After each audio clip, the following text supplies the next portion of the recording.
the game, the morning roast. Oh, baby, oh, baby, oh, baby. No Giants highlight? Well, I guess it would be lowlights, right? Lowlights from yesterday? They didn't win the series, folks. Come on. They won the series. They won 3 straight series. And, oh, baby, we're going to get to Kyle Harrison and Marco Luciano. Got a lot on Juwan Jennings and contracts. And we got the Western Conference Finals resuming today between Dallas and Minnesota. Game number 5 back in the Twin Cities. Good morning to everybody out there getting off the graveyard shift. If you're at work, what is happening? To all the overnight dancers. It is summertime, girls.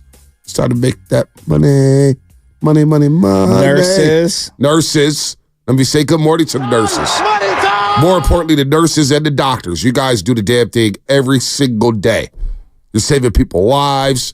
You're doing whatever you got to do to help make people feel good in the hospital. Nurses and doctors. Very special shout out to you guys. The homicide detectives. What's going on? I need some dirt. Q and the crew. Hanging out at 8th and Brandon are right there at Pete's Coffee with your cousin or your uncle. Brent or Danny? I think it's Danny. Yeah, Brent's not related, though, some might say we are. Yeah, maybe. Both crazy. Maybe both crazy. But they're all down there. Oh, by the way, shout out to YouTube, Twitch, and Twitter, brought to you by First NorCal Credit Union. Upgrade your savings dividend open at First NorCal First Class Money Market today. And shout out to the Xfinity Mobile text line. You had a bet. There was a bet out there for me about Taylor Swift. What was it? You got to bring this to air. What was the bet? Because I was crapping on Taylor Swift and I lost the fan. Oh, something with Maeve and Brent. I will find out what that Brett. Bet. Yeah, I'll find out what that bet is. All right. Find out what that bet is. I forget what it was, but it was something where you would actually have to pay for a Taylor Swift contract. Yes, for her, because she's a huge Taylor Swiftie. If the Chiefs, or is it just a Swiftie? Oh yeah, no, that's what it was. I think. Oh, shout out to the security guards. You know we love you. We need you guys to protect and serve and beat these people down for trying to steal. Listen, I'm serious. You gotta just stop stealing. Stop stealing, people. Listen, the Chiefs Niners Week 7. That's what it was. Oh, it was if the Niners win. What is she going to do for me? I think he was going to give you Niner seats way down low. Right. He goes, I know you sit in the bleeds. And I was like, no, he's got good seats. And he's like, no. Jesus. I mean, you could smell the Gatorade. That's what he said from where his seats are. So he'll give me his seats. And if the Chiefs beat the Niners, I have to pay for Taylor Swift tickets. Yeah. Which is going to be a pretty pity because the Niners ain't winning that Week 7 Well, game. you could flip your tickets. You can figure out a way. I mean, the Niners are, come on. Can we just mark that as an L? Well, Brent is a St. Brendan, St. Ignatius educated man, so. Oh, man. The Niners not winning against the Chiefs, man. Why am I making this bet? Why? That does not sound like an equal bet on your end. It doesn't sound like an equal bet because Taylor Swift tickets are like $1,000, right? And those are for like nosebleeds. Oh, my God. Nosebleeds are $1,000? Oh, Taylor Swift tickets are ridiculous. $1,000 for nosebleeds? So I've got to. What happens at this concert? Are they sprinkling gold into the crowd? It gets to be in the presence of Taylor Swift. And it sounds like this family likes to smell the Gatorade. So sitting in the nosebleeds is a no-go for them. So what do? Want to smell the scent, the perfume that Taylor Swift is wearing? Do they want some to glitter off her lipstick? Crying out loud. What are you trying to do? Break me? Max out the credit card? Oh, come on, Niners. Don't lose to the Chiefs in Week 7. Oh, I'm already stressed over that game. Training camp hasn't even started. Really quick, so she's playing at Hard Rock in October. So this is at Hard Rock Stadium in Miami. The cheapest ticket that gets you in for the 300 level, it's bad. $1,873. No. All right, yeah, we got to figure out a different bet, man. No. That can't be real. We got to figure out a different bet. That's off StubHub. You know what? $1,800 for the 300s? Listen. Bet off, young lady. I'll buy you a Taylor Swift T-shirt so you can go to the concert. Bet off. Because one, I know the Niners ain't beating the Chiefs. Niners ain't beating the Chiefs. And two, I got a little daughter going to Montessori school. I can't be maxing out the credit card for no Taylor Swift concert. $1,800 just for nosebleeds. And what you say? He likes to smell the Gatorade. That's how close the seats are. Yeah, I'm not doing it. Bet off. I'll get you some Taylor Swift swagger. How about that? $100 worth of Taylor Swift swagger for me just slandering her. I'll do that for her. But we ain't making no bet, especially against Patrick Mahomes. And I already told you, Niners go to the NFC Championship game. Chiefs are on the other side. Just lose the damn game. Forget New Orleans. Let's just bow out in the NFC title game, call it quits. Is there any ticket out there that you would pay $1,800 for, just for any event ever? Oh, that's a great question. So pretend you could be sitting wherever you want. I guess. Great question. For this so exercise. I will say, shout out to Boxer Gerson for the NFC Championship game at SoFi Stadium against the LA Rams. That was pretty close to worth it. That was worth it. Even though he lost. I'll tell you, my ticket cost $1,500 for that game. Now, they reimbursed me and everything like that. I didn't know that going in. I was just like, I'm spending $1,500 to be comfortable.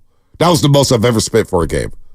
And I felt like, and I just swiped the credit card, didn't even think twice about it. I'm not going to say how much I paid for my 2 seats in Boston, game 3 and game 4. Just going to keep that to myself. It was above $1,500? No, it was about that. And if my wife's listening, she's not going to be happy. Oh, yeah, no. How many Taylor Swift concerts could you have gone to off of them? Apparently not one. 1.5. Apparently not one. For the 2 games. You said nosebleeds were $1,800. I mean, Jesus. That got me into the NFC Championship game, and I was able to buy food. So it sounds like I can't get the Taylor Swift concert with $1,500. Damn. Jeez, they were trying to run me through the ringer. Slick, what's his name again? Brett. Hey, Brett, tell your daughter to bet's off. But I got Taylor Swift swag coming her way. Okay. You just let me know. You coordinate that. You tell Britt to get with me. But first of all, we know the Chiefs are winning at Levi Stadium. And we know I'm not spending $4,000 for you to go see what type of perfume, smell what type of perfume she's wearing. So I'm not doing that. All this money talk this morning, you're actually setting me up pretty well today. Monday. Dak Prescott had come out and said that he doesn't play for the money, right? He doesn't play for the money. Now, do we pull that cut, boys? Do we have it right here? You want to play? Yeah, I want to play right now because I think this is as we talk. I'm going to transition to the Giants and the Niners because there are money conversations, and there's a consumer conversation that I want to have with the audience today. Money, Monday. Play the Dak Prescott sound and let's talk. At some point, we need Kitty. And by the way, Kitty with that fresh Dolphins hat, that is sick. It is very sick. I love it. I'm jealous. We got to get the Deion Sanders. Must be the money. Oh, it's one of my favorite ones. We got to get the money, the OJs. Yeah. Money. Look at that Dolphins hat. It's got me distracted. Oh, I already saw him, and I asked him, how are you a New York fan and a Dolphin fan? And then he explained it. Yeah, a lot of New Yorkers go down to Florida. They become Miami fans or whatever. It's deeper than that. He's a confused fan. Yeah, I mean, okay. Kitty is, the whole Knicks thing is done. We won't have to hear about the Knicks until 2027 probably. But here's Dak Prescott on I do not play for the money.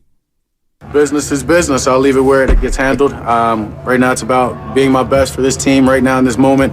OTA's helping these guys out and just focused on that. And I know my business will take care of itself. And so been in it before, experienced, and just controlling what I can right now. Why have you been able to be so patient when it comes to the business? I don't play for money. Never have, never cared for it, to be honest with you. Play for championships. Yeah, would give it up just to play this game. So I allow that to the business people to say what it's worth, what they're supposed to give a quarterback of my play, a person of my play, leader of my play, I guess you can say. And for me, it's about, as I said, control. I can control and handle that part, and the rest will take care of itself. Now, you hear that, and I don't play for the money, and people are like, oh, yeah, right. Sure, Dak, you made $40 million a year the last X amount of years. I actually believe him. And I believe the majority of athletes don't, quote unquote, play for the money. The majority. I truly believe that. Do they want to be compensated? Absolutely. Do they want status that comes with that? And ego drives, the pecking order of how they want to get paid? Like, is Dak looking at Jared Goff right now? Oh, Jared Goff, X, I deserve X plus, right? Yeah, I'm sure he does. But I do believe the Steph Currys, I'll even throw Dak in there, the LeBron Jameses, the majority of the great players in the league are not playing strictly because of the money. There's just too much dedication. There's too much love of the game. There's too much competitive fire, pride, whatever you want to call it. I do not believe that isn't a ridiculous statement. Now, I do believe they want to be compensated. And I think that when the consumer hears that, they're triggered. Because the internet went wild yesterday, Monte. Yeah. Ripping Dak Prescott. And I got where he was coming from. First of all, you brought up, he probably sees Jared Goff get money and say, oh, I deserve that or whatnot. There is a code, an unwritten code when it comes to professional athletes. You do not pocket watch and worry about what the next man is making. You do not pocket watch. You understand what that guy's making, but you don't bring up money. You don't talk about his money. You never do that stuff. And it's just that it's a code with pro athletes. They don't do it. They know who's making what. Yeah. Trust me, they know it, but to question it or to comment on it, it's a no-no. It really is.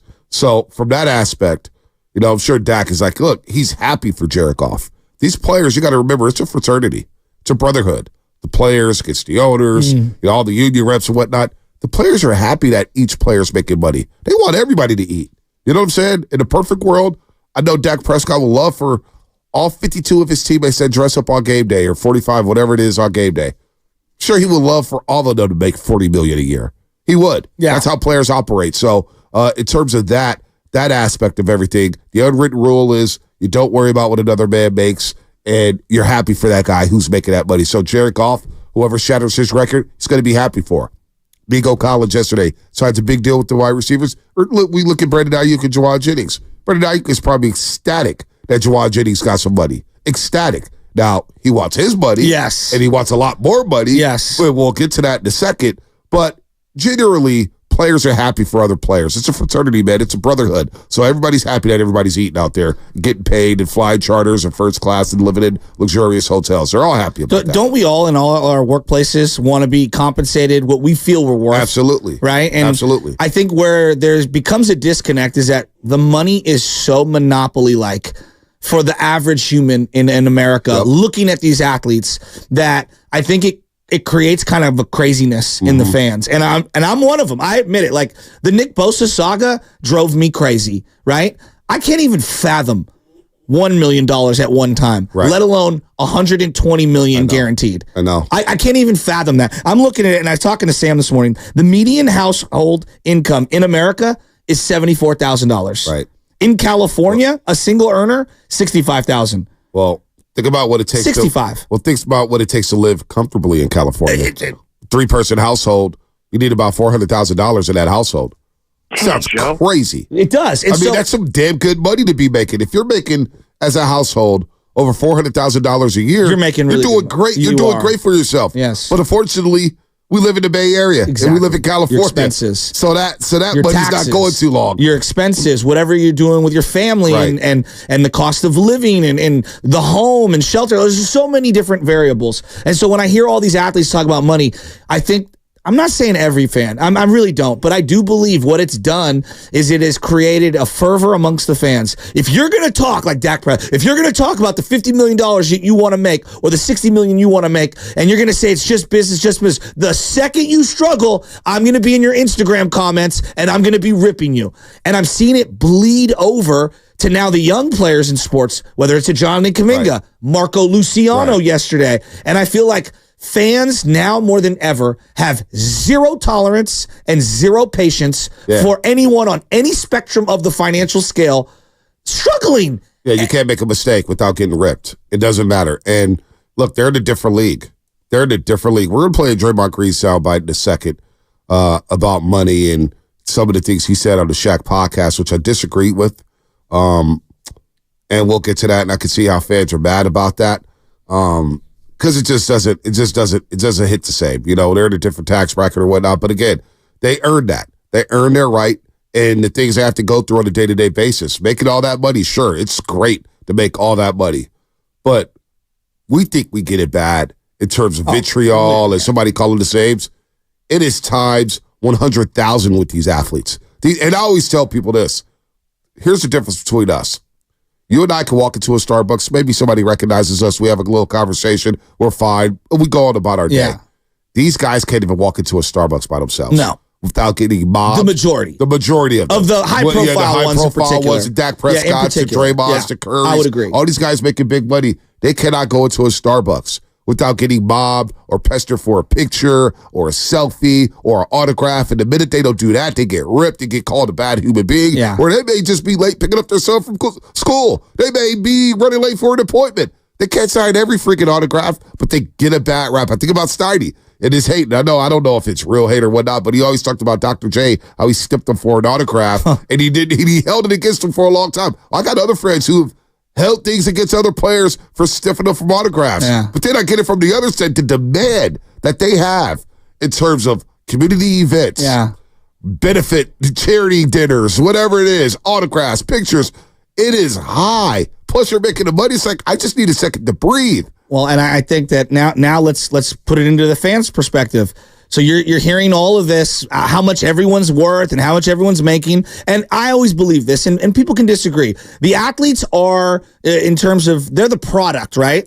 But without the consumer consuming the product, you're not making the amount of money that you're making. It's just reality. Apple Plus is not paying $7 billion and Amazon $7 billion for the NBA if people didn't want to watch it, right? Yep. And so when your average consumer in the Bay Area is making $200 to $400 grand, let's just say hypothetically in your situation, they're making decent money, and we talk about a Taylor Swift ticket price at $1,800. How many people are like, damn, I really want to take my kid to that who really wants to go? $1,800. So now when you hear about Brandon Ayuk holding out or whatever it is, like, I do believe on some level, and because of social media, because you can kind of say anything you want to whoever you want and be anonymous, I just think we've opened Pandora's box, and I'm not sure there's ever going back. And I just think that the money and the way they have to go about using their leverage, which we all would do if we had the opportunity, I do believe it's jaded all of the fans and to a degree, and a lot of them now want to run to social media,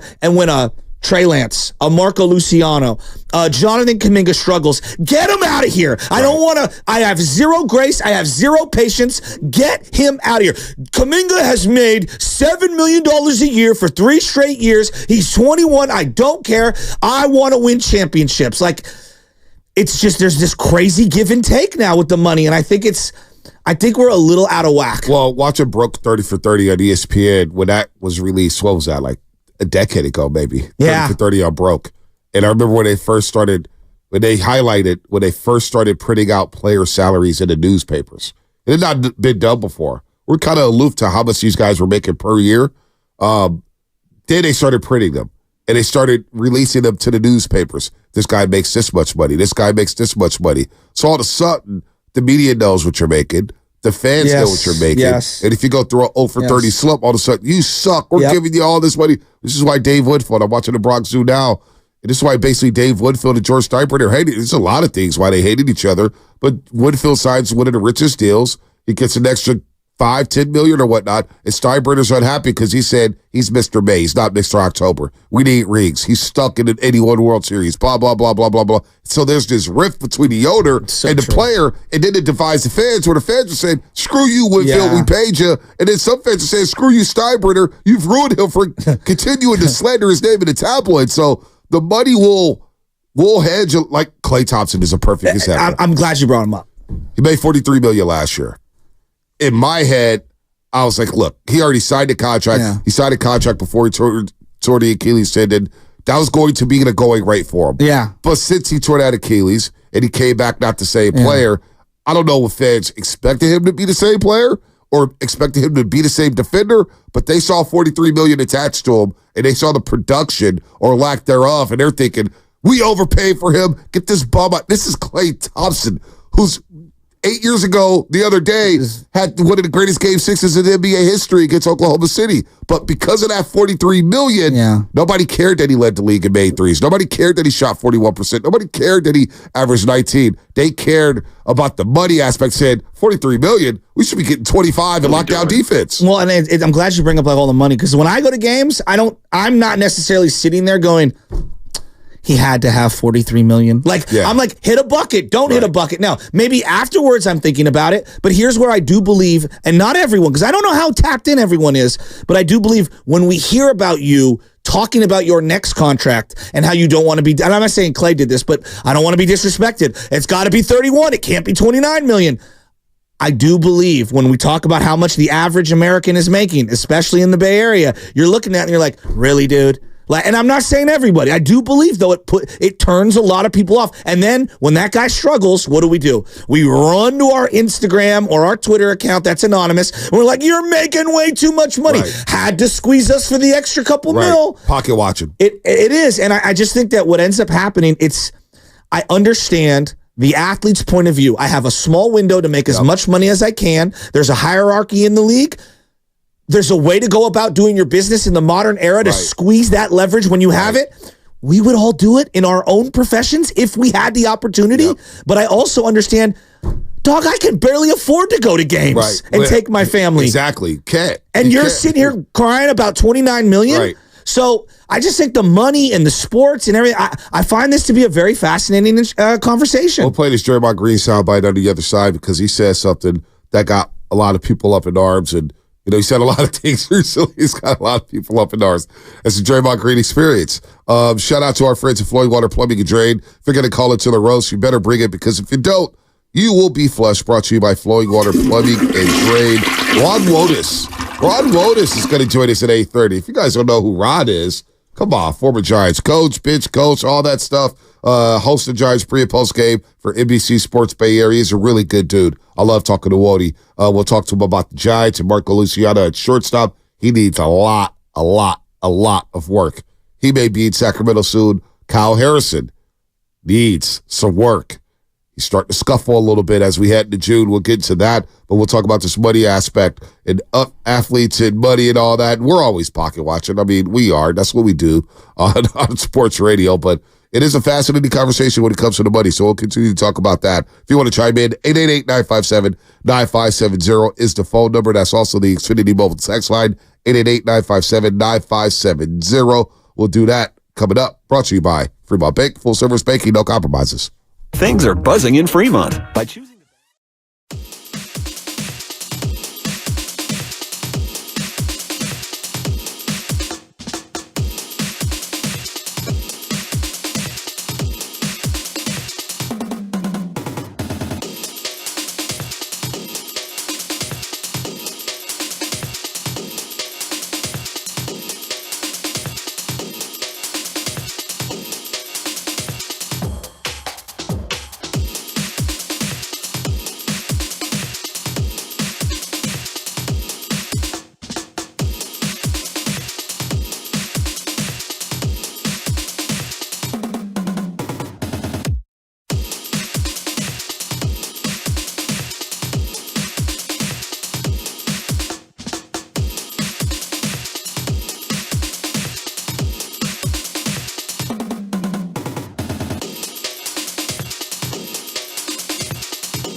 credit. I think I've been looking the worst teammate probably in the whole MLB. So, whatever happened. So I'm ready to come back tomorrow. If they want me to be here, so I'll be here. Now, back to the morning roast with Bonte and Shasky. Jorge Lopez, New York Mets, or should I say the New York Mets?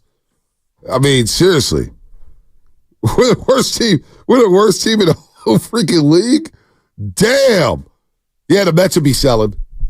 I think Pete Alonso could be had. That may be the guy to zero in on. I don't really care. Give me Vlad or Pete Alonso. He is injured now. Well, what's the status on his head?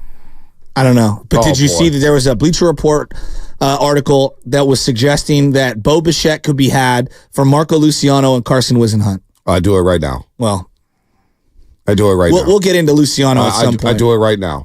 What about Vlad? Is Vlad part of any deals? I don't know. I didn't see that part. Let's make it a blockbuster. Make it a blockbuster night? Blockbuster night. Blockbuster, baby. Let's go. By the way, watching the Bronx Zoo. Yeah. You see the old signages and stuff like that, spring training. See a big old Blockbuster video. It's like, these kids have no idea. This is the best. There's one left, I think, in Oregon. I was watching the Blockbuster Which one did Netflix you go to? documentary. I went to the one on Ocean. Oh, I always went to the one on Church Street. Okay. Right there, Church in DuBose. Yeah. The one in the Fillmore Center. Yeah. From time to time. Did you rent video games there like I did? Oh, yeah. What I would do, so I rent the video game, and my last day of having a game, especially when it came to PS1 with PlayStation, I would scratch the disc and be like, hey, my thing was skipping the whole time, and then you get another 3 days with a video game. So I would manipulate it like that. It ruined the game for everybody. Such a jerk. I was a jerk. Blockbuster's the best, man. It 17th and Gary, Big Dog. We knew a guy at 17th and Gary Blockbuster, and it's next to the Domino's Pizza. Our house when I was staying with Big Dog, the bachelor pad, we had dresser drawers full of Blockbuster videos. Oh, wow. Just dresser drawers of videos and games or whatnot, just the old Blockbuster covers. It's pretty cool. Pretty cool. It does feel, as we were talking in the first segment, just about money in general. Money. Ayuk wants his money. Christian McCaffrey, there's rumors that he might be holding out so he can get his money. Nick Bosa got his money, and now the team is asking him to come to camp and to come to everything, and he's an inspiration to his teammates. Hey, Matt Nahegan, I want my money. I want my money now. Klay Thompson wants, quote unquote, his respect, I guess, is, which respect is attached to the money.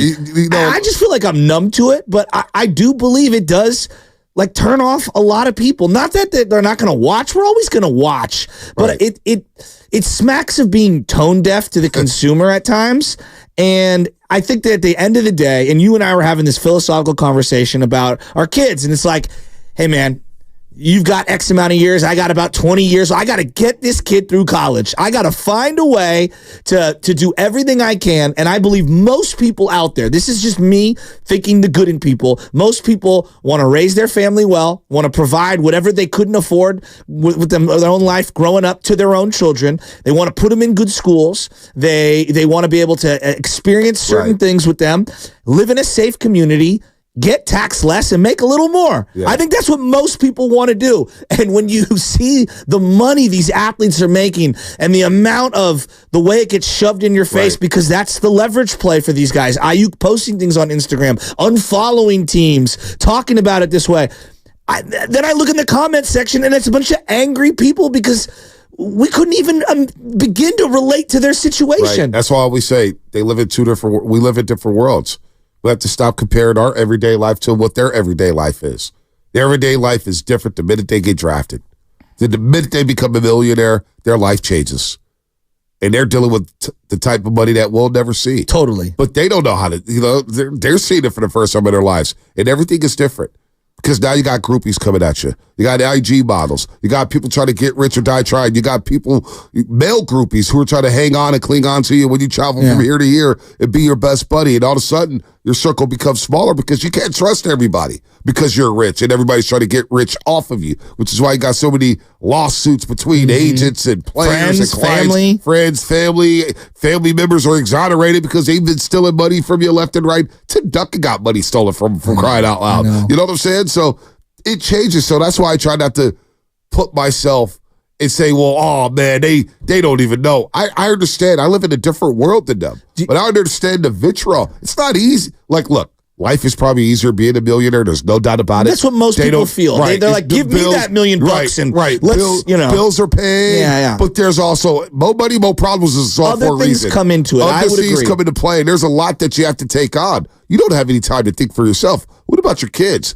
You're Brendan Ayuk's son, right? And he's going to daycare. And say Brendan Ayuk holds out, which is probably going to happen. He holds out, his son is going to class. And he's going to class with Niner fans. And the parents know that his son goes there. And all of a sudden, kids are teasing him. It's like, your dad is a jerk. He won't play for the 49ers. But his son may have to deal with that. It's a trickle-down effect. So when it comes to the kids, and people commenting on kids and wives' Instagram posts, it is different. It really is. That's a good point. And it's a lot more stressful because you have to perform the scrutiny at a high level. The scrutiny is just, it's immense. All the media coverage, all the cameras, all the microphones, answering questions. You can't live a normal life. It's tough. Do you also think that, like, when we look at these ads, like Purdy, for example, you and I have had a lot of off-air conversations that it's interesting, the rhetoric around Purdy, you almost can't criticize him at all.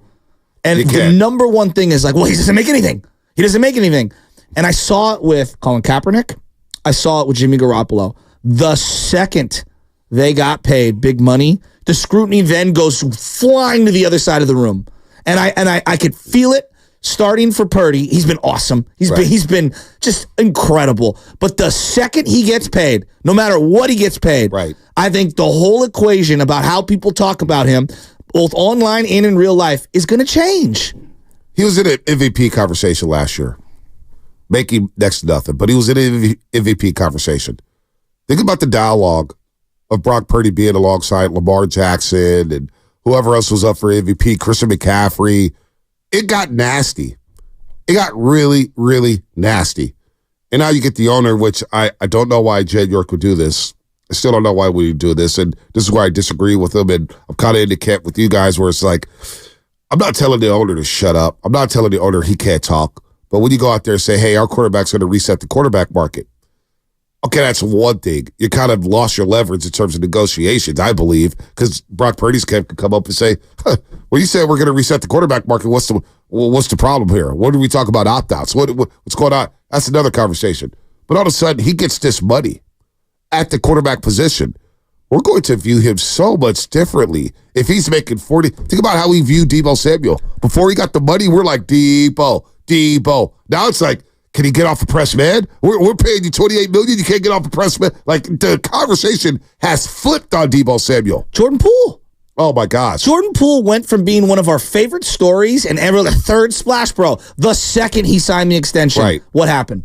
It turned.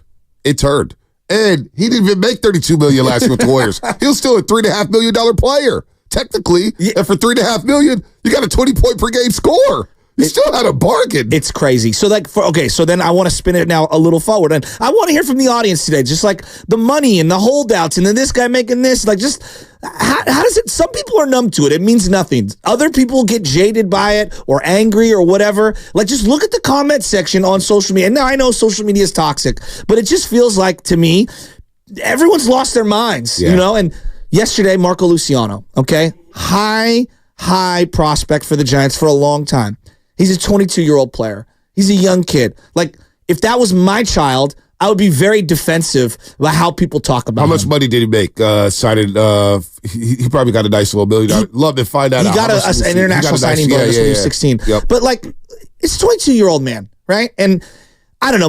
My algorithm is like, I kind of wait till your mid-20s to just destroy you, unless you're being a complete jerk or an idiot. I still view a 22-year-old as a kid. That's just me. Yeah, I know a lot of 22-year-olds can barely get out of bed. Right. Don't know what they're doing. I remember what I was as a 22-year-old. I was lost. I was 15 as a 22-year-old. That's what I'm saying. I was not a man. I was not an adult. I didn't have, and I had a lot of experiences, but I was lost, all right? And so I may be more gracious than most. But the rhetoric around a 22-year-old player who clearly can't field the ball right now. It's obvious. He can't field the ball. And we could talk about his attitude or whatever. I don't believe Bob Melvin yanked him out of that game yesterday. Because of a hamstring injury? I think Bob Melvin's been doing this a long time. And this is just my gut. He's been doing this a long time. He knows the cameras are going to be in there. He knows the reporters are going to ask. He sent the trainer over there, and they came up with something. And that's me recklessly speculating. But I feel bad because I'm seeing the rhetoric on a kid. This is his second stint in the bigs. Last year, he was up for a cup of tea, not even coffee. And this year, he's been up for a couple weeks. I don't know what he'll be. I don't know what he's getting destroyed. He's getting destroyed. Here's all I'm saying. He's not a great defensive shortstop. But can we just pump the brakes a little? It is a 22-year-old from another country learning the new culture. Can we just be a little more gracious? No. You can't. That's not how it works, Shasky. It's not how it works. I want to play the crooked kite sound on the other side, but I want to get to Mark and Marin because I do want to follow up on the whole youngster thing because we saw it with Trey Lance. Like, I thought everybody hated Jimmy Garoppolo. I thought everybody wanted a new quarterback. And Trey Lance came to threaten it, and the dialogue just got nasty. Really nasty. It got really nasty. Oh, he can't make this throw. He can't make that throw. And I was like, wow. Okay, that's what we're doing here. He may not even be good, but we heard it with James Wise. But let's go to Mark and Marin real quick. Let's get Mark and Marin on here. Mark, what's happening? You're on the roast. Morning, guys. How you doing this morning? Good morning. Good. Doing good. Thanks for chiming in. Hey, thanks for the conversation. It just bugged the hell out of me that the guys, I feel like some of the players take care of the business outside of the money. Like, I didn't hear as much conversation like with Fred Warner and some of the other great players that we have relative to when Bosa played. And even Nick commented that when he went through this whole money exchange, it affected his game later on in the season. And I feel like it's going to affect Ayuk. When it comes to this season, it could potentially affect his game. And who's to say maybe we may have won that Super Bowl if Nick could just let, business take care of business, but get on the field and get playing. Yeah, I think that's what most fans like. I honestly believe when you're sitting at the game and you've paid for the ticket, no one's really like, that guy's worth $46 million. He's worth $17 million. You're rooting for that player to win a game. Exactly. You're not thinking about the money. Now, when they struggle, what do I think of? Barry Zito, $137 million. I think of Radnich, $137 million? Right. 126. Or whatever it was. 7 years, 126. I'll never forget seeing that over the ticker. It was like, and I told Big Dog City right away, he has to win at least 3 Cy Youngs to justify that contract. It hung over. If I bring up Barry Zito, most people think contract. Right. Yeah. It's unfair. It is very unfair. I crushed Barry Zito, and then I met him. And the guy had went through his own personal hell, and he admitted he was a bad person. Like me and Covey had a late night interview. It was one of the. It was emotional. No, he had lost his father and everything, and he rooted against the Giants. He said he was rooting against his old team. Rooting against his old team because he wasn't on the active roster. All right, more coming up here. Brought to you by Fremont Bank. Full service banking, no compromises. My friends at Pacific Coast Termite have treated almost 50,000 commercial.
I ran into a Colorado fan down at Santa Cruz, the Beach Boardwalk. I was like, how's Coach Prime going to do? Oh, we got some guys.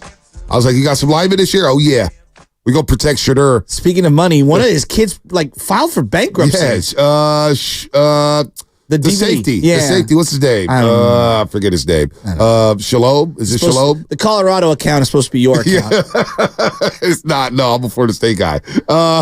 Listen, he went bankrupt. I guess he owes like $12 million or something like that. I don't understand bankruptcies enough to know what the positive is for him to do it, but he did it to avoid certain things. So I'm sure someone who understands finance much more comprehensive than you and I would be able to describe exactly why he benefits from filing the particulars. It's Shiloh, 7 or 11. I don't even know what chapter he's charged. Shiloh Sanders. There you go. So, So anyway, Colorado in the Big 12 now. In the Big 12, as we say, rest in peace to the Pac-12. This segment is sponsored by Golden State Lumber, serving the Bay Area for 3 generations.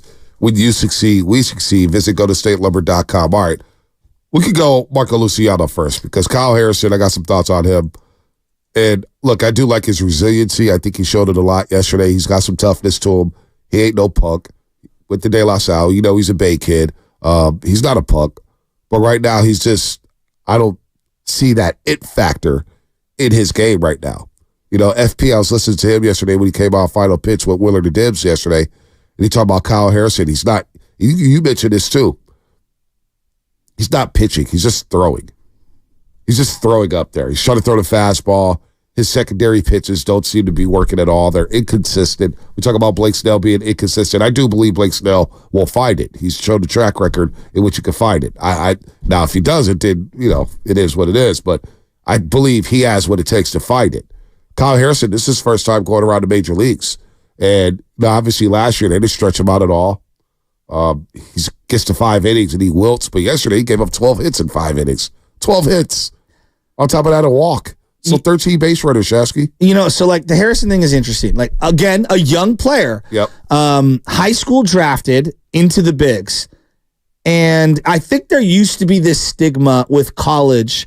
If you went to college straight out of high school, not that you weren't a good player or anything like that. It's just if you're really, really, really, really good, you take the money and you go straight out of high school. I'm looking at it now and I'm saying to myself, what are the better facilities? I follow the SEC for baseball. Right. Have you seen Tennessee and Georgia? Oh, and LSU and Vanderbilt? Have you seen these facilities? They're top of the line. So I look at someone like Paul Skeens, and I ask myself, would Paul Skeens have been, this is the guy from Pittsburgh, would he have been better served going straight out of high school or going the college route that he went? It's like going to LSU and getting all those eyeballs on you helped you out. The regiment, throwing every 6 days and pitching deep into games, competing at a high level, going up against metal bats. And LSU, for many, many years, who's their longtime manager? Skip Bertman, I want to say. They have a legacy. They have a legacy. They were setting attendance records. You're getting sold out games at Tennessee, in Arkansas, Mississippi State, Mississippi. You see the way their baseball fields are structured and set up. LSU, they're packed every single night. Then you get to Omaha playing in the College World Series, and you're playing in front of 25,000, 30,000 there. So, and then you mentioned the facilities. They've been building those facilities. So I don't know, is there a difference between Sacramento and LSU? Absolutely. That's what I'm saying. Yeah. Absolutely. So, Harrison went straight out of high school, and I just think that his game isn't as refined as we would want it to be at this point. And I could, for example, the nutrition is better at I'm just using Paul Skeens because he's the hot shot. He's younger. He's a year younger. He looks physically more fit. He looks like a more well-developed player. Now, he's also the number 1 or number 2 pick. He already looks like one of the best pitchers in baseball. Yeah, but he looks almost like a finished product, right? And so I'm watching him and I'm watching Harrison. Harrison didn't get stretched out. If you look at his game logs in the minors, 3 innings, 4 innings, 4 innings, 3 innings. I'm like, how is my 12U team racking up more pitch counts in a week than him? Why is that? Why didn't he get stretched out? I think that they were just trying to be really cautious. But I also look at it look at the single A structure and the coaching staffs and all that. And my point that I'm getting at is I still believe he's really raw. I don't think it's a fault of the Giants. I think it's a flaw in minor league baseball currently where you think you can develop your guys, but when you're going over 4 levels, and you've got all these thinned out coaching staffs and you don't own the facilities and you don't run the entire practices and all that stuff, you're not as hands-on as you want to be. He's learning more right now with Logan Webb and with the major league staff than he'll ever learn in the minors. Well, that's not good. I not agree. Good because as we get deeper and deeper into the season, and Robbie Ray could be coming back at some point. Alex Cobb could be coming back at some point. But right now, you hope they come back. Exactly. Because I don't know if I could get a consistent 5 innings from Kyle Harrison. So what does that mean for him in the second half of the season? Is he a bridge guy? Yes. Does he become an 8th inning guy? Does he become a 7th inning guy? Does he become a lefty specialist? Because right now, he is scuffling. He'll keep the Giants in games for the most part. Yesterday it was 4-0. It felt like it was over. You got your series win already. The Phillies are desperate to not get swept. But I still get that, okay, he's growing. He's trying to learn how to pitch. Because right now he's not pitching. He's just throwing. He's just throwing stuff up there. And I don't think his fastball is elite enough to just blow guys away. His secondary stuff, his off-speed stuff, it's just not there. So does he need more work in Sacramento? Should he go back to Sacramento and get stretched out? I do think getting the trial by fire at the major league level, I think it's been good for him. Seeing Bryce, he struck out Bryce Harper yesterday for crying out loud. So that's cool. But at some point, you're going to need him to stretch out and give me 6. And I don't know if he could give you that. And I don't know if he can do it at the major league level. It's a little disappointing that he's not ready to throw more than 5 innings right now. Well, that part I agree with. But let's look at what he's doing. Like you talk about the fastball, you've been able to dominate at every level with a 93, 94, 95 mile an hour fastball. And yes, it is deceiving because it's got a sling. Right. This is the era of 99 to 102. Right. I mean, that's what makes Skeens so impressive. The guy sits at 101, and when you can't get your secondary pitch over consistently for a strike, you become a one-pitch guy, and you become very unreliable. And these are major league hitters, and maybe that works at this AA level where, guys can, aren't going to sit on one pitch. But when you can't get that slurve over and that curveball over, and you can't get the changeup over or a slider over for a strike, guys are sitting on fastball. And when you can't locate the fastball into the strike zone, you're going to have to come in on guys. And they're sitting, waiting for a 93 mile an hour fastball. Newsflash, big league players, they can hit 100. Right. They will tag 93. They will tag it all day long. And so to your point right now, like the art of pitching, what is the art of pitching? It's keeping people unbalanced. That's why Greg Maddux has a 350 wins. So if I can get my curveball over for a strike and I can get my slider over, I don't know what's coming. Right now, he's very predictable. Yep. You lay off the breaking stuff and you sit fastball in. It's pretty straightforward to me. Yeah, and he's got to fix that in a heartbeat here as we get deeper and deeper into the season. So, FPZ said it. He's throwing, not pitching. And the great pitchers, you mentioned Greg Maddux. What was so special about Greg Maddux? He made his balls look like strikes. All right? He throw a pitch outside the zone, and you would think it's a strike, and he's strike, and you got people flailing left and right because it's deceiving. None of his pitches right now, Kyle Harrison right now, looks deceiving. So I'm not crushing him. I think he's had a solid season, but it is, as you look at these last 4 starts, it's going the wrong way. I agree with that. And you got to fix it. Maybe it's a day off. But I'm thinking long-term with this team right now as, quote me on this, go ahead, drop $1 in the bucket. The stakes are high for this team. As Farhan Zaidi said to Susan Slusser, there's a lot at stake this season for the Giants. So if he can't get you 5 consistently, what's the best way I could use Kyle Harrison without sending him back down to Sacramento? And I'm thinking about the bullpen. Now, it all depends on how Alex Cobb and Robbie Ray comes back as they begin to ramp up and get their rehab assignments going and hopefully get back to the major league level at some point in July. That's the hope, right? Late July, you hope that they come back. So if they do come back and they're giving you 5 to 6 innings, Cobb and Robbie Ray, which we don't know. Robbie Ray hasn't pitched in a very long time. Cobb has been hurt. And when he did pitch last season, he was solid. So what is the plan for Kyle Harrison if they do come back and pitch well? I don't think it's an end-all, be-all. I think you could shift Kyle Harrison to the bullpen, say, hey, be our bridge guy. Be our setup guy. Be our lefty specialist at the bullpen so you can still pitch in high-leverage situations, but I don't want you going back down to Sacramento. I need you around Logan Webb. I need you around Blake Snell. I need you around Camilo Due. I need you around this staff. I don't want to send you back to Sacramento. But maybe the best usage for him later in the season is going to that bridge role. Somebody goes out there and gives up 4 runs in 4 innings. All right, let's go to Harrison. Maybe he could bridge the gap from the 4th to the 7th inning. I don't know. I'm trying to think outside the box here I like on it. how not to send the kid back to Sacramento because I think that would be a blow to his confidence. Because honestly, if those guys were healthy, Robbie Ray and Alex Cobb, I do think he would be going back down to Sacramento because he's not quite stretched out to pitch deep into a baseball game. Yeah. But if knowing that they're coming back later in the year, they may not be right. Keep Kyle Harrison around, but maybe you shift him to the bullpen and have him eat up 2 innings here and there to kind of limit his wear and tear or his usage rate in his first season in the bigs.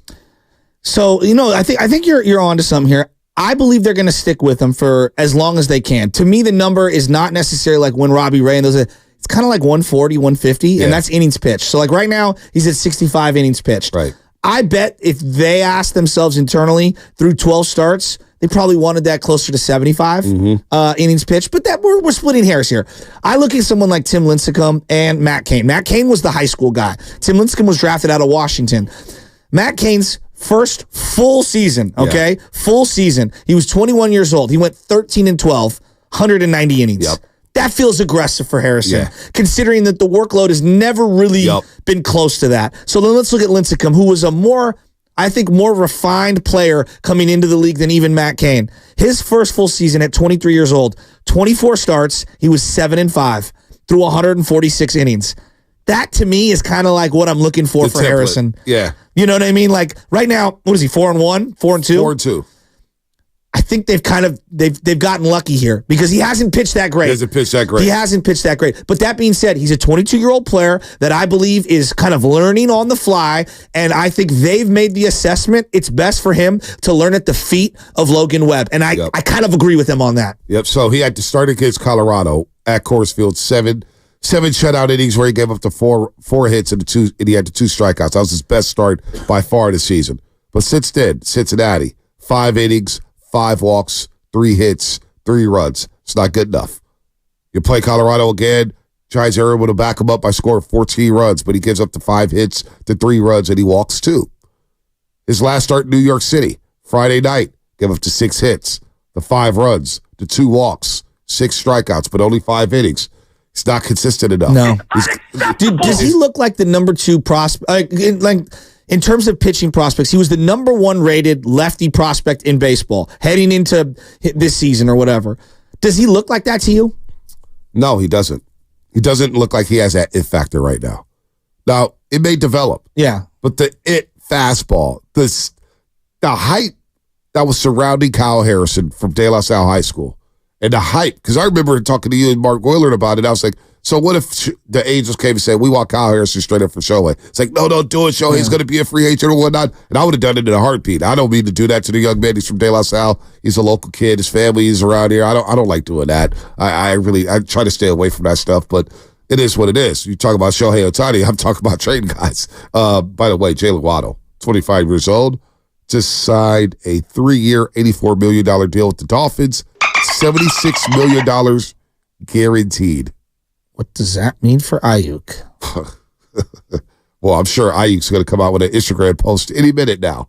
Dancing, doing the Texas 2-step, whatever it is he may be doing.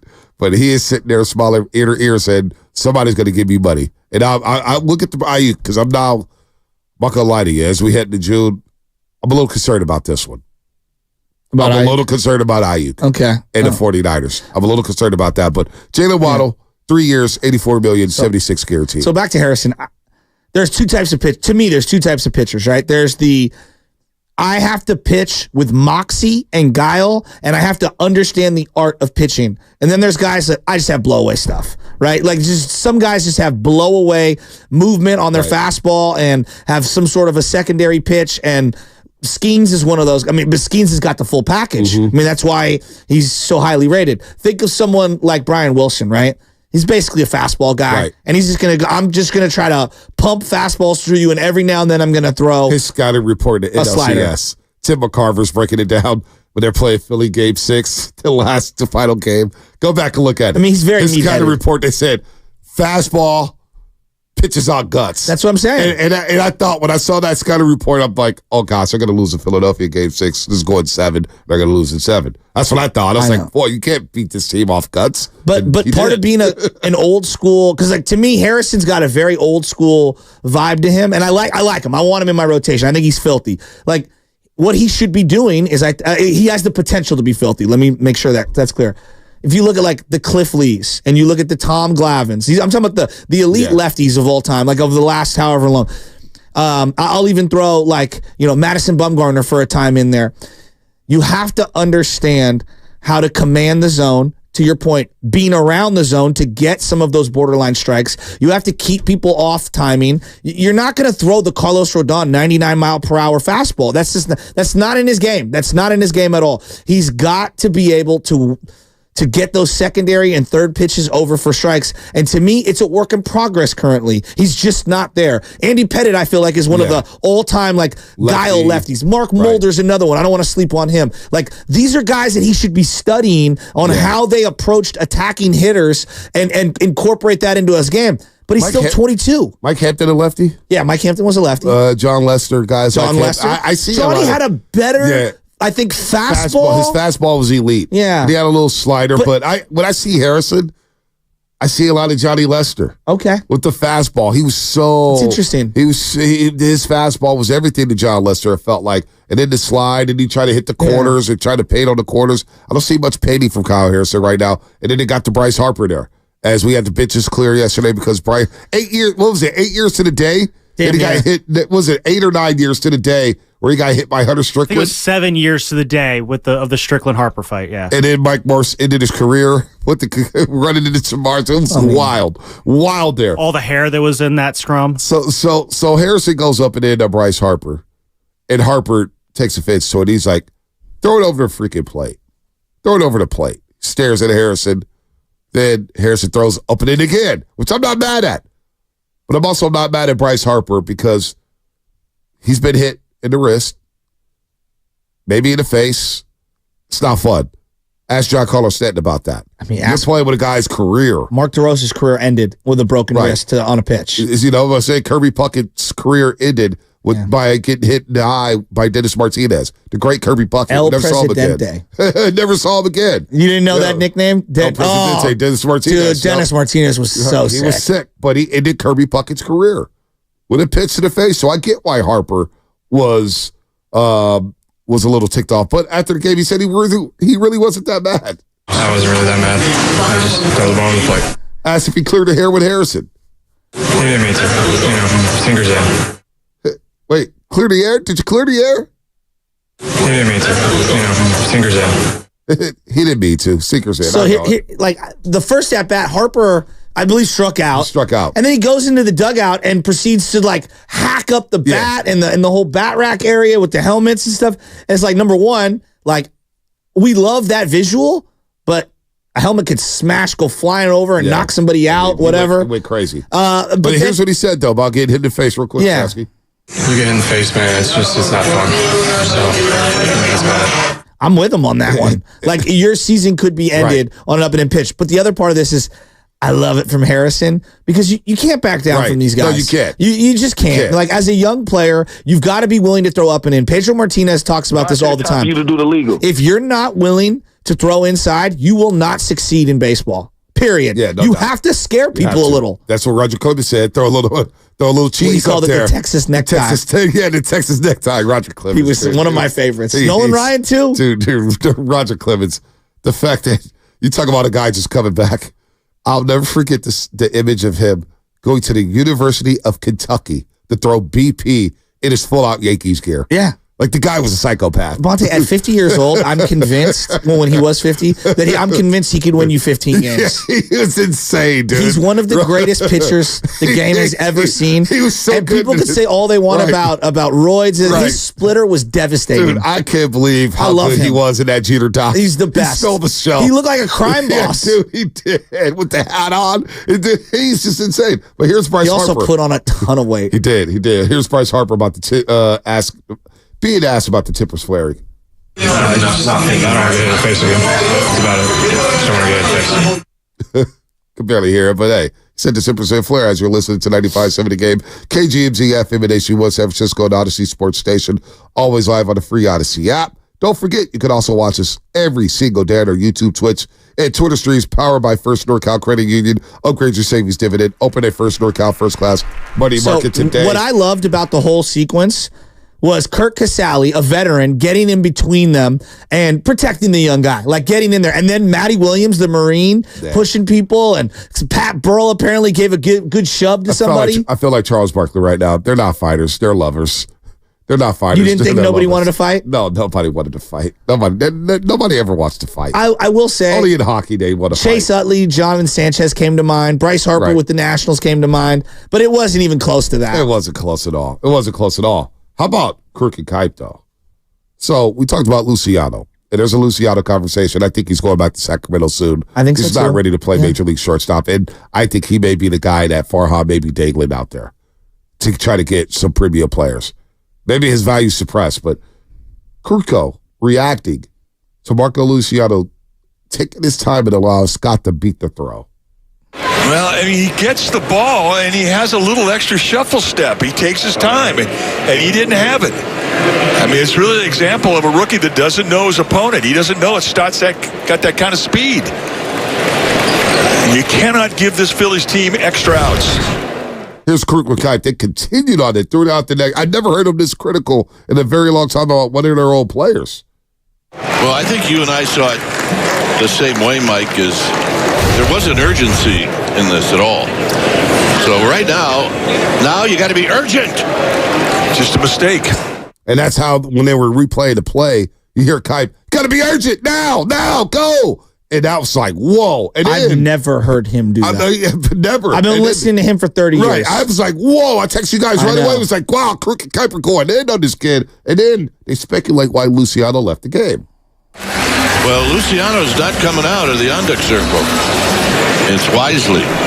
So something happened. Well, he may be fighting a bug. We don't know. But something's not right with Marco Luciano for him to leave the game. I am 100% convinced. Again, this is my my reckless speculation. I have nothing concrete. I think a veteran manager who knows that the cameras are in on everything and he's going to get questioned about it and wants to kind of protect the young player. I think Bob Melvin, this is why you hire a veteran. Yep. I think Bob Melvin was like, enough. Yeah. I've seen enough. I'm done with this. Right. He's going to go away. I'm going to send Dave Greshner or one of the trainers over there to take a look at him, and we're going to take care of this. And Brett Wisely's going back out there. Right. Because that was my read on it. Well, they say Lundman. They said that he suffered a hamstring. Yeah, right hamstring tightness in the first inning. Right. Yeah, I guess the word was he reached base on an error in the first inning, and that's when he pulled the hamstring. And then the third inning, it was all right. We got. Do you believe that? Yeah. Not for 1 second. Yeah, I don't. It didn't look like that because the hamstring looked fine on the ground, or he just took a side. And so he didn't charge it, and then he shuffled like 2 or 3 times. Right. You can shuffle if you're urgent and you're coming through the ball. It was so lackadaisical. It was lackadaisical, nonchalant, and this is coming after a week in which he had 4 errors. He had Pittsburgh. I think he's got 6 and 41. Right. I mean, 6 and 42. It's just not horrible. It's just not good enough. It's horrible. And the routine play, I know we went back and forth about it in Pittsburgh. He botches another one in New York City. It's just not good enough. Base running errors, not sliding. The guy's not ready to go. And you know what? Let's continue this conversation. I want to talk about this. Yeah, that's what's coming up. Brought to you by Fremont Bank, full service banking, no compromises. I'm David. I'm John. And I'm Chris. We're the 3 brothers that own Jack's Restaurant and Bar.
50. Tell me what you want from me. How to rob. Yeah, see.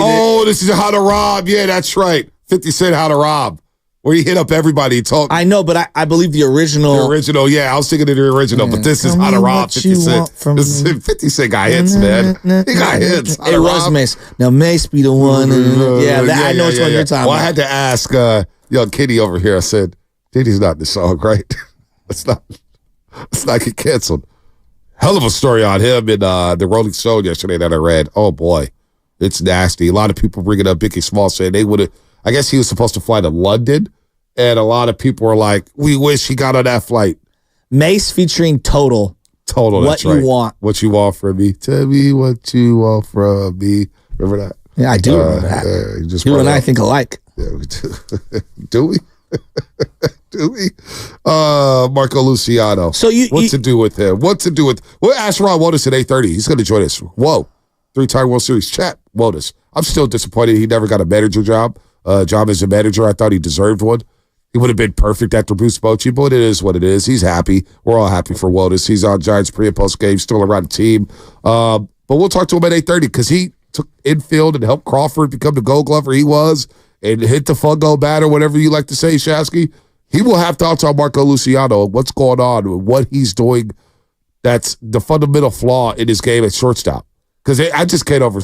We want the young kids to play, and Montes and Ramos are taking advantage of the opportunity. What is Ramos now? 18 straight games he's been on base? Yeah. Pretty impressive. So, it's funny, the fielding a ground ball, there's many ways to do it. There's different body types. Some are better than others. But at the core of almost every great infielder, to me, is great feet. We can talk about hands till we're blue in the face, right? The great ones obviously have great hands, but to me, it starts with your footwork and your setup and understanding how to get a hop. And I look at the great players that have played the position throughout the years, whether we're talking about Jeter or A-Rod. And Jeter had, his weaknesses. Omar Vizquel. Look at the current landscape of all the great infielders that are out there, but specifically at shortstop. They never get a bad hop because their footwork allows them to either come up and get a short hop or to play it on the long hop just right and give enough depth so that they catch it either waist high or ready to unload. The guy just doesn't have great feet currently. Yeah. And I don't think he understands how to read the hops. I think that when it comes to the actual glove work, he's kind of got a brick for hands. And I don't love his arm. And I don't love his arm slot. Right. So we could talk about all these different things that he's not doing. But I feel like Bob Melvin yesterday, and look, maybe he did have some kind of hammy thing. That might be baked into it. I think Bob was saving him from himself. Yeah, I do too. And you know what? This one is disappointing because this is the prospect we have talked up around here for a very long time. Gary Brown vibes. Gary Brown, Gary Brown never hit. He never hit. Gary Brown never hit. But the hype though with Gary Brown. That's Gary true. Brown, Gary Brown, Gary Brown, Gary Brown. I believed it. Yeah, he didn't hit, and I was like, all right, let's see it first. Mm-hmm. But he was hyped up.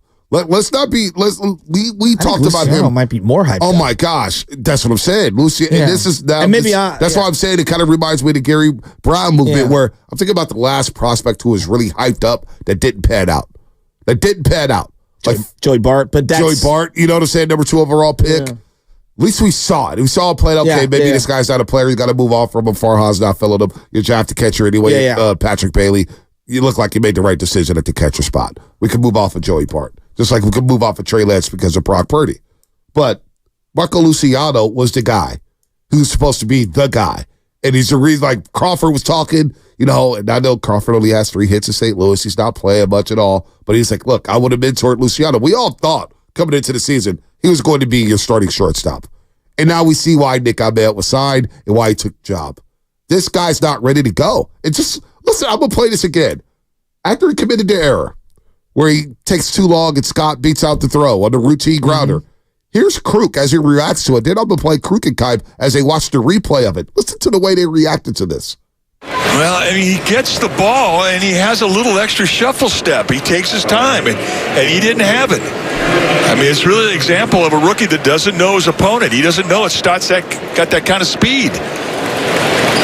You cannot give this Phillies team extra outs. Here's Kruk and Kipe as they watch the replay. Well, I think you and I saw it the same way, Mike, is there wasn't urgency in this at all. So right now you got to be urgent. Just a mistake. have never heard Kuiper in particular inflect his voice on a mistake like that for a player. Like, that was powerful for me. Powerful. And when I heard him do that, like, to me, it's like, okay, this is something either he knows about internally or he's been feeling as he's watching. He's a former second baseman. He knows what it takes to play infield. He's watched some great ones, and you can sense the frustration. The other part of this, though, like, as I'm watching Luciano, it's not like he's a complete lost player. No. There are things he does well. This is where he kind of reminds me of Kuminga in the sense that, like, he does good things. The bat is pretty legit. Yeah. Like, the bat, no, it's a small sample size. I'm not here to say, like, the guy's going to change the game as a hitter. We're talking about a couple weeks worth of inventory. But defensively, you cannot play a guy like that who is costing you that much. But at the same time, he does bring things to the table. He's got a little bit of speed on the base pass, and he can hit a little. Yeah. I don't think he has a role, though, currently on this team when you've paid Soler what you've paid him to play DH, and you have Wilmer Flores who could play a little DH. Like, you have more veteran players with longer track records. To me, he is the logical guy to go down. Here's where I'm saying, though, like, yes, he's not playing good defense. It's unacceptable. They can't have him out there. It's going to cost them. But we do need to be a little more gracious in how we're breaking it down for the young man. I feel like not everyone, but I feel like we're just crushing this guy. He's got the yips. He's Steve Sexton. It's his second stint up. That's what we're gonna do. We're gonna go crazy because we've been hyped up, and this guy has been quote unquote the top prospect for many years, and been waiting on it. And this is what we see. There's not a lot of patience when it comes to pro sports. That's what we got to realize. Goes back to the money. I feel like to me. Well, it goes back to the money, but it's the nature of pro sports. That's true. Things are so. You're Matt Chapman. You have an opt out. You got money on the line. You're trying to get back to the playoffs. Bob Melvin, hired away from San Diego, doesn't work out in San Diego. He got a sniff in the NLCS. They get bowed out. He's desperate to win. Farhan Zaidi sitting up in that chair. He is desperate to win. He told Susan Slusser again, I know you guys are getting hungry out there, but the stakes are high for this team. And when the stakes are high and the expectations are high for the ball club, you don't have time to be patient for a 22-year-old to make plays. Those veterans in the clubhouse, although they feel bad for Marco Luciano, and they'll pick him up. I guarantee you behind the scenes they're saying, we can't play this guy. Because it got to a point with James Wiseman, right? It got to a point where James Wiseman finally got traded. During those previous 3 months with James Wiseman, there was a point where the veteran said, this guy can't be on the court with us. He's not ready to roll. Well, and every time you throw him in the court, James Wiseman, I miss you, Big James. I miss you. Listen, it got to a point where the veterans like, we can't play with this guy. He's costing us wins, and we're trying to get to his destination to where this guy can't help us. He's an anchor in the ship. Yeah. He's holding us down. Well, the same thing in this clubhouse, Shasky. They're probably thinking, those veterans, I like the kid, but we can't play him. No, I think that's a fair point. Like, I look at Anthony Volpe, right, who was playing with New York last year. He was scrutinized. Wouldn't you agree? Absolutely. One of their Yankees top picks. He did hit 21 homers. The guy struck out almost 200 times. And he had 17 errors last year. And he's a great fielder. I think he's excellent. I think he's only going to get better. He's going to get better. He's having a much better year this year than last year. He batted 209 last year. But why did he stay in the lineup? Even though he had the 17 errors, he has unreal range. He turns a lot of double plays for that team. And he did get enough hits to keep himself in the lineup.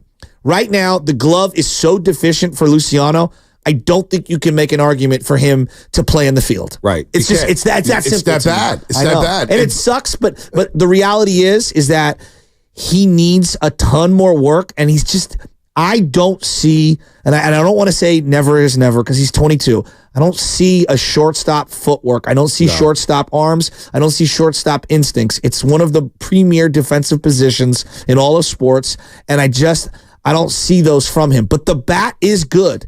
I just don't think the bat is good enough to warrant a roster spot right now, given he doesn't have a defensive spot. Well, it may be right field. It may be left field for him in the future. Maybe even left field, where he could use that arm, and we'll see about that. But right now, he's just not looking good.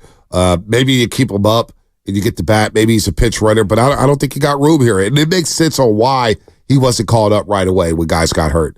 Montos and Ramos got called up. Then Luciano a couple days later. It makes sense. They were not ready to bring him up because the kid is not ready to go. Yeah. And it's not being hard on him. It is what it is. And in the business of pro sports, especially for youngsters, because veterans are saying they know what it takes to get there. And veterans, they look at it as if time's running out for me.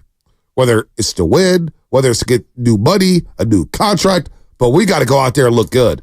And by playing this kid, we're not looking good here. We're just not. Well, and then I look at, I got the producer in my ear here, Kenny, and he makes a good point. We've talked about this. Like Fernando Tatis Jr., the first ever weekend that we saw him at the Bigs was against the Giants. Remember that?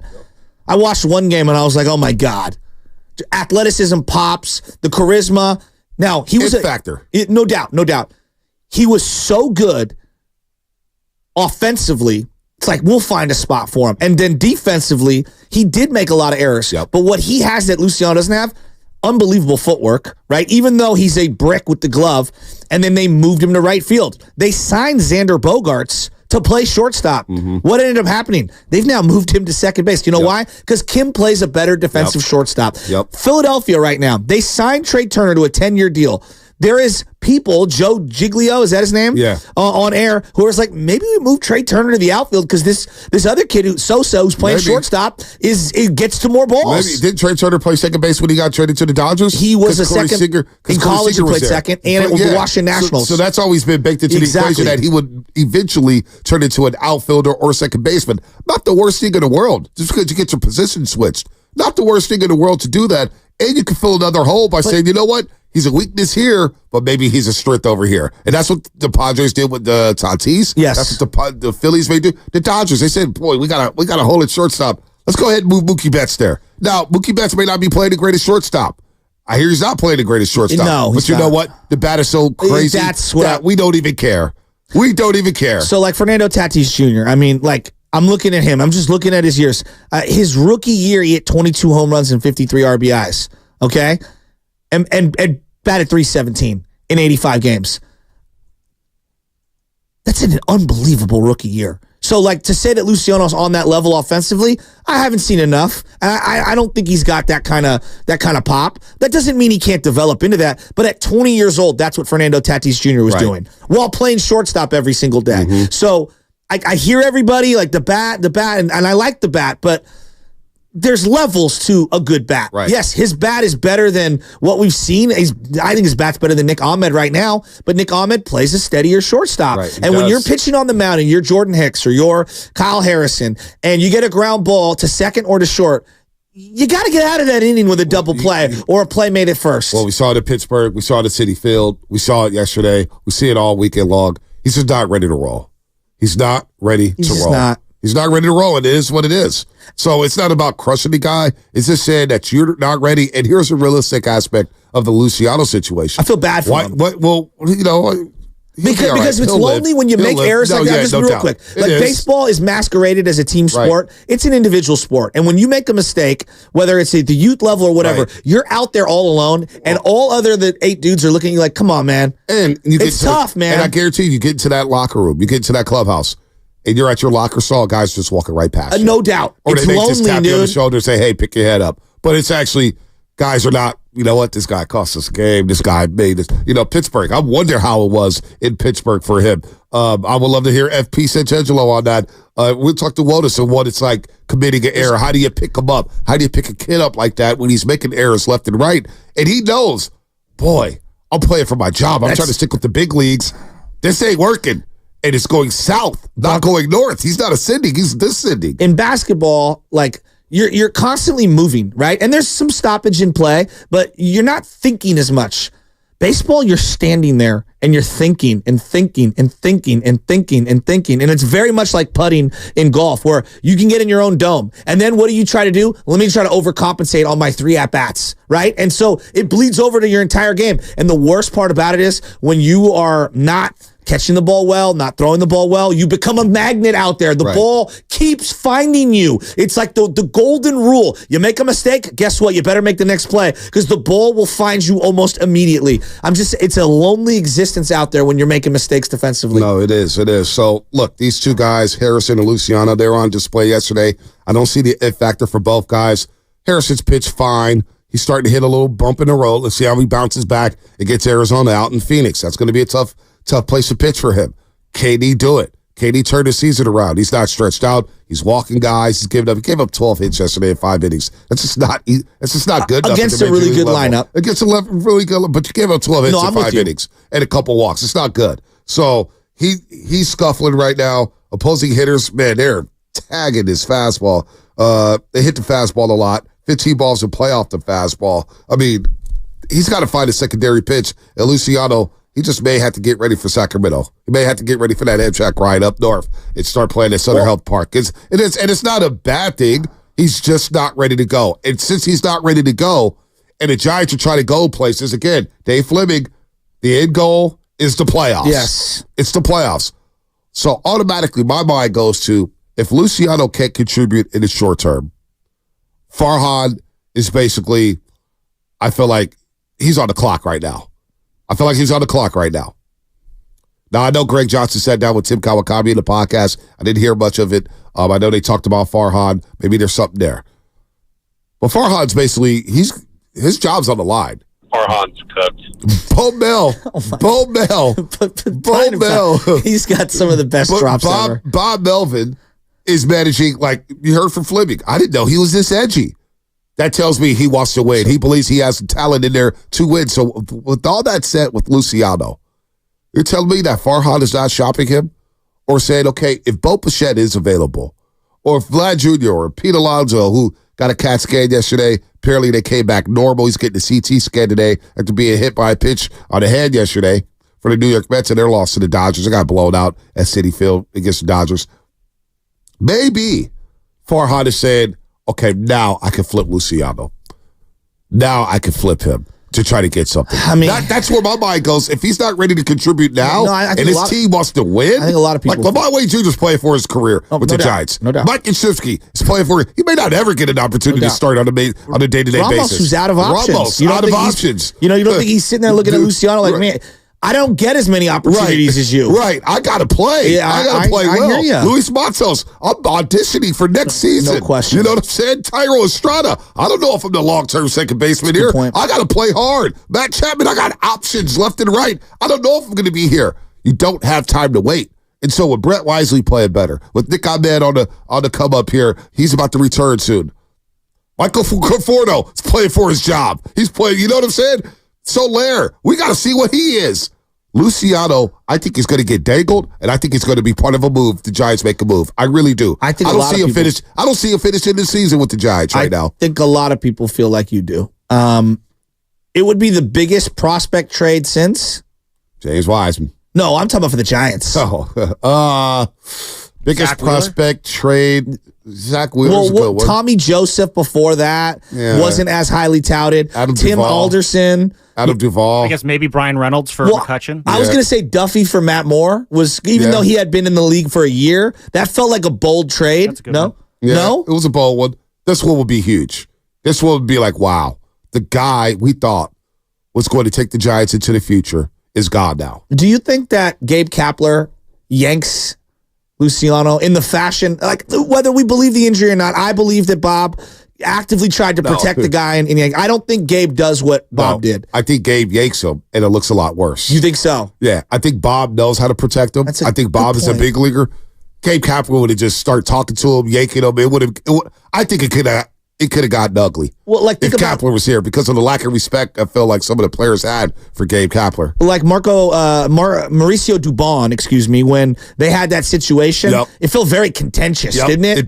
It did. And Luciano Dubon couldn't wait to get the hell out of here. Yeah. And he is up winning the World Series with the Astros. And then there's also, remember, Kapler had the tense exchange with Zach Littell. On the mound. Exactly. Who's Zach Littell pitching for? I saw him yesterday. He's in Tampa. He's doing all right. That's it. Yeah, he's in Tampa Bay. I almost spot started him a couple times. Couldn't believe it. I always kind of liked the way that Kapler handled that situation with Littell was, because Littell obviously kind of showed him up on the mound, and rather than doing something on the mound, Kapler, finished the pitching change and then went back into the dugout and then asked Zach, hey, let's go talk in the tunnel down here away from everybody. I thought that was kind of like a good way to handle a tense situation there. It was. Really? But the fact that Littell had the gall to show him up on the mound in the first place tells me that a lot of players didn't respect him, but a lot of players were outspoken on the way things were being handled in there.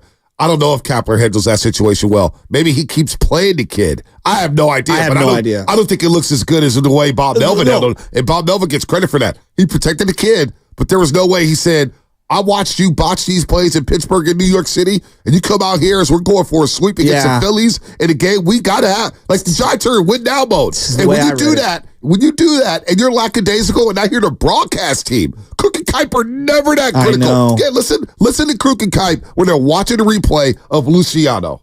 Well, I think you and I saw it the same way, Mike, is there wasn't urgency in this at all. So right now you got to be urgent.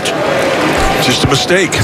Just a mistake. They were on him for like 3 minutes. I've never heard him talk like that. So I mean, Wilmer at third base was horrific last year. I mean, I'm just being real. Like he was terrible. He could not throw the ball over to first base. For him, first play. Remember when he started playing first base? It was horrific. When Lamont Wade Jr. first started playing first base, it was horrific. Yeah. And they were not that critical. No, they were urgent. Gotta go. It sounded like Baldy when he's breaking down his fields. Urgent now, go. And I'm thinking to myself, wow, they're so critical of Luciano. So you get that going on.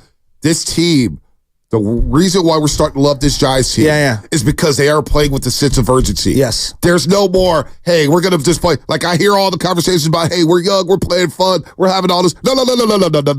The stakes are high, and the end goal is the playoffs. So when you go out there and pull that move that Luciano did, and he doesn't know any better, but he's trying to make sure you're too lackadaisical, Bo Bell has no patience for that. That's one thing veteran managers don't have patience for, is the lack of urgency on the ground or the shortstop. You cannot do that against the Phillies team, especially with the way these games are being played. It is go time, folks. And especially when you have Brett Wisely playing the way he's playing. Yeah, you can't do that. I think Brett Wisely has kind of earned his spot for the time being. Things change. We'll see what ends up happening. But when Brett is contributing with the bat the way he is, and he made a play in the hole just to get the force at second base yesterday, it's just, I don't think Lucy has that in the back pocket right now. And when you see everything that he's bringing to the table, I'm talking about Brett Wisely now, it's pretty straightforward. I think this is pretty straightforward. Now, that brings me to, you're talking about, hey, sense of urgency.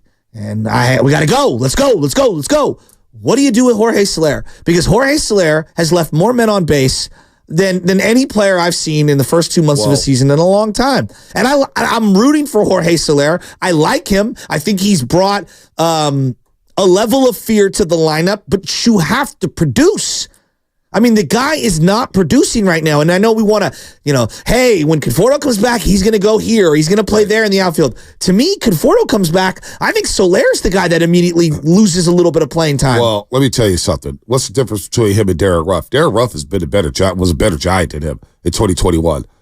As a platoon DH, As a platoon DH. First of all, Conforto gets his ass right, because they're being careful with the hamstring. He's had injury issues.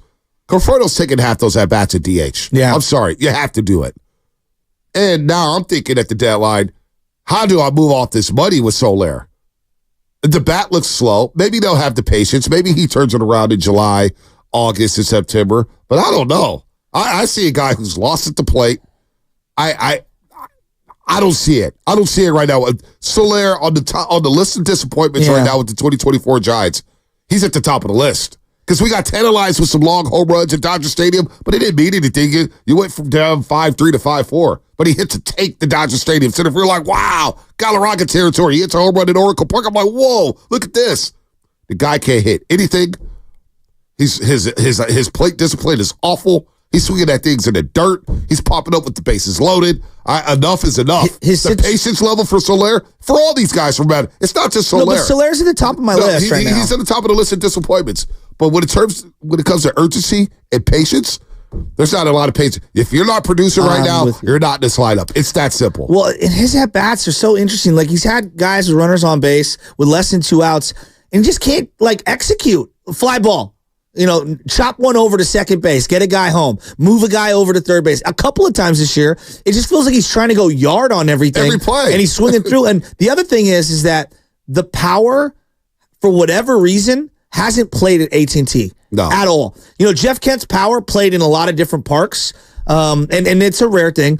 Stanton, when he came to AT&T, he was like, his power translates. We'll see him this weekend. Right? I guarantee Aaron Judge's power is going to translate. Solare's power has not translated here. Not even close. You know, I'm a big believer in there are certain guys made for certain ballparks. You know, when you saw, what's the lefty who played for the New York Mets? Rizzo, down the line. You know, that his Yankees. power played at Yankee Stadium, and it didn't really play in a lot of other places. No doubt. You know, some guys do fit the template of a stadium.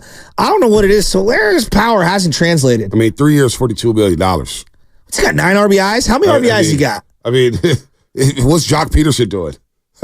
But begging for Jock again? Do we have a Pasoy problem? I'd rather have Pasoy problems right now with the way Solare's playing. What is that? He's got 9 RBIs? He's got 15 RBIs. 15. I mean, not Estrada, but Matos had 11 in 2 days. Now, that's a record, but you get where I'm going with this thing, man. Like, he's just not slugging. He's not hitting enough line drives. There's not a lot of gap power. And to me, the at-bats look very predictable. He's swinging through his shoes. He's opening up the chest, trying to pull everything. He's gone the other way a couple of times into the gap. He's got 6 home runs. I thought he only had like 3. Well, he had a couple solos. I mean, I knew he had a couple solos, but that's you know where he's reaching his last home run. He's kind of reaching the Brandon Belt zone where it's like, oh, great, you hit a home run in the 7th inning, down 6-1. Like, come on, man, you got to deliver when the. He had a home run Friday night against the Mets. That was nice. That was nice, and then before that, he had a home run against the Pirates at home, April 27th. Hit a home run then, but he went damn near a month without a home run. 5 solo home runs for Soler. There you see? He went damn near a month without a home run. He's hitting 234 with the bases empty, 172 with men on base. So look, I know, Sam, that you're more, like on the modern numbers and all those, and I'll look at them as a reference point. RBIs, to me, is still one of the big money stats. When you look at the great players in the game, when they have monster seasons, they're scoring runs, driving in runs. That's how you win games. All right. And so RBIs still matter.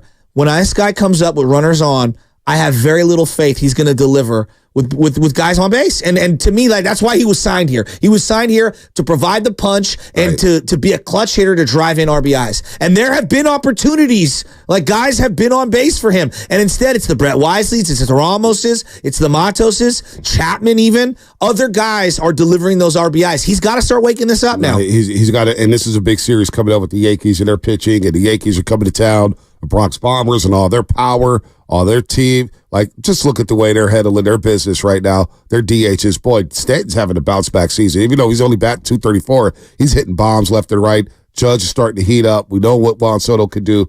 Soler, 201 batting average, 6 home runs, 15 RBIs. His OPS is at 640. That's 139th in the league. His slugging is low. I mean, his month of May has just been atrocious. Look at him in the month of May. Jorge Soler. It's batting 169 in the month of May. 1 home run, 7 RBIs, 4 walks, 11 strikeouts. How many doubles? 59 at-bats. Doubles, he has 3 doubles. 2 in 1 game against Colorado. It's a month. And he had 1 against Pittsburgh. Yeah, it's a 3 month. doubles. 3 doubles in a month. I mean, from a guy that you had projected to be your 3, 4, or 5 hitter. Right. Correct? Yes. When you signed him, that was kind of the hope. He was batting number 2. Remember, he was batting in the 2-hole to start the season? I didn't love that. I didn't love the leadoff. I didn't love the 2-hole. I don't love the 3-hole. He's swinging for the fences, and I'm watching it. He's opening up his chest way early.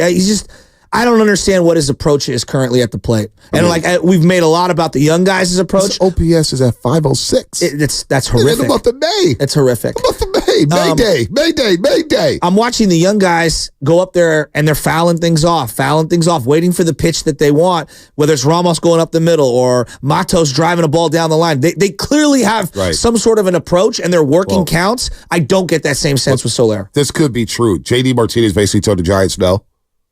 He was their first option. Yeah. I see why. How much better would they be with J.D. Martinez? J.D. Martinez bat's starting to heat up. Well, and you know what he's going to do. He's got a track record. I mean, he's a guy I'd like to have. He's older, But this is a great point. He hit 36 jacks last year. But those guys are always available on 1-year deals toward the end of their career. Mm-hmm. Look, I was encouraged with the Soler signing. It just hasn't translated at all. Maybe you go out and get J.D. Martinez. Maybe J.D. Martinez has a change of heart. Now, he only has 3 home runs because he was out for a while. He has some back issues. 3 home runs, 11 RBIs, but he's batting 271, and the OPS is coming. He could just tell that he's starting to round into form. Started right. He had 33 jacks last year with the Dodgers. He was unbelievable last 33 year. jacks. What was he, a $10 million deal last year? Yeah. 103 RBIs. $17 million? 271. Yeah. It was cheaper than Jock. It was cheaper than Jock, yes. It was a lot cheaper than Jock. Just $10 million. It's just $10 million. I'll never forgive Willard for that. They gave Jock Peterson $19.6 million. It's just $19.6 million. Relax on the money. Stop pocket watching. Basically what he told me. And then we had a problem at the end of the year. By the way, rumors has it that the Dodgers may be picking up our boy, Tommy Pham. Oh, really? They're looking to make some moves. Well, the Dodgers are basically 3 superstars and then the others. Yeah. Although Will Smith, I would say to most people, is dramatically underrated. Yeah, he's part of that core. He's Buster Posey 2.0 in my opinion. I always like Teoscar Hernandez, too. He's a solid player. If you got him in your 6th spot, you're doing pretty good. Something's amiss with the Dodgers, though. Something's up. So let me ask you this on the Luciano Soler thing, because you got the Soler issue and then you've got Luciano. I see a lot of people just DH Luciano. I don't think they're going to do that. No. And nor do I think that he needs that. I think if you do care about him, whether it's internally to keep him long term or to increase his value, I'm not sure playing him at DH at the big league level accomplishes either of the things that you need to do. I just saw a text here, Shadi mobile text line, real quick, Shasky, that JD Martinez doesn't hit for average. Well, he's got a lifetime career average of 286. I'm staring at it right now. 286. What you got to Detroit? 315, 282, 307, 305, 302, 330, 304. Did he? 213 in Boston. Then he bounces back 286, 274, 271, 271. He's a lifetime 286 hitter. JD Martinez. I mean, check the stats. To be a lifetime 286 hitter is pretty impressive. I mean, come on. In this era, too. In this era. Come on. With specialized pitching the way it is. Let's put some respect on JD Martinez's name. But I do believe that Giants fans, and I'll be one of them, I'll admit it, I feel pretty foolish today. I was down so bad that when they signed Jorge Soler, because you watch the playoffs with him in Atlanta, and you're like, wow, oh my God, we got one of those guys. I think I overrated him coming in. Now, that doesn't mean that he can't turn it around, but I've been thoroughly disappointed. I thought we were going to get more, and I feel like I got a lot of egg on my face. This is a big June for him. Yeah. And it starts this weekend against the Yankees. I think a day off for the Giants as a whole after coming off that They've road been trip. grinding. And then flying from New York City all the way back home. You got to play the Phillies. You bounce back Monday night. You beat the Phillies. You pick up Blake Snell. Getting the day off today is huge. Just take a breather. Even Randy Rodriguez looked tired yesterday in the 8th, and he got hit around, gave up 2 runs. Everybody take a day off. Everybody chill. Come back against the New York Yankees. The park will be buzzing. There will be a lot of energy in the building this weekend when the Yankees come to town. So now's a good time for Soler to just take a day off, breathe a little bit, and maybe he comes in against the New York Yankees and he has a hell of a weekend. Well, I want everyone to pay attention to the young shortstop Volpe for the Yankees. I think he's a stud. He's an absolute stud in his footwork and the way that he, plays the shortstop position. You're going to see something that you just don't see in Luciano right now. That doesn't mean he can't get better or whatever. I think he's going to be working an uphill battle currently, and Volpe is hitting this year. Now he's lower in the lineup, and he's not asked to hit, and you got other guys that take precedent in that lineup, but this is a star-studded team that looks to win a World Series in the Yankees. I think it's going to be a monster series. A lot of people are already telling me they're going out there. Yeah, I'm going out there Friday. A lot of people. I'm going out there tomorrow. I'm going to sit with David Tedler. He's like, yeah, you want to go see the Yanks? I said, hell yeah. I'll go see the Yanks. Lead a softball game a little early. Get over to Oracle Park and go see Stanton and Judge. I've never seen Judge in person. Never seen Stanton in person. No, I actually have seen Stanton. I haven't seen Soto in person. No, I've seen Soto too at the Padres, actually. I just want to see him in those Yankee uniforms. I love those Yankee road uniforms they have this year. The blue. Yeah, without the white. Yeah, I like it too. And the numbers on the back. Yeah. Come on, Kitty. You know they look good. Kitty. New York, Kitty. Look at the Yankees are coming to town. Next question. And it's a good litmus test. Look, you won a series. All this doom and gloom talk. You did win a series against the Philadelphia Phillies. But also the fact is, you scored 2 runs over the last 18 innings. Yeah, the offense just kind of hit a wall. Wade Jr., how big is that loss, Lou? It's a huge one. And then the question's always going to be there for any Giants team. Can you hit at home? Yeah. I know you can hit on the road. Can you hit at home in your own ballpark? So, I will definitely take it. I'm not going to scoff at beating the Phillies anytime. And a lot of people are going to be outraged by the whole Bryce Harper, Kyle Harrison situation. The first one up and in, I understand where Bryce is at, but I love my 22-year-old not backing down from Bryce Harper and throwing another one right up in that area and then getting a strike because the ball hit the bat. Like, I see both sides of it, and to me, it was just classic baseball. Yeah. I loved it. I do like Bryce Harper, though. Oh, boy. It's terrible news. Dustin Moore. Wow. Somebody just texted me Dustin Moore news. This happened a month ago. Ugh, I'm not going to read that. Dustin Moore, the ex-right fielder for the Giants, who wore number 22 sacrilegiously when he didn't deserve it, him and Dan Ugla. Tore his knee up on the in the Petco Park bullpens. Remember that? Yeah, on a ball he shouldn't have caught. He tore his knee up. Boy, this guy. Oh, boy, this is nasty work. Anyway, 888-957-9570. Your thoughts on Luciano. What should the Giants do with Marco Luciano? What should they do with Kyle Harrison? Will Kyle Harrison be moved to the bullpen at some point this season? But I also want to get back into the money conversation because we got a great cut from Dak Prescott and we got a great cut from Draymond Green that we didn't get into. We've been kind of chilling off for Draymond a little bit here on this show just because there's a lot going on with Draymond Green, the Rudy Gobert aspect inside the NBA. But one thing he said last week on Shaq's podcast got a lot of people up in arms, and I understand why people would be a little upset about that. Plus, Ron, what is it, 8:30? Let's get to the injury report here on the Morning Roast. We'll get it there. But as you're finding it, I got to let everybody know I forgot to do this. I shouldn't forget to do this because the boss man's going to get on me. Before we get to the injury report, be sure to be tuned in to 95.7 The Game starting on Monday. Oh. Monday, my favorite day of the week. June 3rd for a chance to win a great gift for dads this Father's Day. That's right, an autographed Steph Curry jersey. Wouldn't that be the perfect? It's time for the injury report. It really hurts. Brought to you by Boxer & Gerson, Northern California's premier workers' compensation law firm, helping injured workers get their lives back for over 40 years. At least you didn't pull a Carter, Kitty. You didn't pull a Carter. Contest starts Monday, June 3rd, and I love you, Carter. You'll have 3 chances to qualify each day. Once per show at 7:30 with us, 12:30 with Starty and Goof, 4:30 with Will and Dibs. So write those times down and listen starting on Monday for your chance to win an autographed Steph Curry jersey. You have 3 chances each day to qualify. 7:30, 12:30, and 4:30 once on each show starting on Monday, my favorite day of the week, June 3rd. All right, injury report. Marco Luciano. Did he leave because of his hamstring injury, Kitty? Or did he leave the game due to his bruised ego? I have no idea. But Giants manager Bob Melvin did not provide much other than that. Luciano suffered the injury in the first inning when he reached base on a throwing error by Phillies catcher Christopher Sanchez. Giants are expected to further evaluate Luciano today with it being an off day. So what happens with Marco? Does he go on the Phantom IL? Remember Ross Stripling last year saying, I was placed on the Phantom IL. And then Farhan Zaidi just busted Farhan out. It was cold game. But what's going to happen with Marco Luciano? We shall see. The injury report brought to you by Boxer & Gerson, Northern California's premier workers' compensation law firm, helping injured workers get their lives back for over 40 years. All right, what's coming up in the game? Brought to you by Fremont Bank, full-service banking, no compromises. Let's get into the money. And we're not going to be pocket watching, but it's an interesting conversation that surrounds athletes with money and whether or not they play for the money or the fame, or do they play for the love of the game. We're going to do all that here on the Morning Roast. Shasky Bonte, more coming up on 95.7 The Game.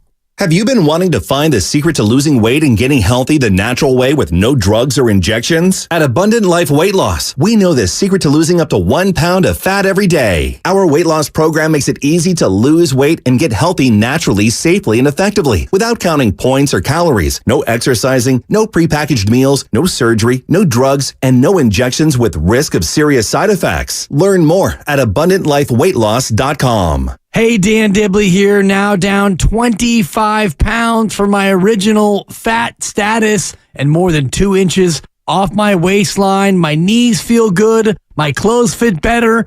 I've never been happier. Many patients lose 20 to 30 pounds in about a month or 2. Schedule your free private weight loss consultation by calling 925-854-5140. That's 925-854-5140. Or online at AbundantLifeWeightLoss.com. That's AbundantLifeWeightLoss.com. Results may vary. Are you looking for a rewarding career and opportunity to serve your community? The Alameda County Sheriff's Office is now hiring for both sworn and non-sworn positions. Alameda County Sheriff's Office has excellent opportunities opportunities for career advancement, competitive benefits, and for all new deputy sheriffs, hiring bonuses between $10,000 and $15,000. Don't wait to start making a difference in your community. Apply today at joinacso.com. That's JOINACSO.com.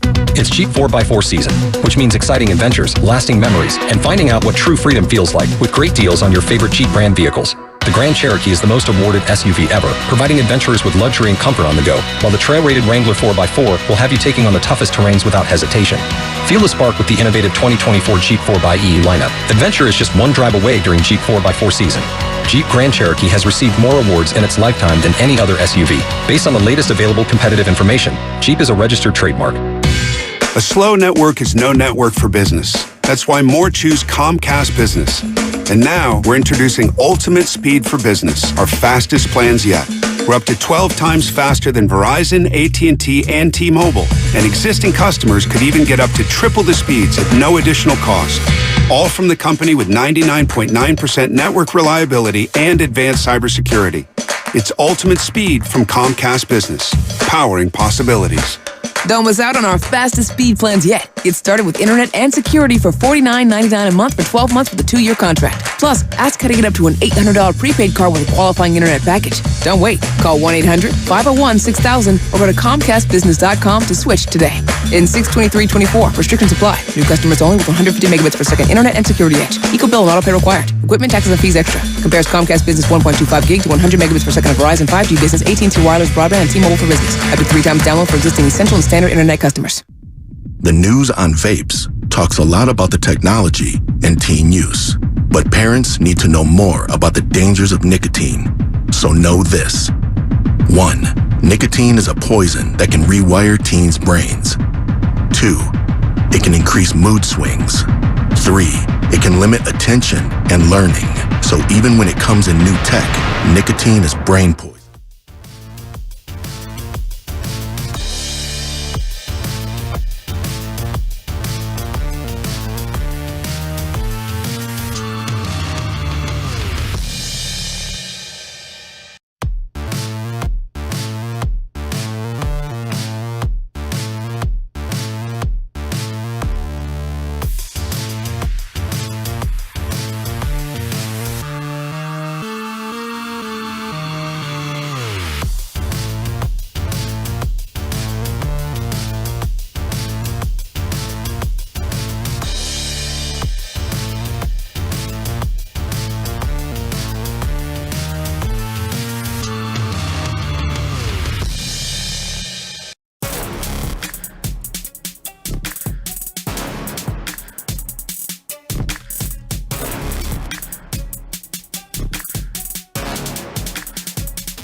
Go ahead, Katie. Hit it.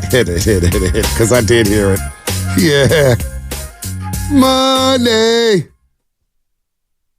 Yeah, talking a little money on the morning roast. Oh, baby. Good morning to everybody out there. Could never go wrong. Yo, this is just, I remember Floyd Mayweather walked into the ring fighting Shea Mosley, and he had him singing in there. Emmanuel Stewart was on the broadcast for HBO. He go, I can get down with this. And dollar bills are flying from the sky, and Mayweather's just dancing with them, and they're just singing money in the ring. Oh, this is great. Great. You know who's got a lot of money? Who? Bryce Harper. Oh, yeah, he does have a lot of money. As we say good morning to everybody out there. Not pocket watching. Boy, he took Philadelphia's money. He didn't take our money. And then it's Stretch Long out there in Pennsylvania. He is paid.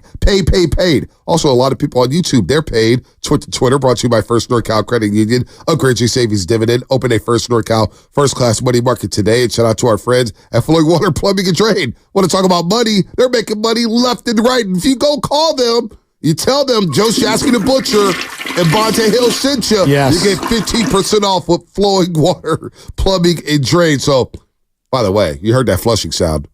Maybe that's why we're not getting a lot of calls this week. Nobody wants to be flushed. Well, I was talking to the boss, and he's bringing up the Harrison-Bryce Harper situation yesterday, and his belief, which is very interesting, and I'm not sure where I stand on it currently, but he's like, hey, finally, like a month ago, you got punked by Philly. You came into their house, and they kicked the crud out of you, and you felt levels below them. And the best player in the game, or one of the best players in the game, is Bryce Harper. And yeah, even though he's having a rough outing yesterday and the game didn't go the way it wanted for him yesterday, Kyle Harrison is not going to back down to Bryce Harper. And the team's not going to back down to him. And he's like, that's what I've been wanting. I've been wanting swagger. Wow. I want to show, I want this team to show me that they're going to punch back. And he was really excited and encouraged that the kid was willing to fight back in his own little way. Well, that's what he just said in the office. No, Bonte, you keep talking swagger, you watch swagger and flair. Well, this Harrison kid, he didn't back down for Bryce Harper. He didn't back down from him. And that's cool. And I say that's cool. And I wonder how many fans felt Kyle Harrison in that moment and how cool it was to say, I'm not backing down to you, Bryce. I'm going to pitch it up and in. You're going to yell at me to say, throw it over the freaking plate, and I'm going to go up and in again. I'm going to go up and in again. Now, was it a control issue? Did he know what he was doing? And that's all good. You can't be no punk. And I respect that. That is swagger. That is toughness. But I'm getting older now, Shasky. And all that stuff is secondary to me. Yes, I want swagger. I want toughness. I'm going to go after you. I'm going to strike you out. I'm going up and in. I don't care who you are in the box. It could be Bryce Harper, Barry Bonds. I don't give a damn. I respect that attitude from a young 22-year-old. But you also got to pitch better, right? And moving forward, that's all fine and dandy. But we're going to be watching how you control those emotions in the future. Not talking about pitching long-term, but whether you're giving me 7 shutout innings. I'm saying when you get on that rubber, you got to keep that same energy every single start, but you got to start getting outs. Because once you don't get outs and you start pulling this stuff and you're going up and in on the Bryce Harpers of the world, then all of a sudden people look at you a little crazier and all that little tough guy stuff goes out the window. So, but he gets props for that. Did the Mad Bum experience where he used to do that as Mr. Policeman, did that wear thin on you? It did, because it felt borderline racist at times. And then obviously it just became a thing with him. And I was just like, Bumgarner, get your ass back on the rubber. Like, you gave up a home run to Max Muncy, they went 450 feet. And you're yelling at people to run the bases? No, they run the bases how they run the bases. Carlos Gomez, I'll never forget Carlos Gomez fouled one off, right? He's with the Brewers, facing the Mad Bum. Fouls one off. He was the center fielder? The center fielder. Yeah. He was a hothead. Yeah. He was crazy. He was my type of crazy, though. He give you everything he had, but he was a nut. He starts cursing himself out over a foul ball. And Bumgarner starts yelling at him. Get in the box, and Carlos Gomez like, who the hell are you? It got old quick with Bumgarner. That stuff gets old when you do it over and over and over again. That situation, Bryce Harper's yelling back at him saying, throw a strike, throw it over the freaking plate. I'm paraphrasing. Kyle Harrison had every right to be like, no, screw you, dude. I'm going up in it again, because he already struck out Bryce Harper. He had it shoved against Bryce Harper. Who the hell are you to tell me to throw it over the plate? I'm trying to get you out. I'm doing whatever I got to do to get you out. I'm in survival mode in this inning. I got to get out of the inning. I didn't keep this team in the game. So Kyle Harrison does get props. But I do wonder how it resonated with Giants fans yesterday that he did stand up to Bryce Harper, a guy who obviously spurred the Giants and tied with the Phillies and has been known to have beef with other pitchers, including Hunter Strickland here with the Giants and starting brawls, which is 9, 8, 7 years ago to the day yesterday in which he started that brawl with Hunter Strickland throwing the helmet the other way and fighting with Hunter Strickland and catching one on the chin. But I wonder how Giants fans feel about Harrison doing that. I do. Does that make you like Harrison even more? Well, to me, I like that he didn't back down. I mean, that's definitely something. I'm very. I think that he's in an odd spot right now, overall. But that particular moment, I don't think it moved me the way it moved our boss. It didn't move me that way. Now I liked it. I got a good chuckle out of it. But at the end of the day, I'm like, yeah, but they're looking at you as like barbecue chicken right now, dude. Like, it's one thing if you're in, a 4-4 game or something like that, and it's heated, or even if it's in August or September. I love that the Giants have punched back, but at the same time, I'm also looking at the big picture, and I might be too zoomed in on this thing. I don't know, but I didn't see that as some like giant statement that we're going up against Philly and we're not going to back down. Yeah. To me, it was a guy in the moment like, nah, dude, like I'm going to throw up and in. I'm good with that. And I liked it, but I still see that the young guy has a lot of growth, but I love the competitive fire in him. Again, and as I, pardon me, as I just stated, it may not matter if you start getting rocked around. You go to Arizona, you get lit up. You get lit up by the Rangers. You get lit up by the Cubs. All that, hey, yeah, you stood up to Bryce Harper. Nobody cares. The bottom line is you have to get results. Now, you may win over people in that clubhouse and you're a fiery guy, but you're also only 22 years old. This is your first trip around the big leagues. You got to earn that respect. When you do that to Bryce Harper, and I heard FP yesterday with Willard the Dibs, and he said it. Look, man, when you go up and in like that, you're playing with people's lives. There's no question. You know what I'm saying? You're playing with people don't want to be hit in the face. Here's Bryce Harper. They don't want to lose a season. They don't want to lose a season. They don't. And he goes, Bryce Harper's like, yeah, I wasn't really that bad. And I know Harrison wasn't trying to do it, but look, it's not fun when you get hit in the face. You get hit in the face, man. It's not fun. So, it's bad. Asked if he cleared the air with Harrison. He didn't mean to. Fingers in. He didn't mean to. Interesting. Bryce kind of drives me crazy. I mean, he's so talented. He's so good. I can't keep my eyes off him when he's on my television screen. But there's just a lot with him. He's got a Luka quality to him where it's all about him and the hair. And when he makes an out, it's like, I should have hit a 500-foot home run. I don't know. There's a flamboyance to him. I do love it, though. No, he's great. He's great for television. And he's lived up to the hype. No question. Let's be real. We've been knowing about this guy since he was in JUCO. He's also a Philly. He's a 16-year-old. And I hate the Phillies. Yeah, no, I can't say the Phillies. But in that market, he's a rock star. Oh, he's perfect. He's a rock star. Who did we talk to? Was it Dubas who said he is number one? And we talked to another guy in Philly. I think it was Spike Eskin. Spike Eskin said he was the number one guy in Philadelphia right now. That's pretty incredible. Because of the when he brought up Chuck and Chuck on WIP, who we found out Chuck was a bozo. He's one of their worst callers. And it's like, that's the best you got. Chuck came on this show and got roasted real quick. That bum. Jeez. Can't wait to play the Eagles again. What a bum he was, Chuck in Philadelphia. I mean, look, I just think when we talk about this little moment, though, Bonte, when we talk about this moment, think of the stakes and how high they were in the NLCS when it's Johnny Sanchez and Chase Utley. Yep. Think about the Bryce Harper, Hunter Strickland thing.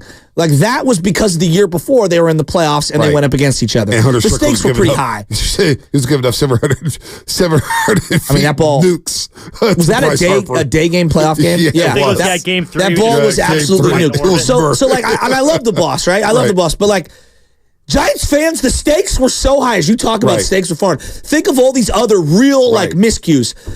And seeing Bumgarner do it for so many years, where it's like, dog, you're getting tagged. You're angry at Puig because he launched one out. Get him out. Get him out. So, I don't know. Like, I liked it. I got a good smile, but it didn't move me the way it moved the boss. No, it's, I wonder how many Giants fans it moved. Yeah, no, I don't know if it moved anybody because not a lot of my Giants buddies. No, they didn't care about that. What they cared. Is Harrison the real deal? Do you remember any Lincecum moment where he hit someone intentionally or, threw up and in on someone intentionally and it got spicy? I don't remember. I don't either. I can't recall it at all. I can't recall it at all. Guys just got outs. I mean, to me, guys just got outs. And I think league-wide, Bryce Harper commands a lot more respect right now. and it's not even close to Kyle Harrison. Yeah. We don't know Kyle Harrison yet. We really are just now getting to know him at the big league level. He's a rookie. And I get it. Him standing up to Bryce Harper, cool, great. You went up and in. But you also saw somebody, Dennis Martinez, in Kirby Puckett's career. We got cheated out of Kirby Puckett's entire career. But I do think that the 22-year-old is trying to make a statement in that I'm not going to back down. Right, and I do think that does resonate with the other guys on this team. It does. But I have highlighted the one thing, and I keep bringing this up. You ask me what's so important about Kyle Harrison. I say the resiliency. Yes. Because he's getting tagged, he's getting knocked around early in games, but he's hanging in there. He's giving you 5, and he's keeping you in the baseball game. Even yesterday, 4-0 lead. We just watched the Giants come back 3 straight games from 4-run deficits. They're able to do that. Now, Lamont Wade Jr.'s out. That's impacted the offense, no doubt about that. But we have seen them rally from 4-run deficits 3 times in the last week alone. True. So he's keeping you in baseball games. But I'm also watching the pitcher saying, boy, it feels like he's in survival mode from the first pitch of the game. I mean, he's walking guys and giving up hits. So, yeah, you could be a tough guy. You could be up and in. You could tell Bryce Harper to get his ass back in the box. That's all fine and dandy. But you also got to produce. And that's where Giants fans are knowledgeable saying, you know what? Yeah, that's great. You tried to check Bryce Harper. Pitches cleared, whatever. Phillies are still better than us. They got the win today, and you gave up 12 hits in 5 innings. I feel like Giants fans are feeling like that as opposed to, yay, he stood up to Bryce Harper. Yay, Bryce Harper's a crybaby. Yeah, who is Bryce? Blah, blah, blah, blah, blah. No. It's Harrison, you need to pitch better. It's straight up. I admire your toughness. I admire you not being a punk. Is that showing me some swagger, some moxie? Yeah, sure, absolutely. Good. I do like that. But I also would like you to not give up 12 hits in 5 innings. I would also like to see you get past the 5th inning. You got 4 straight starts where you only went 5. Well, let me take it a step further. When they did have the benches clear, the 2 guys that were in the mix more than anyone weren't the players. It was Matty Williams and Pat Burrell. Yeah, I know. It was the 2 coaches. Like Kirk Casale, I'll give Kirk Casale credit. He did not pull a Buster Posey. He didn't just stand there and let it happen and then jog after the fact. Kirk Casale got right into Bryce Harper, was like, no, we're not going to let this happen. So Boss Man's talking about swagger. No, Bryce Harper's got the swagger. I mean, yes. For him to sit there and yell at somebody, throw it over the plate. That gave me Parkman vibes from Major League. It's like, damn, Bryce, stop playing around. So yelling at the kid, said, throw the damn ball over the plate. There's been times where I've been out in the field and I'm telling our pitcher, can you just throw some strikes? See? So trust me, I get that. Like, throw some strikes. So you want to talk about swagger, the headband, the hair, the gloves, the eye black. The tapered pants showing the socks. Pants, the socks. The white Under Armour shoes. I mean, he's just swagged out of his mind. That's swagger. That is swagger. You're yelling at a guy, and I get Harrison doing it. That to me is not swagger. Let's go to Skills of Vallejo. He's got some thoughts on this situation. Skills, long time no talk. What up, Skills? Hey, what up, Bonte? What's going on? Chasky, I want to respond to 2 things you guys said real quick and then make a point of my own if I could. Absolutely. Okay, here's the first. You asked about Tim Lincecum. Did he ever kind of start things? There was a time, I believe it was in 09, maybe early 10, where he threw up and in, maybe even hit Matt Kemp of the Dodgers, and Kemp took 2 steps towards the mound, and Pablo Sandoval was playing first base that day. Pablo Sandoval was ready to spear him, and Kemp thought better of it. So that's I want to just share that story real quick. I got to look that up. I remember that clearly. I wanted him to take Kemp out. I hated Kemp back in the day. I did too. Even though he was a Niner fan. Yeah, no, I can't stand Matt Kemp. He's dating Rihanna first and foremost, so we're all jealous of him. Anyway, keep going, Skills. I'm not gonna lie, that's part of the reason why I hated him. Hey, I'm just the guy. What can I say? That's neither here nor there, though. I asked about Harrison versus Harper, and what that reminded me of was about, I think in early '97, maybe '96, Sean Estes threw up into Steve Finley, and Steve Finley did a Bryce Harper, and he dressed him down right in front of everybody, and Sean Estes kind of curled up into a ball. He didn't respond at all. And I lost respect for him that day. But I never really completely got back. Even though I love him as an announcer today, but I never forgot that exchange with Steve Finley of the Padres. And the last thing I want to say real quick, and I'll let you guys go. In your fandom, I go back to '90, but my memory kind of goes in and out. Can you think of any other opposing player who just, whenever he plays the Giants, just seems to there's always something, a headline, or some sort of, with Bryce Harper hitting the home runs off Strickland, fighting with Strickland years later, wrecking his knee on first base, the inside the park home run last year. Then now this year with Harrison. I mean, it just seems like there's always something going on with Bryce when he plays the Giants. You know, Skills. You know another guy, and he was a pitcher. Was Julian Tavares. It always felt like he was always something. He was a Giant. He was a Giant, and that maybe led to it because when he left the Giants, it seemed like he was always getting into something with the Giants, buzzing somebody, cursing somebody out, Michael Tucker. throwing it out. Michael Tucker's a guy that if you asking me, but he's not of the level of Bryce Harper. Bryce Harper is on a level that no one can even come close to. Yeah, no, I think Julian Tavares is not that guy either. But I always think of him as like, boy, he was always stirring some stuff up with the Giants. Always. Yeah. Always. So Bryce Harper, there is always something with him because we all thought we were going to get him at one point. There was a love affair between the city of San Francisco and Bryce Harper. Remember when he was tweeting out, oh, man, this city's beautiful, blah, blah, blah. And then when he signs with the Phillies, like, yeah, I wasn't going to get signed there. They're getting older.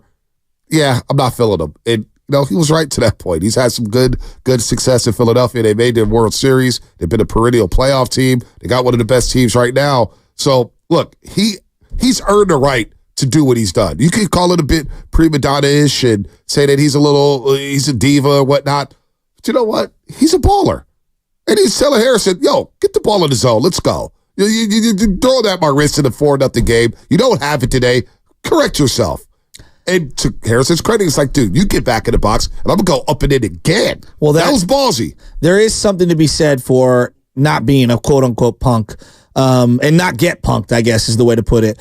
He referenced Sean Estes, and Sean does a great job on the postgame show, but when people bring up Sean Estes, I do think of a couple of things, and one of them is him throwing behind guys instead of hitting them when he was supposed to give a code red. Right.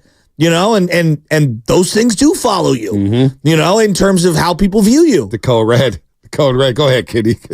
I was just going to say, I remember when Sean Estes played for the Mets, and just after Roger Clemens hit Mike Piazza in the head, and that whole then threw the bat at him. Yeah, and then threw the bat at him, right? And what happened after? I don't know if it was the following year, but Sean Estes hit Roger Clemens in Shea Stadium, and then Sean Estes hit Roger Clemens out of the park. He threw because that's when pitchers were still hitting. He hit a home run in the very same game. It was one of the greatest. But do you remember when he threw behind the guy that he was supposed to hit? You probably don't. Yeah, I don't remember. That's that. what I think of. But a gamer. Yeah, no, okay. He was better with the Mets. Right. He had like a rejuvenation with the Mets. He was good with the Giants, actually. I like Code Red. I don't know why. Well, baseball does have that. No, I know they do. But when I think of the Code Red, obviously a few good men with Jack Nicholson and Tom Cruise. But the Code Red in baseball, like Lloyd McClendon. I think of Code Reds. Tony La Russa and Lloyd McClendon. All right, Lloyd McClendon, longtime Pirate as a player and a manager. When they would get together against the Cardinals, and I just remember Lloyd. I can see it right now in my head. I'm playing it out in my head. La Russa, they were throwing at the Pirates. The Cardinals, they were throwing at the Pirates. And Lloyd's just sitting in the clubhouse by himself with the shades on, and he's just staring at the Cardinals clubhouse. Just staring. He goes, okay, Tony, that's what you want to. That's how you want to play today? Watch this. Hold my beer. And then so the Pirates are beating the Cardinals, and they're getting into fights. We know about the Cardinals and Reds getting into fights, and our boy Johnny Cueto kicking dudes on the net. Tony La Russa, he wasn't playing that. Oh, Bryce Harper's going to show us up? Tony La Russa would have made sure Kyle Harrison throw it in the backside. He wants to do that? Go ahead, throw it at him and hit him. So that would have been gangster. Well, when I close my eyes and think of Pedro Martinez, I think of him hitting somebody up and in, and then taking 4 steps off the mound and telling him what he thought of him. Right. And he 5'9"? And that's with an afro. That's with the fro. With the Jerry curl. There is some level to that, but you have to have the 98, 99 Pedro Martinez season as a resume to back up that stank eye. So you say you can't do that right now with Harrison? Well, I bring up, Hunter Strickland. All that bravado is great. But when you're getting tagged, all right, it really doesn't mean much. You have to have the resume back it up. Now, I like it as a first punch, but you got to be able to back that up with with your resume and your record. And you got to be, you got to come back around and beat the Phillies. Yeah, and right now the resume doesn't look good. And to the point where I'm looking at Kyle Harrison. Yeah, it's great. You're bringing some swagger. You're not a punk. That's all fine and dandy. But you also got to start pitching this as games, and you got to keep the Giants in games, and you got to start getting deeper. Or I could see a situation where Robbie Ray and Alex Cobb, if they do get back and they're rolling, I can see Harrison taking a step back and they're saying, you know what, you're going to be our bridge guy. You're going to be our setup guy. You're going to be a bullpen guy. You're going to be a lefty specialist. But we're not going to send you to Sacramento. Same thing with Luciano. We're going to keep you here, but you're going to have a smaller role. if you were to just say the best version of Kyle Harrison, is he a guy you think can, at some point down the line, would be flirting with like a Cy Young? Well, you just asked yesterday in cap or big facts. Big facts or big cap. Will Kyle Harrison become the most winningest lefty in Giants history? And Bumgarner was number one. And I said no. One, it's hard to get wins in today's game. Everybody's bullpenning and guys are, they look at Logan Webb. They look at the quality starter, whatnot. Yeah. But I don't see it. Cy Young stuff? Are you kidding me? No, I don't see it. I see a fourth starter right now. Fourth or fifth starter. I don't see Cy Young right now. And that's not a knock on him. He's only 22 years old. I want to be fair here. It's his first go-round in the major leagues. But the hype that he received, I don't see an elite fastball. I don't see pinpoint command. I don't see great breaking stuff, off-speed stuff. Now, time will tell. Maybe he does turn into that. But right now, you're asking me right now what I'm seeing? Just ask him, saying, no, I don't see it. Like, I look at someone like Mark Mulder, who came up at 22 years old, right? And I thought Mark Mulder was amazing, and he had a window in time with the A's and with the Cardinals where he was amazing. His first full season, 150 innings pitched, 27 games he started. He was 9-10 with a 5.44 ERA. Yep. And he was more of what I would call a moxie pitcher than he was an overpowering pitcher. Wouldn't you agree? Absolutely. Which is what I would file Harrison that way. Control. Yes. Command the corners, both sides of the plate. Lefties are coming in on them with that inside pitch.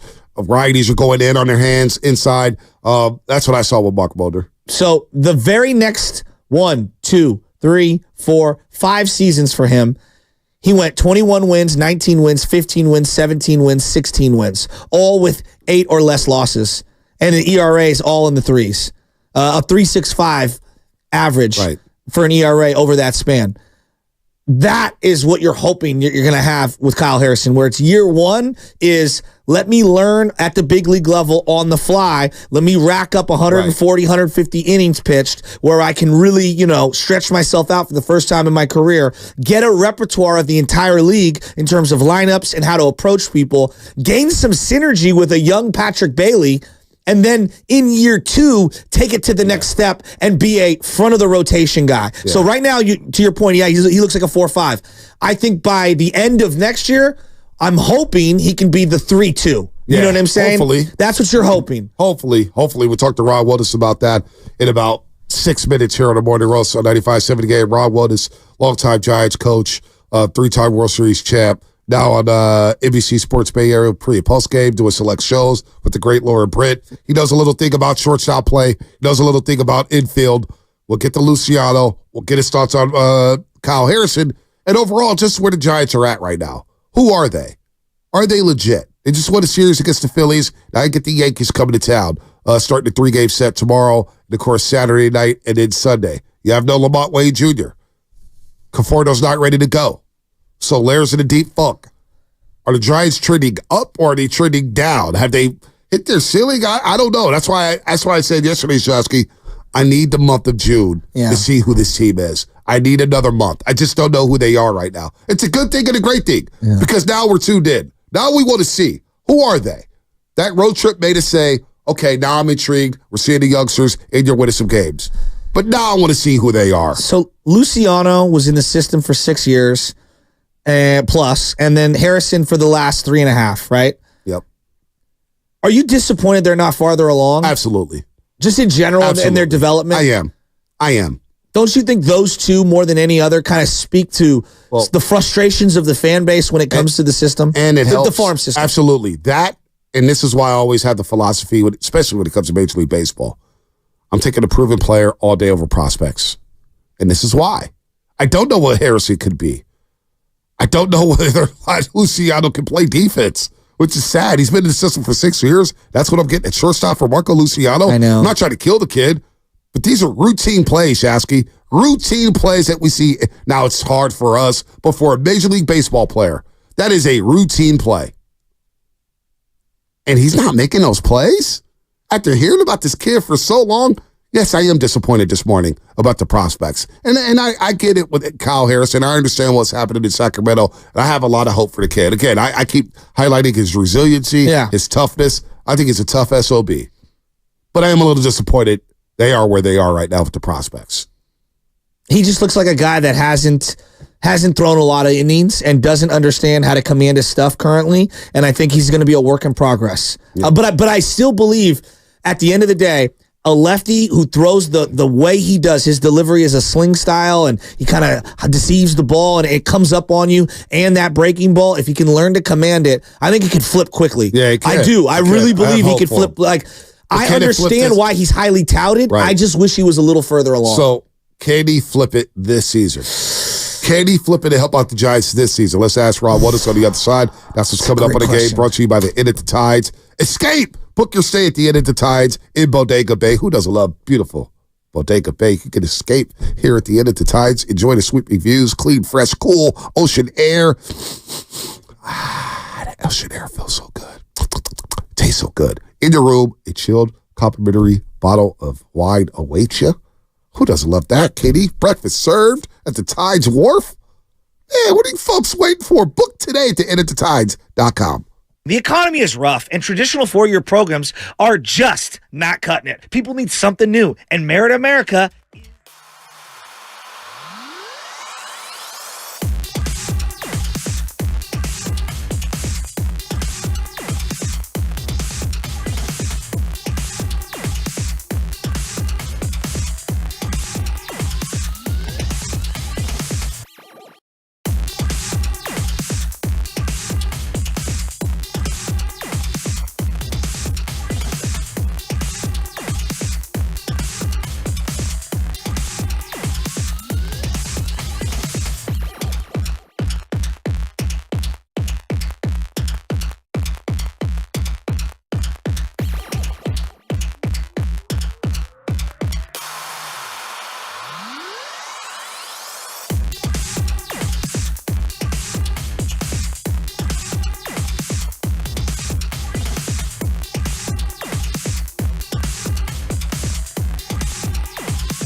black. The tapered pants, showing the socks. Pants, the socks. The white the Under Armour beard. shoes. I mean, he's just swagged out of his... That's swagger. That is swagger. Now, back to the morning roast with Fonte and Shasky. I think this show loves swagger more so than any show out there in America. We talk about swag and fashion and whether you're pipping home runs and eye black and how you look. Well, the Giants have some swagger in 2024. They do have some swagger. Matos, when you wear a glove like that, turquoise blue, and you're flying around, helmet flying off, that's swag. Matos, that's swag. Harrison showed me that he's not a punk. All right. Chapman, underrated swagger. Underrated swagger. We found that out last week on the Morning Roast. If you missed that interview with Matt Chapman last Friday, go download the Odyssey app. It is free. It is free. And we all know we love free. We all love free. But anyway, what's going on with Marco Luciano at shortstop? What's going on with Kyle Harrison? We'll talk to Ron Wodos in just a second. We got some good news, though. The great John Sterling is going to join us tomorrow as the Yankees are in town. I know he's retired, but you know he's still watching. Sam Lubin said he reached out to him via text. Yeah. And John Sterling called him back, said, "Young man, I have a flip phone. I can't see texts. I can only see 3 words. I can only see 3 words." By the way, a lot of people made a big deal about the Mona Lisa yesterday. What do you mean? They're like, Bachi, you're kind of right. The Mona Lisa is overrated. Really? Yeah. And those were people that went and They saw the visited? Mona Lisa, yeah. I like that. I do like that. Where was I? I was getting stretched. And I asked all the stretch, shout out to the stretch lab on Brandon Street. Got me right, popping knuckles left and right, my back. They're like, man, your flexibility is coming around, dude. You're unbelievable. And I feel like I could go out there and sprint down the first baseline. Okay. In the softball charity game. But I'm not going to do that. Okay. Not going to do that. But feel good. But they were saying that the Mona Lisa was overrated too. They were not impressed. Nice. So anyway, I'm not going to ask Ron Wodos that. He's a champ.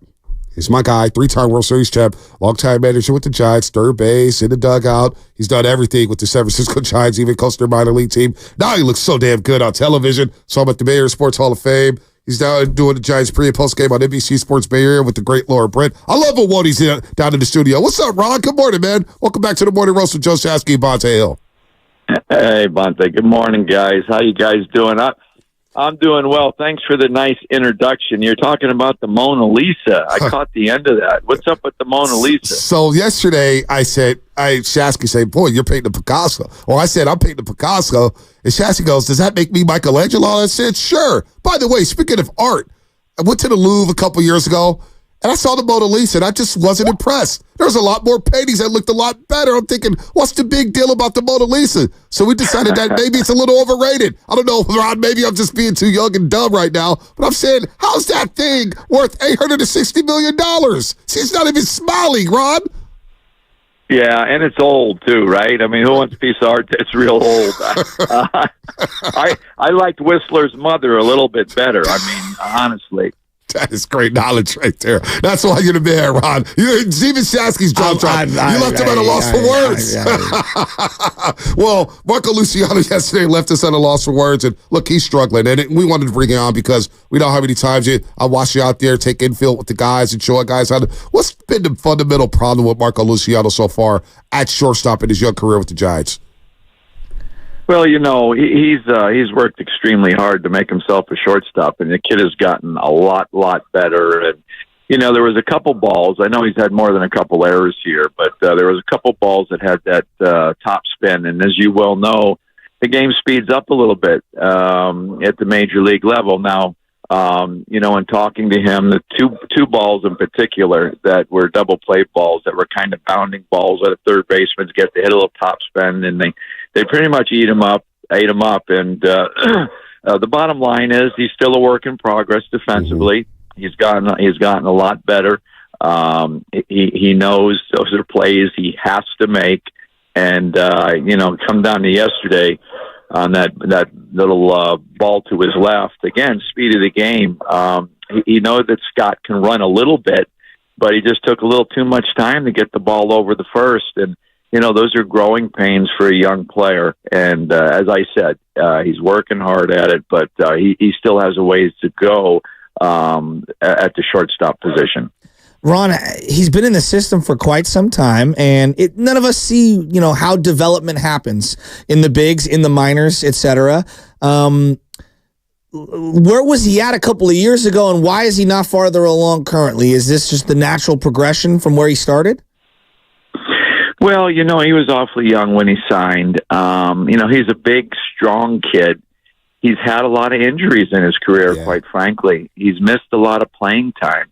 And even though he's been in the organization 4 or 5 years, his games played has still been limited because of the injuries that he's had. He's had hammies, he's had shoulders, he had a back.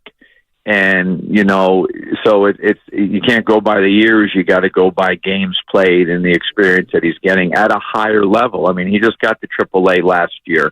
But, he's got to work hard at it. I mean, he's not a prototypical shortstop when you look at, his size and the way he moves, et cetera, et cetera. So, he'll keep working hard. I know that.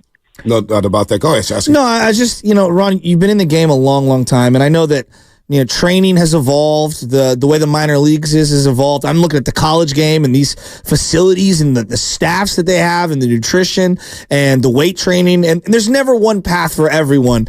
But I feel like we put a lot into the minor league development, and I don't think we know enough, at least as fans and as media. I don't think I have any kind of real feel for what is going on down there. Is that an accurate statement?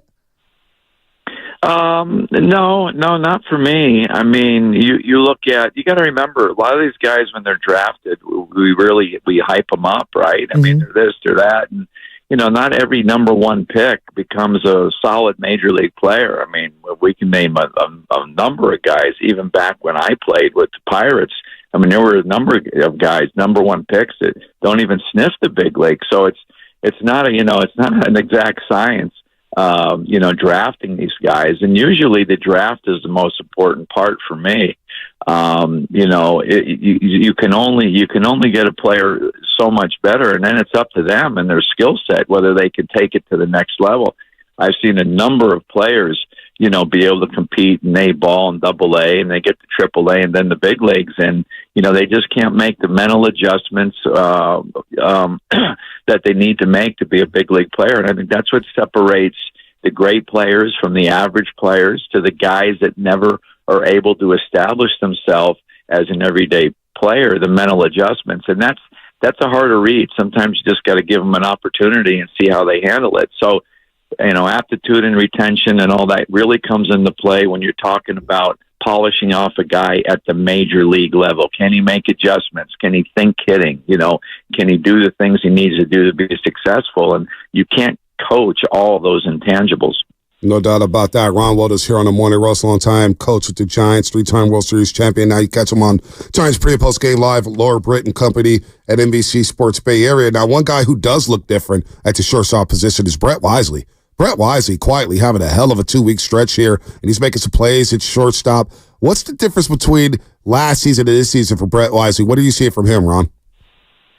Well, maturity. And, I think to the previous question, if we continue along that theme, he's a year older. And I'm going to say that the whole lot of young players, I mean, a lot of these guys were up last year. We've seen Ramos before. We've seen Wisely. We've seen a number of these guys. And I think, a lot of them, it was their first time in the big leagues or getting an opportunity. And maybe, they're giving their best, but there's an adjustment period at the major league level. So they all had a taste last year. Now they've gone back and they're getting more reps. And, would you rather be Sacramento or San Francisco playing baseball? Right. And a lot of these guys, even some of these pitchers, look at Jelly, how he's come on. He didn't have such a great, he was very serviceable last year. We used him, but now we're using him in high leverage situations because he's got the experience. He's been able to get his feet on the ground, make the necessary adjustments with location, et cetera, et cetera. So Wisely is maturing. I mean, he's really not a shortstop. He hasn't played a lot of shortstop in the minor leagues. He's a heck of a second baseman, outfielder, but it just shows you, another year of reps on his development. And, it's hard to predict these things, but I think a lot of the young kids, that's the biggest difference why they're contributing so much. They have another year under their belt, and they're a lot more comfortable and they're a lot more prepared to compete at this level. Yeah. Wisely's been excellent. I mean, he made a couple of plays in the hole the other day, just to even get a force, a couple plays up the middle. I mean, he's been really good at shortstop. What's your read on Kyle Harrison right now? I mean, he throws the fastball a lot, and it feels like he can't get a second or third pitch over for a strike consistently. What are you seeing from Kyle Harrison? He clearly has tools, but it feels like he's kind of a work in progress at the big league level as well. I think that's accurate. Look, he has outstanding stuff. He's got a swing and miss fastball. That upshoot fastball up in the zone is a very effective pitch for him. But as you said, if you don't get ahead of hitters or have a secondary pitch that you can throw for a strike, when you need it, it makes it a lot more difficult to get major league hitters out. And he's done a good job. But yesterday he struggled. But again, if you saw him at the beginning of last year in Sacramento, like I did, and he had a difficult time just, getting through, he had 60 pitches for a while and getting through 3 innings, 2 or 3 innings because of the walks and the command. So what he's doing for us and where he's pitching in the major leagues compared to where he was at last year is huge improvement. And, we tend to forget that because they're in the big leagues, and the big leagues is a performance league. It's not a developmental league, right? We don't want to live with growing pains in the major leagues, but we believe in him enough to stick him in that rotation and give him the opportunity to learn at the major league level.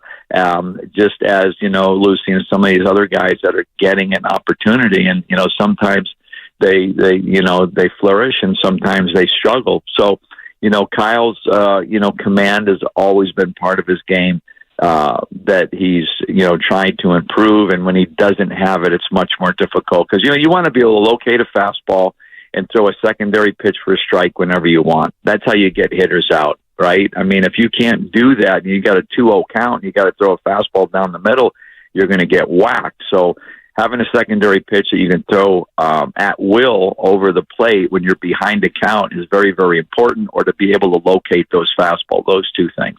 Ron, coming off that road trip, the Giants, when they beat the Mets 2 out of 3, and could have got the sweep there, but, they're playing good baseball on the road trip. They go 4-2. They win the series against the Phillies, who have been one of the better teams in baseball, if not the best team in baseball. Now the Yankees are coming to town this weekend. This Giants team, it's been a lot of fun. They've showed a lot of resiliency. And we have no idea where it's going. But the trial by fire for the youngsters, you get great play from Matt Chapman. I do want to ask you about Matt Chapman playing third base. Some of the plays he's making, I'm like, wow. I don't think I've seen this in the Giants uniform. We just watched Brandon Crawford for a decade. Do you like where the Giants are at as a team right now, Ron, heading into June? Absolutely. Look, they were 6 games under 500. It didn't look like we were moving in the right direction at all. And all of a sudden we had all these injuries. And, these kids have come up and really energized the ball club. They've all been contributing for the most part. You mentioned Wisely, even Ramos, and, of course, Matos, what they all did coming up here. And, that's a good thing. Our depth is sound.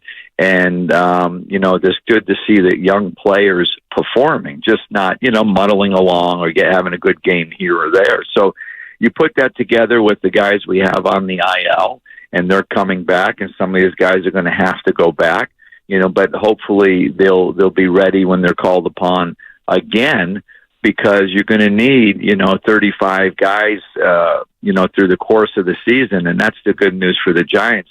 We've won our last, 4 series, and that's what you want to do. You want to win the series. We beat a good team in Philadelphia, and I think they're finding their stride a little bit. And it's not only on the position side; it's on the pitching side too. I mean, Howard came up and contributed. I mentioned Jelly. There's some guys that are very, very usable down there in Sacramento that we're going to need throughout the course of the season. I'm looking at Ramos and Matos in particular, those 2 young players, and their approach to the plate has been so much better than the last time that we saw Matos last season, and then Ramos, obviously, the handful of times that he came up. And you could see the transformation in both their bodies. Which one of the 2, if you had to choose between them, are you most intrigued with as a long-term solution? Well, the pure hitter is certainly Matos. I mean, he's, has the real good bat-to-ball skills. His biggest adjustment this winter is besides just some natural maturity, is he really hit the weights hard and he got a lot stronger. If you remember last year, a lot of the balls he was hitting, they were going to the warning track and he was putting the ball in play, but he really bulked up. He got a lot stronger, and that extra strength has really helped him. Now he's really driving the ball. Ramos is just a light switch went on for him, honestly, in my opinion. I've seen him for a long time. I always liked him. He was very assertive kid, very aggressive kid. He had a baby, and I don't know what it is this year besides some adjustments, but he went from a guy that chased a lot of pitches when he was hitting, outside the zone. And now all of a sudden, you see it at times, he'll chase a fastball up like everybody does. But all of a sudden, he's giving you good at-bats. He's swinging at strikes, and he's strong as an ox. This kid, you watch him take BP, he can hit it out of right, he can hit it out of center, but he's become a much better hitter and in a short period of time. So it's been really, really good to see the way he has changed his game really in 1 year. You don't see it happen like this for me. I haven't seen it happen like this very often, where a guy all of a sudden a light switch goes on and all of a sudden he's putting things together. But back to your original question, your timeline for everybody can be different. We forget how young some of these guys are. He's still a young guy. You're trying to compete at the major league level. It's an adjustment, and he's been ready for the moment this time, no doubt. They're playing well. Matos, Ramos, and his teams brought some excitement back to the city and to the ballpark, and it should be very exciting when the Bronx Bombers come to town starting tomorrow, and the Giants are set up well. They're set up well for the series. Hicks, Snell, and Webb, man. This is big time for the Giants. They could get another series here and feel confident going on this road trip. Ron, when you back on television? That's a good question. Do I need to call some people? I need to call some people for you, Ron? No. I'm working plenty. Trust me. I think to Chicago when we play the Cubs. So I think it's a couple weeks away. But I agree with you. It's nice. It's going to be fun watching the Yankees in this ballpark. Everybody likes to beat the guys from Gotham, and they don't come out here very often. So it should be an exciting time this weekend. Anytime, man. Thanks for the time, Ron. As always, Ron. We always love having you on. Thanks for having me, guys. You have a great day. You too. Right, you too. Ron Wouters here on the Morning Rush on 95.7 The Game. One of the good guys. One of the first guys when I started covering, pro sports. Is always approachable. Always, I had a minute for you. Always says hello. He's one of the good guys. Uncle Marty always had Ron on every Sunday. The professor, as we called him, Ron Wouters. And he knows a thing or two about infield. It's funny how sports is. Like, we talk all this, the nuance, right? And then at the end of the day, can you block and can you tackle? Right? Can you run the ball? Can you stop the run? Like, it's very simple. And I look at baseball, and we could talk about a lot of different things. Do you throw strikes? Do you lay off balls? And do you play catch? Yep. Right? And then, like, it's crazy how simplistic, yet how nuanced everything is. And so I look at, like, as we're talking about Kyle Harrison, I have a saying, like, I don't care if you throw 110. If it's ball 4, it doesn't matter. Right. The velo is irrelevant. Right. You walk the guy. Exactly. And so throwing strikes is so important. And I look at all these young players, and it's all about how hard you throw. How hard you throw. Well, coach, I throw 85. Well, wait a minute. Do you throw 85 for ball 4, or do you sit at 78 and throw strikes if you're like a high school player right now? If you're Lucas Alexander, you throw 80, but you're throwing 80 behind the backstop. Yeah, from 40 feet away. You know what I mean? And I look at Kyle Harrison, and I'm looking at the velo, and everyone's like, it's down, it's this. Do you throw strikes? All right. And right now, the fastball, there's some inaccuracies. And then he clearly can't get that second pitch over for a strike. It's going to make things hard. When you get to 2-0, 3-1, 2-1, those are hitter counts. No, it is. Those are where guys have earned the right to get 2 butt cheeks into a big-time swing. And that's what they're preaching. And now, it used to be 3-0. You know what 3-0 was? Take. In the modern game, you know what 3-0 is? Green light. Swing out of your booty cheeks, all right? And so right now, Kyle Harrison and Blake Snell falls into this trap too.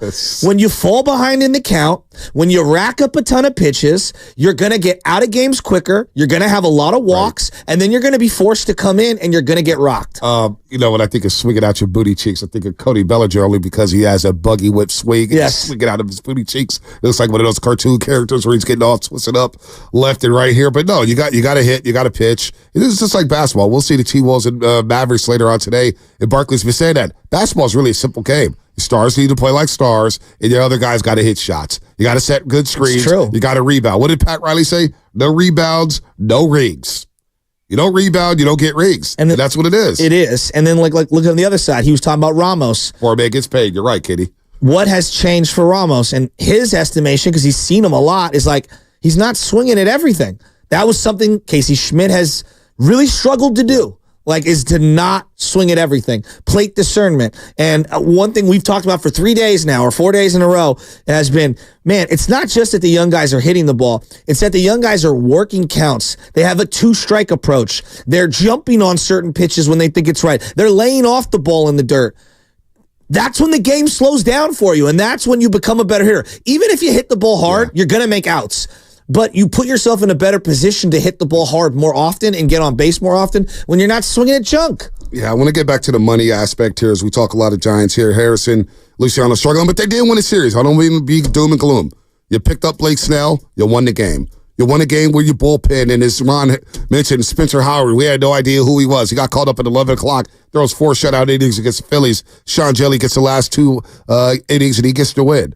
I love that. Love that about that. 888-957-9570 if you got thoughts on that. But we were talking about money earlier today, and athletes and money, and Dak Prescott, he said this, and it will set up what Draymond Green said last week on the Shaq podcast. But here's Dak Prescott last week on what he plays for. Business is business. I'll leave it where it gets handled. Right now it's about being my best for this team right now in this moment. OTA is helping these guys out and just focused on that. And I know my business will take care of itself. And so been in it before, experienced, and just controlling what I can right now. Why have you been able to be so patient when it comes to the business? I don't play for money. Never have, never cared for it, to be honest with you. Play for championships. Yeah, would give it up just to play this game. So I allow that to the business people to say what it's worth, what they're supposed to give a quarterback of my play, a person of my play, leader of my play, I guess you can say. And for me, it's about, as I said, control. I can control and handle that part, and the rest will take care of itself. So I guess the first question that just pops right away for fans: do you believe them? Do you believe an athlete says they don't play for the money, they play for the love of the game? Because I do believe them. I believe most of the athletes we're watching are playing for the love of the game. 90%. Like Patrick Mahomes signed a $400 million deal. Yeah, $500 million. When I watch him, it looks like he's playing for the love of competition in the game. Tom Brady, what did he play for? 100%. Now, do they want to get compensated? Absolutely. Sure, like all of us in our own particular industry. Peyton Manning, did he play for the love of the game? Absolutely. Now, that being said, I believe the majority of the athletes are playing for the love of the game. Are there guys that play just for the paycheck, or their opinion changes over time and they play for the... I'm sure there are. We all have met these people in every walk of life who hate the job that they're in for whatever reason. It's all about the money. But I believe, especially the greats, the Kobes, the Stephs, the LeBrons, the guys, Patrick Mahomes, Brady, Bryce Harper. Like, yes, they want to make gobs of money, and they want the status and the ego, power that comes with that. But more than anything, they're maniacally obsessed with winning and playing the game. That's what I believe to my core. Do you think the average fan believes that? Nope. Why? They just don't know. Because the average fan they're not able to see what we see up close and personal. We're fortunate as Sports Talk radio hosts. I get to go to practice and to go to the locker room. I get to converse with these players more so than the average fan. So you get to know them on a human level. And being around it, pro sports, you look at these players, like Fred Warner, for example. We talk to him, and then I see him. He's playing for the love of the game. Now, again, you want to get paid. You have a shelf life, and you got to get paid. It's a violent sport when it comes to football, especially when it comes to football. But even basketball, around Kyrie, listen to Kyrie Irving. He's playing for the legacy. Everything he says right now, I want to win another ring. And, Mullen told me the story. I ran into Jason Kidd, but he ran into Kyrie. And Kyrie looked at Chris Willie, goes, "Oh, my dad used to tell me all about you. Much respect to you. I'm playing this game to make you guys proud. I want to make you guys proud. The OGs, the legends who paved the way for me." And I do think a lot of guys who play football are playing for the love, play for the legacy, play for that ring. Why did they play for that Lombardi? They want that championship. So, yes, you want the money. You want to be compensated, no doubt about it. But at the end of the day, it's a kid's game. And I think a lot of these players, they emphasize that. Like Nick Bosa, does he love football? I think he loves football. But but he definitely wanted to get paid because he understands the shelf life. But that's a football family. Yeah. It's funny that you reference like going to practice because my opinion, not that it changed dramatically, but I was acutely more aware when, we criticized D Ford for a long time. And then you and I went to one of the practices, and I'm watching how hard he's working to not to practice with the team, to be able to get the approval to go practice. Yes. Okay? He was working on the side to try to get approval from the trainers to be able to practice. And then you and I started talking with him, and I forget the exact exchange, but it was something to the effect of, I don't want to talk to you until I'm right, and I'm back on the field. I remember what happened. We're watching him after practice by himself, working the bag, working on his heads, doing everything. And remember, he got off to a flying start in that Detroit game. D Ford looked right. It was like, D Ford looks good, that whole drop. Well, he did look good. He did look good. His body failed him. But I remember we walked around, I was like, D Ford, man, we pulling for you. And he gave us a little heart thing. And we said, man, we got to get you on the ropes, man. He goes, man, I'm come on, but I need to get right first. Let me get right. I'll get on with you guys, but I need to get right. And you saw firsthand. I'm glad you saw that because that was more. That was powerful. It was powerful for you because I've been around it. I see how on the side these guys want to play. They don't want to be on the sideline. Like D Ford didn't have fun cashing checks knowing he can't contribute to the betterment of the team. And that moment for you, I thought was huge because you saw it because you've been on the fan side of it, and you cross over, you go to practice, you're like, oh wow, these guys are human. Well, he's trying. They do want to play. Yeah, he's trying harder. He's trying harder at that than most of us in our job, and we all work hard. I'm not saying people don't work hard that are listening to this, but I'm saying what he's done in his profession is he's so rare to make it to the league from where he is. Like he's so excellent at his job. Think of whatever you're doing, bus driver, whether you're an electrician, a plumber, a police officer, a firefighter, a nurse, whatever you're doing. D Ford's one of the top at doing it. And then on that level of just finally making it, think of where he is in comparison to the greats of the league. He is maniacally obsessed with maximizing whatever short window he has to play. And to me, it's not about the money. He's out there to play. Now, yes, the compensation is a portion of what maybe helps keep him going or whatever, even though his body's failing him. And I'm not here to deny it. But I do think there'll be like the average... I'm looking at the average median household income in America is $74,000. And I think that when we see these numbers, 40 million and 30 million, and heck, even a million, people, they get money envy, number one. We get a little jealous, and we can't even quantify or fathom that amount of money. So we'll say things, and I'm guilty because I've said that, give me $100 million, and I'll go do X, Y, and Z. And it's like... It's not that easy. That's what I'm saying. It's not that easy. So a couple things here. I want to rewind a little bit with the D Ford narrative. Because there was a narrative, I believe, before you saw D Ford on that field. There's a narrative. And the media can't control narratives. Trust me, they can. And the narrative was D Ford stealing money. He's a bum. Get him out of here. Yeah. And the fan saw these headlines, and they trusted media members to give them the correct information. Not all of them, but there were certain media members and content creators who were basically calling D Ford a bum. And the average fan didn't see that. So they're going off of what these people who cover practice, and they're saying, boy, he's a bum. Forget him. He can't even stay on the field. And then when you go to a practice, you see him working after the field. The average fan doesn't see that. No. And then it's word of mouth, right? How much credibility do you have? So if I say, hey, man, D Ford's working out after practice, Bonte, you're just being a homer. Yeah. And I'm not just saying D Ford looks good because my credibility is important to me. Yeah. My integrity is important to me. But people shape a narrative about a certain player, and it could ruin it for the fan. They're like, oh, he stole money. So the narrative about D Ford, when I hear Niner fans talk about D Ford, it does bother me because, one, when he was on the field, he played really well with the 49ers. That pass rush was legit. Buckner, Armstead, Bosa, D Ford, they didn't have to blitz. Yeah. They didn't have to blitz. You're dropping 7 in coverage. No wonder you're getting all these turnovers. His body failed him. But the average fan sees the millions, and they see narratives, and they see headlines, and they're like, oh, this guy is not even trying. And we saw firsthand, D Ford was trying to get back on the field. He was trying to get back on the field. And then, too, I think back to Guru's rant, one of his classic rants about the construction workers, because guys weren't playing in the NBA. And he was talking about the construction workers getting up and they're playing hard. I did talk to Kate Scott, and she goes, Bonte, and I do believe this. Even though these guys are flying charter, you still got to get in the air. Yeah. You got to go through the terminal. You got to get on the plane. You got to fly somewhere. You're not getting much rest. You get to the hotel room at 3, 4 in the morning. Yeah. You got to get up for shoot around. Then you got to play a game. Then you got to do it all over again. You got to pack. You got to do it all over again. Think about when we're traveling back from Boston, how exhausted were we? I didn't play at all, and I was completely exhausted. These guys are traveling left and right, whether it's football, baseball, especially baseball and basketball. And we don't give enough credence because we just say, well, they're flying charter, it's first class, it's all good. But I remember getting on the plane takes a lot out of you. Oh, hell yeah. It does. And so then you got to go to the arena. You got to ramp up. You got to go through shoot around. You got to watch film. You got to get ready for the opponent. And people don't see all that. Well, and they just say, well, you get paid millions of dollars. You should be able to do that. But a lot of us did play sports. And I'll just say this for radio purposes. Yeah. I saw a lot of people who were probably more talented than me in sports radio. Yeah. Had more natural talent. Yeah. As a writer, I saw people who had more natural talent as a writer. But they didn't stick it out because they didn't have the patience. Or and so when ethic. people say, or the work ethic, to see it through. Yeah. And that happens in sports where guys who may have a lot of talent, whatever, I don't have it, I'm just going to quit. And you don't get those. These guys work hard to get to this level. The work Steph Curry has to put in to get to that level, you can't underrate that. Even Draymond Green, I know a lot of us are down on Draymond Green. He was a second-round pick who had to work his way to the league. Oh, maximum effort. Fonte, his journey is incredible. It's incredible. It's very relatable. But then where it's not relatable is you see the amount of money that everyone's making. Yep. And to me, I think the fine line is very specific.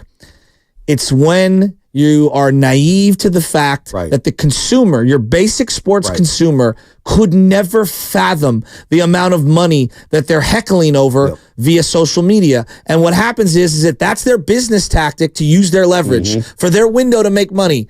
But I don't think some of them realize, not all of them, but I don't think some of the athletes realize, in a weird way, it's like a slap in the face to some of the fans. I'll play a sound bite that will get people riled up. But I see this from the 510 Xfinity Mobile text line. Hear what people it's say. Easy to play for the love of the game when you're making hundreds of millions of dollars playing the child's game. Is it really that easy? Again, you got to realize these guys can't walk into a Starbucks like we can. They can't just walk into Whole Foods and go shopping without getting mobbed. Or somebody may say, hey, man, you hit that shot, it cost me. Think about fantasy football, betting, and everything like that. These guys are getting DMs left and right. Hey, man, you didn't hit your player prop. Screw you. Flip open Instagram and just look at Klay Thompson's Instagram. Right. I mean, no, I'm serious, you know? So it's not that easy when you have to deal with all that. When they get between the white lines, sure, it's great you're playing a kid's game. But then as soon as you get off the floor and you get to the podium or you get to your phone, and especially with prize picks now. I know. Halliburton talked about it. Fantasy football. Hey, you cost me. You kneeled at the 1 yard line. You bum. Blah, blah, blah. You cost me money. It is going to get worse with sports gambling. No, I agree with you. It's not so 510. It's not that easy playing the child's game when you're making hundreds of millions of dollars because of the scrutiny that comes with that, and money can't pay for you to make that scrutiny dissipate. Well, I want to peel it back to us. We do not make millions of dollars. No, not even close. Okay, no, not even close. And I'm not here to say woe is me, but I hear a lot from a lot of people. Man, you guys are so lucky. You only have to work X amount of hours a day and get to talk sports. And trust me, I mean this with all my heart. We are so blessed. Well, I'm so grateful for the opportunity we have. But I don't want anyone to feel like bad for us in any way. But this doesn't sleep. No. I am consuming and thinking about this 24/7, 365. If you think that we just think about this show from 6 to 10, you're mistaken, because I see where this industry is going, and I see where some of my colleagues have gone and what has happened to them because of the industry. And you know what I think about? How do I not become the fax machine? Right. How do I stay relevant every single day? How do we crush this next segment? Yep. And we're making a fraction of what those guys are. And I hear I am grateful. I am super grateful. But you learn right away, this is a 24-hour job. And it could be gone. It's 24 hours. Like that. And you know what? There's guys behind the glass who want my job. Yep, exactly. And there's guys listening in the air that want my job. And there's a guy on YouTube right now who has a small content channel who wants my job yesterday. And so to a small degree, we all can understand that point. But here's the thing. I try not to rub some of the perks in people's eyes because I know that that's a bad look for me. And I was taught in sales many years ago, and I want to use this analogy. The guy was like, hey, this is Wilbert Tom, one of the smartest guys I've ever met in sales. He's like, Joe, if you're going to pull up to some store that you're going to use and you're going to sell to them, don't show up with a Rolex and a Ferrari, because that guy running that small business is like, hey, you're the one making money, not me. I'm struggling. I'm working so hard, and you're selling me product, and you're the one making money. So it's how you present yourself to the audience and the consumer. So when I see whether it's Draymond Green say what he says, and we'll play it in a second, or Eric Armstead breaking down how much the federal government takes from his check. I'm like, hey, Eric, I understand your intent was to educate people on money and finances. But it's not going to go over well with this crowd. It's a bad look. They don't see it. It's like wearing the Rolex to go sell. This guy from the 415, this is his opinion. Oh, boo-hoo, they can't go shopping. I'm driving home from a 72-hour shift, like making less money a year than they'll make in 10 minutes. Bonte, you're out of touch. I don't want to hear this crap. I think a lot of people feel and a lot of people feel like that. I do. A lot of people feel like that. But I watch Chris Mullin. and Festus Ezeli. They can't get out of the gatehouse. Yeah, it's true. And they're signing every single autograph. Every single picture. And then people say, well, they should. They make millions of dollars. They're taking all the time in the world to do it, and they don't have to do it. No. They don't have to do that. And they're getting mobbed like that everywhere they go. How much do you think that takes a toll on somebody? We're like, dude, I just want to breathe for a second. I don't care how many millions of dollars. Like, you got to be in the house. And I think that the way we view sports, hundreds and hundreds of millions of dollars. Well, there's a lot of athletes who aren't making hundreds of millions of dollars, and we are destroying them. Like, I think of someone like Kaminga. Kaminga does have generational wealth, but look where he came from. Look where he came from. And we are crushing him on a possession because he didn't jump and hedge quicker, and so we're gonna just rip and hours of content. I'm like, wow. By the way, you're listening to 95.7 The Game, KGMZ, FM, and Nation, West San Francisco, an Odyssey Sports Station, always live on the free Odyssey app. Don't forget, you can also watch us every day on our YouTube, Twitch, and Twitter streams, powered by First NorCal Credit Union. Upgrade your savings dividend. Open a First NorCal First Class Money Market today. Working at College Comedy Club was a great experience for me because it helped me learn what the one percenters are all about, right? These comedians, whether it was John Oliver, David Allen Greer, Joe Rogan came and did shows, Ari Spears, Dave Chappelle, Kevin. I mean, the top of the top. I got to meet these comics. Richard Lewis, rest in peace. I saw him do 4 shows wearing the all-black suit and the black T-shirt at College Comedy Club. I got a first-hand experience and just talking to these guys. And what they wanted, every time you see these fans, can I get a picture? Oh, my God, can I get a picture? And they were just like, but they were jonesing for just normalcy. Yeah. Jonesing. I talked to John Oliver for 20 minutes, found out he was a Mets fan, right? Well, this is before he really took off. Yeah. And we're just trying. At the end of the day, he gets into his head. He goes, hey, man, Bonte, thanks for talking. This was cool, man. Thanks so much, man. That was good. It was just different. It wasn't, hey, let me get your autograph. Hey, I love you. Hey, let's get a picture. Oh, my God. It was, man, how you doing? What's your family like? How you like them? Just, they're jonesy for that. Athletes are jonesy for that. Millionaires are jonesy for that. But they can't do it because you get fans who say, man, who cares? You're making millions of dollars. You got no problems. But on the same end, like, I do feel for the consumer because the consumer isn't making a lot of money, and listen to these prices and not all of them, but a small few lash out at some of the fans, and I get it, but like it's just it's a double-edged sword. I feel like that's where we're at in life. It's a double-edged sword, and social media has not helped it, Bonte. The prices to get into these venues have not helped it. Streaming costs to just follow your team right now in the modern television era as you're trying to, go to work and pay for the cost of living and try to provide for your family. Costs are through the roof, and it just feels like the consumer just keeps getting stuck with the bill at every single turn. And we're supposed to feel empathy for people making hundreds of millions of dollars. Mm-hmm. I think a lot of people, and at times me, I find that hard to swallow. Yeah. No, let's go to, by the way, Pete Alonso's CT scan on his right hand was negative. No fracture per source. He is day to day. Let's go to Vince real quick in the city. Vince, what's happening? You're on the roast. Hey, what's up, guys? Funny you guys are talking about players and their contracts and stuff because it's something that me and the boys always talk about. And I really honestly don't get it. Like, we're from the Bay, right? This is the Bay. This is all about independent hustle. Why is everybody so worried about how much these players are making? Why are you pocket watching? You don't know how many hours each one of these guys have put in a gym since they were kids. Mm-hmm. You're talking about pro athletes who are probably top 3 or 1% or whatever it is of the population who are able to make a living in pro sports. Most of the time, their careers don't even last more than 4 years of their first contract. Mm-hmm. So while a lot of us as fans, I understand that you're frustrated, but you got to remember these players are getting contracts off of work that they have already put in and their performances that they've already made. Now, if they don't live up to those contracts, then it is what it is. You rewarded a guy, but you can't blame him for Father Time winning.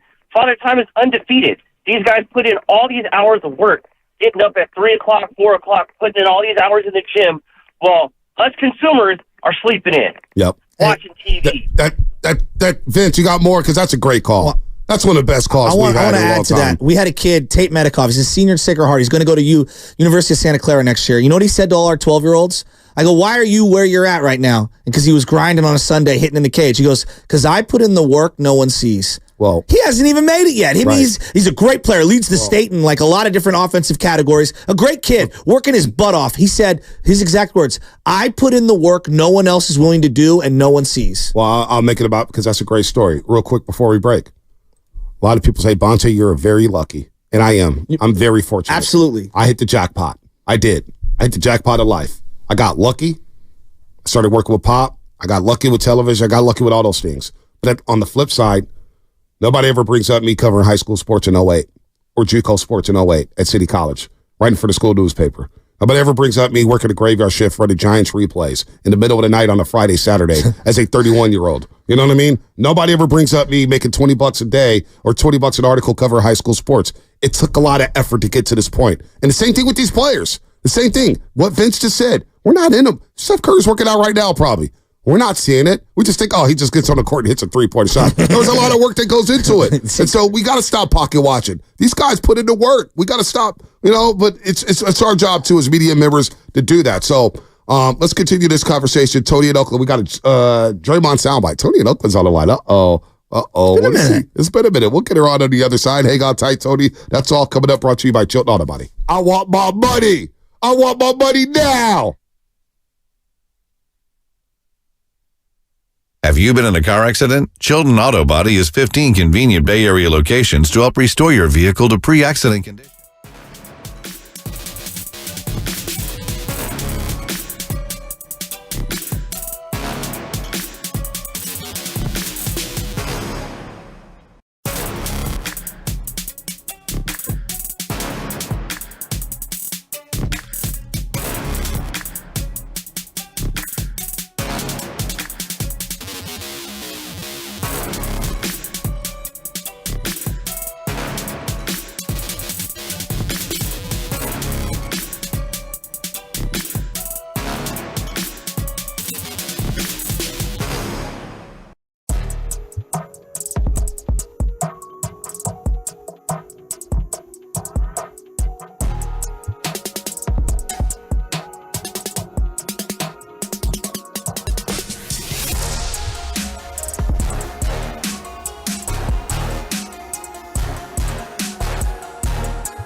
Yo, Bay Area, what it do? It's your boy P-Lo. You're listening to the Morning Roast with Bonte and Shasky on 95.7 The Game. What? Who made that? P-Lo made that 2 years ago. Y'all just now playing it? Where's Fedoni hating? That's what it is. Fedoni hating. As we talk about, like, knowing when you've, like, arrived, when we were in SoFi in the parking lot and P-Lo had 1 million people walking with him and he turned back around and was like, Bonte? Shasky? And came running over so we could get a photo. Like, Shasky, I felt like, man, he's out it was of control. awesome. He's out of control. And then I started working material about how my wife's family's all Filipino. Yeah, and we were basically cousins. Yeah. You love Lumpia, all that stuff. I just saw P-Lo at the Valkyries block party. P-Lo's always doing something. You talk about coming up, man. Commercials and everything. But he's a grinder. He's a grinder. He's a grinder. I'm happy for P-Lo, man. He's done very well for himself, and he's just now scratching the surface, man. He's got a lot left in the tank, no doubt about that. By the way, New York Kenny, he thinks he's slick. He's been playing a lot of New York music. Remember, Kenny, you're on the West Coast, not the East Coast. Bing bong. I don't even think that's the best Big Pun song. I actually, there's other ones. No, it's not. I that's love the Big one, Pun. though, but that's the one that, helped him with Joe. cross over. Man, that was a hit. Big Pun had heat. He had heat. Heat. All right, be sure to be tuned in to 95.7 The Game every single day, but including Monday, June 3rd, my favorite day of the week. You guys call cap on that. Those are big facts. I love Mondays. You see this? Big facts. I love Mondays. Down, bud. Oh, big facts. I love Mondays. Can you play me at some point in this segment before we finish the show? It's So Hard, the clean version, Big Pun. That, to me, is the best of all the Big Pun songs. I have that. He's got another one. He's got a bunch, but that's the one I love. But don't forget, Monday, June 3rd, you have a chance to qualify for a great gift for Dad this Father's Day. Maybe not for Dad, maybe for yourself. Maybe just keep it for yourself. Maybe you get the grandpa. Maybe you get the grandma. I don't know. But an autographed Stephen Curry jersey. That's right. We're giving one of those bad boys away. But you have to qualify starting Monday, June 3rd. And the contest starts on Monday, June 3rd. And you'll have 3 chances to qualify each day.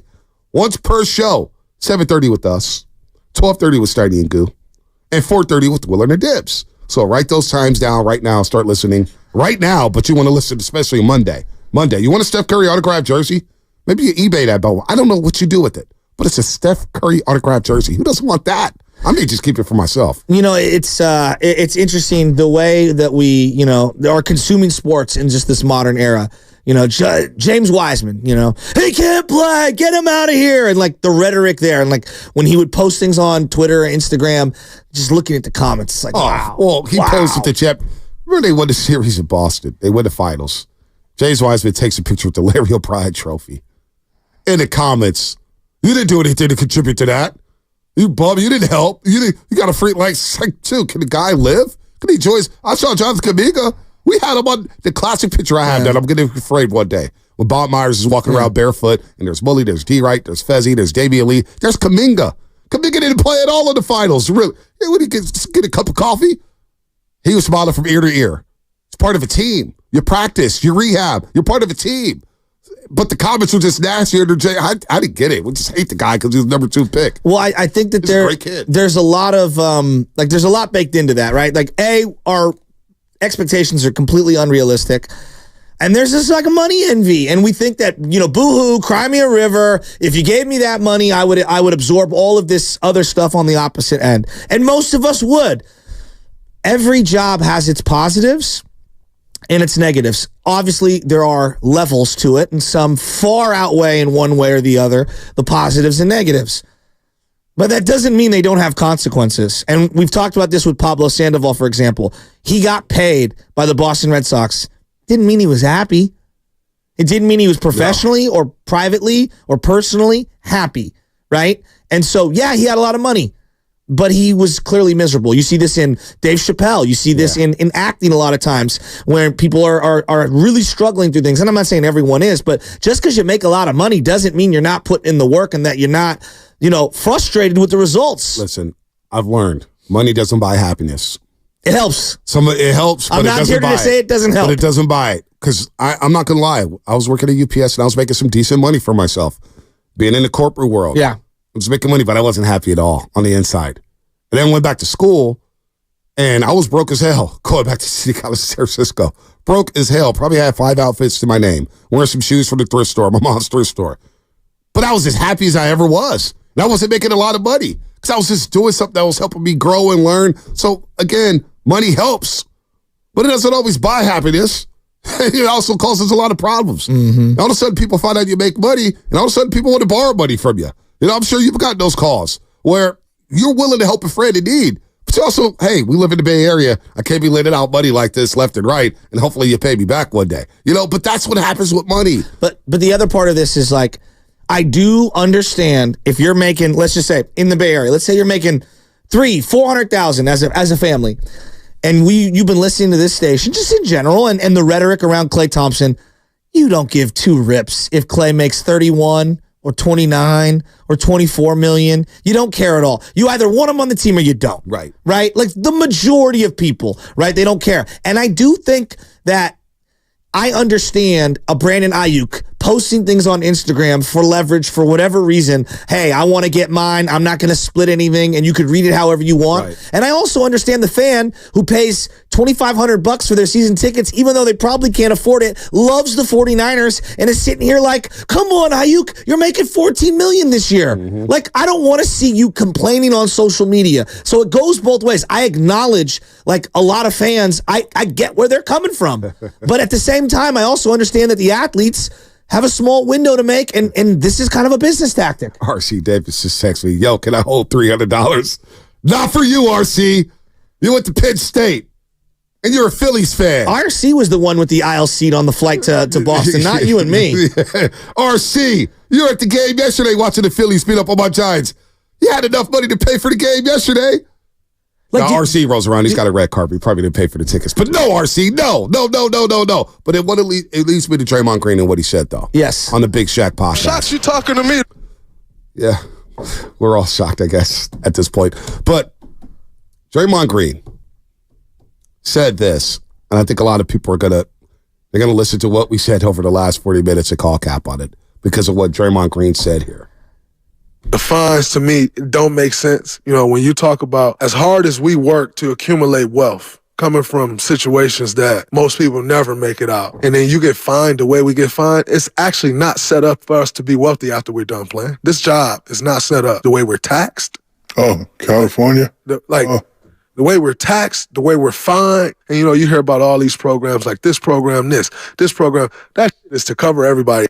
This program is to teach this guy this. But if I do something wrong, I lose $100,000. Man, it took my mom 4 years when I was growing up to make $100,000. And I lose that in the night because, what? The referee got mad at me, and he didn't like what I said to him. So I lose $5,000 like that, like on a tech. What did you think when you heard that?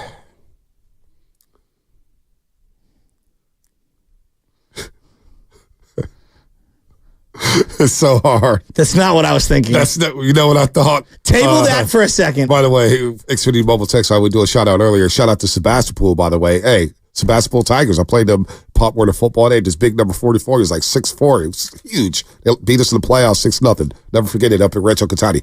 That's why I read about that. When I heard that, I just said $100,000, and I'm not trying to pocket watch. But Draymond Green, just look at his. He's got a player option set up for 27.6 and 26-27 when he's 36. Listen to how you say it, 27.6 million. I mean, it's like Monopoly money. It is. He's making 25. He's making 24. He's making 22. He's made a lot of money over the course of his career. If I just pull up career earnings, he could make a total of $255 million over the course of his NBA career, and he's a second-round pick. And now he's worked hard to make himself a Hall of Famer. Of course. There was a commercial over the weekend with Draymond Green, and my uncle was like, I can't believe Draymond's in a national commercial. He's got Kia commercials left and right. That's crazy. He's staring down the wolf. I know. He's on this side of the NBA. He's going to have a great media career. He's great on television. I think he was a natural. When I first heard him on the Jim Rome show going into the draft, I was like, who the hell is this kid? It was Draymond Green. But it does, to say that the system is set up for you to not be financially well off after your career, well, that's why 30 for 30 broke exists. To have financial programs put in place, you got to have the right people around you, right? But you made $255 million. $100,000, when we're talking about this type of money, I get it, it's a lot of money for being fined, but you have the track record you have, you're going to get fined a little bit more than others. It's just you have the track record. You have the resume of flagrants and suspensions and all that stuff. But $100,000 compared to what you're making over the course of a season, it feels like a speeding ticket. It just doesn't feel like it was something that needed to be said, and that's where fans say, boy, he sounds a bit tone deaf right That's the thing. And it's hard to defend that when you say that you're set up, you make all this money, it's on you, and it's easier for me to say behind this microphone, but not for me, for example. I have people in my life where they said, hey, Ponte, if you need help financially, we have you covered. People that you trust. Yeah. Help me with my money. I don't know what it's like. You know what I'm saying? Mm-hmm. This is the most money I've ever made in my life. I'll say that hands down. Yeah. It's not a lot, but it's the most money I've ever made in my life. And you see someone else like, wow, remember when I first got my first contract? You know, and I'm looking at this here, I was like, whoa, this is, and it wasn't a lot. It wasn't a big bag compared to what others make. But I was like, damn, this is the most money I ever made. How do I manage it? That's where you have to be careful with that. I get it. There's a lot of enablers. There's a lot of people putting out their hands for a little, hey, I need this, I need that. Yeah. I got a family to take care of, all that stuff. But when you're going to make over $250 million over the course of your career, and you say, man, it's not, I'm getting fined $100,000. If it took my mom 4 years to make $100,000, trust me, I get it. It's hard. I don't think my mom ever made $100,000 over a 4-year stretch. But you're also an NBA player for the Golden State Warriors. You got 4 championships, and you've made all this money. It just doesn't sound good. Well, and here's the part you're missing. You're not the victim. You did these things repeatedly over a long period of time. Yep. And it's not like they're just taking money from you on purpose. Like you have to accept some culpability in this. But this goes back to the naivety of, well, I think once you hit a certain stratosphere, you become a little unaware of, what the consumer is going through. And same thing with Eric Armstead. I think you have good intentions. I think the message of what you're saying is in the right setting, an important one. I understand it. The California taxes they pay, being a millionaire, it's not easy. Hey, look, you probably making 24, he's probably seeing 10 of that. Bonte, there's not one family I know that's sitting here saying, man, we get taxed the appropriate amount. I don't care who you are. I don't care how much you're making. We all feel like we're getting overtaxed, correct? Mm-hmm. We all want more money for our families. We want better infrastructure, better schools, all those things, safe streets, and we want to be taxed less. Like we want the whole cabana, okay? But the point is that you got to also understand and read the room because, again, when the average household for 4 people in America is making $111,000 and you're talking about $100,000 fine that you did, to me, it's tone deaf. And they also, I guess, later on in the interview, they were talking about, because I listened to it. I listened to the whole thing. I thought it was very cringy, though. I heard that part. I was like, oh, no. But... they're talking about where does the fine money go, and everybody always asks where the fine money goes to charities, but we don't know. We don't know what it's like. We don't know what's going on with the fine money and where it goes or whatnot, what charity it goes to. But you do control the fines in terms of your actions on the court. You control that. Just like watching the 30 for 30 broke. Andre Rice is talking about, I'm waking up in the morning, $30,000 in my pocket, $15,000 in my other pocket, and I'm buying the ice cream parlor that I ever go to. That's on you. That's on you. You got to be accountable. You know where your money is. You control that. You control your finances. Instead, you're competing with like Andre Rison did with the Falcons. Oh, this guy got a new Mercedes. Well, let me go pull up with that new Rolls Royce. Oh, I got a new Rolls Royce. This guy's coming up with a new Lambo. That's the stupid stuff that gets you broke. Draymond Green's not a dummy. He's going to have plenty of money after his career because he's smart. He's a smart guy. He's got the meat. He's got everything. The infrastructure's in place. Come on. But to say the infrastructure's not put in place to keep your money at your NBA career, how's Shaq doing after his NBA career? How's Barkley doing after his NBA career? And Barkley's giving away $20 million due to gambling. He admits he's still doing pretty good for himself. So I just when you say that, that's where fans go, all right, enough's enough. What are you talking about? $100,000? I'll be making in today's society, you'd be lucky to make $100,000 over a 16-month stretch. I do believe when you start to do the money talk and intentionally, unintentionally, consciously, subconsciously, you're rubbing it in people's faces like that, whether it's Debo, Nick Bosa, Brandon Ayuk currently. We'll see what happens with CMC. It will change the conversation about you. Not for everyone, but for a lot of people. Nick Bosa was talked about this season in a way I had not heard him talked about his entire career. And it was because he got the big bag, and it was the way he went about it. Yep. Well, we knew it was going to change. Real quick. With Bosa, when the hell not happened, what I'm saying. I was thinking, look, and that's where it's going to happen. And that's why I'm interested. If McCaffrey actually holds out. Why are you interested there? because this is a great. He's the All-American boy. He's the All-American boy. Let's call it what it is. He could do he's no a wrong. Right running back. Well, he could do no wrong right now. And I love McCaffrey. I do too. He's my favorite. We were begging for him to come here. First ballot Hall of Famer.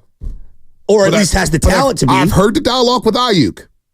And it's been, for the most part, get rid of him. He's not worth it. We got to pay Purdy. Well, how's Purdy going to do without Ayuk? And I just saw a tweet from Jason Cole. Our boy Jason Cole. Remember old Jason Cole? Bleacher Report, he would do every radio hit. I worked at Bleacher Report. Jason Cole. That's a name I haven't heard in a long time. And he'll do a radio hit. So many weekend hits with him. Oh, my gosh. He'll do any radio hit. I used to book all these hits for him at Bleacher Report. He'd do like 15 hits in a week. But he just tweeted, Brandon Ayuk is a better player than Jalen Waddle, in my opinion. And I think, Waddle just got his 3-year, $84 million deal. There's no way Ayuk plays a 1 year for $14 million. So he's better off sitting out. But a lot of people are going to look at Ayuk saying, you're a diva wide receiver. Debo just did this. Who the hell do you think you are? Well, what's going to happen if McCaffrey holds out?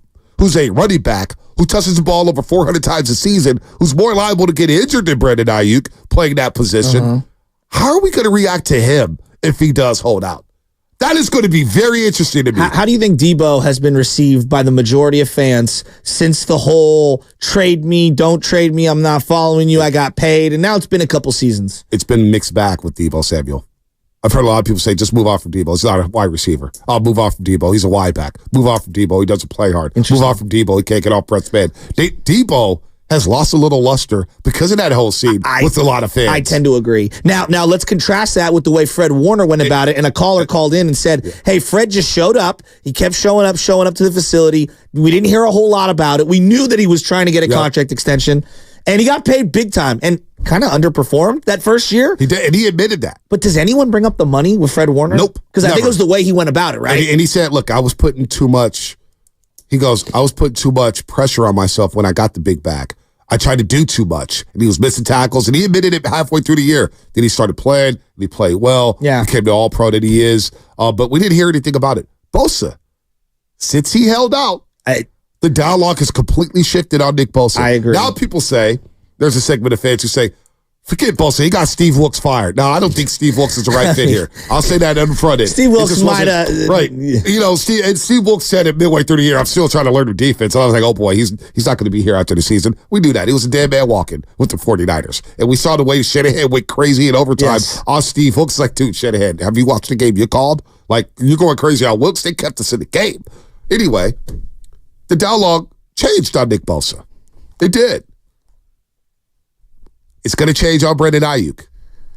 Will it change when it comes to Christian McCaffrey? When we talk about money, and I get why Christian McCaffrey held out. You're offensive player of the year. You're touching the ball 25 times.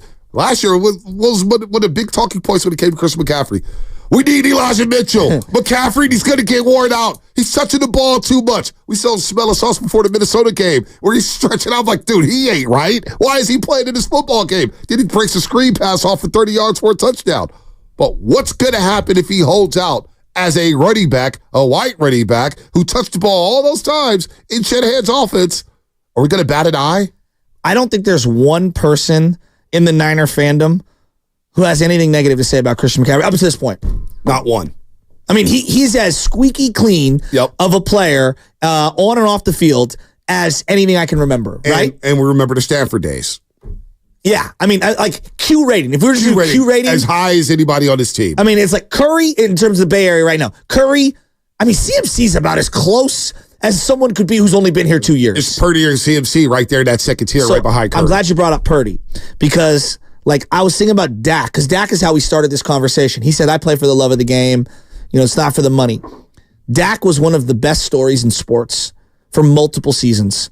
Came out of nowhere. Took Tony Romo's job. 4th round pick. And then he got paid. And it feels like the entire conversation around Dak has completely changed. He's a good player. He really is. He's a good player. He's going to end up having a lot of the records for the Dallas Cowboys in terms of passing if he finishes his career out there. But the way we talk about him is like he's a complete bum because he's making a ton of money and he's failing in the playoffs.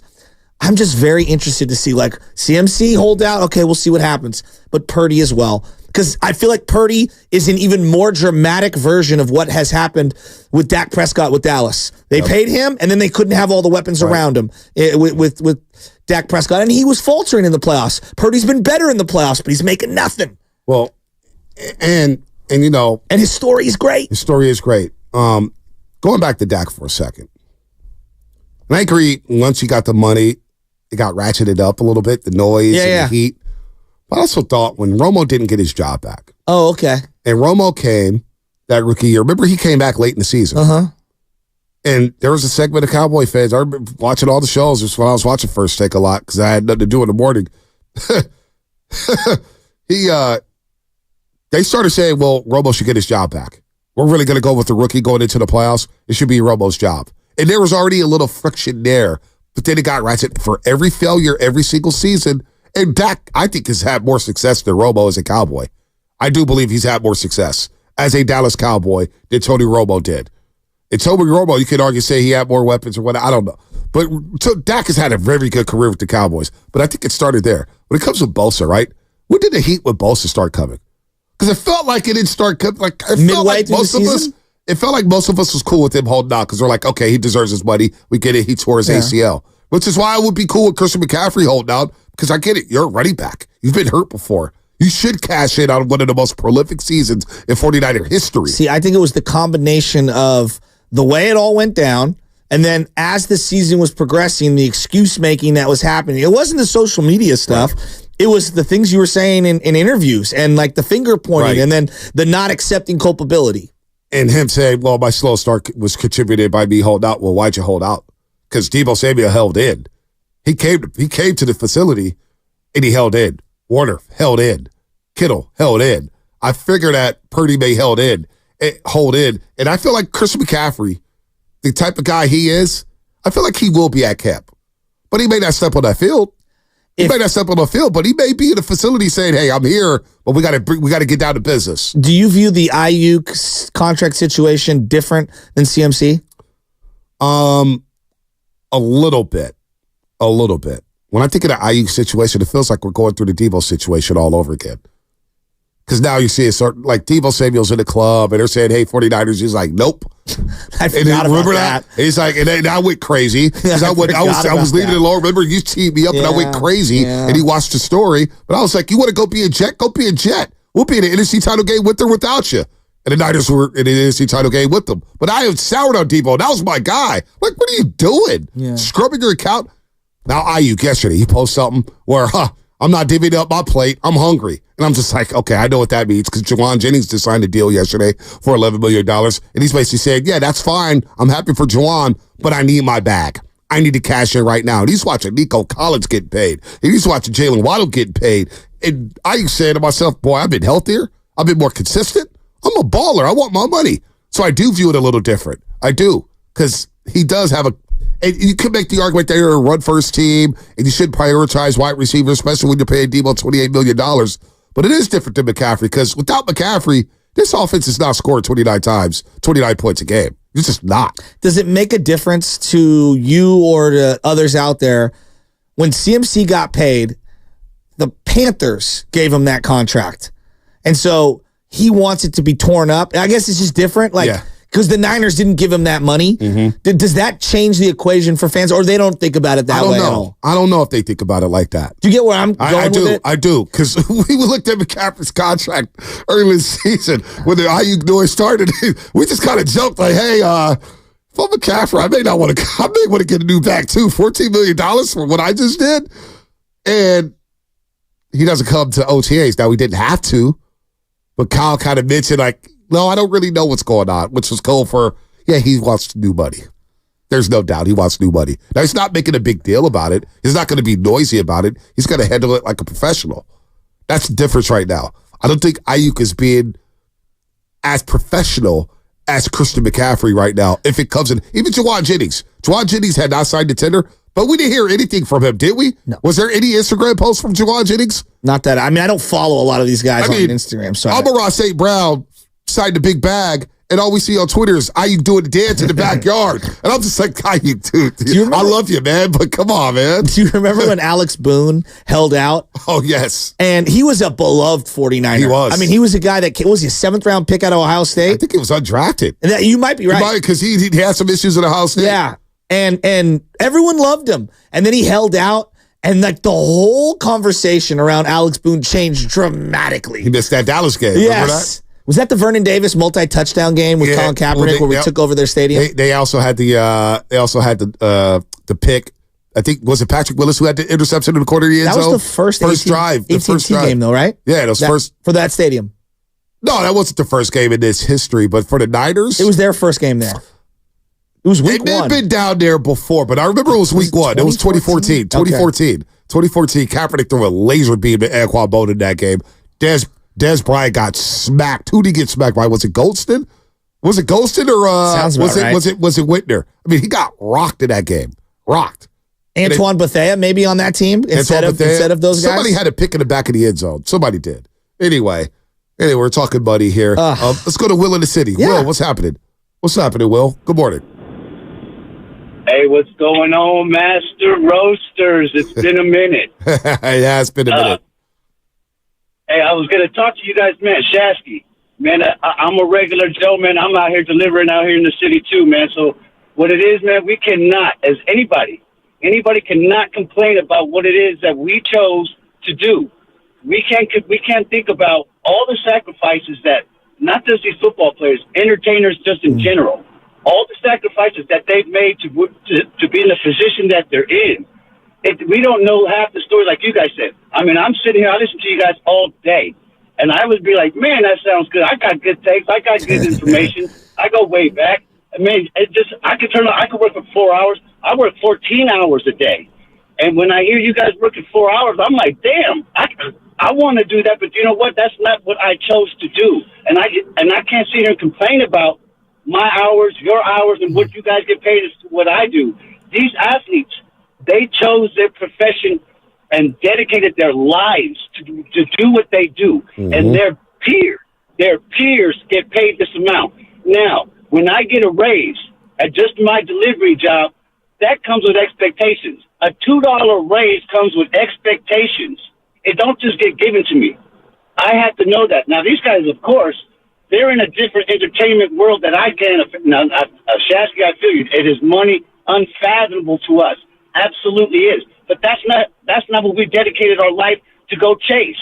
If that's what we did, then you know what? If we made that attempt and failed, then okay, you know what, man? That could have been me. That could have been me. I made that attempt. Not me. I never made that attempt, man. That wasn't my life. I got out of school and I went to work. You know what I mean? I had kids. And now I'm working. I'm hoping that 401 kicks in. I can't wait to see what that matures to and everything. Yep. But that's what I chose. You know what I'm saying? Bonte, like you said, you don't just turn on the mics, talk for 4 hours, close the door, and out you go. There's a lot more than what I know that you guys did. But, man, I sure would like to talk 4 hours and be gone. Right. You know what I'm saying? Man, that sounds great, man. I'd have the rest of the day go to all these baseball games. I'd pick my daughter up, man. It'd be everything, but that's not what we're not fully understanding, Shasky, is that these guys dedicated their lives from day one to do what they do. And you know what? If you're looking around your room and everybody gets paid a certain amount and you're way below their salary and you're working exactly the same way in your building right now, Shasky, if you're looking around your building and everybody's getting paid way more than you, you're going to say something. You're going to feel a little, you know what? I think something's got to come my way. Absolutely. Yep. There's a hierarchy, if you will. There's a great call. In any job setting. No doubt. There's a great call. I shouldn't do this, but, you know, when we formed the morning show, and my contract, I was like, look, man, it's the morning drive. This contract I'm doing, I need a little bump. You know what I mean? Like, this is, come on now, let's go. I was making Purdy money before. You're right. You know what I'm saying? I was making Purdy money, dog. Purdy money. And when I mean Purdy money, I mean like on the scale. Well, you know, my first contract here, 95 cents a game. Board ops making more than me. Dude, I swear to God, when I was part-time host, swear to God. Well, 95 cents, when I first started my contract, 95 cents, the joy will pop. I still had to work another job. Yeah. So that contract wasn't a lot, but I knew the opportunity to talk on the microphone or, you know, talk every now and then, maybe, you know, for 30 seconds show. But I knew. How you doing, Pop? And that's the end of the show. I'll talk to you tomorrow. You said it, not me. But I had to do Uber. I had to freelance for an exam. I had to make ends meet by any means necessary. So, and by the way, the misnomer that we only work 4 hours a day, this is not a 4 hour job. I'm sorry, folks. We're constantly trying to book guests. We're trying to coming up with ideas. We're constantly texting each other. I talk to you guys more than I talk to my own damn family, half the time. It drives me crazy sometimes. Like, I don't want to hear from Lubman at night. I'm just going to leave them on red. You know what I mean? I'm obsessed with it. It's tough for me, too. But you have to be obsessed with this. Yes. This is not radio. It looks good. Hey, you guys are getting off in 4 hours. You don't account for waking up early. You don't account for driving into the city, prepping, staying after work, then talking at work, then picking up your daughter while looking at the phone, looking at all the games and watching all the sports. This is not a 4-hour job, folks. It's our lifestyle, right? It's interesting that you bring that up because I look at these athletes and it is their life, right? It's their life. And then I think about my consumption of sports, Giants, Niners, Warriors. Whether I was doing this job or not, it's part of my life. Yes. Yeah, I would be doing it for consumed free. with it. Right. And there have been times where I've looked across at and I'm not saying any names, but there are various people that I've worked with. And I look into their eyes and I can tell they don't care like I care. And there's people that I've heard around and I believe that the cream rises to the top. It does. Right? And those that grind and care are the ones who are going to make it in just about any industry. Well, that's why I mentioned. Talent only takes you so far. Well, that's why I mentioned there's been a lot more talented people to be in this business, whether it was writing, whether it was doing television, or whether it was doing radio. But they didn't have the patience. And then they have that extra work ethic. Great first shift. I said, no, I'm not doing that. I never said no to an opportunity. Remember Dylan Cruz was the editor at the Examiner. We'll get to Tony in a second. But he was like, you want to go cover this NASCAR press conference? I knew nothing about NASCAR. I said, hell yeah. Because I knew if I said no, somebody else would get that opportunity. I may not get that opportunity ever again. And I was like, I'm not letting anybody outwork me. I'm not letting anybody take my opportunities. I'm going to write about NASCAR, IHL, volleyball. I don't give a damn. I'm trying to crack the business. And I'm going to work hard until I get to a point where I feel comfortable. And look, you can never feel comfortable in this business because you get fired left and right. But I saw a lot more talented people to me that didn't have the work ethic to stick it out. They were like, yeah, this is too much. Well, there was something that the caller said, like when I got a $2 raise, he was talking about an example in his own life. There was expectations that go along with it. I think that is an interesting conversation in general. No doubt. Good conversation there. Let's get to Tony in Oakley real quick. Tony in Oakley, to end the show, you can explain to Mona Lisa? What's up? No, Bronte, what you have is the charismatic center, and that's what you miss because just because you have it doesn't mean you can see it all over the place. The God Center, which is what the Mona Lisa has. Oh my God, she's sitting there with that enigmatic smile, which means she's just gotten in the mix. Only she's in the mix all day long with it. Look at the painting when you get on out of the radio. It's got the two streams. Look at a stream off the right-hand side flowing through her with the sash to the other side. Tony, Ghostbusters taught me don't cross the streams. The Dark Lady's alchemy. She's Mary Magdalene, the thing the Catholic Church tries to get rid of. This girl is Mary Magdalene, showing that you can always be in it. And you know what? That's what Luca has that's playing tonight. Oh, my God. He's a space conqueror. He's of the center the way you guys are when you're on the radio. It's that charismatic thing. It's the secret that everyone is looking for. The secret sauce, Tony. I love that. It's great to hear from you. Tony in Oakland. What a treasure. What a treasure. What a gem she is. This is from Ghostbusters, the first movie I ever memorized. They're about to fight Gozer. I think the only way to beat Gozer is to cross the streams. Cross the streams. I thought that you said crossing the streams was bad. No, I think if we could create a particle energy force large enough, we could take out Gozer. Ghostbusters, one of the all-time greats. Yeah, I know. I memorized the entire movie word for word. I was 5 years old. That was really cool. Yeah. Bill Murray is one of my favorite actors of all time. You put him with Dan Aykroyd, I'm there. And I'm telling you, the new one, Frozen, not bad. I cried at the third one. I forget what it was called. And the number 2 was I loved it. Jackie Wilson, your love is lifting me higher than I've ever been lifted before. Ghostbusters, classic, all time. The ADD in the 9 o'clock hour is out of control. 415. Vontae sound like Draymond. Read the room, bro. 4 hours not the same as 8, 10, 12, 14. You know that, bro. Come on. This job doesn't end. We're getting constant texts from Matt Nahigan. We're getting constant texts all this. What the hell? You don't know. I would love for you to shadow me a day. Shadow me for a day, 405. You'll see that this is not a 4-hour job. Kitty, New York Kitty. Yeah, to just follow up with Shasky, if someone asks you if you're a god, you say yes. That's from Ghostbusters. Are you a god? No? Just real quick. It's one of the all-times. Just want to get it in there real quick. I was debating between for the flat top. Between Mets or Dolphins. I'll go Dolphins right now just because Waddle just got the extension. $28 million per year, and 76 of that 86 is going to be guaranteed. Can he just, anytime he gets hit, can he just stay on the field? Dude, take a hit. If you're a number 2 receiver, play like a number 2 receiver. Stay on the field, buddy. Oh, wow. Dolphin Kitty. Lumpman, what you got? Spicy. No, just we're talking about, the work we put on for the show. I mean, obviously everyone sees the 4 hours we do here. I feel like for me, the hardest work I put in for this job comes during the 20 hours when I am not on this show, prepping it, finding guests, figuring out what we're going to talk about, talking with the boss. So it is a grind no matter where we are on this job, but it's a fun grind and we make the best of it. I was thinking about Camp Minnetonka, and I was trying to think of something from my youth, something that I liked. The Stay Puft Marshmallow Man. My final thought is I love Tony. I love whatever she calls the show. Call back tomorrow. I want to give her more time on the Mona Lisa because I still believe it's overrated. Shout out to George Borges who's out there listening. Hey, George, the Mona, overrated. Fight me, bite me, do what you do, George. But I stand on that. And that was Fast 5 brought to you by Xfinity. At home or on the go. Get the fastest internet to all your devices. Tiny Guru coming up next. What are they going to talk about? Western Conference Finals? I can't wait to recap that tomorrow on a Friday. Plus, the Yankees are coming to town. Josh Shorty tomorrow, 8:30. Have a good day, everybody. My friends at Pacific Coast Termite have...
don't say what for. He brings the perspective. Yeah, I think they both have great points. Get off me, text line.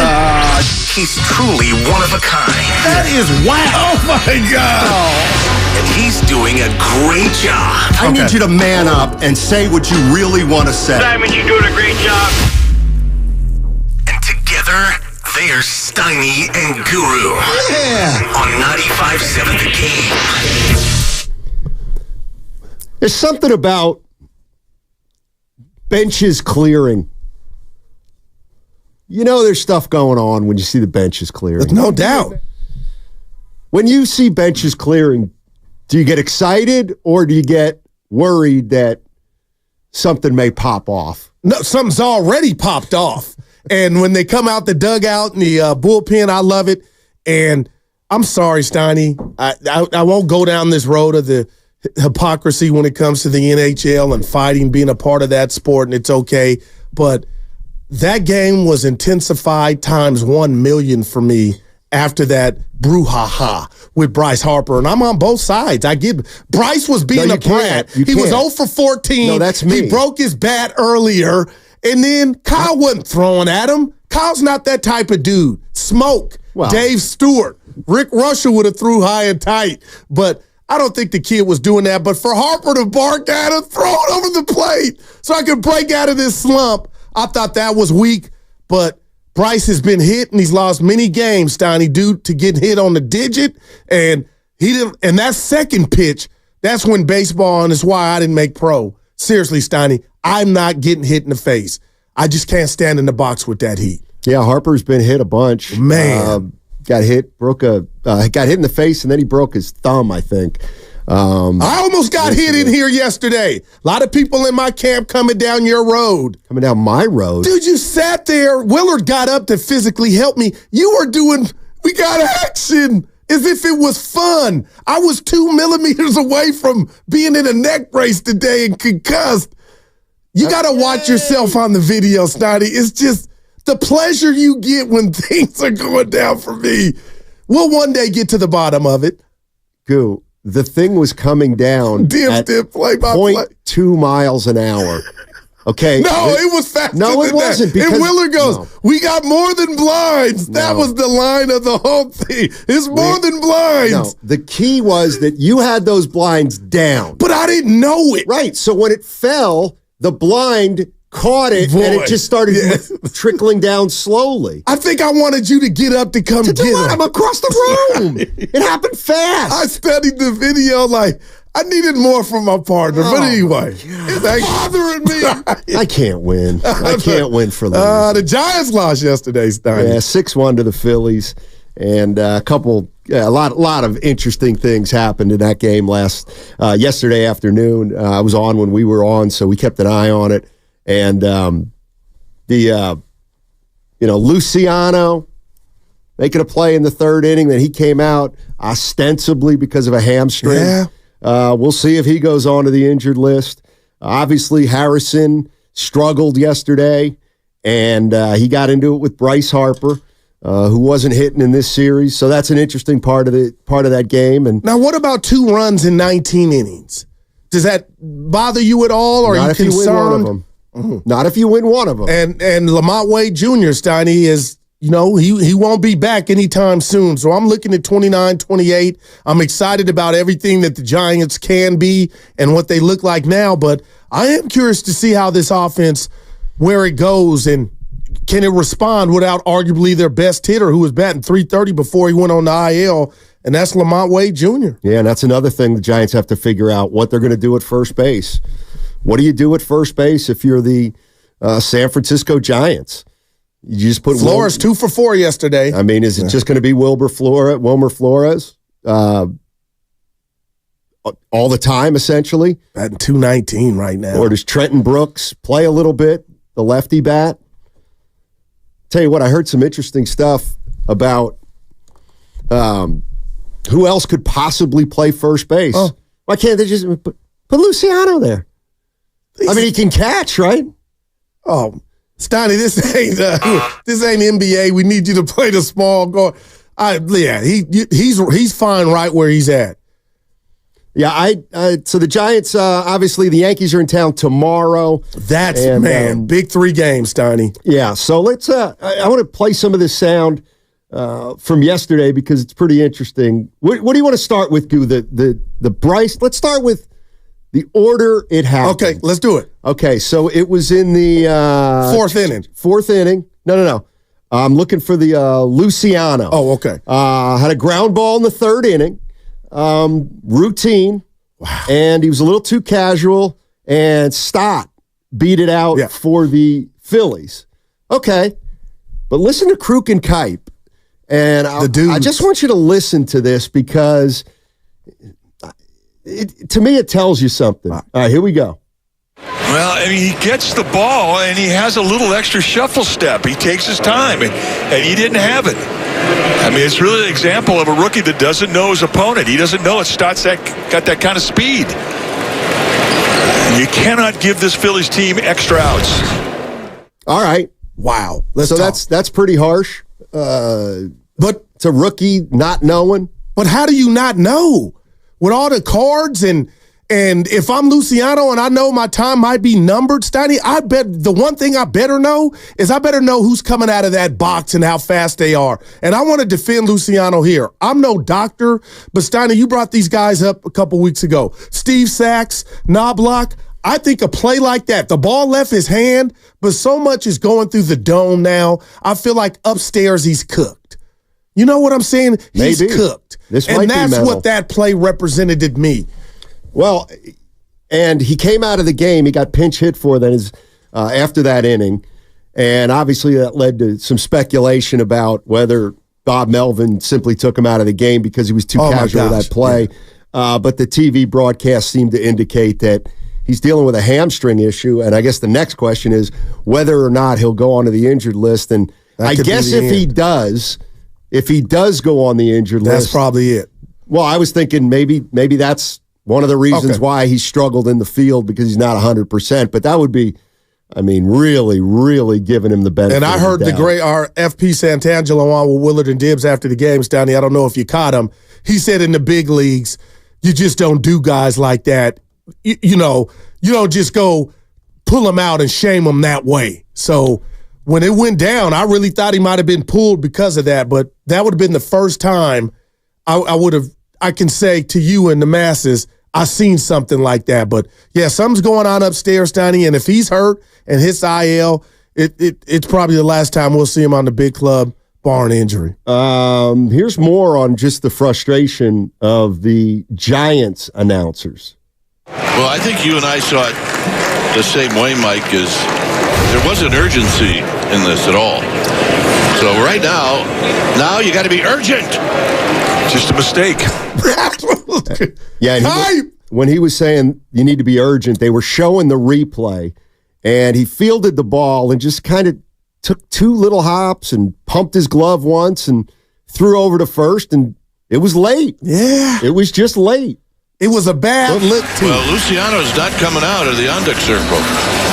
It's wisely. So something happened. Well, he may be fighting a bug. We don't know. But something's not right with Marco Luciano for him to leave the game. So there you go. The question is it mental or physical, or is it both? Or is it sickness? Crew goes, it might be a bug. Yeah. I appreciate that, you know. I mean, I got no problem with giving a guy the benefit of the doubt on something like that happened yesterday, but the problem is it's been a pattern with him. And I wonder if, and again, just hearing Hunter Pence and FP Santangelo and now Kruk and Kipe over the last week, it's clear that we've got an issue with Luciano at shortstop.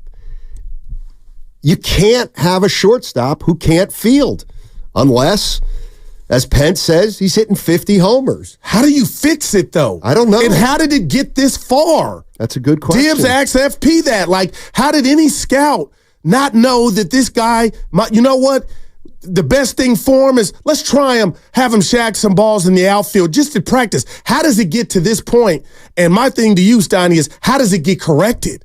When this hammy heals up, if he hits IL and he's back to Sacramento, I think if I'm Luciano, put me in the outfield. Like, I mean, this is kind of crazy.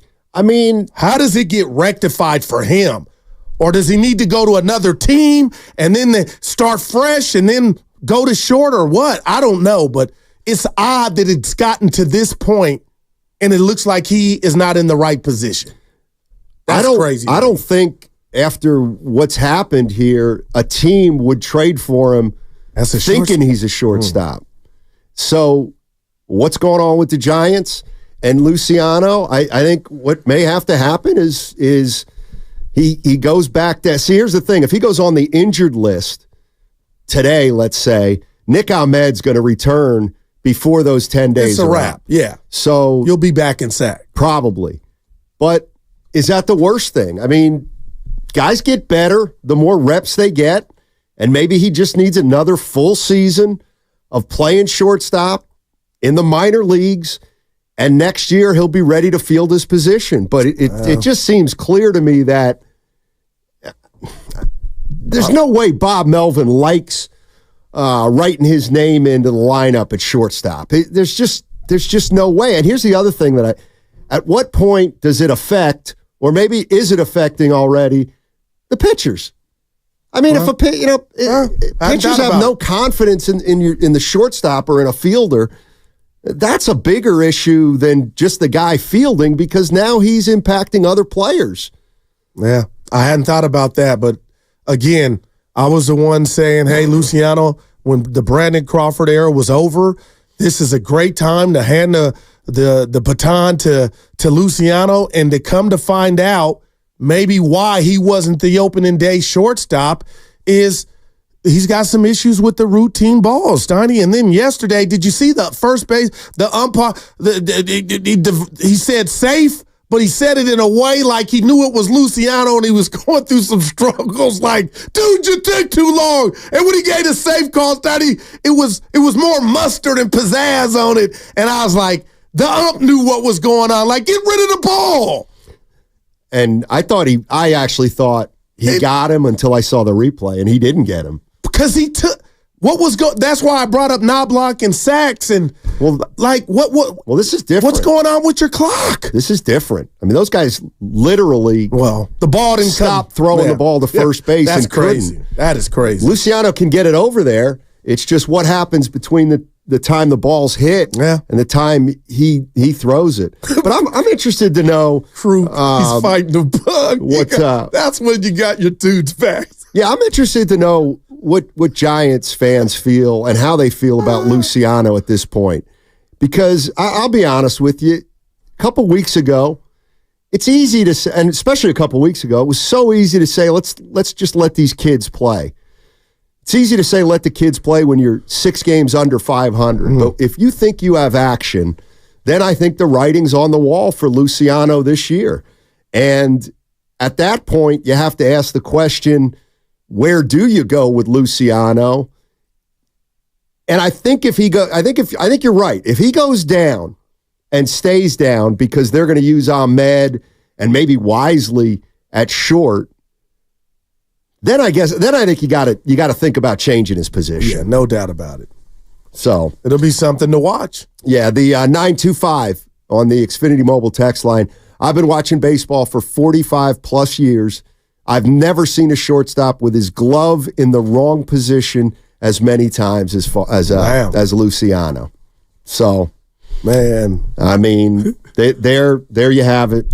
And there's going to be a lot of things to look for with the Giants. We got to figure out what we're going to do with Luciano at short. We got to figure out what we're going to do, and I say we because I'm a big Giants guy. Yeah. And what are you going to do when Austin Slater returns? And everything I'm hearing is Conforto's going to try to play this weekend against the New York Yankees. I hadn't heard that. So Conforto is likely to be coming back over the weekend. And so what do you do if you're the Giants and Melvin and Farhan Zaidi? You have finally started winning games, but now you got to keep winning games. And the question is, what's the best way to do it? 888-957-9570 is the number. We got a lot to get into today regarding the Giants. At 11 o'clock, we're going to have Brett Boone. Brett Boone's going to join us. on 95.7 The Game, and there's some Warrior news out there we're absolutely going to touch in the second or third hour of the show. But right now, I'm just asking Giants fans pretty simply, and we'll get to Harper and Harrison in a minute, but what do you do with Luciano? I mean, what do you want to see the Giants do with Luciano? Because I think something's changed between 2 weeks ago and now, Goo. I just think that I think Giants fans, now that they've gotten an up-close and personal look at Luciano, they're probably feeling like I am, that we got trouble if we have this guy playing shortstop in the field. Yeah, and I'm not mad at that, but what if I told you I don't think they're as surprised as you might think?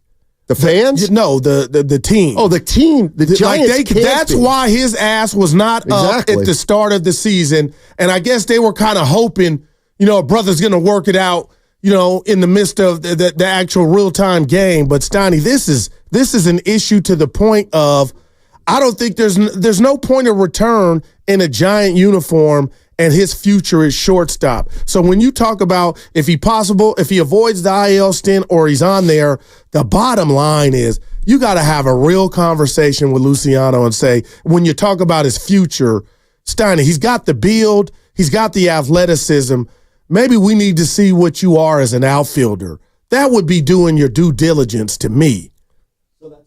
Yeah, I don't know what else you would do to run him back out there. And now that you got an option in Brett Wisely where he can play short. Yeah. You just can't. Yeah, from the 650 on the Xfinity Mobile text line, honestly thought he was distracted by the runner at second that was running in front of him. I mean, that's. I think you're probably right. Okay. But what about the Pirate game? Exactly. What about the Met game? No, I'm talking about the Wisely had the exact same play earlier in the series with the Phillies. He makes the play and throws the guy out at third base.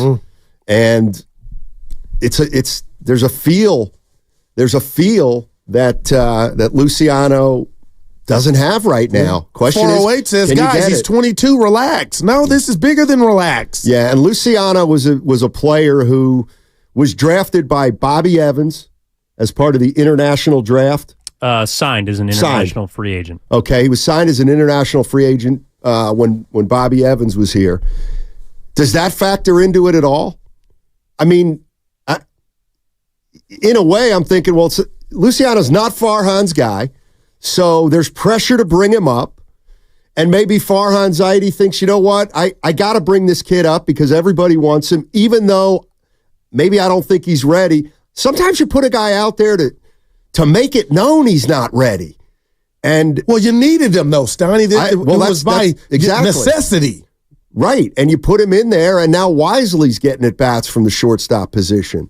So what I'm getting at is maybe Farhan just felt like, all right, let's bring this guy up, and if he does well, great. If he doesn't, I'll send him down. And then what? And he's got to get better.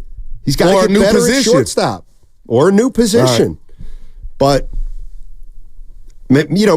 what I'm thinking is, because I think that's a big part of this year, Farhan's future status with the Giants and whether he's going to be here next year and what is going to be the reason he's here or not here.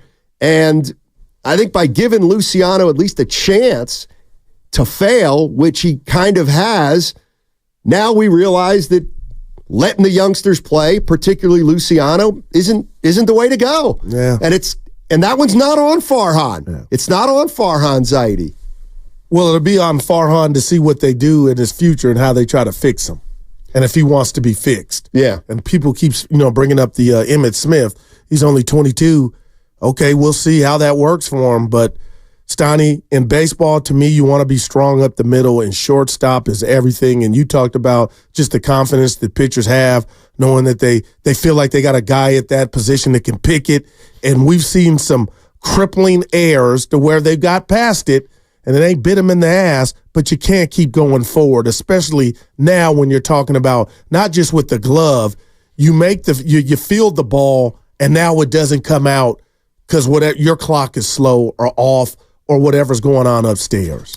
This from the 530 from the Xfinity Mobile text line. Bro is giving up on Luciano after a handful of games and some errors, that's a loser take. Who's giving up on him? Nobody's giving up on him if he goes back to Sacramento. I don't think. But the reality, the situation is you can't play Luciano at shortstop if you have playoff aspirations and if you think you got a shot at it. And over the last 2 weeks, the Giants feel like they got a shot at being a good team, so they got to put their best players out there. They also, listen, the other thing, it's not giving up on Luciano, but, Goo, you owe something to Matt Chapman. Oh, my gosh. You owe something to Logan Webb. You owe something to these players to put the best team around those veteran players, and if Luciano's not it, he's not it. Yeah, no doubt. And let's keep it real, Steiny. All of this, when you talk about these prospects, it's a crapshoot, even the top ones. But what you've seen, the Giants, that is, and the fans, from Ramos and Matos, you've hit on those two. You like what you see. So to get the trifecta of everything looking great early, I don't want to use the word disappointment, but he really didn't get a promotion. He came up because there was an injury, and now I just feel like he's telling the world this is why he wasn't the starting shortstop opening day, because he wasn't ready. And now the question is, and we'll find out because you can't hide them, is what they do with them. But Steiny, how can you really have a real conversation right now and say, you know what, we envision you playing shortstop for us? Because right now I would pull the plug, I believe, and try to see if he could be an outfielder. And maybe he's an outfielder for a different team. Maybe the deadline comes, he's been in Sacramento, and somebody says we can save him. He's still young enough, he can still be a shortstop. But what you just said is it's about now, and the pitchers and the team deserve better, and that means you got to put your best defensive infield out there, and he's not one of them right now. It might be as simple as he goes back to Sacramento and plays shortstop for them all year. And we'll revisit it next year in spring training and see if he's improved. That's not giving up on him. He's 22. He's still young.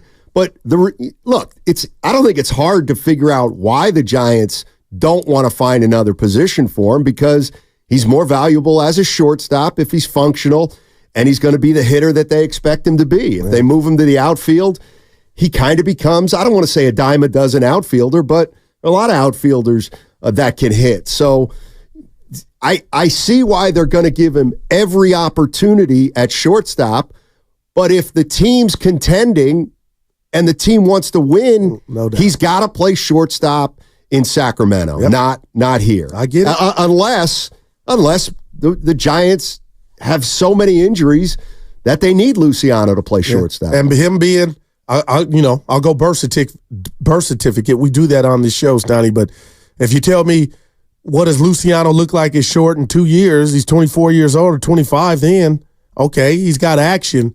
But as far as the immediate and me hearing that name and getting excited, I feel like he butchered or he bobbled this opportunity. Luciano did.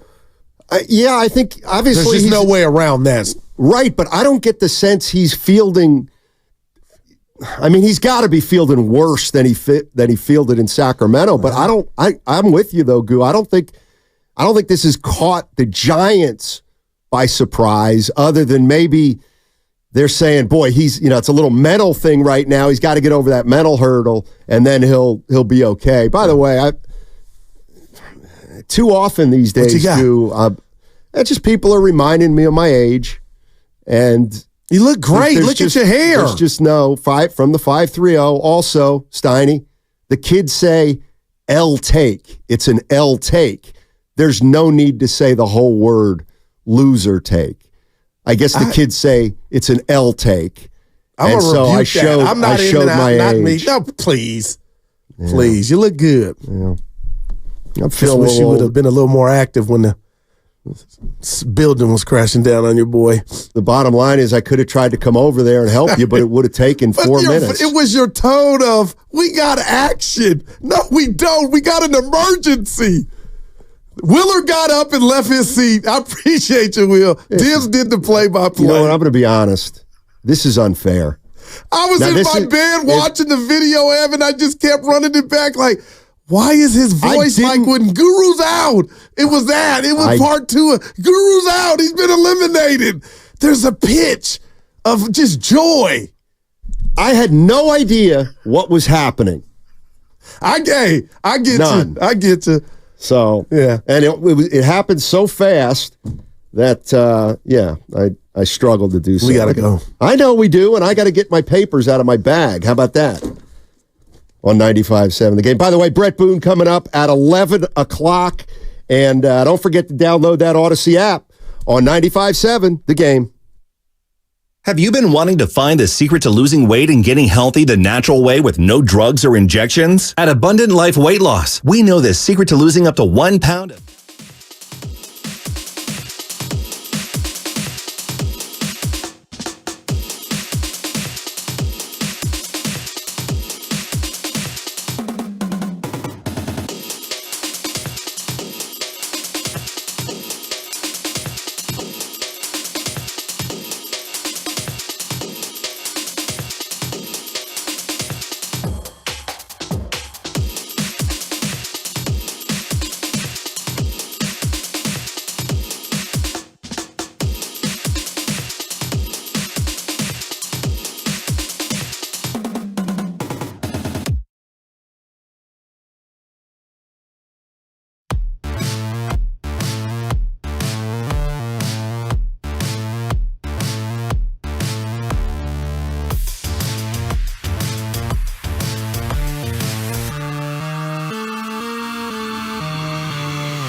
that second time.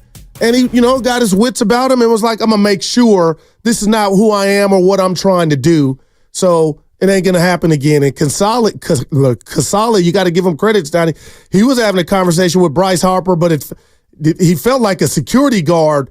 Whatever they were saying didn't piss Bryce off to where they got into it. Because sometimes you see the catcher and the batter get into it. It's like, F you. And then it's on right there. But Casale was, whatever he was saying, it was the right stuff because it didn't. Right. Maybe they knew Harper was right. Yeah. I see where you're okay. Or I'm sure the ball got away. We both can agree he wasn't trying to hit him, right? Even the second time. I don't know. I don't know. Maybe he wasn't trying to hit him. He was obviously trying to come inside, which is fine. Well, he did that. But that second one was dangerous. Right. Look, it was 2 in a row. That's, I think, the what first bothered one, Harper. yeah. What? When you tell the pitcher, throw it over the plate, no, you would like me to throw it over the plate so you could whack it and get out your slump. That was frustration, pure frustration. I think they were both frustrated. Okay, because I don't think Harrison was pitching well. Because we saw Bryce just destroy his bat before that. So we know he was on edge. Absolutely. But that first pitch, I thought Bryce overreacted. That wasn't the one to react to. That second one is when you should have went ham. Well, that's why, to me, Jesus, the bench is cleared because he did it once and Harper reacted. And I think everybody, with the exception of Bryce Harper, was thinking that when it happened again, Harper's going to go nuts. So, like him and Strickland back in the day. Harrison does it again, and the benches have to clear. Why? Because everybody thought that Harper was going to go out there. Why would they have come out? And he never went out there. Harper never went out there. So, I don't know. It was interesting to me. I don't think anybody was necessarily right or wrong. Pat Burrow went out there. Well, of course he did. Pat the bat. Yeah, he got pushed or he put a little shoving. Yeah, he's tough. He's real tough.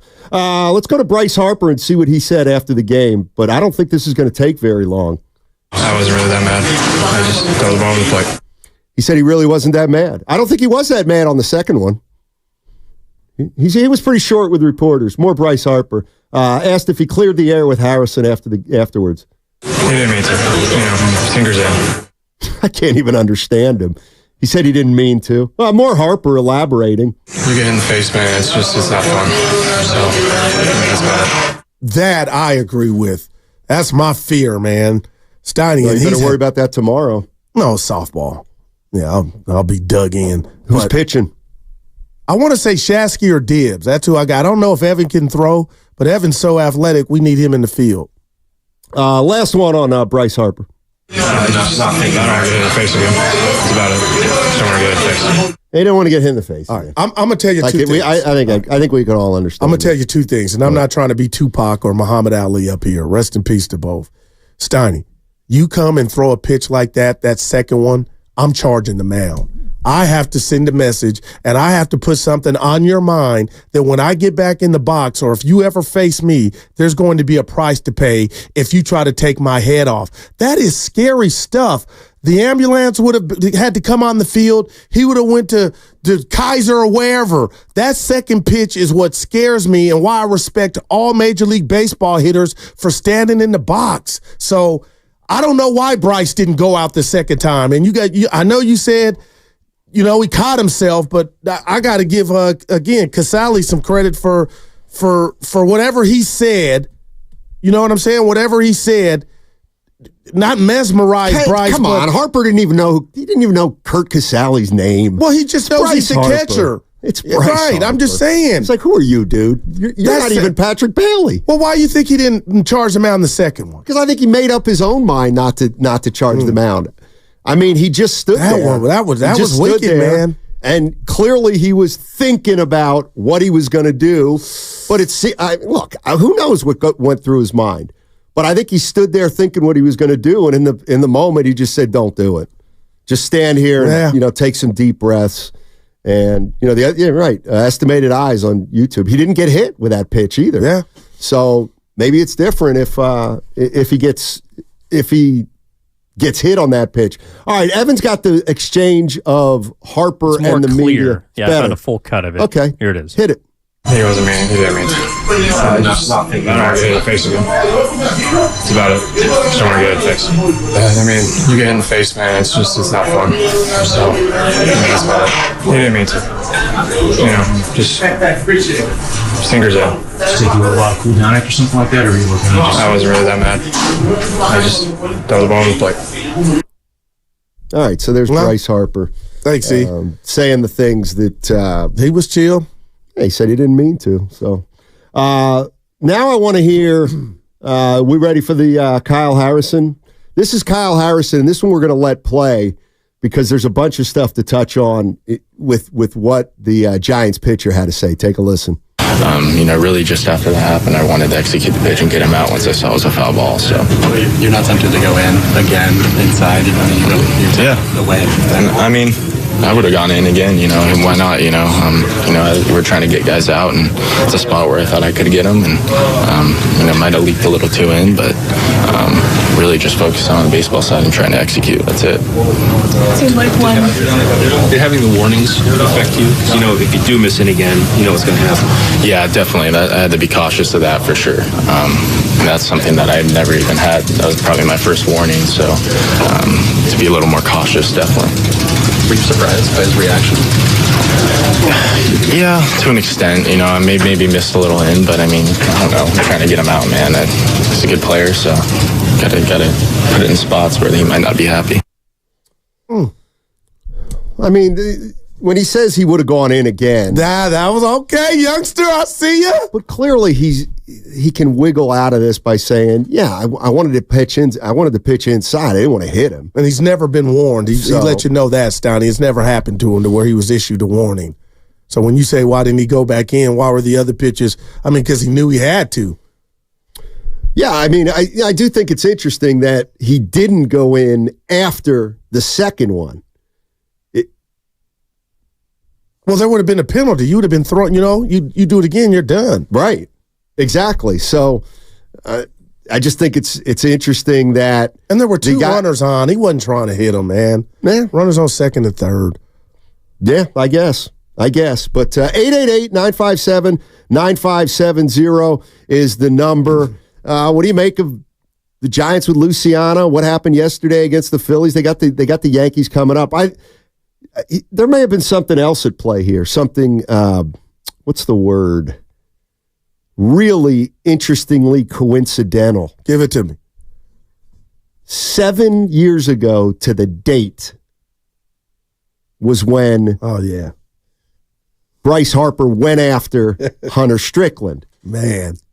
When Hunter Strickland threw at Bryce Harper, and then Bryce Harper charged the mound. Through his helmet as hard as he could. And luckily it didn't go the right direction. But both of them landed some punches. Yeah, exactly. So it was a 7-year anniversary of that, and maybe I don't know. Maybe Harper remembered that. The 2 runs in 19 innings. Okay. I know it's early and it can grow. Obviously, if we're in the 5th inning tomorrow night as they host the Yankees, and that number grows, but. Nothing to see here, or I'm just looking at this team as a whole. I'm still super excited. 1 game over 500, but you lose your best hitter, your best hitter on the season, which is Lamont Wade Jr., and you tell me the 3rd game in, Steiny, 2 runs in umpteen innings. As this thing grows, do you just say, you know what, we're facing better teams, nothing to see here, Goo? Because I'll just say this. It's in the file, and it's something I'm monitoring. So the Giants play 12 games where they're scoring runs like crazy. Against lesser teams and lesser pitchers. They went up against Zach Wheeler. Well, I'll give you that. I'll give you that. So nothing to see here then. 2 games. Right. It's just 2 games. And tomorrow it'll be 3. Okay, well, are they not going to score tomorrow? No, I don't know. And we'll react accordingly. Right, but like after 2 games. If I see you Monday and after we're 2 games, we're worried about their offense, after we're saying their offense has finally come around? No, just meet me halfway and say, what, dude, that's not ideal. 2 in 19 innings. Okay, that's not ideal. At home. That's not ideal. But I feel good. I didn't concede. Well, you met me halfway. No, I met you halfway with it's not ideal. Right. I did not meet you halfway. I did not meet you halfway with the Giants have a hitting problem. That'll be Monday if somehow. God, I'll tell you what, if the Giants score one run this weekend against the Yankees, no. Well, I'm not coming in anyway Monday. Watch that. Hopefully that doesn't happen. I won't have to be here. No, it's just I'm not going to be here. Yeah. Magic Johnson. So, you know what? Go ahead and score one run over the weekend. You better not. Because I'm not going to worry about it. I'm not going to worry about it. All right. Giants have won 10 of their last 13. That to me is the story. Mm-hmm. And the other story that's coming is where do they go from here? What are the decisions this team is going to make in terms of their roster? So it's going to be interesting. And I think you know what's funny? Here's what I actually think. Give it to me. I thought 2 weeks ago, I thought if Luciano got sent down and maybe Ramos got sent down, that fans would be upset. I don't think the fans would be that upset because if you've watched Luciano at shortstop, you can understand why they maybe can't live with that. And the bottom line is Austin Slater is the most tenured San Francisco Giant, and he hits lefties. Wow. He hits lefties, or he has hit lefties great. He didn't get off to a great start this year, but you know, I thought, boy, they moved Luciano down, and here comes Slater for Ramos. People aren't going to be digging that. But as long as they keep winning, there it is. I think people are going to be fine with whoever Bob Melvin puts out there. Yeah, and let's talk about it, too. The worst part about this Luciano thing, Stoney, is they've kicked the ball around collectively the last 2 years. Hasn't been ideal defensively for the Giants. This year has been a whole hell of a lot better. And you just can't have routine balls butchered. Shout out Shasky. And that's what's going on with Luciano. So I'm with you. I don't even think there'll be an uproar. I think people are expecting it. We'll see what's going on with the hamstring. But I'd like to present to you another problem. Oh. And I need to see if won 10 of 13. Jorge Soler, Stoney, 145 at home. And that's what you deem it? He stinks. I don't know. We've seen him lead off. We've seen him in the 4 or 5 hole, but again, he could bust out tomorrow, but I'm watching him like, man. He doesn't look good. You're going to play yourself into a platoon role in that he DH can't do position that with Conforto. Well, if he goes, if they start platooning Soler, I got to get him out of my fantasy lineup. Well, that's the bottom line. He's got to be. He's killing me right now. 145 at home. That feels high. Haven't looked at all his box scores. 203 on the season. Oh my gosh! Yeah. He looks the part. He's got to get going. He's got to wake up. He doesn't. He does not. Got 6 bombs. Yeah. Evan threw this at me, which I thought was interesting. He said Bob Melvin maybe wouldn't have been able to make this move when he was the manager of the Padres because there was probably more of a mandate for what he had to do down there. Damn. But I do think part of what he's got to do with Luciano, he's got to do to Luciano because of the veterans. It would be, it's like when the Warriors tried to shoehorn James Wiseman onto a team with Curry and Klay and Draymond, and he wasn't up to it. He just was not up to it. And as a coach, you can't do that to the good players on the team when one guy's really hurting you, at least right now. So I do think Luciano's going to end up back in Sacramento, and if he comes back, it'll probably be because of injury. But how can any Giants fan out there say he doesn't need a lot more seasoning at short? No doubt, and that's why I was going to ask you just to piggyback on that. I mean, who would be in the line for Luciano to continue to be ran out there at shortstop? Maybe his mom, dad, brother. But other than that, like what you just mentioned with Evan, any manager, Stoney, should have already seen enough to not feel comfortable having him out there. So I guess with all that said, there's no way anybody can feel any wrongdoing toward Luciano if we see him in Sacramento, right? I wouldn't think so. Okay. All right. I mean, I wouldn't think He's so. He's been his own worst enemy, man. And the other thing is, he's not Farhan Zaidi's guy. Well, maybe if he were Farhan Zaidi's guy, Farhan Zaidi would be like, this kid's got to play. He's got to play, and we got to live with it. But maybe not being Farhan's guy, I can kind of see why not being Farhan's guy, but Farhan keeps hearing that this guy needs to be brought up. Maybe there was part of it that he was thinking, fine, I'll bring him up, but I don't think he's ready. But people are going to see he's not ready. Yeah. But we have, he also, this came out of necessity more than anything. Oh, no doubt. And that's why, we come here every day, whatever season it is, basketball, football, baseball, hockey, whatever it's down. We think we know things, and we're talking about Luciano, and out of nowhere, Brett Wisely has emerged, not just with the bat. Now he's an option at shortstop, and he's on fire, and Fuego right now. And I just bring him up because, 3 weeks ago, nobody was talking about him. And now he's coming up with big hits, and, he's an option at shortstop. So we're talking about one guy, one youngster, who we can look each other in the face, I believe, and say Luciano has not taken advantage of this opportunity like Ramos or Matos. And you look at Brett Wisely, who I wasn't even thinking about, and all of a sudden, Steiny, he's a surprise on the young season. This from the YouTube chat, Giants for life, and this is all capital letters. He's not a shortstop, for the love of God. He's going to be working on another position if he gets sent down. We're talking about a young kid who is already injured, constantly injured.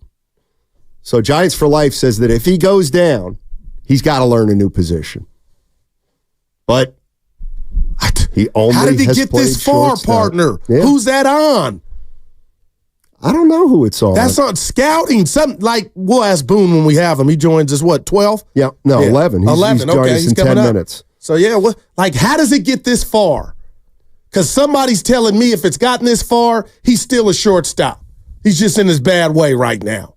I mean, I don't know. Evans drafts him, then Farhan comes in, and Luciano's in the minor league system. Maybe.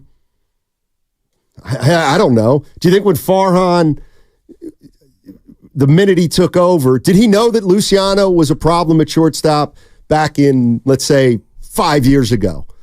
You know what I mean? Like, maybe, I think they probably thought he would be further ahead in his fielding by now. Maybe that's it.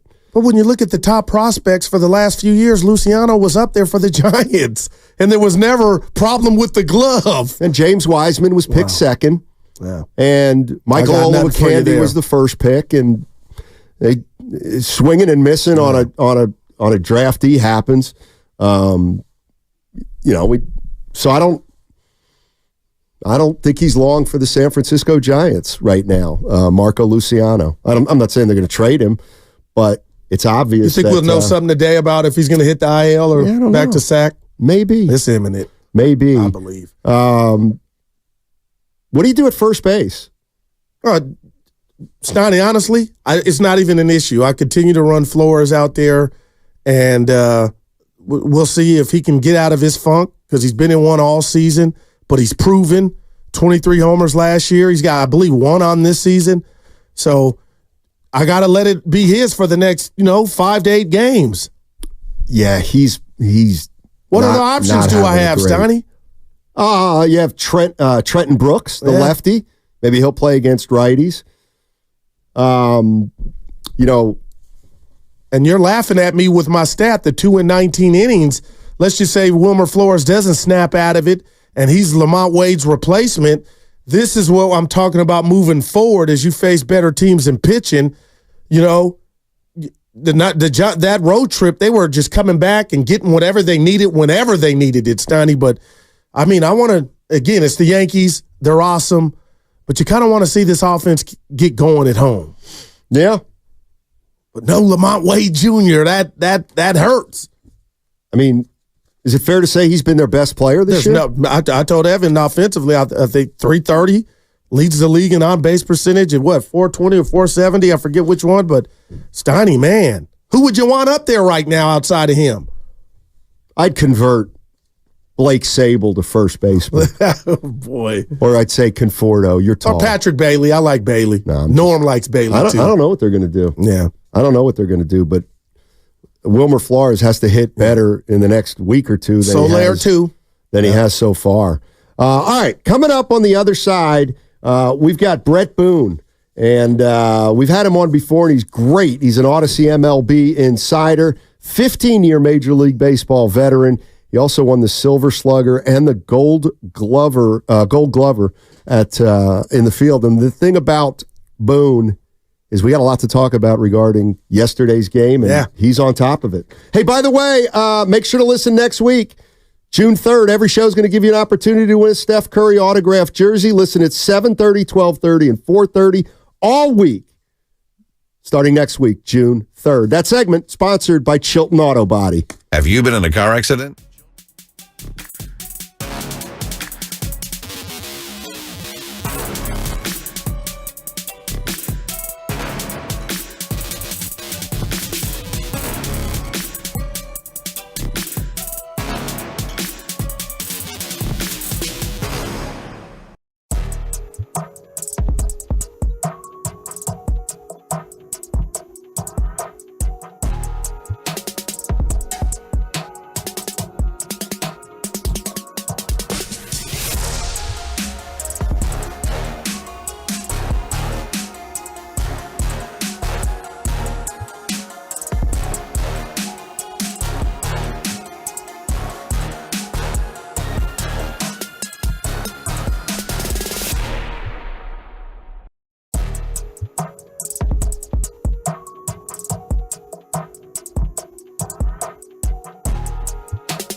and Guru on 95.7 The Game. All righty. Welcome back. We're joined by Odyssey MLB insider Brett Boone. Insider Calls presented by Grainger with supplies and solutions for every industry. Grainger has the right product for you. Call, click Grainger.com, or just stop by. Brett is also the host of the Brett Boone podcast, featuring the most notable names in Major League Baseball and around sports every week. Brett, thank you so much for joining us. Appreciate it. You got it, guys. Well, let me just start with yesterday's game between the Phillies and the Giants. Giants pitcher Kyle Harrison came inside to Bryce Harper. Bryce Harper said something, and then he came inside again. What was your, let's say, interpretation of what happened? Much ado about nothing, or was there something there? I think it's much ado about nothing. However, I'm always really careful to comment on situations when they happen on the field, because we don't know a lot of times, and you only know when you're a player, part of that 26-man roster. There's always a backstory, usually, and we never know. And it could come from a year ago. It could come from a B game in spring training in 2022. So you never just know. The only thing I can look at, Harper seems to be a pretty stand-up guy. And today I was looking through and scrolling through, and I saw his reaction to it. I think it was in the heat of the moment. He's gotten hit before. It's frustrating. It's scary when a ball comes that close to your head, So I understand his frustration in the moment. I think he had time to think about it, sleep on it, woke up this morning and know, there was no intent behind it. It just got away, and man, I don't want to get hit in the face again. Because when you get hit in the face, it's a different animal.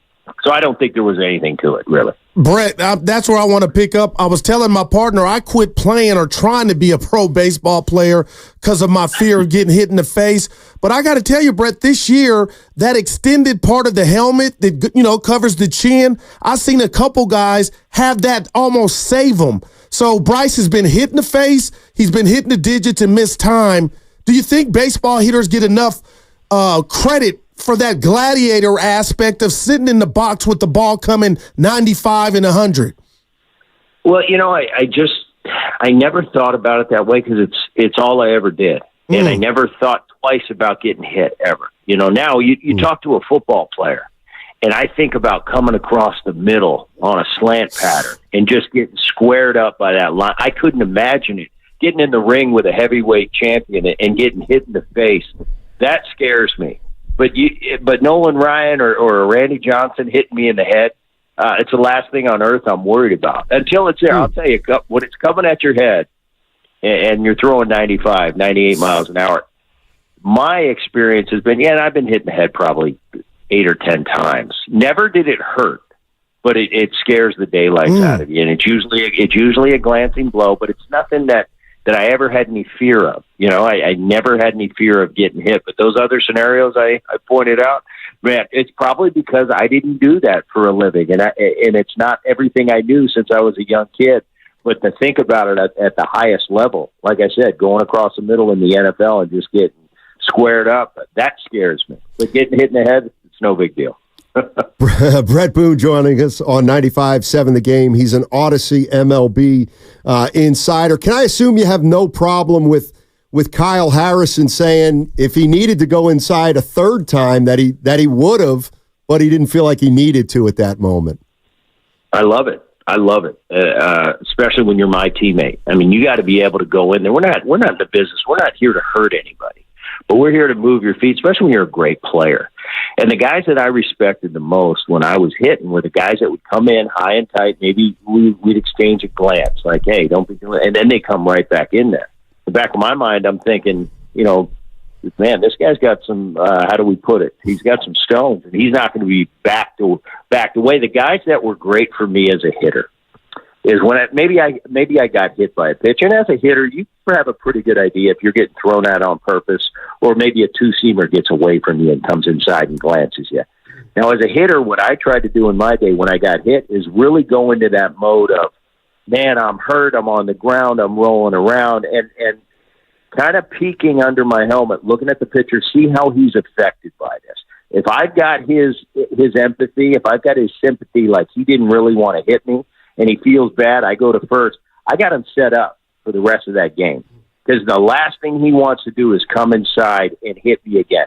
I just eliminated a pitch. I eliminated fastball in. Now I can hang out over that plate and get what I'm thinking. The guys that would come inside hit me, and then my next at bat go right to that two-seamer back inside.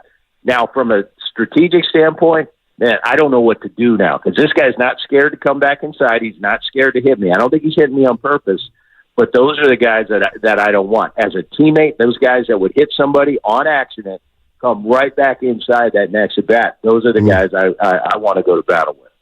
Brett, speaking of battle, your brother Aaron is bringing his Yankees to town. They're in town, but they got a weekend set with the Giants. Bob Melvin has the Giants playing good baseball right now. The fans are excited. But I want to talk about expectations as much as you can share with us. The pressure for your brother Aaron to be the Yankees manager, where it feels like, Brett, in my shoes, the Yankees, it's championship or bust. Do you guys talk about that pressure, or is that something that he just knows how to deal with? Speak to us about that. Without a doubt. I mean, you know what you signed up for when you signed on the dotted line to be the skipper of the Yankees. I mean, you're going to be held at a different level. And I think, yeah, of course it's unfair, but if you don't, I told Aaron, when he re-signed and they signed an extension, I said, where the hell else would you want to do it? Do it on the hottest burner possible. Because if you ever win in that city, you're going to have the key to the city for the rest of your life. I said, I wouldn't want to be anywhere else except for on the hot seat. Yeah, you get criticized all the time, and a lot of it's just nonsense. I mean, I laughed this year because they're off to a great start. Everybody's healthy. And I was doing an interview the other day. They asked me, I said, well, I had an off-season camp, and I invited my brother, and I taught him how to be a really good manager. And look what he's doing, For the people a year ago when everybody was hurt and the roster's decimated by injury and they're not living up to expectation, Aaron Boone stinks. They want him executed in the town square. And a year later, they're rolling. And now I say, well, did he just learn how to manage overnight? It just shows you how much it really is on the players. As players, very rarely did I come back from a game, sit around with my teammates and say, man, the manager really screwed us today. The wins and losses are on us. We play the game. Once the national anthem ends, there's only so much input you have as a manager. I think the real manager work is behind the scenes, preparing your team, getting the guys and creating an atmosphere for each individual to be as good as they can. So yeah, we discussed the pressure. It is what it is. He's gotten a good, he's got a good sample size now of what it's like to manage in New York, good times and bad times. Think about this New York team. They're dangerous right now. They were just down in San Diego. I live in the San Diego area. I went out to a Padre game, and the Yankees are playing really good. They're hitting on all cylinders. You've got Judge and Soto. That pitching staff's been unbelievable. I didn't think they were going to be able to hold up like they have with their ace, Garrett Cole, the Cy Young Award winner a year ago, being out so long. But they've really pitched well. That bullpen is a power bullpen, and everybody's healthy. They just got DJ LeMahieu, that last piece.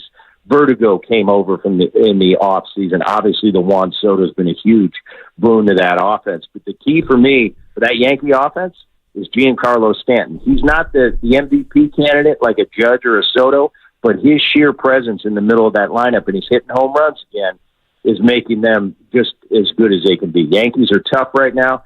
Giants are playing great baseball, 7-3 their last 10, 10-3 in their last 13. There's something magical about that city of San Francisco. You guys won World Series in 10, 12, and 14. And I looked at those teams and I thought, are they the greatest team of all time? No, but they won World Series. I think there's something special about Oracle Ballpark. No hitters like to go there and play. The weather's tough.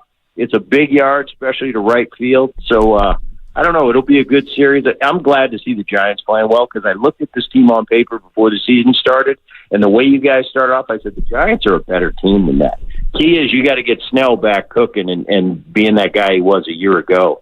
And I think a large portion of your success this year is going to be built on that starting rotation, and they've got to pitch really good. That offense, to me, I look up and down, nothing stands out. I look at that Giants team, nothing exciting. A bunch of players that are good players, but nothing that they don't have the star power that the other teams do. They got to use their facility, the home field advantage of Oracle Park, which I think I played for a long time and I played in a lot of ballparks. San Francisco is one of the toughest places to play, and I think they need to use that to their advantage. Insider Calls are brought to you by Grainger. You're listening to Brett Boone. For the ones who get it done, Grainger offers professional-grade supplies and solutions made for every industry and backed by product experts. Call, click, Grainger.com, or just stop by. Speaking of the players, the Giants have a young shortstop, Marco Luciano, who's really been struggling in the field. He's made 5 errors since he's come up, and a couple of them have been in the 9th inning, 3 of them, as a matter of fact. And the Giants obviously are they consider themselves a playoff contender. What do you do with a young player? How long do you stick with him if he's a shortstop and he's not fielding the ball well at all? I'll tell you, the difference in today's game, 2024, that has been in past years, and let's go back 6, 7, 8 years. The minor league players today, when I was coming up, and I came up in 1992, I never played a game outside of second base. I was a second baseman. I was drafted. We were all shortstops in college, but I was a second baseman from day one in instructional ball. And I never played a game outside of second base. Shortstops are shortstops. You're born a shortstop. And the great ones, if you can play short, you can play anywhere on the field. But if you can't play short, it's the only position you really can't hide someone at. I see today's game and how it's changed is we take these middle infielders and in the minor leagues, and I'm not saying it's a bad thing. I think the players today are as athletic as they've ever been, more so. But you play a lot of second base, you play shortstop, you play third base, and you go around that lever in the minor leagues. So you're efficient at all 3 positions. But the true shortstops, they're born that way. And you don't make anybody into a shortstop. The fact that Mookie Betts has been able to do it at the big league level, if he can do it all year and be comparable defensively, that'll be one of the greatest things I've ever seen in baseball. Because I know what it's like to play short. I played short in college. I got drafted as a shortstop. As soon as I got to minor league camp to put me at second, I kind of just rolled my eyes and said, "You're right. I'm glad you put me there because I can't play big league shortstop on a daily basis. It's the hardest position. It's the only position you can't hide someone at." So he's going to have to get through that, and doing it at the big league level at that position, you're going to stick out like a sore thumb if you can't handle that defensively. If you're a left fielder, a second baseman, you can kind of get away with it. Third, in the outfield especially, but shortstop, it's going to be made known. And the problem is it's the most demanding position, it's the most skilled position, and it's the position where most of the balls get hit to. So you're going to be put on stage, and that bright light's going to be on you every night. It'll be interesting to see if he can work through this defensively. Yeah, I can't wait. Brett, I got to tell you, I got a brother, and I was just thinking right now, I had the thought, you know what? Let me ask Brett, does he have a funny story about the manager, his brother, coming in that'll be overseeing the Yankees for this weekend that he can share with Giant fans?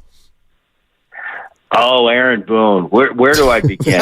We had such a cool childhood. He's 4 years my junior, and Aaron was that guy.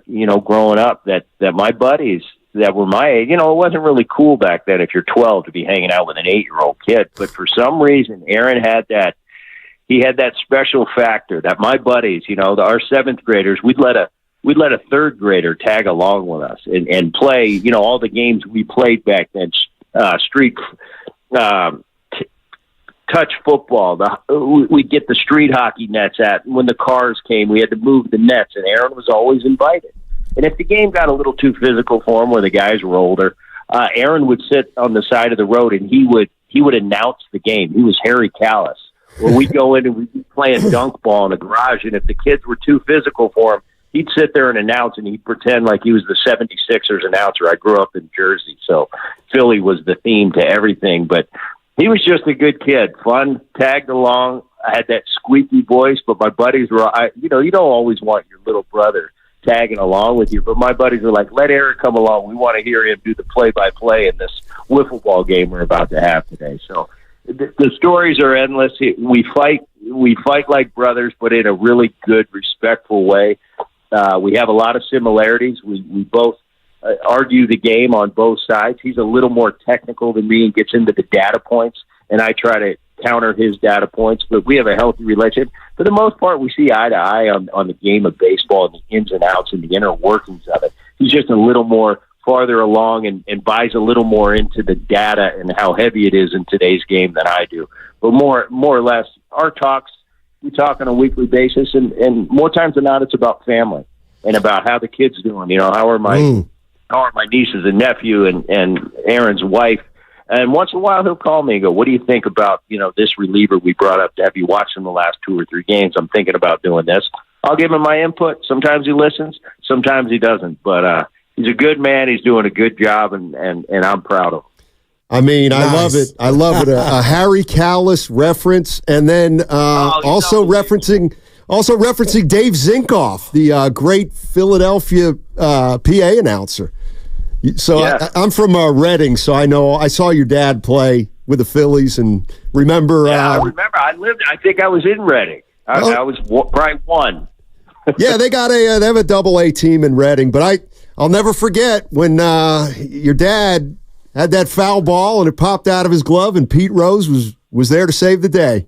Never forget it. You know what he says? He says that Charlie hustle my ass. That's what my dad said. He said that was Pete's ball the whole way. Good stuff. Thank you so much for joining us, Brett. Really appreciate it, and have a great weekend. You got it, guys. Thank you. All right, that's Brett Boone, Odyssey Major League Baseball Insider. Insider calls are presented by Grainger. With supplies and solutions for every industry, Grainger has the right product for you. Call, click, Grainger.com, or just stop by. Yeah. I mean, listen, I know everybody's going to get on me about the last part, but it was real. Yeah, I mean, come on. He said he was 1 when he was in Reading, 1 years old. Oh, well, okay. Yeah. I didn't know I didn't know exactly what he meant. I'm not sure if his dad played in Reading or not. He probably did. I am juiced for this series. I mean, you talk about storied franchises. The Giants are one of them, and so are the Yankees, Donnie. Let's go, man. Yeah, 888-957-9570 is the number. Great interview with Brett Boone. And I feel like, and I wonder if Giants fans feel the same way. We're all answering the question the same way about Marco Luciano. It's almost unanimous that everyone agrees you can't learn the position at the big league level. What if I were to... Yeah, okay. It's becoming clear. Yeah. And we might not like it, but I think that's the road we're heading down. What if your friend, our friend, my friend, Union City's own Big Dex, sent me this text, Donnie, and it kind of hit me. He said the Giants tried to give Carlos Correa $300 million. That lets you know what they thought about Luciano's glove. Just think about that. Had that went through...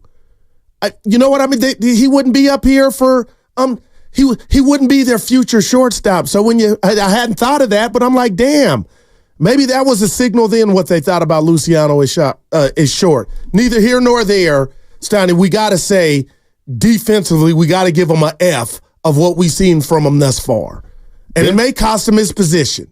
It very well. Well, that was a good take. I forgot about Correa. Well, like, why would you go do that if you thought you had an upcoming, I don't want to say James Wiseman, but, when was Correa free agent? What was it, 2 years ago? Yeah. I mean, maybe, when you got a shot at a guy like that. Well, they almost had him. Yeah. Exactly. So maybe. Luciano would have been night-night. Bye-bye. I mean, with all due respect to Steph Curry. The chef. If the Warriors could get Shai Gilgeous-Alexander right now, they'd probably get him, even though Curry's their point guard. But I absolutely hear what you're saying. Here's the other thing I heard from Brett Boone. Like, it almost feels like he kind of made it official. Hitters don't want to come here. They don't want to come here, but he made me feel good about the park and the Giants have like. They got something that's different. Like, that's why Bryce Harper, was breaking bats in there. It's hard to hit here. Like, that is something, Steiny. Well, that's why maybe Jorge Soler on line 1, Goo.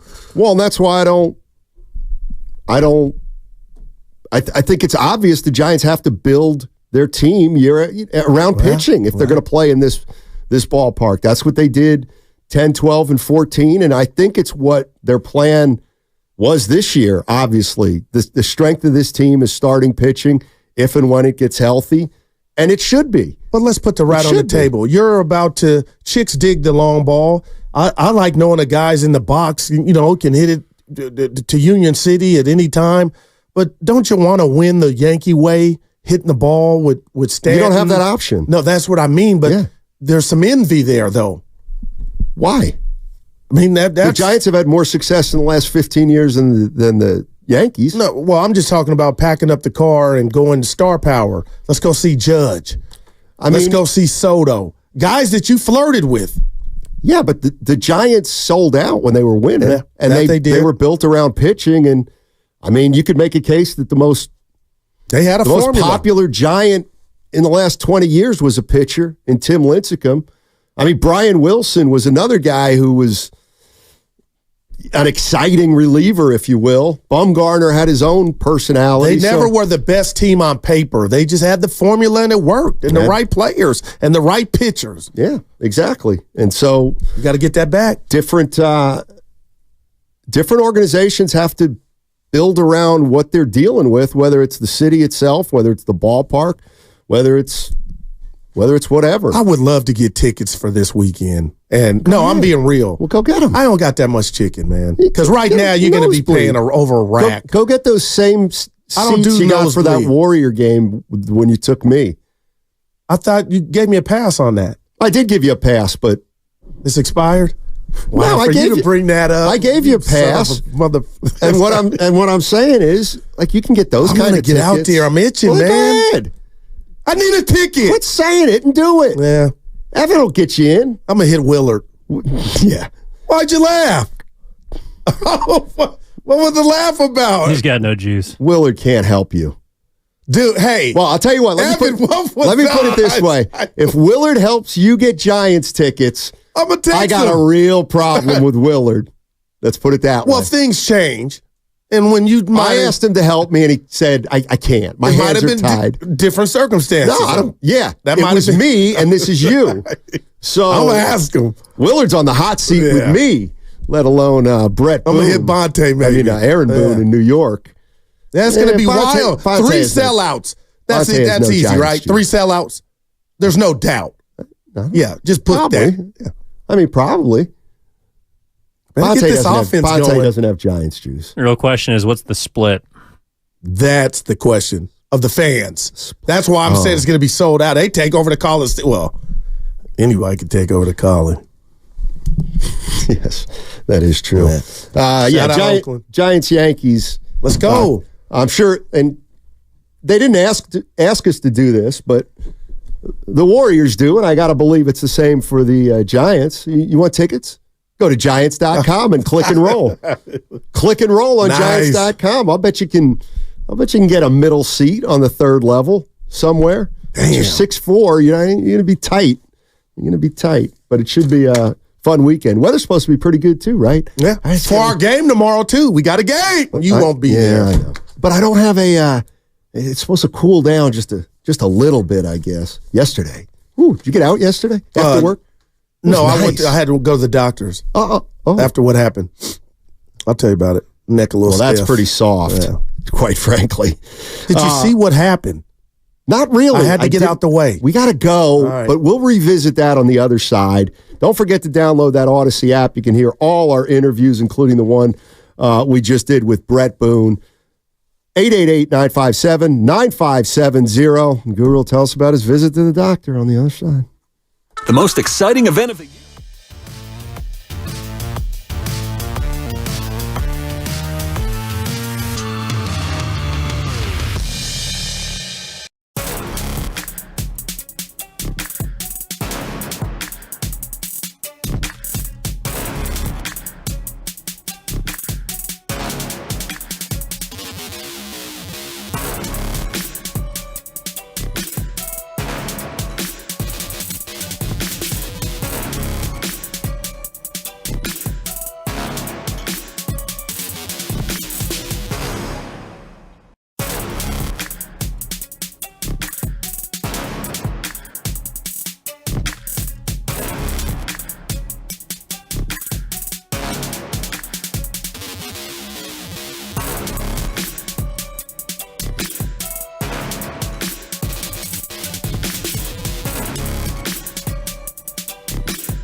95.7 The Game. From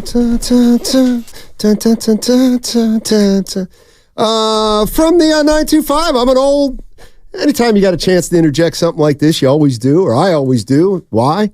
Because I'm proud of it. I'm an old minor leaguer. I played in the Phillies farm system. I didn't make Double-A in Reading, Pennsylvania, but a lot of buddies played there and they loved it. Great interview with Boone. Tells it like it is, old school. He's as good as Eddie Johnson. Wow. On the interviews. Great show. Eddie J. Thank you for the pick-me-up. I needed it. Now, Brett was a cool cat. He's great. Now, that Sixer announcer, is that the one that at the Spectrum, Julius Irving? Well, he went like Julius Irving. All right, there we go. All right, more, I'll give you, and it was Dave Zinkoff. Okay. Dave Zinkoff. But Harry Callis, no, he was the who Boone referenced, was the longtime Phillies play-by-play guy. And the sometimes voice of NFL films. The greatest along voice with of NFL films. Some would say John Facenda. A tie. Yeah. But Harry Callis also did some stuff. The alternative to managing the Yankees, it's a good thing his brother's not managing the Mets. See what's going on with the Mets? They got trouble. Well, they've been in trouble. They had a players only meeting after your favorite Jorge Lopez. See, he threw his glove into the crowd. Yeah, you can't do that. You can if you're him. He did it. I know, but now he's not on the Mets anymore. I got it. There's a price to pay. He's not on the Mets anymore. Man, would you like to hear why? It's just not professional behavior. You spoke after the game. You had something to say about the Mets organization. Oh boy, yeah. I don't regret it. I think I've been looking the worst teammate probably in the whole MLB. So whatever happened. So I'm ready to come back tomorrow. And if they want me to be here, so I'll be here. And that's why you get DFA'd. Effing wow, dude. He any good? Giants need an arm. Come on, man. Dude, they just cut their closer. Dude, wow, man. And they didn't want you. I said it. He threw the glove. Yeah, I got it. He threw his glove into the stand. He said one of the worst in MLB. No. He said the worst. Yeah, let's hear it again, please. I don't regret it. I think I've been looking the worst teammate probably in the whole MLB. Oh, he's had it, but now you need EDD, man. Yeah, you don't quit a job until you have another one, Sonny. EDD is what? What's unemployment? Unemployment. Yeah, I've gotten that at times. Yeah. You know who else is going to probably need some unemployment in about 6-8 years? Apparently, Draymond Green. Well, 6 to 8 years. Draymond Green. Nah, I don't want to get into Draymond, but he did say something. It was about a week ago about how the NBA players aren't set up to be wealthy after their playing days. Boy. I know you're going to think. You look at his total earnings, it's kind of, come on now. See, I know, but here's the thing that two things can be equally true. Ralph Barbier. He could make $200 million over the course of his career. But the one thing he mentioned is most people, and he's right, they start making more money the older they get. No doubt. You start making money. You make more when you're 30 than when you're 40. You make more when you're 50 than you're 40. So on. And he's right. The NBA, you get all your money early and that's it. That's absolutely it. Well, if you're Steph Curry, that's not absolutely it. Well, but he's making the most he's ever made. No, but after you retire. You're okay, still only 38 years old. But you made millions. I know, but all he did was point it out. Well, how about not to him, the player. Don't get fined. No, that's true. Taxes, though.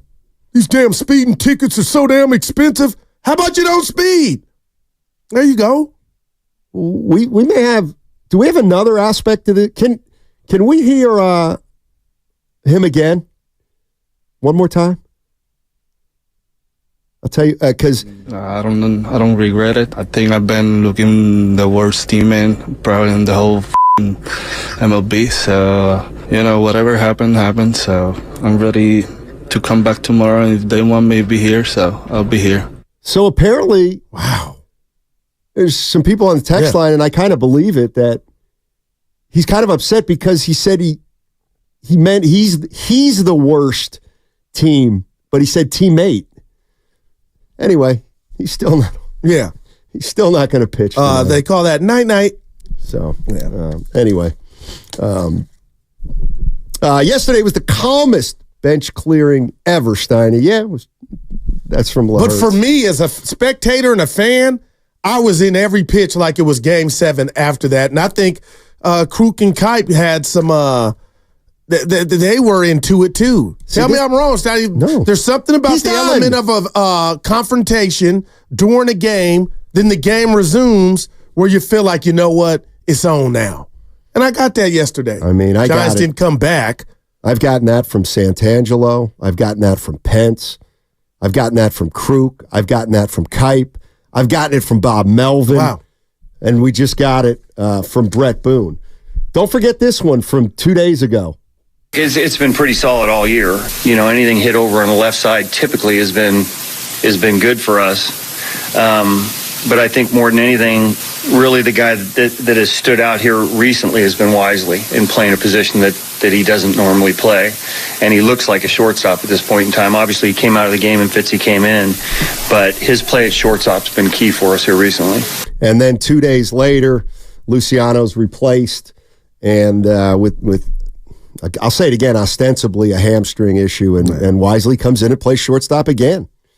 But so you want to hear Kruk and Kipe being frustrated again? Yeah. Okay. This is, and I'm playing this for a reason, and it's not just talk to me. This is me. Like you gotta listen to what, I'm not saying people don't, but Pence, like all these, he can't play shortstop anymore for the Giants. That's what it seems unanimous. It seems unanimous, and I think it's something that obviously Bob Melvin knows at this point. But all right, here we go. If you're just joining us, Marco Luciano yesterday fielded a ground ball at short, was a little too casual, and Stott beat it out for the Phillies. And here are the Giants announcers. Keep in mind they're employed by the Giants. Well, I mean, he gets the ball, and he has a little extra shuffle step. He takes his time, and he didn't have it. I mean, it's really an example of a rookie that doesn't know his opponent. He doesn't know Stott's got that kind of speed. And you cannot give this Phillies team extra outs. Wow. Well, I think you and I saw it the same way, Mike, is there wasn't urgency in this at all. So right now you got to be urgent. Just a mistake. Yeah, and he was watching the replay as he was saying that, and he kind of double clutched. And so you weren't. Next thing you know, let's just an infield hit. Let me tell you what I took from that. One, he wasn't prepared. Luciano, you got to know who's running, right? Now, if something upstairs is going on, Stoney, doesn't matter what you do, you're going to short circuit. But to hear Kruk basically say, you're not prepared. Okay, one. And then urgency, when Kipe talks about urgency, Stoney, if you're playing for your livelihood or you want to make it difficult on the organization to keep you up here, you gotta, that is a given. And the fact that his checklist, those boxes went unchecked, I mean, it's cost him, Stoney, and we'll see what the severity is, but the Giants got a good thing going. Luciano with the bat is better than Luciano with the glove, but I'll say this, Stoney, and I know you think it's a big deal, and I don't want to speak for you. I don't think it's a big deal at all. This dude's going back to SAC. Now, in regard to his future and position change, they'll come to some conclusion. But now the big deck's got me thinking about Correa and what that would have done or impeded the progress of Luciano being the next Brandon Crawford for the Giants. I don't think it's in the cards. So they got a big series with the Yankees coming up, and they got to continue to climb in the NL West. They ain't got time for, and I'm not saying you or anybody else is feeling sorry for the kid, but I mean, man, you needed to be ready and you weren't. Yeah, see, like I know, and we're parsing words here, and you say he needed to be ready and he wasn't. I get the sense that even when he's ready, he's not good enough. I mean, there were so many doubts about Luciano's fielding before he ever got here. And let's be honest, it's probably been worse than what we were told, at least. I don't think you're off with that part. So anyway, we'll find out more about Luciano, his hamstring, whether he's headed to the injured list or whether he's headed back toward Sacramento. But the Yankees are coming into town, and the Giants are playing good baseball. And I also think there's something to be said about, and we'll move on in a sec because we've been hammering Luciano. But I do think there's something, I can't quite put my finger on it, but the Giants have been playing really well. There's no doubt about it. Mm-hmm. But the talk's about Luciano. So maybe you do have to either put him on the injured list or send him down so that he's not the focus of everybody's attention. And I do think there's something mental going on right now. There's no doubt. With him. And so maybe give him some time, clear his head, and go back and work on your game. It's not the end of the world. It's not the end of the world. But the guy you went and sought out is Nick Ahmed. And when he's healthy and it looks like he's almost going to be ready to go, Steiny, there's nothing to see here defensively. You got that veteran as shortstop. So when he's ready to go, I think we kind of, I'm not being mean here, we forget about Luciano. It's about Matos and Ramos and their development. And can they keep it up? Yeah. Well, we'll see. We'll see. Oh, by the way, you had mentioned something to me yesterday. You had asked me about something, but I think you asked me a question, and then I think you answered it for me. I do that a lot. But you wanted to talk. You wanted to at least bring this guy's name up. Remind me. Scotty Scheffler. Man. Charges dropped. Not only charges dropped. I'm being real here. I threw out the word privilege.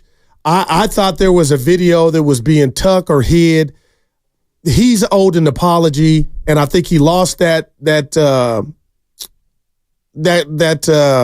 what was the name of the Valhalla? Yeah, no, the major he was in. That he was leading. The PGA. Yeah, well, and he fell off because of what happened, I believe. Well, he shot 6 under. Yeah, to see 2 that hours after. Yeah, he had to see that video of him basically being compliant, Steiny. That's sad, man. And I got caught up with the riffraff and all the street talk about, maybe he was acting a fool or whatnot. But when I saw that, I said, man, I just felt bad that, Steiny, I feel like he shot bad after that because that was the story. That was bigger than the major. But he played great that round. Yeah, but the next day, he fell off. You don't think that had anything, that there was any correlation? I don't know, but it didn't hit him the first day. When he was sitting in jail for an hour or so. Well, it's kind of like me with the thing falling down. I wasn't feeling, my neck wasn't stiff and it wasn't spinal. And now the more I got to tell you, this is starting to annoy me. No, the thing almost hit me. I had to jump up. It was uncomfortable. We'll talk later. It was moving at an extremely slow rate. I see the massage therapist today at 4:30. And here's the other thing I saw. Yeah. And you didn't see this. I had to get up. It was all, you had your back to it. I'm looking right at what's happening. But I had to jump up and get out the way. You actually didn't have to. It wasn't falling fast. In fact, but we didn't know. I knew because I could see it falling slowly. In fact, the glass started coming down. I saw it. Right. With the shade, the blinds were making it go slow because it couldn't just fall right out. It was in the, and there.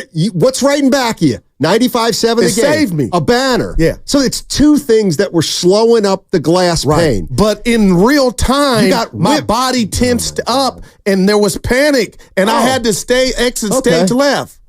Let's play the audio because this is, This was yesterday on the crossover for those that don't know what we're referring to. Guru had a scare and we have the full clip. So listen to Willard say it's more than baby. Walk outside and ask if Barry Bonds should be in the Hall of Fame. Holy crap, what the hell was that? Something's coming. Yeah. Oh, the blinds have officially failed. Oh my gosh, we got action. Yeah. What the hell happened? The blinds actually slipped down. For those of you who only... Don't. Actually, that window almost slipped down. Crack my head. I'm out. It's a full window. Oh, the window frame is down. The window frame is down? Yeah. For those of you who are only hearing it. Dude, I'm shook. So can you jump? No, actually, if I can explain it, it's a double. It's a double It's pane. not really double pane. Well, there are not two anymore. separate I'm windows. scared to drive single home. pane. There's the plexiglass window on the interior, and then there's the actual glass window on the exterior. The noise shook me. Dude, Willard was there for me. You all right? I appreciate you, Willie, but man. You never got made contact with. Yeah, it's not even. The only thing wrong with your neck is whiplash. That's the only thing, but you didn't even get hit. Yeah. But the trauma mentally of watching that thing come down and I had to get out the way that took a toll, bud. And if this is the way you want to play it, you're soft. If this is truly the way you want to play that's it. more than blinds. And you're like, oh boy, can you jump? Workman's The comp? noise shook me.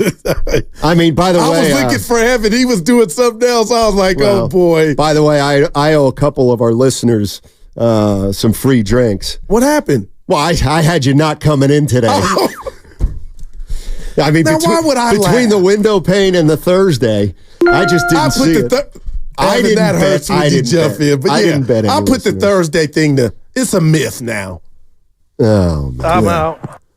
So anyway, that was very, very, very interesting. Scotty Scheffler, that's who we were talking about. Did you see the policeman who was involved should be reprimanded? He got disciplined. Oh, yeah, good. But it was for not turning on his body cam, his camera. Ooh. And after the charges were dropped, he released a statement. What'd he say? And he basically said, I'm standing, the video shows he drugged me and I tore my pants and there was none of that. And I scraped my leg or scraped my thing. But he said, I wish Scotty all the best. It's over. That's the way it is. Thanks for costing me that, man, Steiny, he didn't get drugged at all. The video showed that never happened. I didn't even see the video. Oh. Well, you're not on X. I know. By the way, what's that thing Spadoni sent me? Okay, so anytime you guys send me something from Twitter, you can't open it. That's right. And it hurts us. It's a show. I can't get back on. They've locked. Now you've been trying. It's closed. The case is closed. Why are you smiling though? I don't care. That's so weird. But anyway, what did he send you? I don't get my assurance. Something happened to you on Twitter. Something happened and it really bothered you. It's worthless. It's absolutely worthless. Man up. You're afraid. See, you need the attention. That's who you are.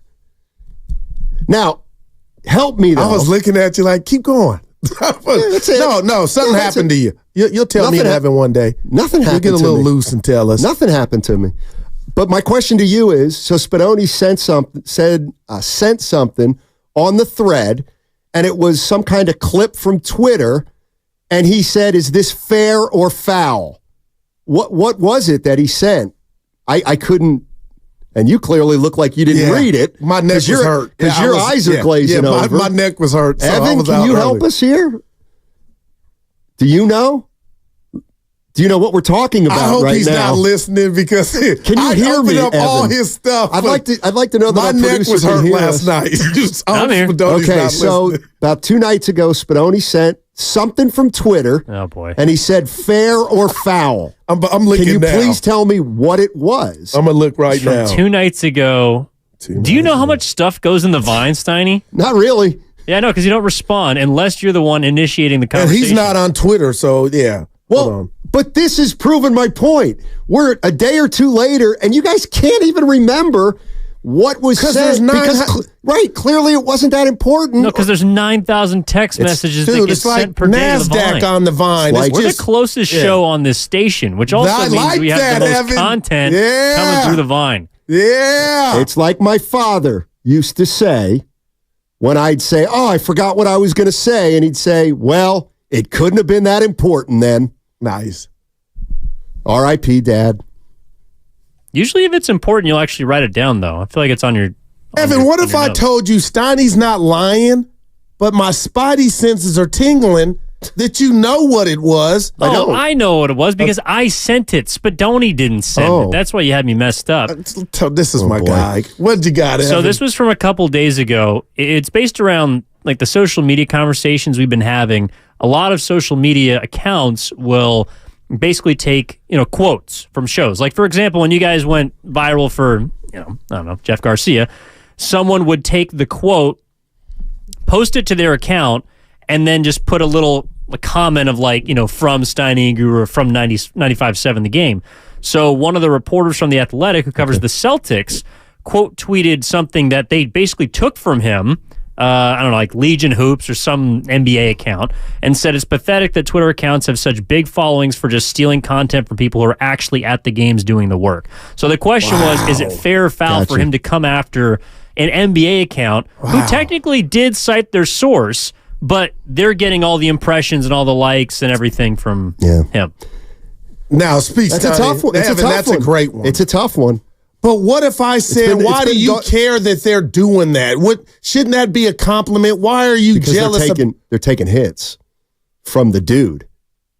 They're taking hits from the actual, and I mean, but clips. It ain't actual money. Yes, it is. Of course it is. I mean, you get paid the more people click onto your stuff. No, that's YouTube. Like when you put stuff up. If you're a verified account, I'm pretty sure you get paid. Oh, wow. Let me wow. Well, you can't get verified. You need to be a real reporter. No, I used to be. What happened? Twitter did the Elon Musk. You hate to see it. Yeah. But anyway, if that's fact, then they have all the right to be upset. Yeah, see, this is you got hustled. From the 5-1. I mean, or it's Twitter. This is not a new issue, though, Evan and Goo. This has been going on. Wow. But I've never heard people out loud get mad and say Evan stole my stuff. I've never heard this the first. I mean, on Twitter. Wow. I mean, it's something that happens. By the way, this is what it's all about from the 510. I'm with you, Steiny. I'm just totally over the social media brain fog. What a way to put it. That's just brilliant. Well, absolutely good for brilliant. you, but it's reality. It's like you can't get on. Like, unfortunately, you have a problem. Vortex. Yeah. It's here. Yeah, you have it's getting greater as we it's actually it's dwindling. No, that's why you're out. Dwindling. You quit. You're done. That's why it's getting less, because I'm an influencer too. Oh boy, yeah. Anyway, the Giants-Yankees are 7:05 Saturday night. That's the one I want to make. Okay, what's stopping you? Tickets. I'll be there. Let's go, Goo. Evan's a go. I remember his age. Damn. If you have 10,000 followers on TikTok, you can get paid for views on your videos. No, people are winning that way. What do you say you and I get on TikTok? But your daughter told her, your daughter told you and I should do something. You got to be really clever on TikTok. Yeah. The boss is pretty good on it. Oh, he's on TikTok? Yeah. Now, why you get quiet? He's your best friend for like the last month, and then now I bring him up. And what are you talking about? I don't know. I bring up the boss, and you just like you rolled your eyes. No, I don't care about that. What do you mean I'm a best friend? When I walk in, he's sitting with you. You guys are so jealous. It does bother me a little bit. You can't back up. Yeah. That's my guy. I'm playing. Evan, I might not be. Eat your heart out. You ever look at Evan? We have a lot of closed door meetings at you. He does that all the time. He doesn't know I'm on it, but one day. What he doesn't realize is what Gino Auriemma talks about all the time. Body language. It's body language. Wow. And Evan's body language sometimes, now he's listening. Yeah, he thinks we don't know. Yeah. When Gino Auriemma goes to scout, he doesn't look for talent. He looks for body language. You do know this is radio, right? That's a crock of you know what. Right. So it's theater of the mind. So, he's pretty damn good, man. I'm just calling you out. I didn't mean that about you and the boss. But I'm like, why? It's like, dude, you're having dinner. Well, I get in here a little earlier than you. I think it's a little too early. There's a new one. All right. Yeah. Myers just texted me. Okay, great. Go ahead. Let's see what he say. Bobby! Well, hold on. You tell you what, tease it. Why don't you tease it? Okay, I'll tease it. Bob Myers, baby. Oh, my God. He's such a child. He just texted randomly. What? Thank you, Bob. He's guru. I love Bob. But he's our guy. We love Bob, but he's just a man. The way he talked to Evan. He's just a man. He made Evan I was like, Bob. I text Bob when I was I heard that interview. I puts said, his pants on one leg at a time, just like us. All right, what's coming up next on the game is Bob Myers texting Daryl the Guru Johnson. Woo-woo. It's presented by Fremont Bank, full-service banking, no compromises. It was also brought to you by Pacific Coast Termite. Bob Myers, his text coming up next.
There are no games to watch because you didn't make the playoffs.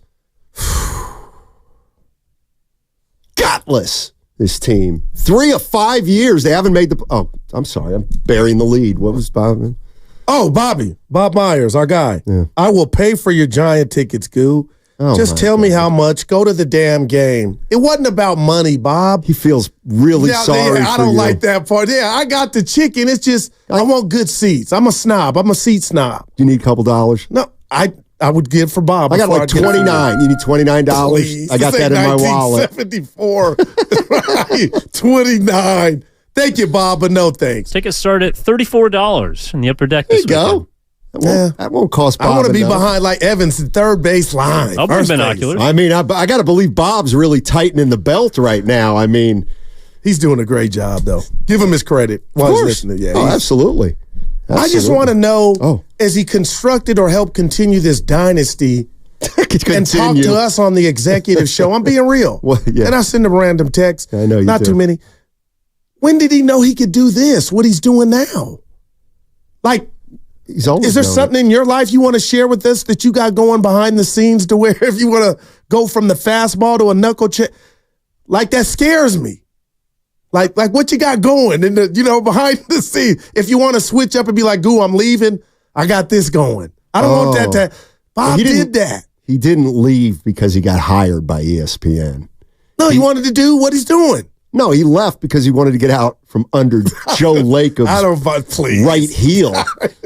By the way, did you know that Bob Myers was an analyst for the UCLA Bruins on the radio broadcast back in the day? Evan, when did you get that? I just learned it last week. When we were talking to him. No, you guys had that was a great combo. He was on the call. Yeah.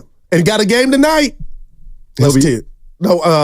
Yeah, I'm not watching. I think it's TNT tonight. Yeah. Well, it's Thursday. Does that you usually know this stuff? Well, it's TNT. This series is over. We don't get Chuck anymore. We don't get Chuck, Ernie. Once the series is over, it's over. They do a little NBA TV. I got you. But I'm Team ESPN, Bob. Yeah. Okay. All right. Let's get to some Warrior stuff. This question. Thank you, Klay Thompson. This is.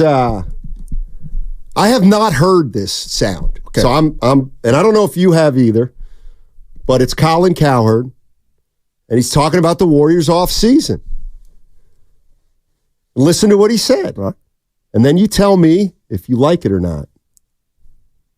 I think the Warriors are going to be a big player somewhere. I think we're concentrating on Philly and New York, and I understand that. It's just a much easier avenue to get to the conference finals and the finals. Like, there's no disputing that. But I think Golden State, full of smart people, Jason, looks at OKC, looks at Denver, looks at Dallas.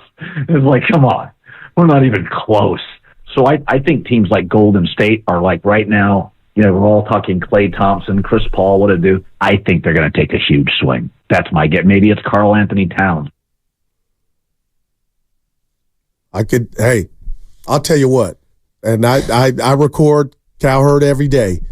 Of course, and then you listen to it twice. No, I didn't say that. I'm just saying to you, Joe Lacob showed the world what type of fish he was trying to get, and it was a big fish. And that was one LeBron James. And I know what my partner's going to say because you said it to me. Goo, at that point, they hadn't hit their stride, 14-4, whatnot. I don't give a F. This is about maximizing Steph, Dre, and how you do that, Steiny, is you go big game hunting.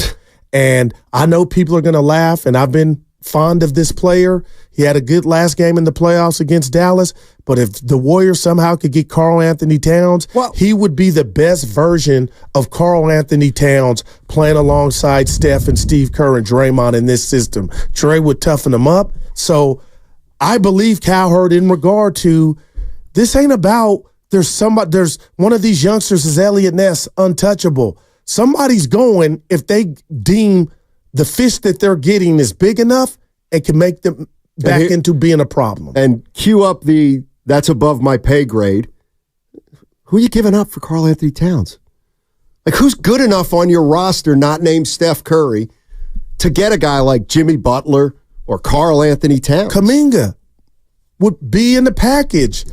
Some picks. I got a couple deals here. Go. Wow. That I was scouring the internet. Jimmy Butler, Steiny, I know. First of all, what is a big move? What would a big player be? Oh, Karl Anthony Towns, Jimmy Butler. Because that's what I want to ask. LeBron James. That's what I want to ask Warrior fans at 888-957-9570.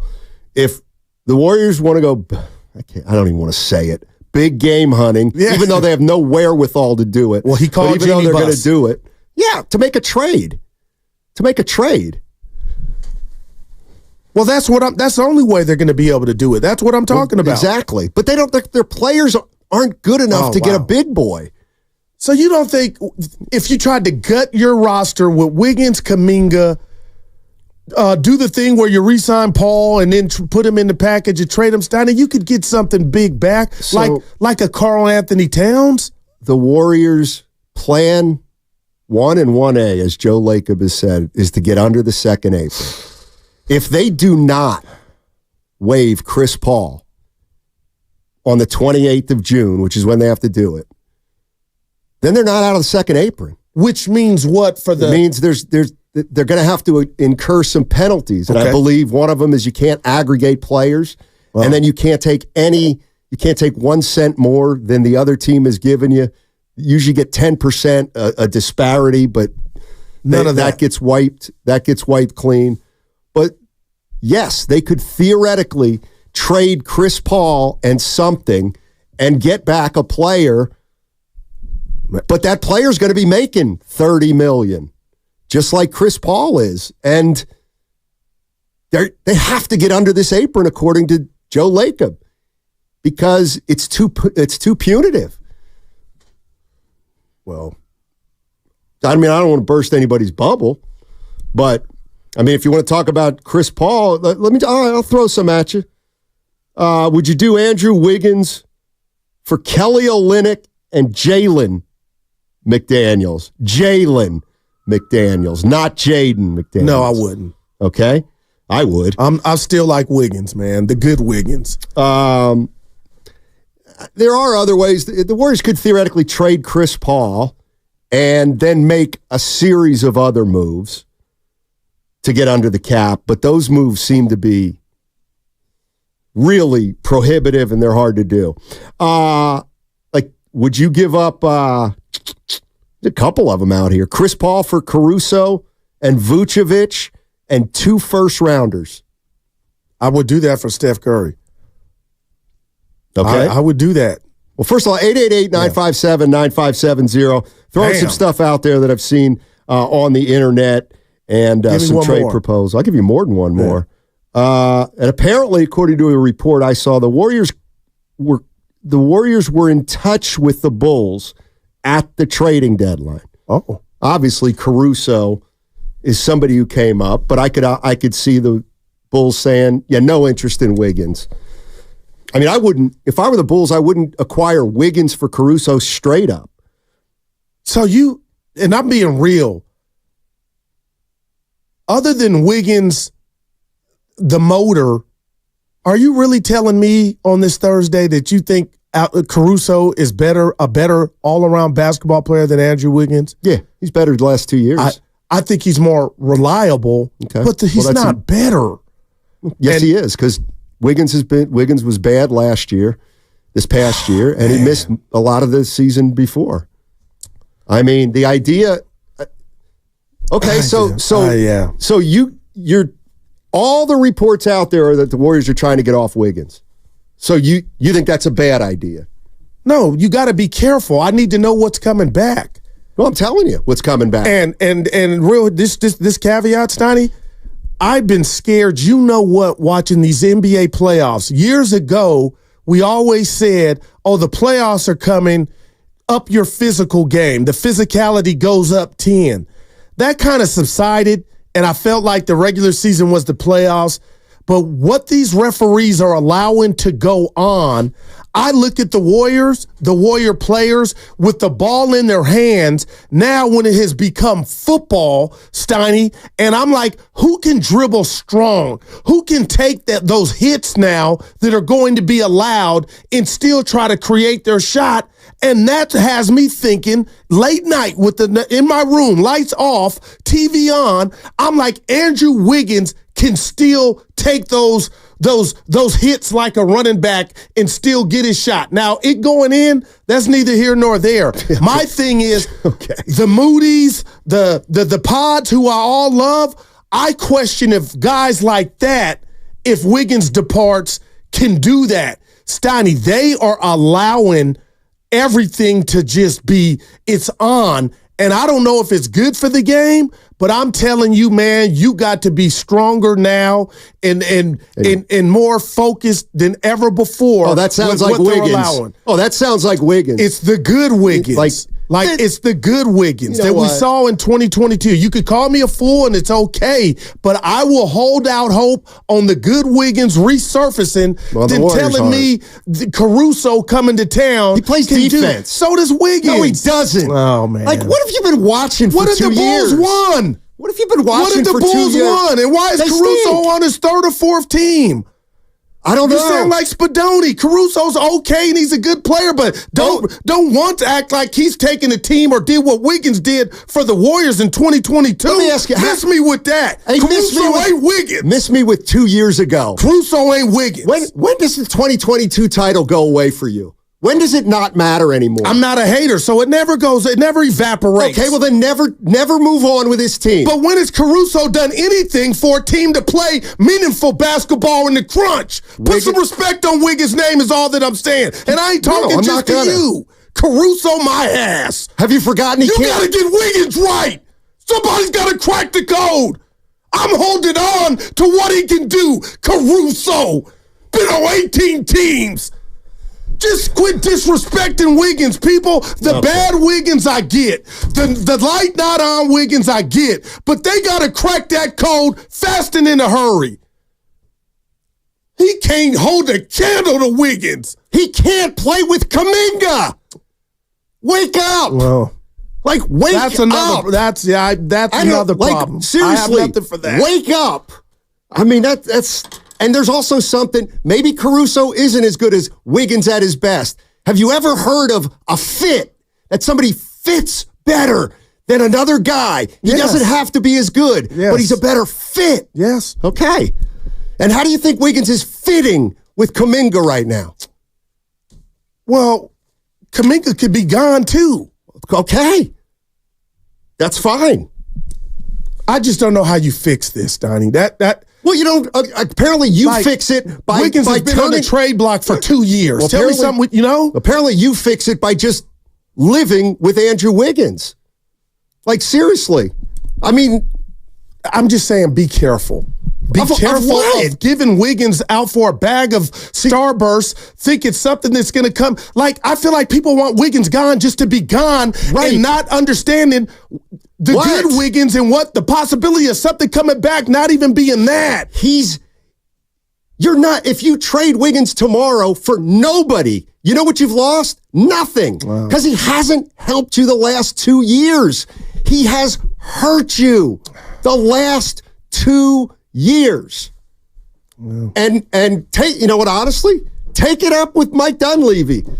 Because they want to move the guy, apparently. And I can totally see why. Like you talk about Steph Curry, everything for Steph, and then you want to keep Wiggins? Okay. Well, I'm just holding out hope that you can get the good Wiggins, man. Okay. Keep holding out hope. I mean, I just think that's preposterous at this point. Here's some more moves for you. And this one. See, the issue I'll just do it. Brandon Ingram for Chris Paul, Kevon Looney, and 2 first-round picks. I would do that. I wouldn't. The Pelicans wouldn't do that. I wouldn't. I know they wouldn't. But I hear you. That would be a way of getting off Ingram's money for them, which they're probably going to want to do because they've got Zion and their pecking order's all messed up. What about Chris Paul III? Chris Paul for Chris Paul and Moody, and a pick for Miles Turner. Oh, Steiny, man, that's dreaming right there. I would do that in a millisecond. Well, they had a chance to trade for Miles Turner years ago, and they said he wasn't good enough. I know. And they took Wiseman instead. He would be the perfect fit. Well, Chris Paul and this was an interesting name. Would you want to bring Harrison Barnes back? No. You like Buddy Hield? No. Tobias Harris? You know what? I'm not mad at it. Yeah, what would it cost me? Probably Kuminga. No. Yeah, I don't think so either. This is not easy, man. And I know I'm just talking out loud, Steiny. I'm telling you, I'm looking at this Warrior team that did not make the playoffs, but now there's a new version of the playoffs. The physicality is scaring the bejesus out of me. And Wiggins can, I believe, if you get back there. Okay. Wiggins is more finesse than physical. Well, he has nothing to do with physicality. He can shoot 40% from three, too. And he can guard the best player on the team. I ain't saying shut him down. Can somebody, honest to God, I feel like I'm on an island here, and you've watched a guy that I've watched for 2 years, and, he's been poor. But he's at the top of your list of what's wrong with this team. You're not acknowledging it. He's at the top of the list on what I'm asking you. He's at the top of your list? According to reports, yes. Well, I'm talking about what we've watched and why they didn't make the playoffs. Yes, he was a reason. Wow. I mean, seriously, how many shit? Oh, God. All right. I mean, I think there's something to be said for, do you really want to move Wiggins or don't you? But damn, Goo. Have you been watching the last 2 years? No, but and I watched this year, and they didn't make the playoffs, but everybody wants to say just getting Wiggins out of here, Nobody's they're better. saying that. But now you are. No, You're saying it without saying it. When you say Caruso and fit, man, it's too late in the game. Well, first of all, it's Caruso and Vucevic. That's right. I said I would do that. Okay. Yeah, I did say I would do that. And if Caruso's a better fit than Wiggins, you get better at both places. Now, I would, the Wiggins, I love you if you're listening, but I would do that in 2 seconds because I love me some Vucevic, and I respect Caruso. But don't underestimate what Wiggins means to this team, man. And shame on the team for not getting the best of Wiggins. It ain't all just, I'm looking at everybody. Oh, my God. I'm looking at everybody now. I'm looking at everybody. I can't believe this. No, you're running from what you're saying. I'm not running. You're saying, you said months ago, you might get better if Wiggins just left. That's right. So stand on that. I just did. That makes no sense. Oh, really? And that's not true. Okay, well, he and Kuminga you're can't play together. You're disrespecting Wiggins. You're right. You damn, what? Don't put Kuminga's growth or non-growth on Wiggins. That ain't got nothing to do with Wiggins. Yeah, Wiggins is physical. Yeah, okay. Wiggins is physical. All right. Kuminga can dribble. This is unbelievable because I mean, I'm sticking up for Wiggins, man. He's a two-time All-Star the last 2 years. Doug in Berkeley, what's going on, Doug? How you doing? Hey guys, I'm doing great. Wow, thanks for taking the call. Yes, sir. How you guys doing? All right, doing well. Hey, listen, Goo was talking about the physicality in the playoffs we're watching. I totally agree. But there's one thing missing, I think. You could trade for Wilt Chamberlain and Kareem Abdul-Jabbar. Anybody on the roster but Steph, obviously. You turn the ball over 20 times a game, and you're not going anywhere in the playoffs. Because I'm watching these same playoffs, and in addition to the physicality, the teams that are playing well are turning the ball over 8-10 times a game. They're not giving the other team 8 or 10 extra shots at the basket. The problem is, as much as anybody on the roster, the problem is Steve Kerr not enforcing valuing the ball. I said it before, and I guarantee you, no matter who we trade for, if we play the way we've been playing and giving the other team all these extra shots, I don't care who we get. Please, Steve Kerr, drill these guys. That's my take. Thanks for taking the call. Appreciate the call, Doug. 888-957-9570 is the number. People on the YouTube chat are saying that was a good call. I mean, they're not getting rid of Kerr, though. That's a problem. No doubt. He got a 2-year extension. I mean, it's on the players, too, man. But not Wiggins. Apparently, it's not on Wiggins. Let me tell you the way they would look at this if people weren't homers. They would look at Andrew Wiggins and say, he was in a contract year in 2022. He got his contract, and ever since he got his contract, he's done nothing. He got his money, and he's mailed it in since then. And, like, honestly, you want to say I'm disrespecting Wiggins? What's he done the last 2 years? He may be dealing with something. He's never even said anything about it. He's been aloof. We have no idea what's going on with Wiggins. He's underachieved every year of his career, but one. I don't care but you're about going to the give career. him that benefit. What do you mean? I'm just care about him in the Warrior uniform. Okay, well, he hasn't been good. And you want to write off, and I'm just saying, you want to write off the 2022 chip where that was the best version of him. And you what can't does that do mean that now? Well, the Warriors got to find out. Right. And all I'm saying is proceed with caution when you kick this dude to the curb if you don't get something back in return that's either equal or better. Well, what is equal or better? What is equal or better to him? I can shoot 40% from three. I can guard. And then when he balls, you come in here like guru, and it's okay. Oh, Wiggins is playing good basketball. You act like he's 50. He's not. I'm 50.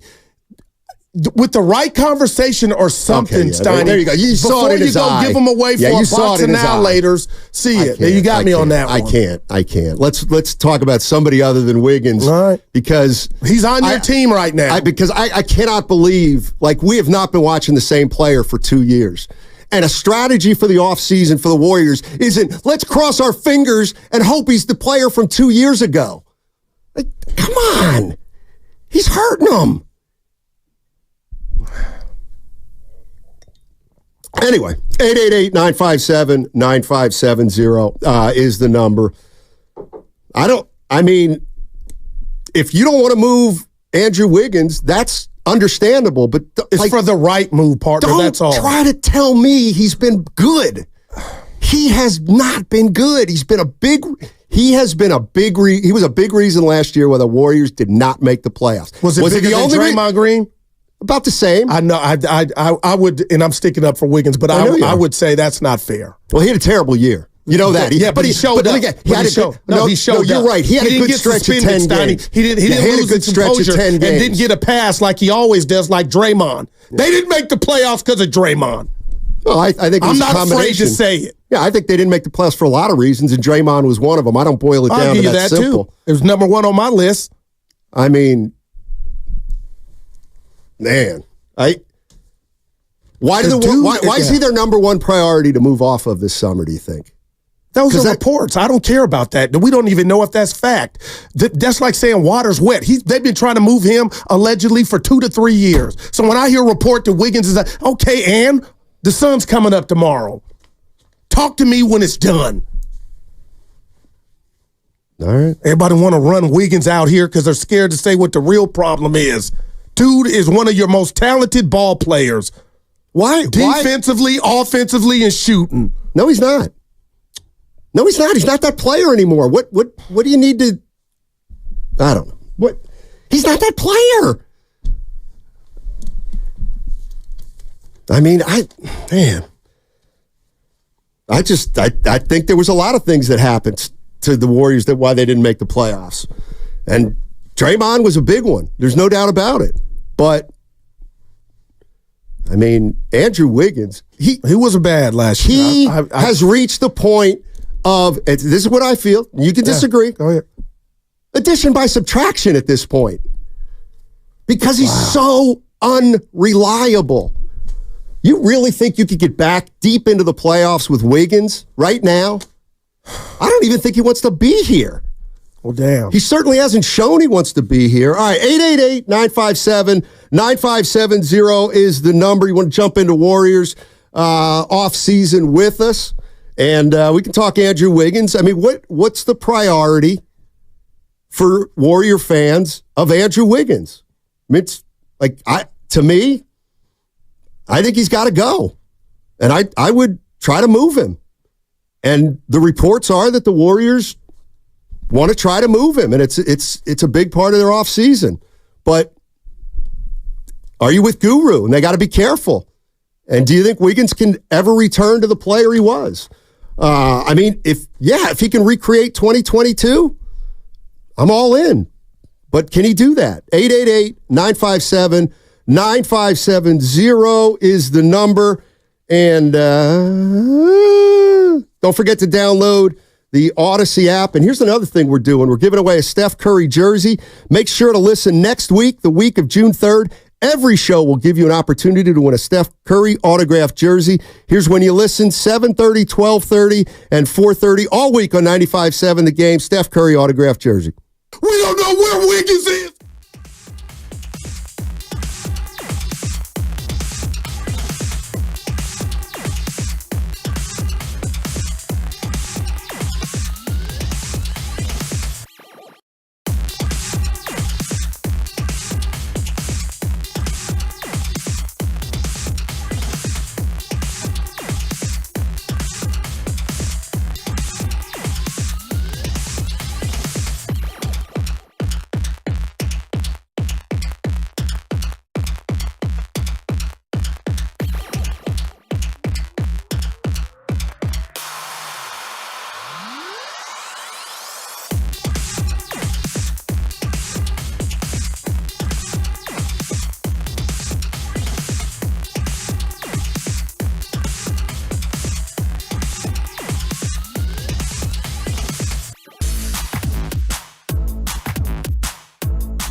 Stoney.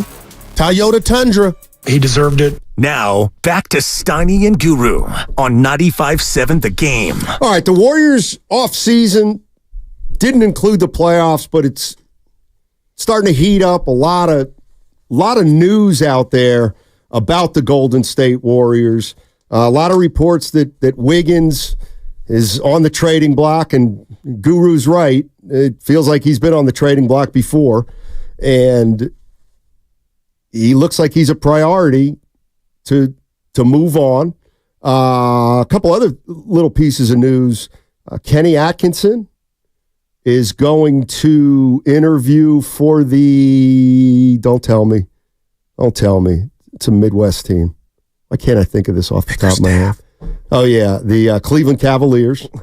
Kenny Atkinson is going to interview with the Cleveland Cavaliers, and that's... Now, what job did he turn down a couple years ago? The Nets. No, that's where it came from. No, it was like Charlotte. Charlotte, there you go. It was Charlotte. And I heard, the two things I heard about that were one reason that he didn't take the job is because of his family. He didn't want to uproot his family. Right. But there was probably also another reason, and it was he wasn't going to get full control of his staff, and he was going to have to keep some of the guys who were under contract, who were assistant coaches. But here's what we're talking about. Colin Cowherd was talking about the Warriors offseason, and I got a question on the other side after you hear what he said.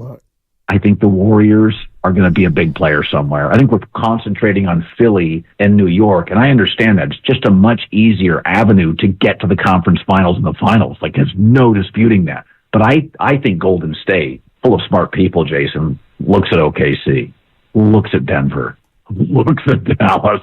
It's like, come on, we're not even close.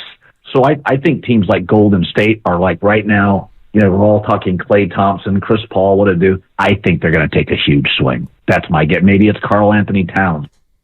All right. So my question to Warrior fans is what would you consider a big move, a big offseason move for the Golden State Warriors? Like, I think Cat qualifies. I think so. Okay. I mean, I would absolutely think Karl Anthony Towns would be considered a big swing and a big play. Do you think some people would say no? I don't know how. I don't either. A hybrid that could shoot, and if you tell his ass to stay down low, he can score? Well, I mean, I'm looking at a couple of texts I'm getting killed on the YouTube chat and on the Xfinity Mobile text line, and at least one person says, no, I don't want Karl Anthony Towns. I think you're crazy. Wow. At this point. I mean, if you're saying no to Karl Anthony Towns, this ain't Wiggins. This is Cat.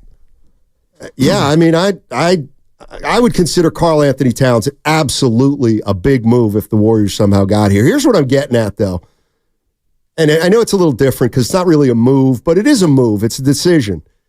If Klay Thompson signs with another team in free agency, is that considered a big move? Or if they re-sign Klay Thompson, like how important is Klay Thompson to what the Warriors are trying to do next year immediately and then maybe in the future?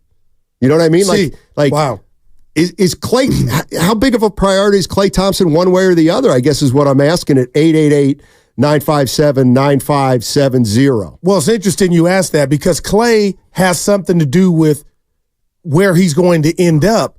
This could be a big decision, and he could choose to make a decision and be in another uniform. But as far as the Warriors, they have never reached the heights and has a deep playoff run without the help of Klay Thompson. So when you say if he were to leave, again, that qualifies to me, Stoney, as a big decision. But it would affect how you play and who you would get to replace him. And that, to me, that strikes fear in my heart on, who and how that would work and mesh, okay? And then the other thing with the decision, it's huge. both ways because, Steiny, you've never done it without him. Yep. There was one other move involving Wiggins, and this is the one Evan brought up that he saw. Just plain and simple, my answer would be yes, even though I'm not crazy about this guy. Would you move Wiggins for Jared Allen in Cleveland? They're big fella. They got 3 big men there. You know what? I would do that. Yeah, I would probably do it too, if for no other reason than just to switch why would it up Cleveland say bye-bye to him? You know why? Because he's just like Wiggins. Well, he got hurt, Steiny. That hurt him. Yeah, and he never came back. But what did Evan say during the break? I think it was profound. I don't think Jared Allen loves the game either. But Evan made a point to where, I don't care if said player loves the game. If they ball out, mentioned like Anthony Rendon, forget how you love it, is how you play. No doubt. So I got 2 text messages. I know you bring up your guy Harry. My guy Squirt and Tone both said they would get rid of Wiggins for a bag of rocks. That's everybody coming at me. But Steiny, he's a good when he's on. And I know mentally he hasn't been on. But you're not saying he's old. He's slow. Well, he is old. He's 29. I think he's old for 29. Okay. Because he didn't go to college but for 1 year. I would just take one real crack at sitting him down, either Joe, Dre, Steph. Like, dude, what is it? One crack. But Jared Allen, I would drive Wiggins to the airport because I believe that type of player is what the Warrior needs. And then the Kuminga could be Kuminga. But I want to just say something here. And this triggered me because the Warriors aren't in the playoffs, and I swear to you, partner, I'm still watching the play-in game. And the Kings, without our guy from Kentucky, Monk, were able to just bruise and make the Warriors look soft. So that's where I'm at. Steiny, we can't say Kuminga he had a great season. We can't say he didn't reach certain plateaus because of Andrew Wiggins. You need some more moves in the post. You need to refine your handle. That ain't got nothing to do with Wiggins. And I think Wiggins is he's like symbolic of, Jonathan Kuminga will be Scottie Pippen if Wiggins wasn't a Warrior. And I don't think that's fair. Well, I look at them both, and they're repetitive. There's something to that. No, there's a lot to it. They're virtually the same player. But Wiggins is more polished. It's just about he's an enigma upstairs. And if people, and the Steiny Dub Nation spoken, they're done with him. I'm just saying be careful what you give them away for. But see, the way I look at Wiggins is like, if you trade Wiggins, you're not trading the 2022 Wiggins. He hasn't been that guy. Well, you're trading a player who is completely and utterly performed below the way he should have been performing. Are you okay with not knowing why? Well, like saying bye-bye to him without getting to the why? What do you mean? Like why we couldn't crack the code? Like, I guess that's what I'm preaching. Well, I guess why is Wiggins why haven't we been able to reach him? Well, I don't know, but we haven't been able to reach him, but you think one more talk will get it done. Or one Ouija board or something. You think they haven't tried? Guru, come on. Come on. How much time you want to give him to turn it around? That means something to me. Let's go to Lee. Lee is in Fairfield. What's up, Lee? How you doing, buddy? What's up, my boy? Lee. Hey, Guru, man. Guru, we got to let somebody go, man. We got to let somebody go. Okay, but what are you getting back, Lee? What are you getting back? Hold on. Right. You don't want to let Klay go. We don't want to let Draymond go. We don't want to let Wiggins go. We don't want to let Kuminga go. This is the same team, man. They can't beat none of these boys that's playing right now. It's time for us to get younger, more athletic, more aggressive. Like the P.J. Washington kid. I've seen that kid step up. I'm not seeing Wiggins do anything, man. And like Steiny said, man, I don't know if we can reach the dude. But Steiny, you said it best. It seems like he don't want to play here anymore. Yeah. Wow. And if he doesn't, let's let him roll. Let's find somebody who want to play here. Because when you want to play somewhere, man, you play hard. He don't play hard all the time. His time is past. We need to let somebody go. Appreciate the call, Lee. Yeah. And I'll bring this up, Steiny, because I'm feeling it right now. And this doesn't make it right. It's just my prerogative. Something happened when Draymond hit Jordan Poole to Andrew Wiggins. And I'll never be able to be proved right or correct. But ever since then, Steiny, he's been checked out. Yeah, I can't disagree with you. At all. But Evan bringing up Jared Allen, my goodness, if you could do that, man. Somebody on the YouTube chat, believe it or not, I would do it. And I think they meant it as a joke, but I would absolutely do it. Would you trade Wiggins for James Wiseman? I do. I would do that in a heartbeat. I really, really, truly, you and mean that? I do mean That's it. That's how down on Wiggins you are. I do mean it. I hate to say it, but I mean it. I'm out. I think if I'm Mike Dunleavy, and wow, and I ain't done with James. I look at Wiggins and say he needs a change of scenery. That man. Austin's in San Jose. Our guy. What's going on, Austin? How you doing? Come on, Steiny. Now you've gone to the level of beyond facetious, man. You're talking about bringing back listen, we can talk about the guy not showing up for work and all that, man. But we can't. We're not trading him for Wiseman, man. Right, Come on, Wiseman's not even a barrel-on NBA player. He's probably going to be out of the league, and I hate to say it, he'll probably be out of the league in the next couple of years. So now we Wiggins can't will do that, man. Yeah. But hey, no, I don't think so. But look, man. My guy here, a guru, we got to stop saying that guys aren't playing and can't emerge because of other guys. You realize if he's really good, Kuminga, that's what I just said. The court, he'd be playing, man. Yes. Let's stop with this so-and-so blocking somebody. That's not the way it works, man. Guys in the NBA that emerge and guys that are good, they're playing, okay? So if they're not playing, just like Moody, he has to stay ready because the coaches have seen something that says he's not ready when he should be. So we got to stop talking about guys not getting an opportunity and somebody blocking them. No, these guys aren't good enough. I mean, why can't we just admit that some of the guys we draft aren't good enough? And when I compare them to other young guys, Steiny, we talked about this before, we got to stop assuming all our young guys are good. They're decent guys, but they're not good in the context of really, really good players, young players in the league. That's just me. And then the final thing, Klay Thompson. Klay Thompson is not the most important decision we have to make in the offseason. Whether Klay comes back or not, Guru, that's not going to make the Warriors a contender. I don't think it even makes them top 5 if he comes back or not. So we need to get some more bodies on the team. Who can we bring in that's going to change the complexion of the roster and be able to play with Steph on an equal footing? None of these guys you guys are talking about can do that. So we got to stop talking about Klay Thompson like he's some guy we have. Well, Austin, what about real quick? It's Austin. In fairness, it's more the psychological, the sentimental thing with Klay. That means something, Austin. Austin, I agree with you that whether he stays or he goes isn't going to make a monster difference. Yeah. But the reason it's a big thing would be because it's Klay Thompson. And Austin, you didn't hear me. I wasn't buying Kuminga's not reaching his heights because of Wiggins. I'm off that train. I'm just saying be careful about and what you get in return for one Andrew Wiggins.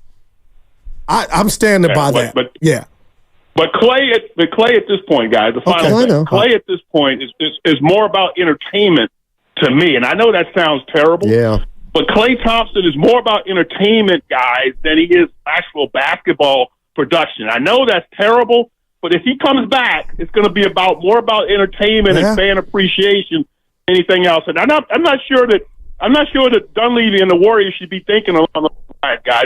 The rest of the teams in the league are too damn good now, man. That's all I got. Hey, before you go, are you in or out on Cat? If they could get Cat, does that interest you, or you're out on him? He hung up. We didn't hang up on him. Yeah, dude. But I get what. Steiny, this Klay Thompson thing is monumental. He's symbolic. He's royalty. He's family. And forget the fans. You don't think Joe Lacob, if he wanted to move off, it's going to be a difficult move off? If he didn't want to give him 20, we can't sit here and act like this is just another regular player. This is Klay effing Thompson. You drafted him. But you know what? I'm just telling Austins of the world, this is going to be difficult for the organization, or probably from Klay's standpoint. I mean,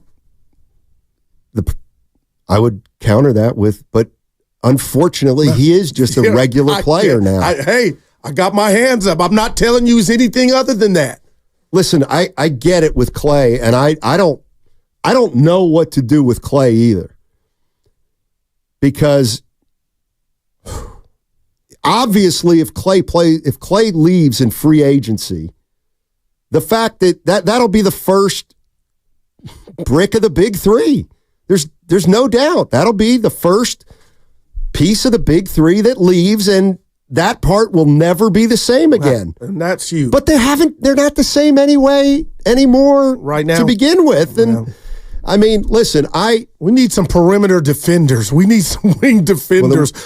Andrew Wiggins is a wing defender with still some juice in the tank, but I will concede if it's the last 2 years, Andrew Wiggins, again, I'm hoping, call me Bob, Steiny, I'm hoping that he snaps out of it.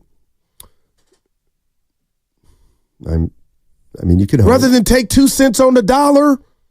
Well, it's 2 cents on 2 cents now. He's not worth $1 in this situation, I don't think. But back to Klay for a sec. Again, it's humongous. Austin was off in the sense that this is big. Well, no, I know what he was saying. Yeah. Like the move itself is kind of, it isn't a big move. Like I understood. We understand that. But there's more in play, more at play. I don't necessarily think if Klay Thompson goes to Orlando, the Warriors are worse. I don't necessarily believe it. They could be, but they have an offseason to address his absence and however many minutes a game he plays. But the DNA of the team is changed forever. And some would say good. Yeah, I didn't say that. Right? But yeah, that's a big deal though, Scotty. A departure of the big three. Okay, so you have an alternative, and that's to bring Klay back, and we run with the big three again. I don't want to pit these guys together, but I kind of want to put into focus what we're talking about here when it comes to just talent. Right now, Klay Thompson or Andrew Wiggins. What if you had to choose, my God! Well, Stein, I see now, and I love Klay to death, but to be real, it shouldn't even be close. The answer should be Andrew Wiggins. Well, my answer actually would be Klay Thompson, and it's because I think they're both. I'm not crazy about either right now, and I was just going to say, if I were GM, I am not sentimental. And I would never be sentimental.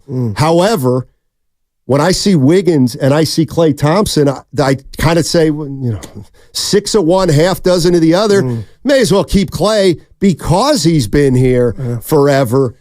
Like I would lean toward Klay just because he's been a part of the big three, and Wiggins is relatively new here compared to him.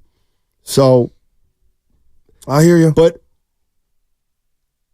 I get the sense that I get the sense it's kind of split down the middle of Warrior fans who I don't think any Warrior fan wants Klay to leave, or very few. Yeah. No. But I think most Warrior fans would understand if he left in free agency or came out the starting lineup. Yeah, believe it or not, I've said this before. To me, it's not a big difference between if he comes back, he comes back. And whether he starts as a sixth man, believe it or not, that doesn't matter to me because if he's on the team, he's going to be a huge factor because he's still one of the big three. And he's still going to 38% from three. Still going to play 28 or 30 minutes a game. Herbert is in San Francisco. What's up, Herbert? How you doing? Hey, guys. Enjoy listening. My comment would be is when the punch happened, I think that changed Wiggins for certain. And what compounded it was when the organization did nothing to Draymond, no repercussions whatsoever. And I think that changed Wiggins, whole sort of makeup and belief in the organization. That's my comment. Let's stop right there, Stein. And I appreciate your comment. Yeah. And I'm going against myself because I'm trying to defend Wiggins as a man. and for your family and why you play the game. Let's just say that happened here and I showed up and something happened to you, but you still – doesn't Wiggins owe it to himself to just – you can't sabotage your own playing and your own talent to the team because something happened to your teammate that's no longer here, right? Like, at what point do you got to just ball out? What if he doesn't like it here? Like I get it. Herbert in San Francisco, it's speculation. I think there's something to it. I think there's absolutely something to it. I do think that Wiggins was impacted by what happened with Draymond Green and Jordan Poole. I guess I do too, but Stoney, I just don't think it's heavy enough for you to just not give your all. Well, if I can be, I got to ask Evan because I forget exactly, but there was also the thing with Bridges, right? Where Draymond said that Miles Bridges can do no wrong in my eyes. Yeah, I forgot. Andrew Wiggins' significant other is related to the woman that Miles Bridges inflicted harm upon. Right. I mean, that's not nothing. Yeah. So that's a good call. So that's why I look at Wiggins and he's got. So can you give me this for any Warrior fan? He just needs a change. Forget who's about to win the title. Watching the way that they're letting teams play from the first round on scares me about the Warriors moving forward. Like, forget the whole regular season next year. If they're going to continue to allow teams to be this physical, Draymond, we need hella help, Steiny. And that's why I look at Wiggins as a commodity, not a liability. Yeah, and if he's not happy here, go tell the people in charge that you're not happy here so it can get rectified and you get up out of here. Well, I think he doesn't have to tell them. I think they probably know one way or the other whether he wants to be here or not because they've been watching him for 2 years. The amount of people that think Wiggins got his bag, and I know you mentioned it, and called the dogs off, it's incredible that that's in print. Uncle Looney, Steiny, are you really suggesting Wiggins isn't playing as hard because of the punch? If that's true, that's on Wiggins. Well, first of all, you're right. It would be on Wiggins. But what does he get out of it? He doesn't like to be here. It's like when you go to work and you don't like your atmosphere. I had a job like that. You're not as good. You're just not as good. Like, I can understand if he's a different kind of guy. He walks into that gym every day and he sees Draymond Green and maybe he's sick of it. Like, he's just sick of it. Yes, is it on Wiggins? Of course it's on Wiggins. But I think he needs a change of scenery. You know what? I can see him going somewhere like Cleveland. And I can see him on that team, Stoney, just being the perfect fit to what they got going. What are they going to do, make the Eastern Conference Finals with him? I would have no predictions. They'll probably get worse with him. But, well, with this version of him, I guess why would you expect any other version of him? That he can't be moved, Steiny? Maybe not. Maybe not. But I mean, I just have been reading it. And here's the other, the other thing is I agree. Yes, it's totally on Wiggins if he doesn't want to be here and the punch impacts him. But Draymond punched somebody, and if it had negative ramifications for his teammates, that's not good. Like, you've got to solve that problem. And if it's by moving Wiggins, you got to move Wiggins. And if it's by moving Draymond and you feel like you're able to move Draymond or you're willing to move Draymond, then you do it. And all the energy that went in, all the laughter, the jokes that went towards Jordan Poole, and I was one of them, he went to D.C. and didn't make the playoffs. But who in a million years thought the team he was leaving, the team he won a chip with, would also on the West Coast not make the playoffs in the Western Conference? That's just like, I'm shook. Pool related? No, about the Warriors getting back. Normally I got something. This physicality stuff, you think I'm just over here bumping my gums. It's concerning. It's alarming. I thought they were going to benefit from it. 888-957-9570. Are you sharing Guru's sentiment right now about the Golden State Warriors? It feels like it's hitting that they got a lot of work to do, and it's not going to be easy. 888-957-9570 is the number. That segment was sponsored by Liberty Mutual. Hi, we're comparing insurance.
second. Now, back to Steiny and Guru on 95.7 The Game.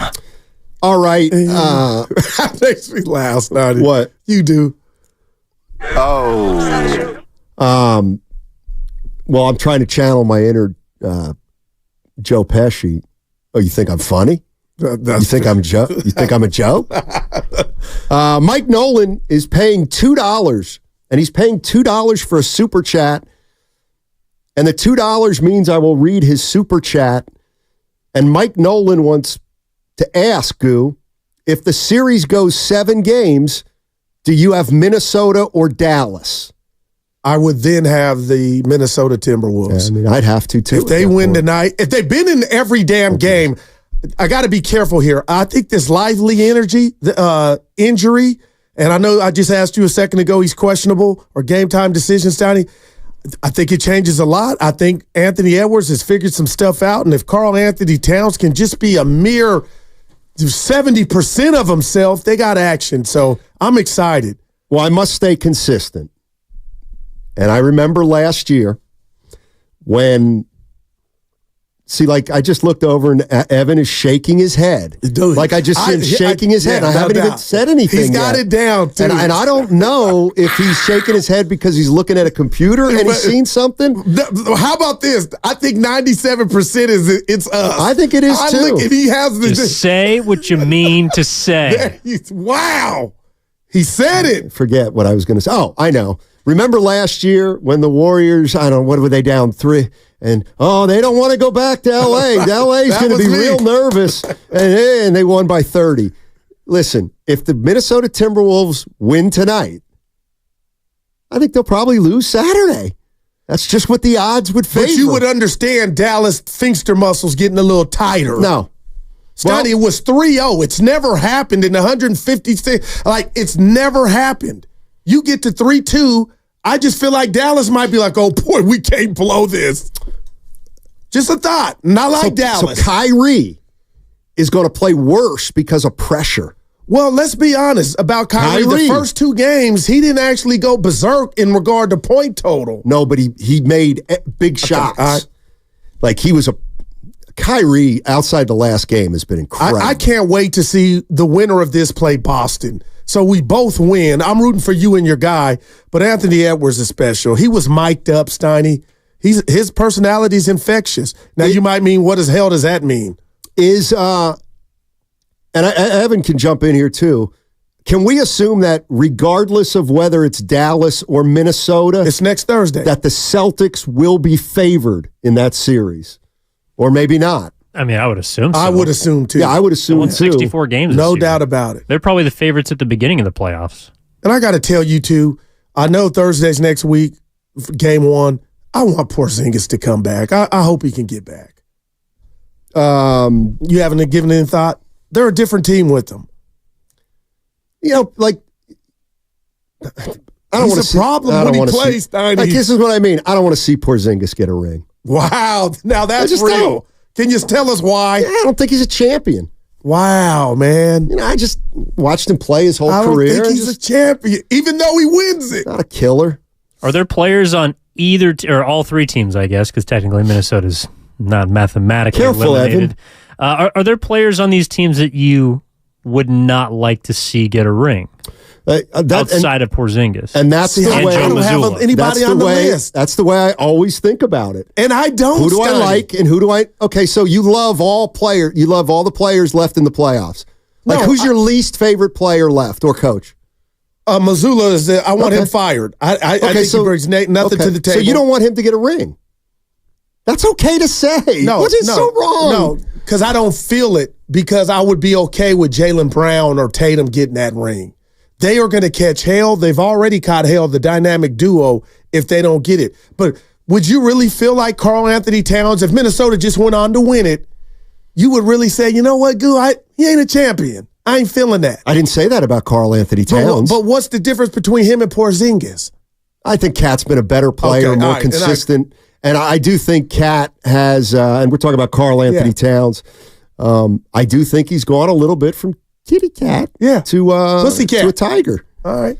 Now, but you're down on Porzingis. I never knew you were down. I think he's soft. Yeah, he stinks. He's a bad dude. Okay, so who do I not want to see get rings? Kyrie's got one already, so do we know? I always feel like if you're in the club, I would rather a guy get his second or multiple ring than a guy that I'm not crazy about get his first. Well, Drew Holiday. Drew Holiday's got a ring. Man. That's true. Yeah. That is true. This will be a second. Okay, who else does Dallas have? Doncic? Yeah. I mean, he would deserve a ring. I mean, he's a hell of a player. He's a hell of a player. Can anybody, I'm starting with you and Evan first. Can anybody, and I've asked my guys on my thread from the Union, give me a comp for Luka Doncic? There's not a comp of a guy that is this gifted and skilled, this slow, unathletic, just wreak havoc on the league, the clutch. Give me a guy. I don't think there's one for Luka. I mean, Evan, Luka. He's got similarities to some guys, but I don't think there's ever been to play at his own pace. Oh I mean, a little bit. Yeah. Who did he say? Well, and there's definitely. I didn't hear you, Evan. Jokic. Like I think I think he's got some Larry Bird in his game. Absolutely, he's definitely got some Jokic, but obviously the height. But I also think he's got some James Harden. I do. He's got some LeBron James crying to the ref. That's the one thing. It's just like, dude, stop. Steiny, is Doncic better than Bird? He is, man. Oh, he asked you. Not yet. What's lacking? The rings? Bird had already won a ring by now. Bird won a ring. But what if we just put their games on the... Bird won a ring he did. as a team's best player in his second year. That happened. So... Didn't he also win 3 straight MVPs? Thank you. Thank you, Evan. 9-time first team. Thank you. I got to be honest, Evan. Did he win 3 straight? 3 straight. Larry. Not even your boy did that. Michael? Curry. Oh. I think Michael did it. Yeah. Well, Curry I just watched Last Dance yesterday. It's phenomenal. Wait, so, by the way, Sonny, you would know this. Do players that... I didn't like that, Evan. What? Steiny, you would know this. Well... Can I finish the question? Do players that are traded from a team to another get rings? Yeah, I think so. Sure. And that's how give me an example. Like, I don't want to see Grant Williams get a ring. Wow. Was he traded this year? Yes. He qualified. He would get the that's Caspi right, he ring. was. Yeah, he would get the Caspi ring. I can't stand the fact That's that Grant amazing. Williams That's might fair. win a ring. That's fair. No, that's more than fair. Now, but there's 2 things here. I think the players vote on that. Are you serious? I do think it's up to the team whether they think Grant Williams should get a ring, and I think most teams just say, "Yeah, what the hell, do it." Like I know they do in baseball. Like the year that the Rangers and the Giants played each other, Benji Molina would have gotten a ring no matter what. Wow, he was traded from one to the other. Sport that bad boy. Derek Lively, I don't care if he gets a ring or not. PJ Washington. I know he's playing his ass off. Oh, actually, there is a guy. Oh, yeah. Maxi Kleber. I don't want to see him get a ring. Stephen Langford, but why you don't like him? He gives you all he has. I think he stinks. I don't know. I just don't like him. I hear you. He's one-dimensional. I'm not a fan of Maxi Kleber. You'll see him tonight. We'll see. Yeah, he got back on the court. Yeah, we'll see. He might have helped Minnesota. He didn't do anything in Game 4. But P.J. Washington's Donnie, is he playing above his pay grade?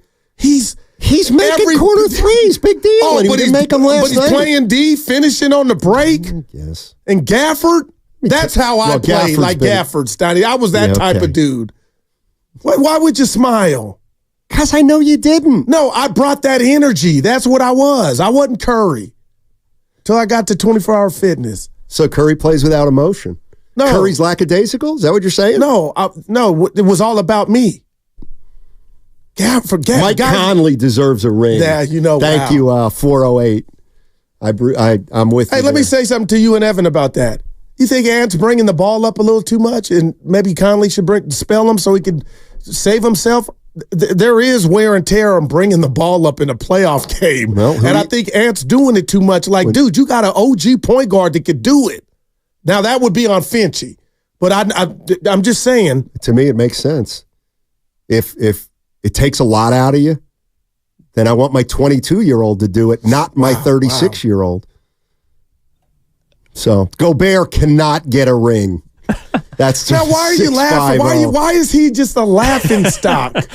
Gobert it resonated. Or me? Yeah, no. But why? Why do we just publicly hate certain guys? I know why. And he seems like a good dude. The only thing he's ever done was the thing with COVID when he didn't know it was really what was going on. I actually give him a break for that. Me so I appreciate it. But I appreciate it. We know why people don't like Gobert, especially around here. And Draymond's killing because of Draymond.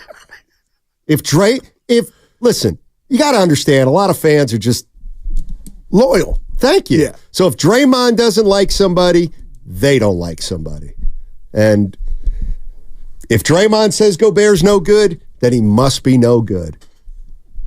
By the way, he's going to the Hall of Fame. Who? Gobert.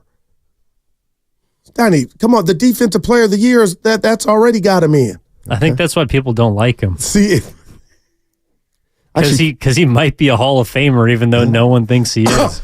Dude, wow. I mean, he was good in Game 4 or Game 5 rather. By the way, all the guys on the Celtics when they wave the Whites flag, I'll say, is that Svi Mikhailuk, Luke Cornett.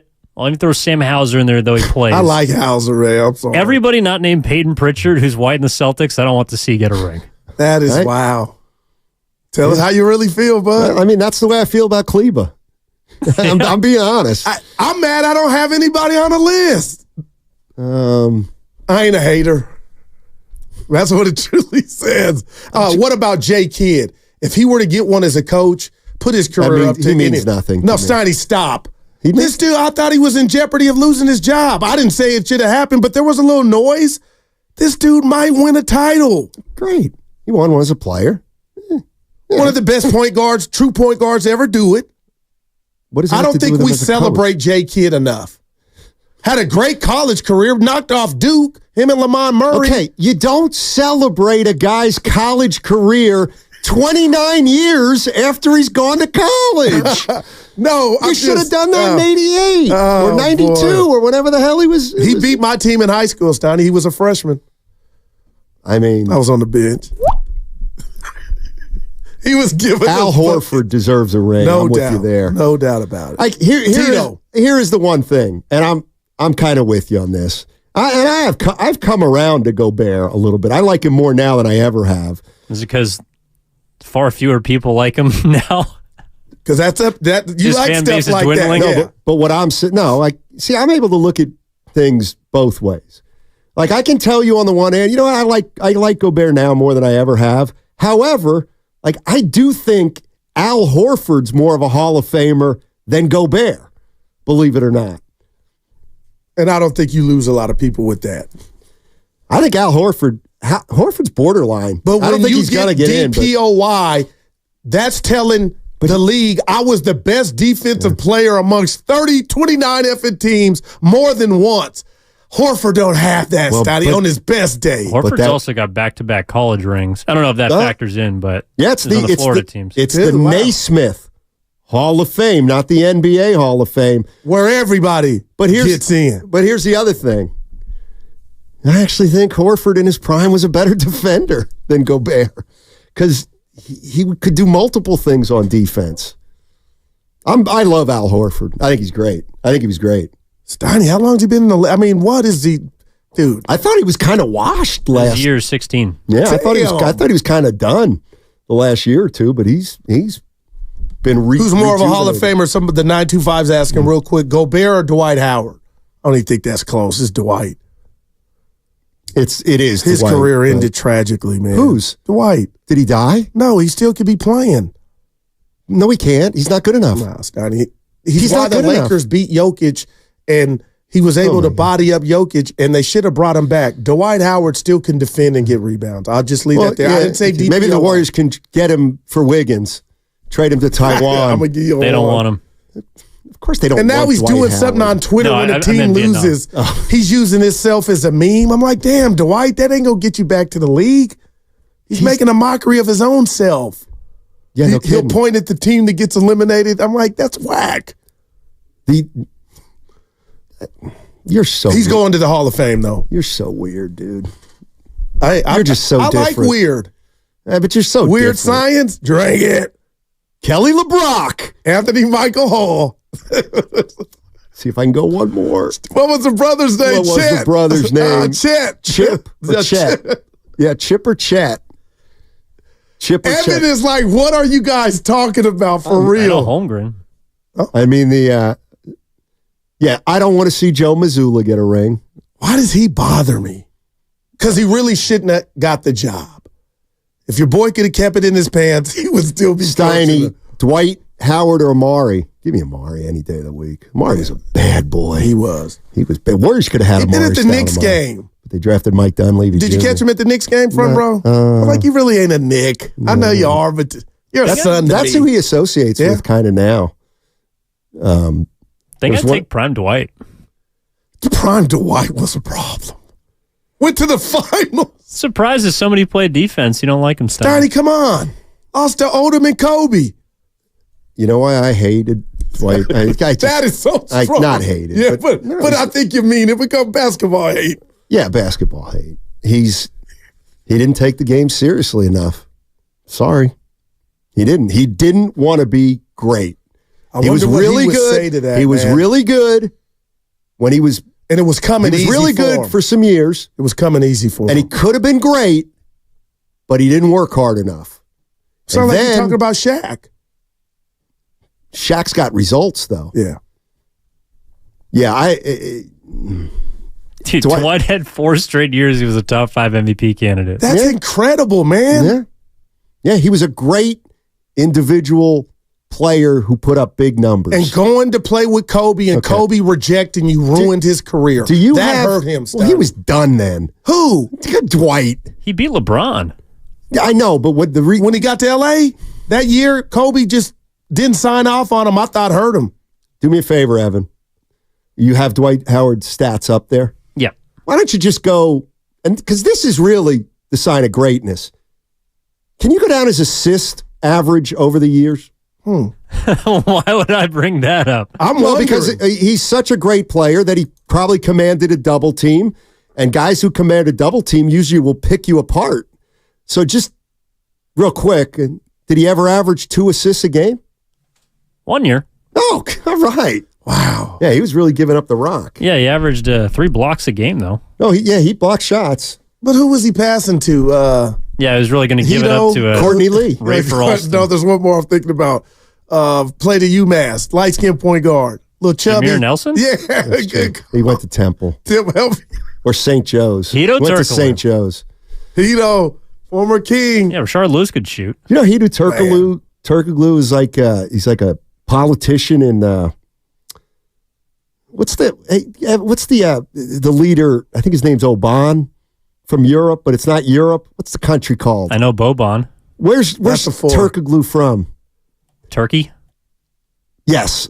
I think he's involved in politics in Turkey, and he's very conservative. Wow. Somebody said he's the more you know. To the right of Attila the Hun. That's not bad. Hedo Turkoglu. Attila, for his day, was probably pretty progressive. Yeah, I mean, let me ask you this. Did Dwight Howard underachieve, overachieve, or achieve about what he was at? Totally under. So that's the like. How do I hope he would sit up here and tell us yes. But how do you reconcile that? Because he was so great early. He was so great early. I mean, and if we weren't on the radio and we having to pop it somewhere, I would go deep on you about his lifestyle and how I think him not sharing that with the world affected his NBA career. I'll just leave that for what it is. We won't go down that road, but Steiny, I can't ignore how great he was. Evan said top 5 MVP. He was the guy. And then he went to a finals. And then you're right. When you had to come with your something else, he just kept smiling. And that Kobe hookup, that hurt him bad. NBA champion. As a backup. And he gave Jokic not problems. He was strong enough to make it. You're smiling because you know I'm right. Role. No doubt. He got in there. Anthony Davis couldn't do what he did with that body. Dwight had body. And I'm telling you, man, Jokic didn't like it. I watched it. And I didn't understand why the Lakers wouldn't pick. Had they picked Dwight Howard back up, they would have got a game or two. I said what I said. That's my new line. I love it. Oh, my God. Florio, Devontae, and Shasta. Oh, my I said what I said. no. You like slackers. You do. Working hard does not matter to you. Jordan is my number one. Curry. LeBron. You don't Ali. care. You don't care Kobe. if players don't reach their potential. Like you don't. So you're using the Wiggins on me. And Dwight Howard. No, and Shaq. Shaq got 5 rings. What are we talking about? 4. Yeah. But Kobe said he left some of his game on the table. Do you believe Kobe? Kobe didn't pass him the ball in the 04 finals. Didn't deserve Even if you never not pass the ball to your dude. Whatever you got going, you win that. Detroit shouldn't have won that chip. I froze out Ed Lackman my senior year. Dude, see? And you're smiling like a little. Did you really do it? No. Because you could have got caught up in point shaving. They do that in D2. I didn't play D2. Played Division 3. I always want to. Evan was D2. My bad. No, it was Division 3. Like, this is not. Do you even watch the games? Dude. Like, do you even know who you work with? I know his ERA, baby. That's my pitcher. We'll see him out there tomorrow. I'm coming in with eye black tomorrow, too. Get ready. Is this true from the 925? Kobe said the first thing Dwight Howard asked him when he got to L.A. was, how's the nightlife? I think that might be real. Right, and that's your kind of guy. Nah. No, it is. You like Dwight Howard? Early Dwight. Yeah. See? You gotta punch the clock, Goo. But what about 15 for the Warriors? 15. My favorite Warrior before Curry, Sprewell. Okay, what about him? He was a badass. Yeah, led nothing on the table. Well, he played hard. God, I love that. And that's what I mean. If you like Sprewell and how hard he played, Billy Owens. And you like what about him? I'm doing this for effect. He left a lot on the table. Billy was so talented, Stardy. From Pennsylvania, man. We had the same hair. Keith Jennings' wife always said that I looked like him. So back in the day, Stardy, you know your voice? Possibly. Goo's bothering me today. He is. Well, I'm injured. The neck brace didn't come. I went to get the neck brace. You know, the Mr. Furley neck brace. Among this thing he's acting out with his neck or with his concussion, it's not resonating with me. What he said about Wiggins made me flip my lid. That to the grave. And now he's going to try to say that Dwight Howard is early the reason Dwight, that the... Donnie. But I'll stand on... No, but real quick here. Dwight in the bubble helped their ass. There's no Steiny. That was last... Right. He was there most spates. I don't even want to hate on Mo because I like him. That's right. Let's see. Too short segment. Yes, we do have the Too Short segment on the other side, and that'll be brought to you by Fremont Bank. Full-service banking, no compromises. The noise shook me. I'm Dave.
Putting in work.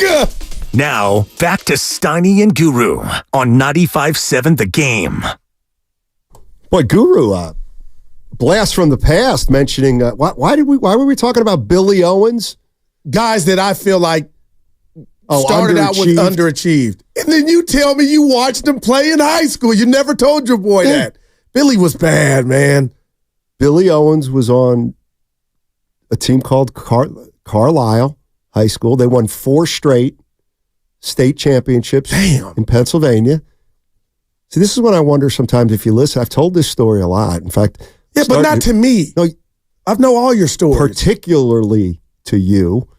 And I can't remember, but they had 4 guys on their team that were big boys. It was Billy Owens. Give them to me. A guy named Jeff Lebo, who ended up playing at North Carolina. Yeah. And I've told you this, and just acknowledge that it will ring a bell. On that team was Lee Woodall, who later became a linebacker for the San Francisco 49ers. You did say it. So they had Lee Woodall. 54, I believe, was his number. A guy who went to North Carolina. And they actually had a 4th guy who was well known, but I can't remember who it was.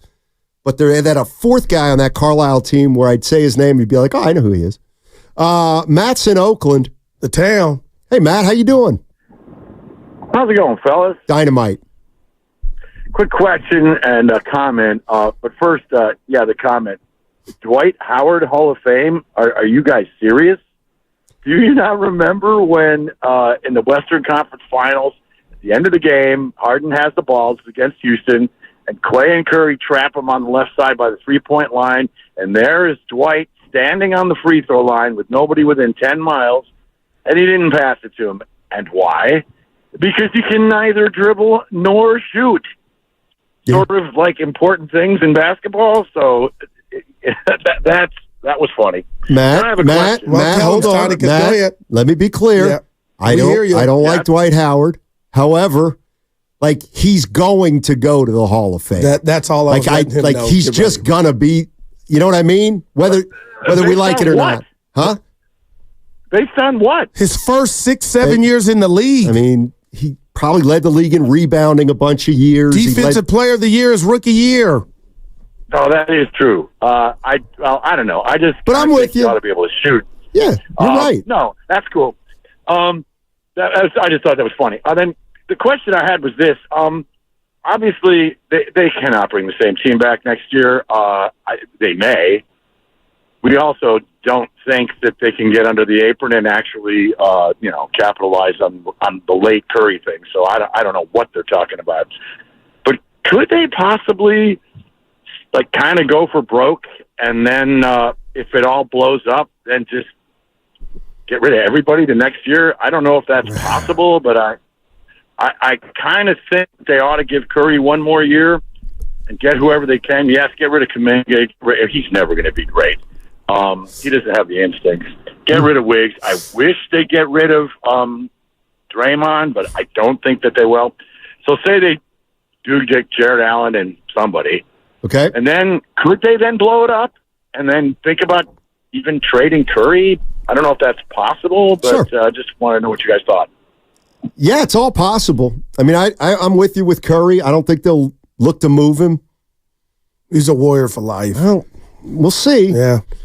I mean, this thing, if it goes downhill, how about this? Of course, they're not moving Steph Curry, but talk to me at the trading deadline this upcoming year. Well, that would be worst case scenario. Exactly, yeah, but you got to allow for that, I think. So, can Joe Lacob continue if he's not under the second apron to operate and just pay those fines that come with being over? Well, they're not just fines and punitive. They're actually strategic things. Like you will lose a draft pick in 2032 or something like that. You are more restricted in what you can do with trades. However, here's and this is the way I view it is why do the Lakers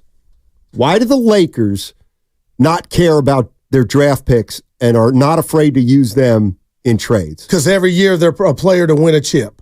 I think it's because their philosophy yeah. is they can sign the biggest free agent out there. That's what the Lakers brings you. If you the guys want to play in LA, superstars want to play in LA, and after LeBron's gone, they'll find another superstar because there'll be another superstar who wants to go to the Lakers. But why not afraid of what you always talk about, following a legend when it comes to the Lakers? The Lakers are different because they've had multiple great players, and it's about their franchise. It's about, like, if you're Doncic and you look at LA and you're like, well, they had Elgin Baylor and Mike and Kareem and Magic and Worthy and Kobe and Shaq and now and LeBron, and now I'm going to be the latest. I think that's much different than the Warriors have won titles with Curry and people want to follow him up. Okay, well, let me just say this to that. The Warriors have never needed the big free agent up until Durant, and they got him. But my thing is, the Lakers were downtrodden, and the Warriors were running the decade, and they win 4 chips. They never were in this situation they're in now. So it's not like a Giants baseball version of they don't like the ballpark. Now it's when we see Joey Lightyears and company, Mike D, work their magic. Because now you need something from the outside. Well, first, that's what in order to get a free agent, you have to have money under the cap, and that's the way the Lakers do it. That's why they trade their picks, and they'll trade guys, and they'll clear out space, and they'll make room for a big boy. The Warriors, if they think they can be the Lakers, I mean, and I'm dead serious about this. If the Golden State Warriors were a historically free agent team, they might go about this differently. They might try to get under the cap as fast as they can to try to get a star for Curry to go along with him. But I just don't think they're the Lakers. I mean, the Lakers have 17 titles. Well, also, to put it in perspective, like 4 successive years, the Lakers drafted Julius Randle, Brandon Ingram, Lonzo Ball, and D'Angelo Russell. They moved off of all those players and because Kuzma. Yeah, but I don't think if the Warriors drafted those caliber of players 4 straight years, I don't think we'd see them move off of all of them. Man, because that's incredible. Like the Lakers could go get a bigger they free said agent. We're done. Yeah. Wow, man. Yeah. I mean, the Must Lakers be nice. The Lakers. Yeah, it's going to be. Must be nice. They also drafted Jaden McDaniels. Good call. Oh, wow. Not Jalen McDaniels. What if you could get Kyle Kuzma in a Warrior uniform? That would be a big wow. that would hey, I like him. Yeah. He's got size. He reminds me of Melo a little bit. Oh boy. He's a ball stopper. But he can put it in the hoop. Melo's son is who we need to look out for. Melo's not Bronny. son. He's got a son in high school. Carmelo. Yeah. I forget his name. Can the Warriors really afford to wait 4 years? Well, I ain't talking about now. I'm just saying his son looks like he might have the goods. We'll get to Bronny. Do y'all really think the Warriors would trade Curry? No. Not right now. You know what the Warriors could do, though? No, I don't think they're... Never. What? For this guy from Duke, they could wave the white flag this upcoming season. The Cooper flag. He's considered the best player. He's also Caucasian. In college. So Grandy's in there with Evan. What does he know? I want to show of hands of who thought I didn't know the dude from Duke. Oh, that was pretty. They couldn't see him. That was pretty good. Steiny was the only one to raise his hand. That is pretty. Oh boy. My guy's in the back. There's only one Cooper, and that's Cup. All right. Coming up next is the shout out Michael, the crossover, and that's with Willard and Dibbs, and that'll be brought to you by Express Employment Professionals. If you're ready for it.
Lyme disease is transmitted through the bite of infected ticks.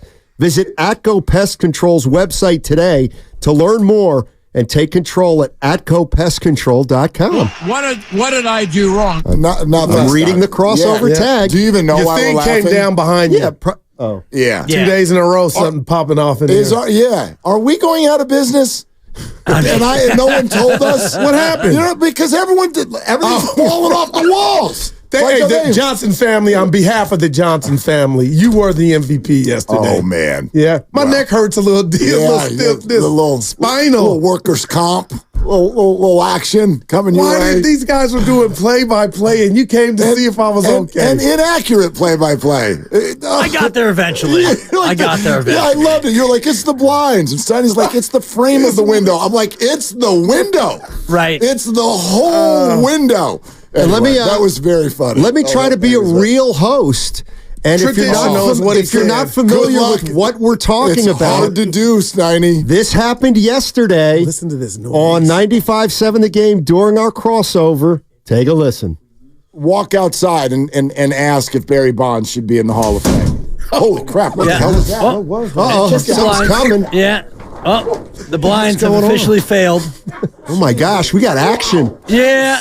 What the hell happened? The blinds actually slipped down. Now, for those of you who only That's more than blind. don't. Actually, that window almost slipped down. Crack my head. No, it's a window. Wow. It's a full window. Oh, the window frame is down. The window frame is down? Yeah. For those of you who are only hearing it. Dude, I'm shook. So can you jump? No, actually, if I can explain it, it's a double. It's a double. It's not really double pane. Well, there are not two anymore. separate I'm windows. scared to drive home. Single pane. There's the plexiglass window on the interior, and then there's the actual glass window on the exterior. Right. The noise shook me. What were the actual facts of that 50-second? There were so few. I got there at the end of it. I got there at the end of it. Well, no, but I hope that stresses to everyone listening how sort of unbelievable this was. That was heavy. You guys went through 4 stages of it was the blinds, and then it was the framing, and then it was like the outline of the window. I'm like, it's the window. Right. Like, More than windows is what you said. Banana just came down. You finished Barry Bonds, and then the thing just said, no. Yep. Man. Tell you what, that came through loud and That was clear. loud. Yeah, no doubt It's a about it. very big apparatus that came down. Yeah. Like Anyway. you can't, if you go like that, if you It's 7 by 7. About 7 feet. 7 by 7. 7 feet. I think Yeah. so. Creed with arms wide open. Interesting. Yeah, thank Wow. you. And I know you love Scotty that. just shared with us and the listeners, he has a list. It exists for him. I'm just telling you, we're all good, baby. We had a great time. Of guys, athletes he doesn't want to see win a championship. I had no such list. Oh. Is there any names of athletes that I don't want to see Dibs win a chip? Can Porzingis was on his list. I go, damn. Wow. I want to answer that, but can I ask a sort of related question first about your show yesterday? Oh boy. Why do you hate Pat Burrell so much? Dude, it's incredible. What did he do to you? I'm gonna be quiet. Tell him, Steiny. I know. I listened, and I'm driving around, and I'm like, whoa. You can't say his name. Why? What happened? He's got a reputation. Well, he's got many reputations. Well, there's one in particular that I... Did you have a personal experience with this? But as a father of 3 daughters, okay, it resonates a little bit. That's my word of the day. And it's a resonation sensation. I don't really want to go there, but I'm just not a fan. Okay. But you can't believe everything I think you know hear, what I'm talking about. You can't believe everything you hear. I guess my follow-up to that would be for someone who has spent their life covering sports, right. Are you under the impression that the majority of the people you talk about are not pretty much the same? For some reason, I haven't heard the stories about them. I think he might be a little turned up as opposed to others. I'll give him I'll be open-minded. As long as the Giants keep hitting, I'll see if I can come around. 2 runs in 19 innings, Dibs. Pretty much. I'm just saying. Well, regression to the mean, and I talked about it last week where, you had 76 runs in 10 games. Man. You were going to come back, and now you need the pitching to step up. There you go. And especially starting tomorrow with a real good team coming in, a team that can pitch and hit. It's going to be a tough weekend for him. Injured list Lamont is not as cool as late night Lamont. There you go. I'll just say that with regard to So it's Wilmer for the near future, right? You gotta let a brother work it out. They'll let this Trenton, whatever the hell his name is, give it give him a Shout look. out Give him a look. Yeah. It's a fun story, right? I mean, like 29 and he's making his major league debut. He's Bull Durham, but in real life. So anyway, your question: athletes that we don't like want, a guy that I don't want him to win. It's not James a list. Harden. Yeah, exactly. James Harden. Can I ask why? I mean, just because we're trained to root against James Harden. Like, I don't love the way he plays basketball. And but it's not like I'm going to like lose sleep over it.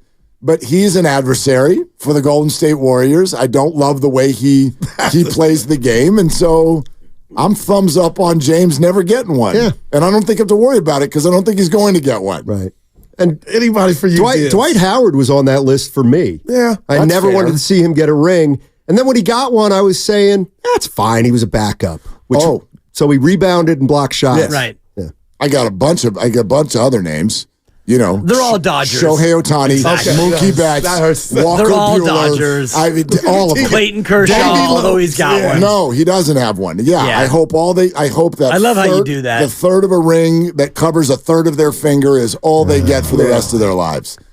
Yep. Yeah, it's what he does. Mean spirited. And it's it's the exact same as Guru saying. The Warriors have won 6 titles in my mind. Well, and if the Giants would have won that bubble chip, like that he at all. would have been there parade and orange and black confetti like in his nostrils. Him and LeBron at the podium talking about how it was the hardest He wouldn't title. have talked about the Giants with 3 1/3 titles. It would be, we're back. The dynasty's elongated. It's an elongation sensation. He might even say 4.5 titles. I would still be wearing my orange and black afro from the parade. Right. I'd still be wearing it today. Wouldn't be a third of an afro. It'd be the full afro. Damn right. Yeah. But had they won that last game of the season that year, I know. I think they make it in, right? They might have gotten him. Exactly. Might have won that a third of a thing. The answer I was for me gonna is say the Luka whole Doncic. thing, but it's only a third. Yeah. Luka Doncic. How? Luka the Don? Luka the crybaby. Luka the fake. Luka the flop. If he wanted to play, imagine Luka Doncic in, 1979, pulling that S against Maurice Lucas. He winds up in the morgue. No doubt. Yeah. And shout out Maurice Lucas. Yeah. He never committed a crime at that level, but I love the young people. Shout out Morgue. That's a good Grandy, one. today's not the day, Grandy. Just because you're a zygote and you were born in 2001, really adorable, doesn't mean you can't do your homework and learn about Mo Lucas.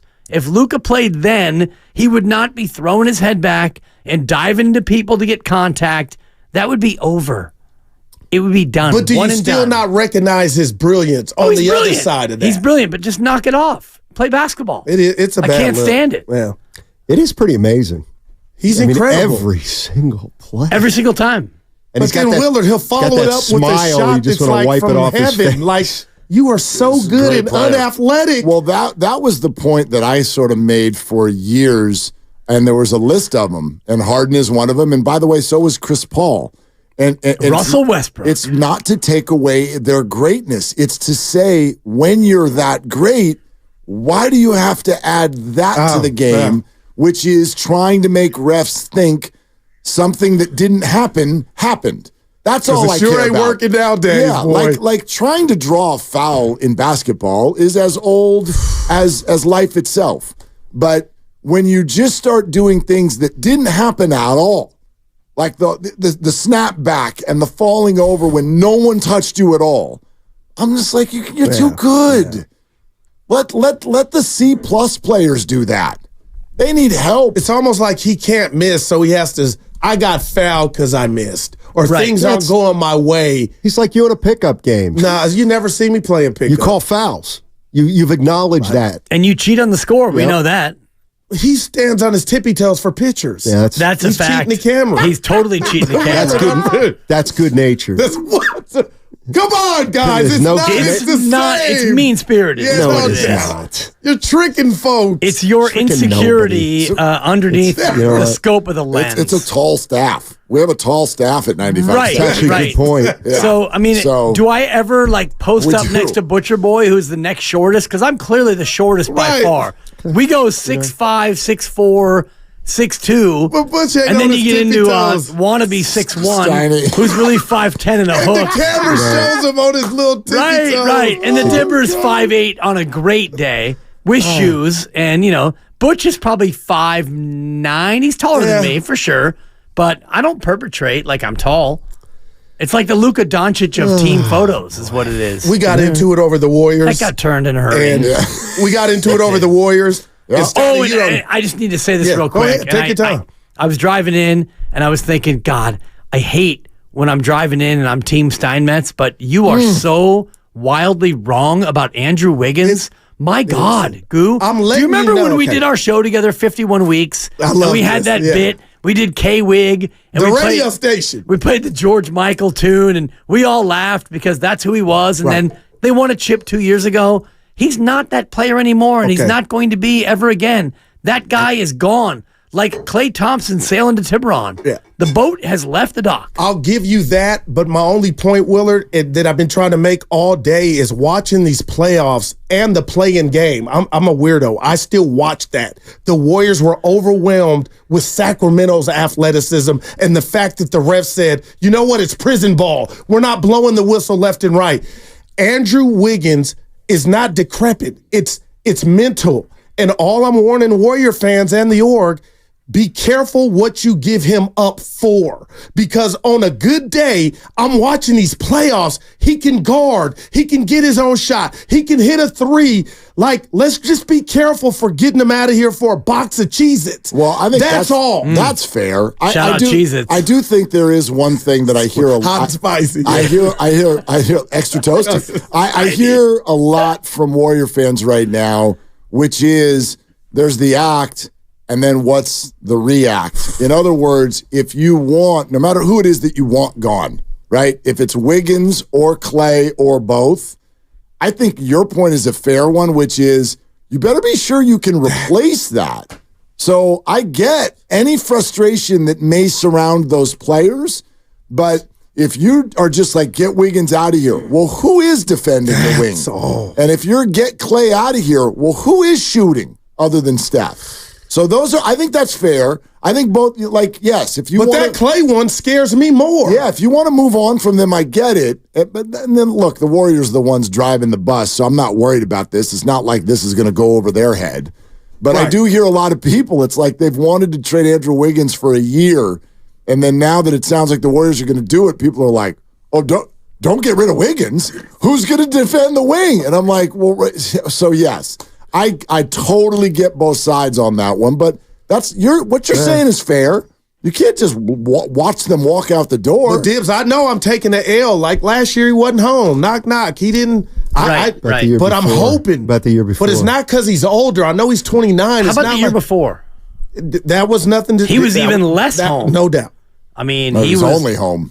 Right. Good point. I mean, he missed half the season. That's so good. You're listening to 95.7 The Game, KGMZ FM and HD1 San Francisco. Always live on the free Odyssey app, Twitch and YouTube, powered by First NorCal Credit Union.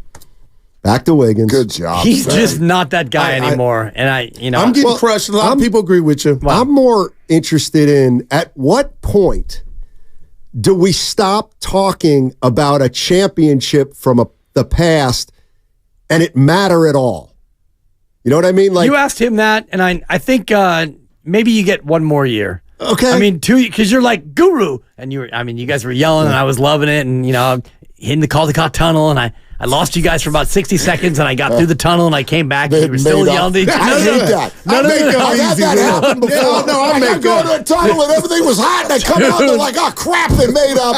I missed it. They had not made up by the time I got to the Oakland side. The temperature dropped, but theirs did not. And Guru, how many years are you going to lean on the championship? For example, Giants win in 10, 12, and 14. Right. Yes. They made the playoffs in 16. Yep. Correct. At that point, I think it's fair to say, hey, be careful. This team's got some pedigree. This team, hey, that experience. Okay. Then in 17, did that matter? Like, how long can you reference how Didn't they make it in 18 also? No. 16 blown against the 16 and 21. Casillas was crying. Remember that? He didn't get to damn. Yeah. It's a shame.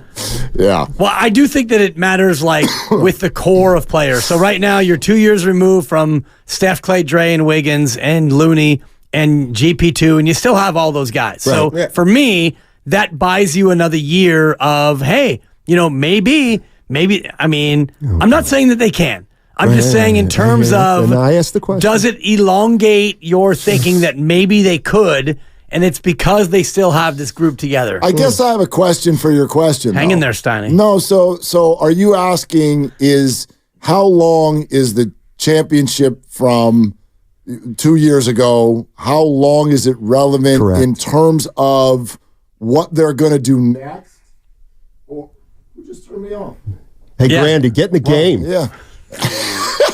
I did. I was like, what happened? Grandy had nothing to do with that. Yeah, where's that button? We would love to know where that button is. Oh, God, I need me a couple of I those. would love to know. No, okay, It's called so the that, night-night that button. is what you're asking. Yes. You're not asking, like, how long is that relevant to the fan experience or whatever, because I would say, like, a title from a couple years ago, that lasts for a while. Yes. Well, like, okay, so when we're talking about the Warriors, Guru can for the next year, Guru can still say, Steiny, they put it together 2 years ago. They're still capable of it. Like, do we have to do that next year? Yes. I thought this was the last year. No, he gets one more year. Well, Steiny, come on. Steiny, if Draymond wasn't suspended, they would have been a 6 seed. According to Steph, that's what Steph We're said. talking about the playoffs, Willard. We're talking about they won it all. And I'm not saying they're going to win it again, but it means that's nothing. justified bringing that up. But it means nothing anymore. Why does it mean nothing? Let's ask why does it mean nothing? Well, you tell me why it matters. Well, answer a question. Well, you tell us it means nothing. We want to hear from you from that. I think because it's 2 years ago. Nobody's the same. The team's not the same. The players aren't the same in terms of their skill level.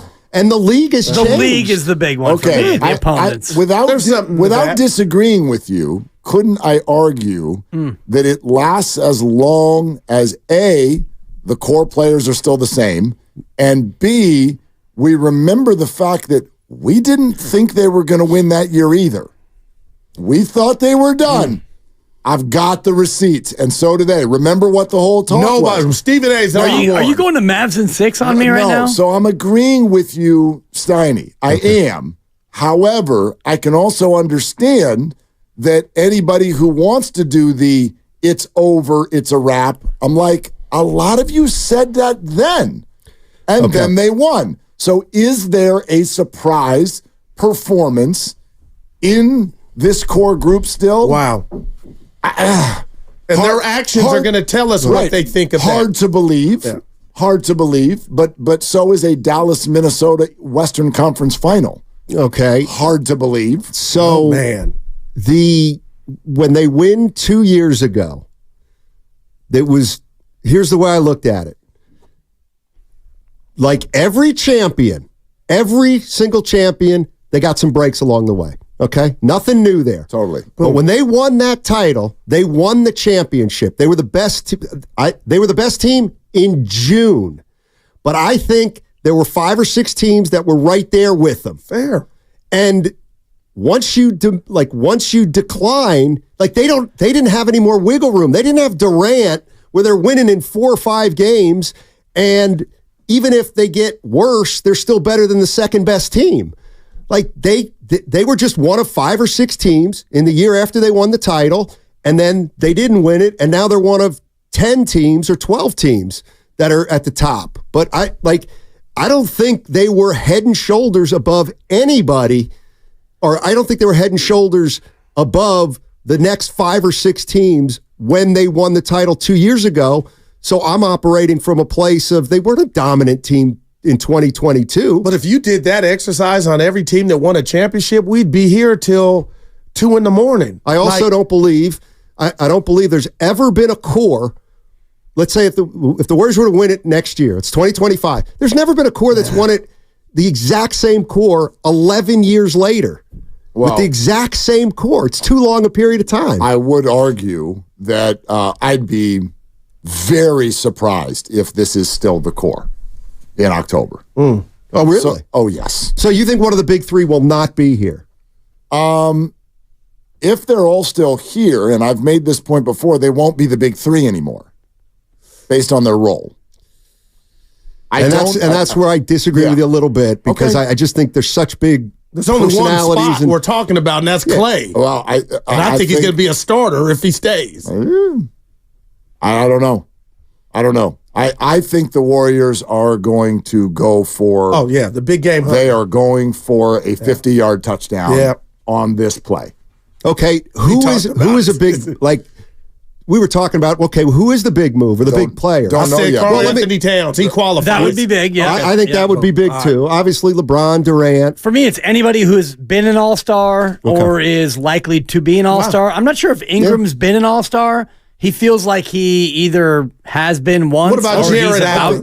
Jared Allen, to me, is not a big boy. Ingram would be. Ingram's big. Yeah. I don't think he's been an all-star yet, but it feels like he's on the cusp. It's a big swing. Right.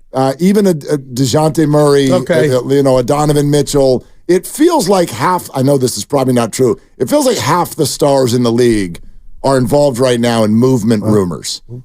And I would be very... Jimmy Butler, if that interests you. I'd be super surprised if the Warriors don't land something off of that list. And he called LeBron early, and I know Scotty was like that before they got hot, but the owner let us know what his mindset was. Let me just see what's up with the availability of one LeBron James. Right. And you think he's done with that? No. God, After missing the offs? I think he's going to move mountains. I think he's more engaged on it. And he already said that, I don't ever want to be in the lottery. And, since you said that, you're 1 for 1 on being in the lottery. Yeah. And you lost the lottery and you lost your pick based on an earlier move. So not only are you in the lottery, but you lost your pick. So how do you stay out of the lottery next year? Well, you get better in the offseason. Wow. So...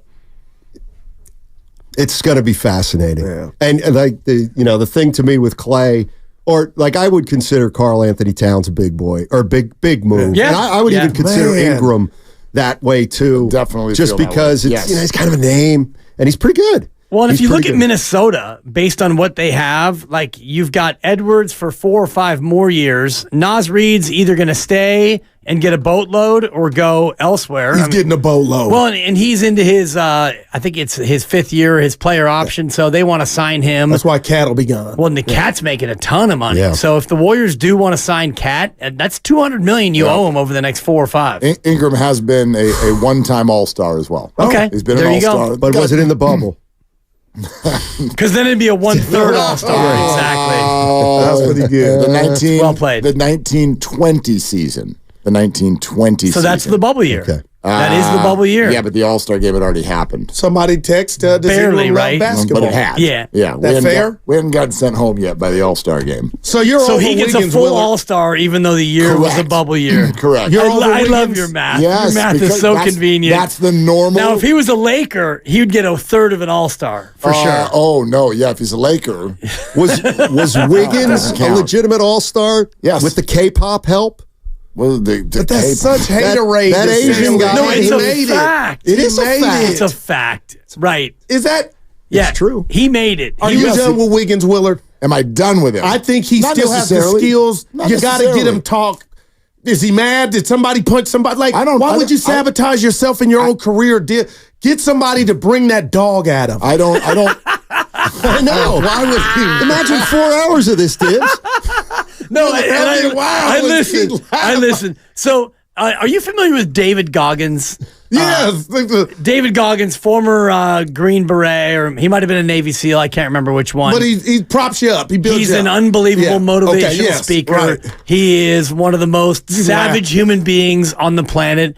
You get me David Goggins and have David Goggins be Andrew Wiggins' personal trainer, and he still isn't getting the dog out of Andrew Wiggins. What about if he takes a ride with Gary Payton Sr. over the Bay Bridge?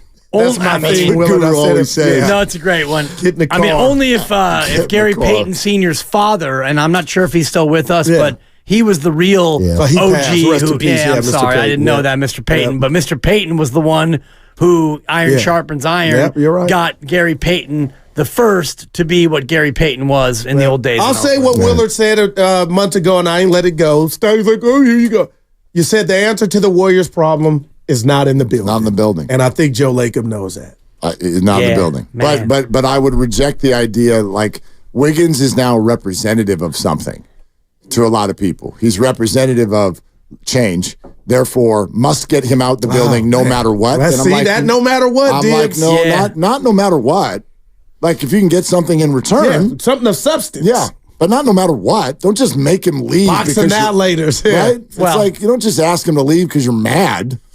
Like, that's not... Right, that doesn't make any sense to me. He's not that. No. He can be as disappointing as you want him to be, or however you see Andrew Wiggins, but he's not a bag of rocks. Yeah, that's real. Good God. 40% from deep. When? Damn near every time he's been in a Warrior uniform. There was a game in November. It's a 12-game stretch. Of his career in the Warriors, and there have been 328 available games he could have played, right? All right. How many of those games, 328 games he could have played, he missed about 80, and of the remaining 240 games, how many times did he go either 5 of 12, 6 of 13, or 4 of 11? You got the point. I'll give you that. I know what you're saying, but what about the flip side of that? When you get the good, aggressive Andrew Wiggins. Sure. It's like when I wake up in the morning and I'm pain-free. That's the Andrew Wiggins you're looking for. And it happens about once every 11 days. Yeah, I would say you get 12 of those. Okay, last thing before we get out of here. Do we get to round up on Where percentages? do you get him? Do we get to round up? Sure. He shot 40% from 3. I understand. I don't know why he scoffed at that. 39.6. The year before last. Yes, year before last. Yes. Yeah. It was But the last best year was all bad. But it was the best of his career. It was only 37 games. Exactly. Yeah. And where were those games airing? He gets, you know what? trying. You know who's got the contract for trying. the Golden State Warriors? 95-7, the game. They're longtime friends. Let me tell you something real quick about Dibs that I'm sure not everybody knows. And first-time partners. Hang in there, big guy. There'll be brighter days ahead. Now, these two homegrown Bay Area boys finally come together to take over sports talk. Get the hell off of my doorstep. Major League Baseball, you stink. It's Willard and Dibs on 95.7 The Game. All right, that was a fun start. Willard and Dibs, what's going on, everybody? Glad that you are here. Hold on. Let's get this thing turned around. Turn around. We have a problem. A problem? We have a problem. We have many problems. It was a smart person once upon a time said, there's no such thing as a problem, only opportunities. Okay? You buy that? Captain Sunshine to the rescue. I'm not sure if I'm ready for all that yet. No, there's a real problem. Ease your way into it. No, there's a real problem. What's the real problem, Mark? The real problem, apparently, we have finally gotten to the bottom of it. I'm glad somebody with the San Francisco Giants finally admitted it. The real problem is also the crown jewel of the entire organization, the ballpark. The ballpark is the problem? The ballpark is the problem. Come on. You're telling me the most gorgeous ballpark in the history of baseball is a problem? I'm going to need you to explain that one. The owner of the team. The owner of the team. Charles Johnson? Greg Johnson. Okay, Charles's guy. Right. Well, his son. Right. What's his guy? It's not like he hired him. Right. It's his son. It's his son. And he is the highest level spokesperson for the organization right now, right? So he goes on the TK pod. Tim Kawakami will join us later on the show about 5 o'clock. That's an hour after Bill Burr. Bill Burr is going to be on the damn show today. Do not miss Bill Burr on Willard and Dibs. But we're going to talk to TK as well. He spoke to Greg Johnson, and this was his answer when he was asked about the Giants' struggles in attracting a free agent superstar hitter. Hopefully we have superstars coming up the ranks right now that will be those players. I think we aggressively went after every name you mentioned. I think we had a chance, but I also think most of their minds were made up before those meetings as well for a lot of reasons, which I won't go into. I don't think it's any negative on Farhan or any negative on the team's approach. We were aggressive in going after them. We didn't get them, and remember that our park is not viewed as one of the easy parks to hit home runs in. So to go get a Bryce Harper or Ohtani, any of those, or a Judge for that matter, I think we're the 5th hardest park to hit home runs in Major League Baseball. So that makes it a little bit more difficult to go out there and get the home run hitter. We're pleased with where we are. We were aggressive in going after them, and that's all we can really do. Okay, follow up. I think the obvious follow-up, and TK asked it. Hold on, Greg. What about not the ballpark, but the city in which the ballpark sits? What about San Francisco, that dirty, rotten city that you all play in? Is that actually why the free agents won't come? Yeah, I don't think that really, it's hard to say, but, at the end of the day, I think it's really more about the ballpark and just, home runs and ease of hitting home runs, going after those big players, the big home run hitters. Okay, so first off, thank you, Greg. Get off one aspect. Yeah, he didn't really definitively say that. Yeah, he said it's not that. He said it's the ballpark. The ballpark. Well, he didn't say that it wasn't the city. You can't speak for every individual. Maybe there are individuals who don't want to come to San Francisco. According to Buster Posey, there are. Yeah, but ballpark. Get off the city. Get off that narrative. That's not it. That never was it. Even if it was it, don't say it out loud. That was my point all along. Don't perpetuate that around the country. That doesn't serve you, so why are you doing it? But can we have a real conversation about this place? This place that is beautiful, this place that houses memories for us. It houses 3 championships. In terms of a visual aspect of the fan experience, I haven't been to all ballparks. I can't think of many better. I cannot think of many better. Right. However, it's a pain in the ass to hit the ball out of there. It really is. I mean, the Giants are playing well now in that ballpark in the last handful of weeks. Yesterday was the only game they've lost there in the last 2 weeks. But during that time, I mean, we could look it up. All those wins since the Dodgers left town, how many balls they hit out of the ballpark? I bet. Not many. I'm not looking, but I bet we could count on one hand. Yeah, probably 5 or fewer. All right. So here we are in 2024 when it is largely all about the long ball.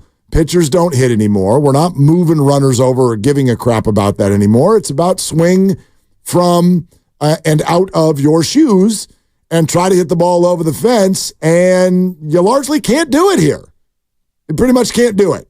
The opponent can. Not really. I mean, they had 2 homers yesterday. Yeah, Philly had 2. You had none. Yeah, you're going to have games. Like the Giants have had games with that 2, but let's be real. Yeah. Like the night before, they went into the 10th inning and nobody had scored, and the only reason they scored now is because they changed the rules of the game. So it is very, very difficult to hit the ball out of there. Should we do something about that? Yeah, what you should do is get better players. Get guys who can actually hit home runs. Well, but I mean, like, even we're talking about the good ones. They don't want to hit here. Right, they don't want to hit here.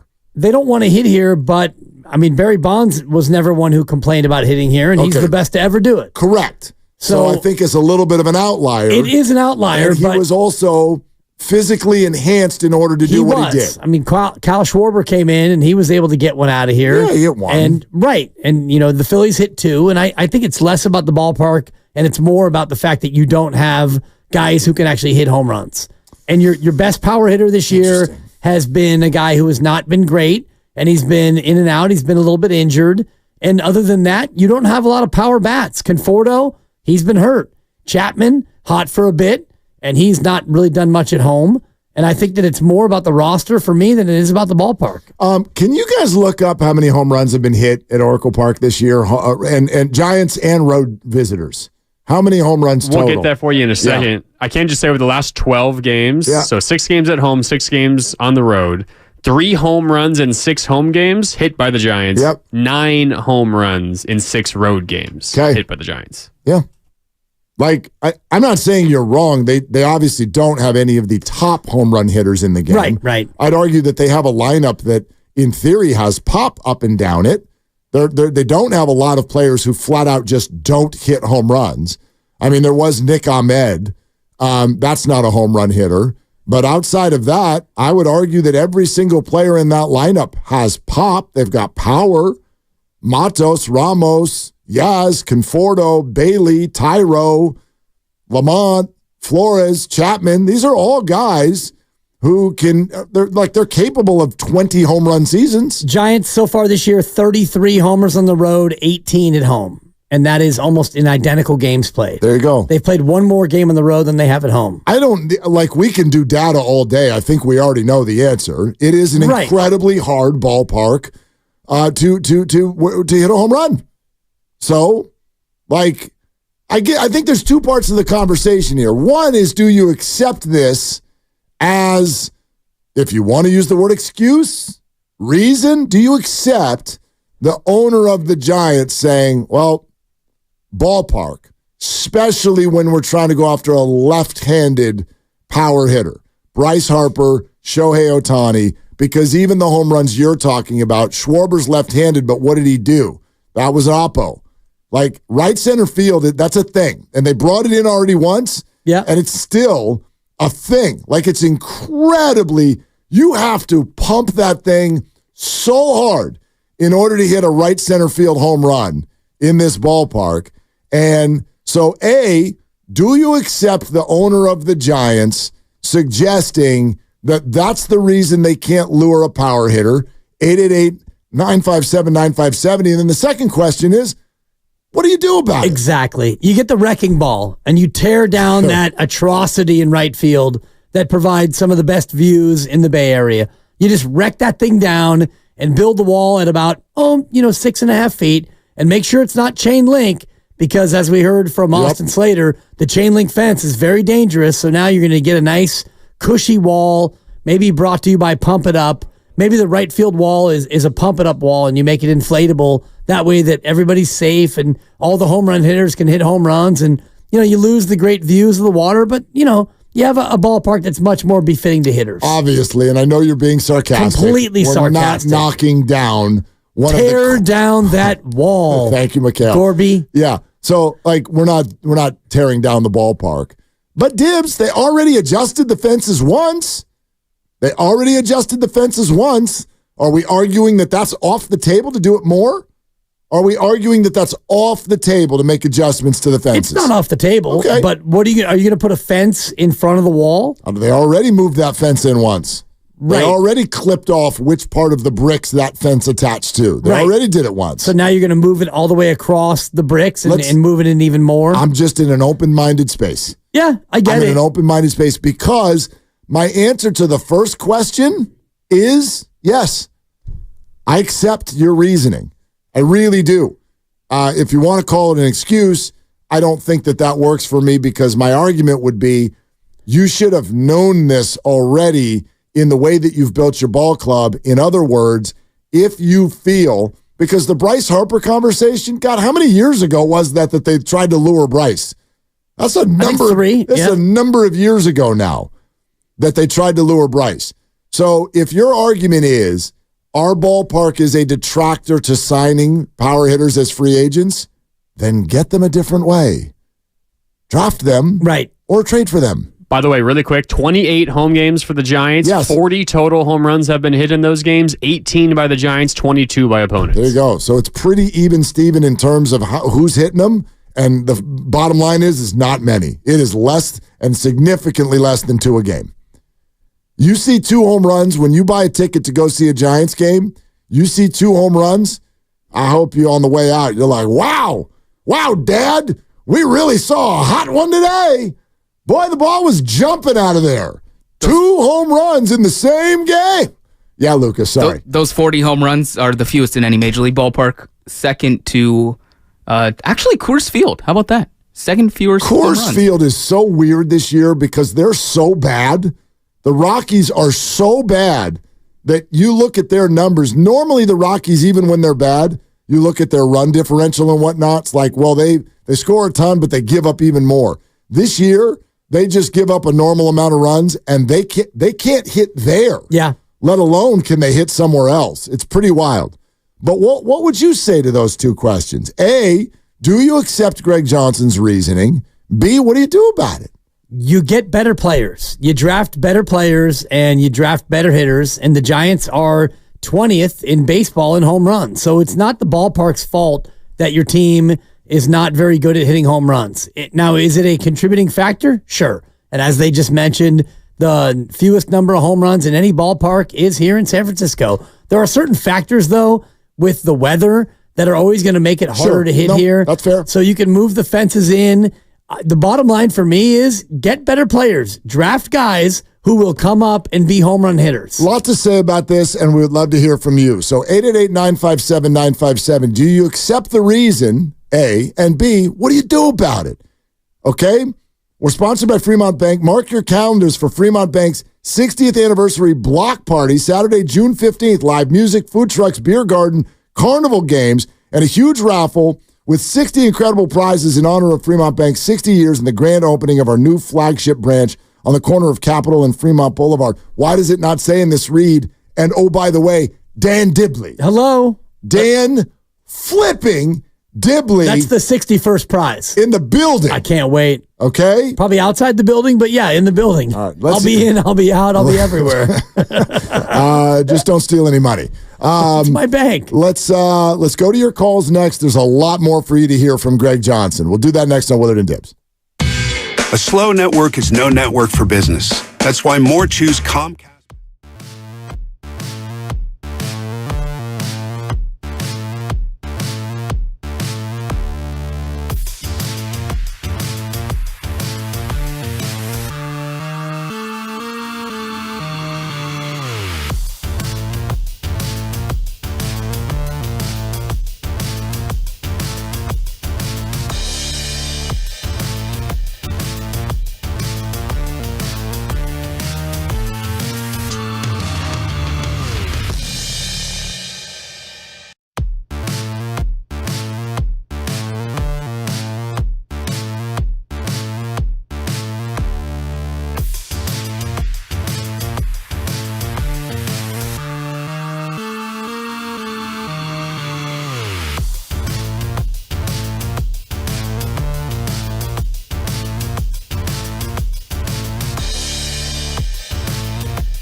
Trade him! Damn it, Farhan. Now, back to Willard and Dibbs on 95.7 The Game. All right, interesting conversation. Let you hear it again. Let's go. What up, TK Pod? Part of the Odyssey Network. And Tim Kawakami will join us in 2.5 hours at 5 o'clock. Bill Burr at 4. I'm so excited. You are super excited. I hope that you have the courage to do your Bill Burr for Bill Burr.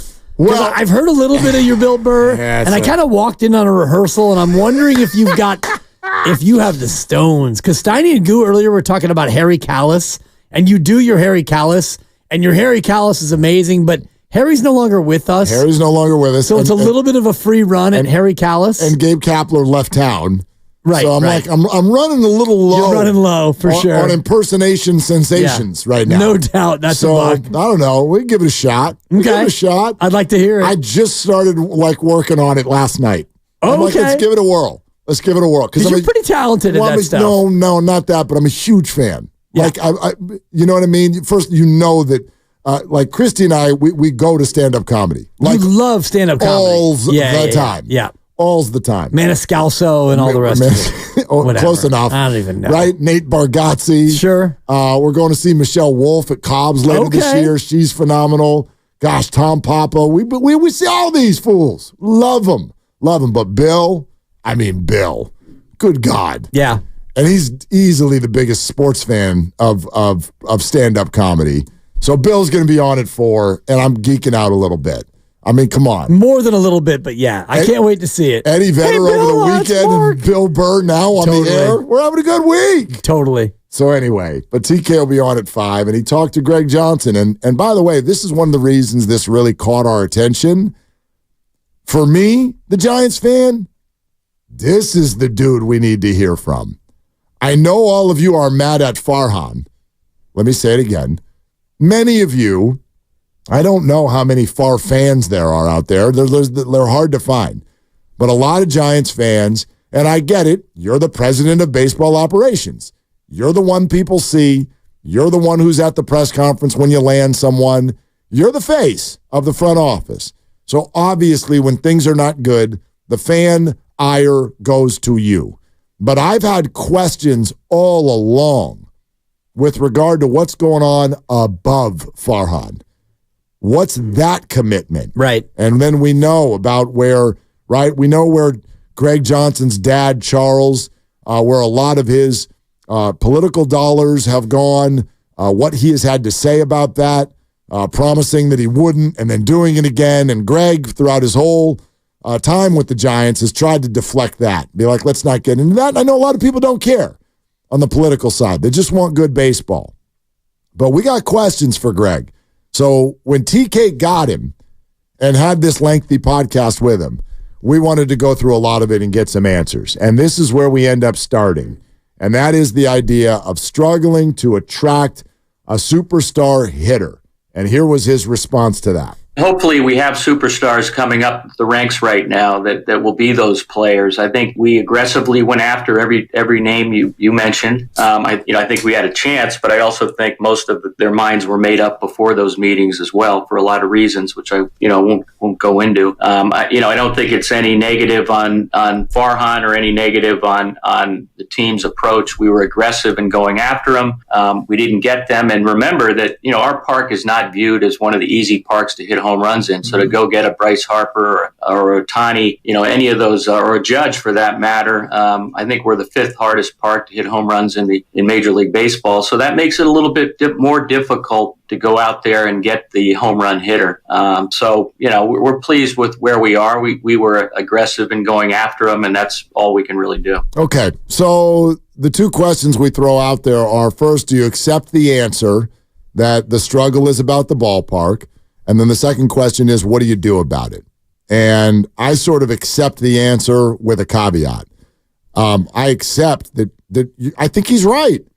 And the ballpark has given up the fewest home runs in baseball this year. So I think he's completely right that is a major detractor to free agents. However, that doesn't mean you get to use that and be like, so we don't get any good players. That's the way it goes.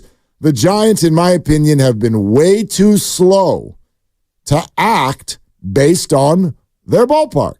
And that means not stop trying. Look, go after Juan Soto this year too. I want you to try, but let's be real. You're probably not going to get him either. He's another left-handed power hitter. And so stop putting all of the resources into gathering these guys in free agency.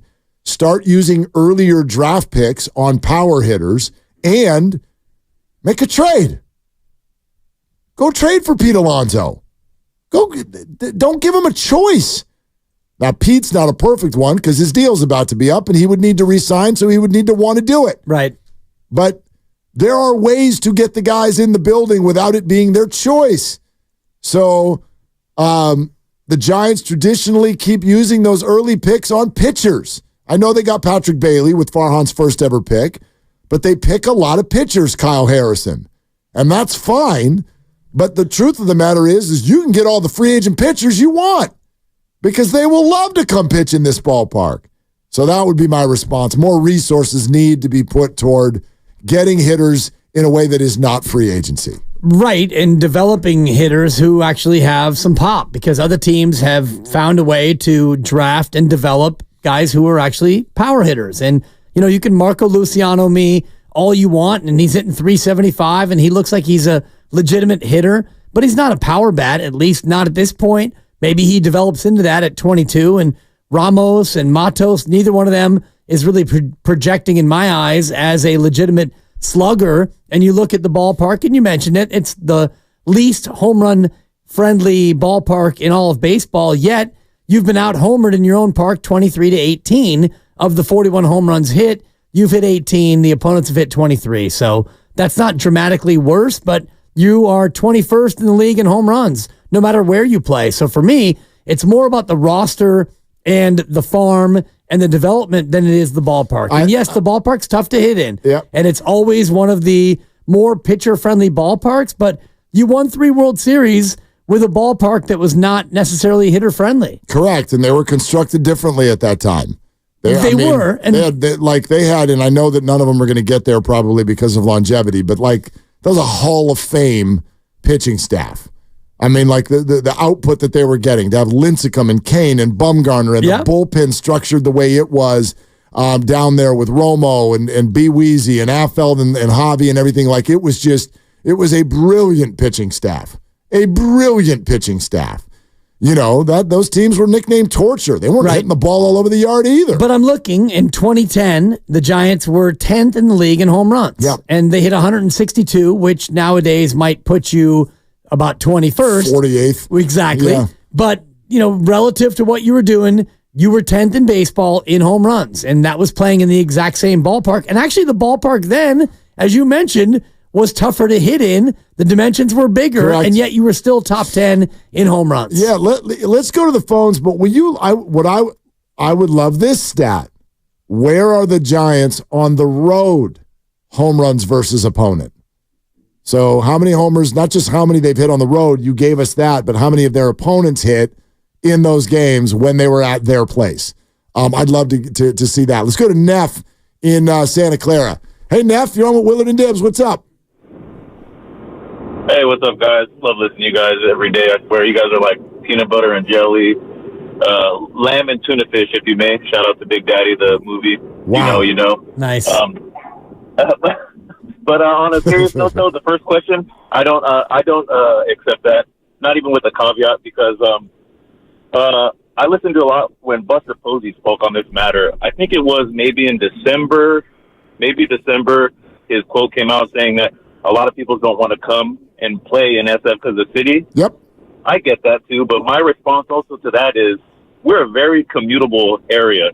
There's Marin, there's Tiburon, there's Sausalito, you got Burlingame, San Bruno. They don't have to live directly in the city. So that's all the way out.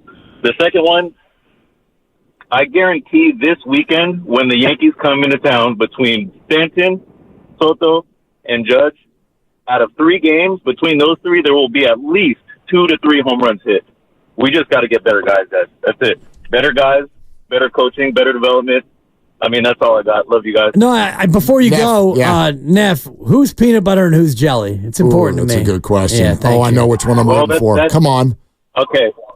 Just because I've been listening to my boy Dipper Claus Let's go. a little bit longer than the man, Willard, I think my boy Dibs wants to be the peanut butter. I'm on crunchy or smooth, though. Crunchy or smooth, I'm up in the air about. This is a big question. I'm a super chunk kind of guy. I'm personally a super chunk guy. A lot of people are the smooth, but I like croutons in my salad, guys. I'm a crunch guy. So I'm going to go with the super chunk peanut butter for Dipper Claus, and I'm going to give the grape jelly to my boy Willard. I don't know if that's a popular thing to do, but that's what I'm going with. Well, I'll be jelly because Jam don't shake Neff. like that. Yeah. And thank you, Neff. Neff, I mean, you had me until you got the super chunk. I have so many takes now. He said crunchy peanut butter is Super chunk. like somebody that likes croutons in their salad. I won't eat a salad if it doesn't have croutons. Right. But I like my peanut butter smooth. I'm with you. Call me smooth. Yeah. Smooth. Call Carlos me Santana. smooth. I'm with you. Come on. I'm thinking about Smooth, one of the characters from Get on the Bus, the great movie. Call me smooth is what he said. I could never do the chunky peanut butter. Maybe it's because my spreading skills aren't great. But you take the peanut butter when it's chunky, hard to really get it an even spread on the bread. I knew a guy that swore that both items were supposed to go on one piece of bread. Jail that man. And then lock you just him up. put the other piece of bread on top. No. And I was like, what happens to your knife? Like, whichever one you put on first, you've now got to dunk that sucker. No. And you're going to corrupt your jelly. It's all right. Corrupted jelly. That might be my fantasy team name. I was going to say. Corrupted jelly. Like if Sean Jelly ever scuffed up the ball, right, he would be corrupted jelly. All right. Anyway, as we're talking home runs, and I know Grandy has the home road split. Yep. I just wanted to offer this into the equation. When the Giants won the World Series in 2012, they were 30th in home runs. There you go. 30th. They hit 103 home runs, Mark, in 2012. Now. I would say life's different now. I would agree, but I'm pointing out the fact that you can win a different way. 2014, they were 6th to last in home runs. Hunter Pence says this to us every time he comes on. He's like, this has nothing to do with winning. Pitching and defense, nothing else. So quit trying to change the ballpark, Greg Johnson. It's not that. I think that we've changed. The game has changed. The DH is here now. We've been asking for an interesting lineup. I mean, in 2010, they won the World Series, but I wonder, if they hadn't, would we look back on that team and be like, that was really fun? We called it torture. It was fun because they won. It wasn't like going to the game, you're like, buckle up, honey, this is going to be crazy. No, it's going to be 2-1, and you're going to be mad, especially if Matt Cain is on the hill, because you're probably going to be the team that has 1, and the other team's got 2. It was a slog offensively. It was, but relative to the league, they were better offensively than the 2012 team, and better than the 2014 team, and better than actually the current team as well. Grandy, what do you got? Yeah, so we already talked about the home ones. I'll give those to you again. 28 home games, 18 home runs for the Giants, 22 for opponents. Okay. 29 road games, 33 homers for the Giants, 32 for opponents. Look at that. Again, it's almost even Steven in both places. Sure. But that's a lot more home runs, and it's more than their opponents. By one, yeah. Well, but what? Sure. You made a thing when it was by 4. It's by 4 at home. It's pretty even. They're pretty commensurate with who they're playing. So, and again, we're not even necessarily talking about this lineup.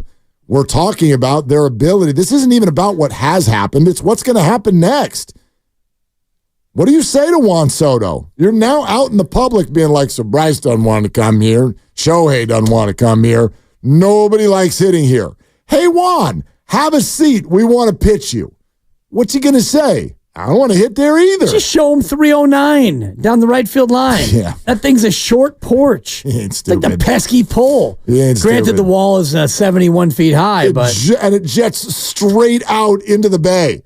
It goes from the line to right center field at an angle that baseball's never seen before.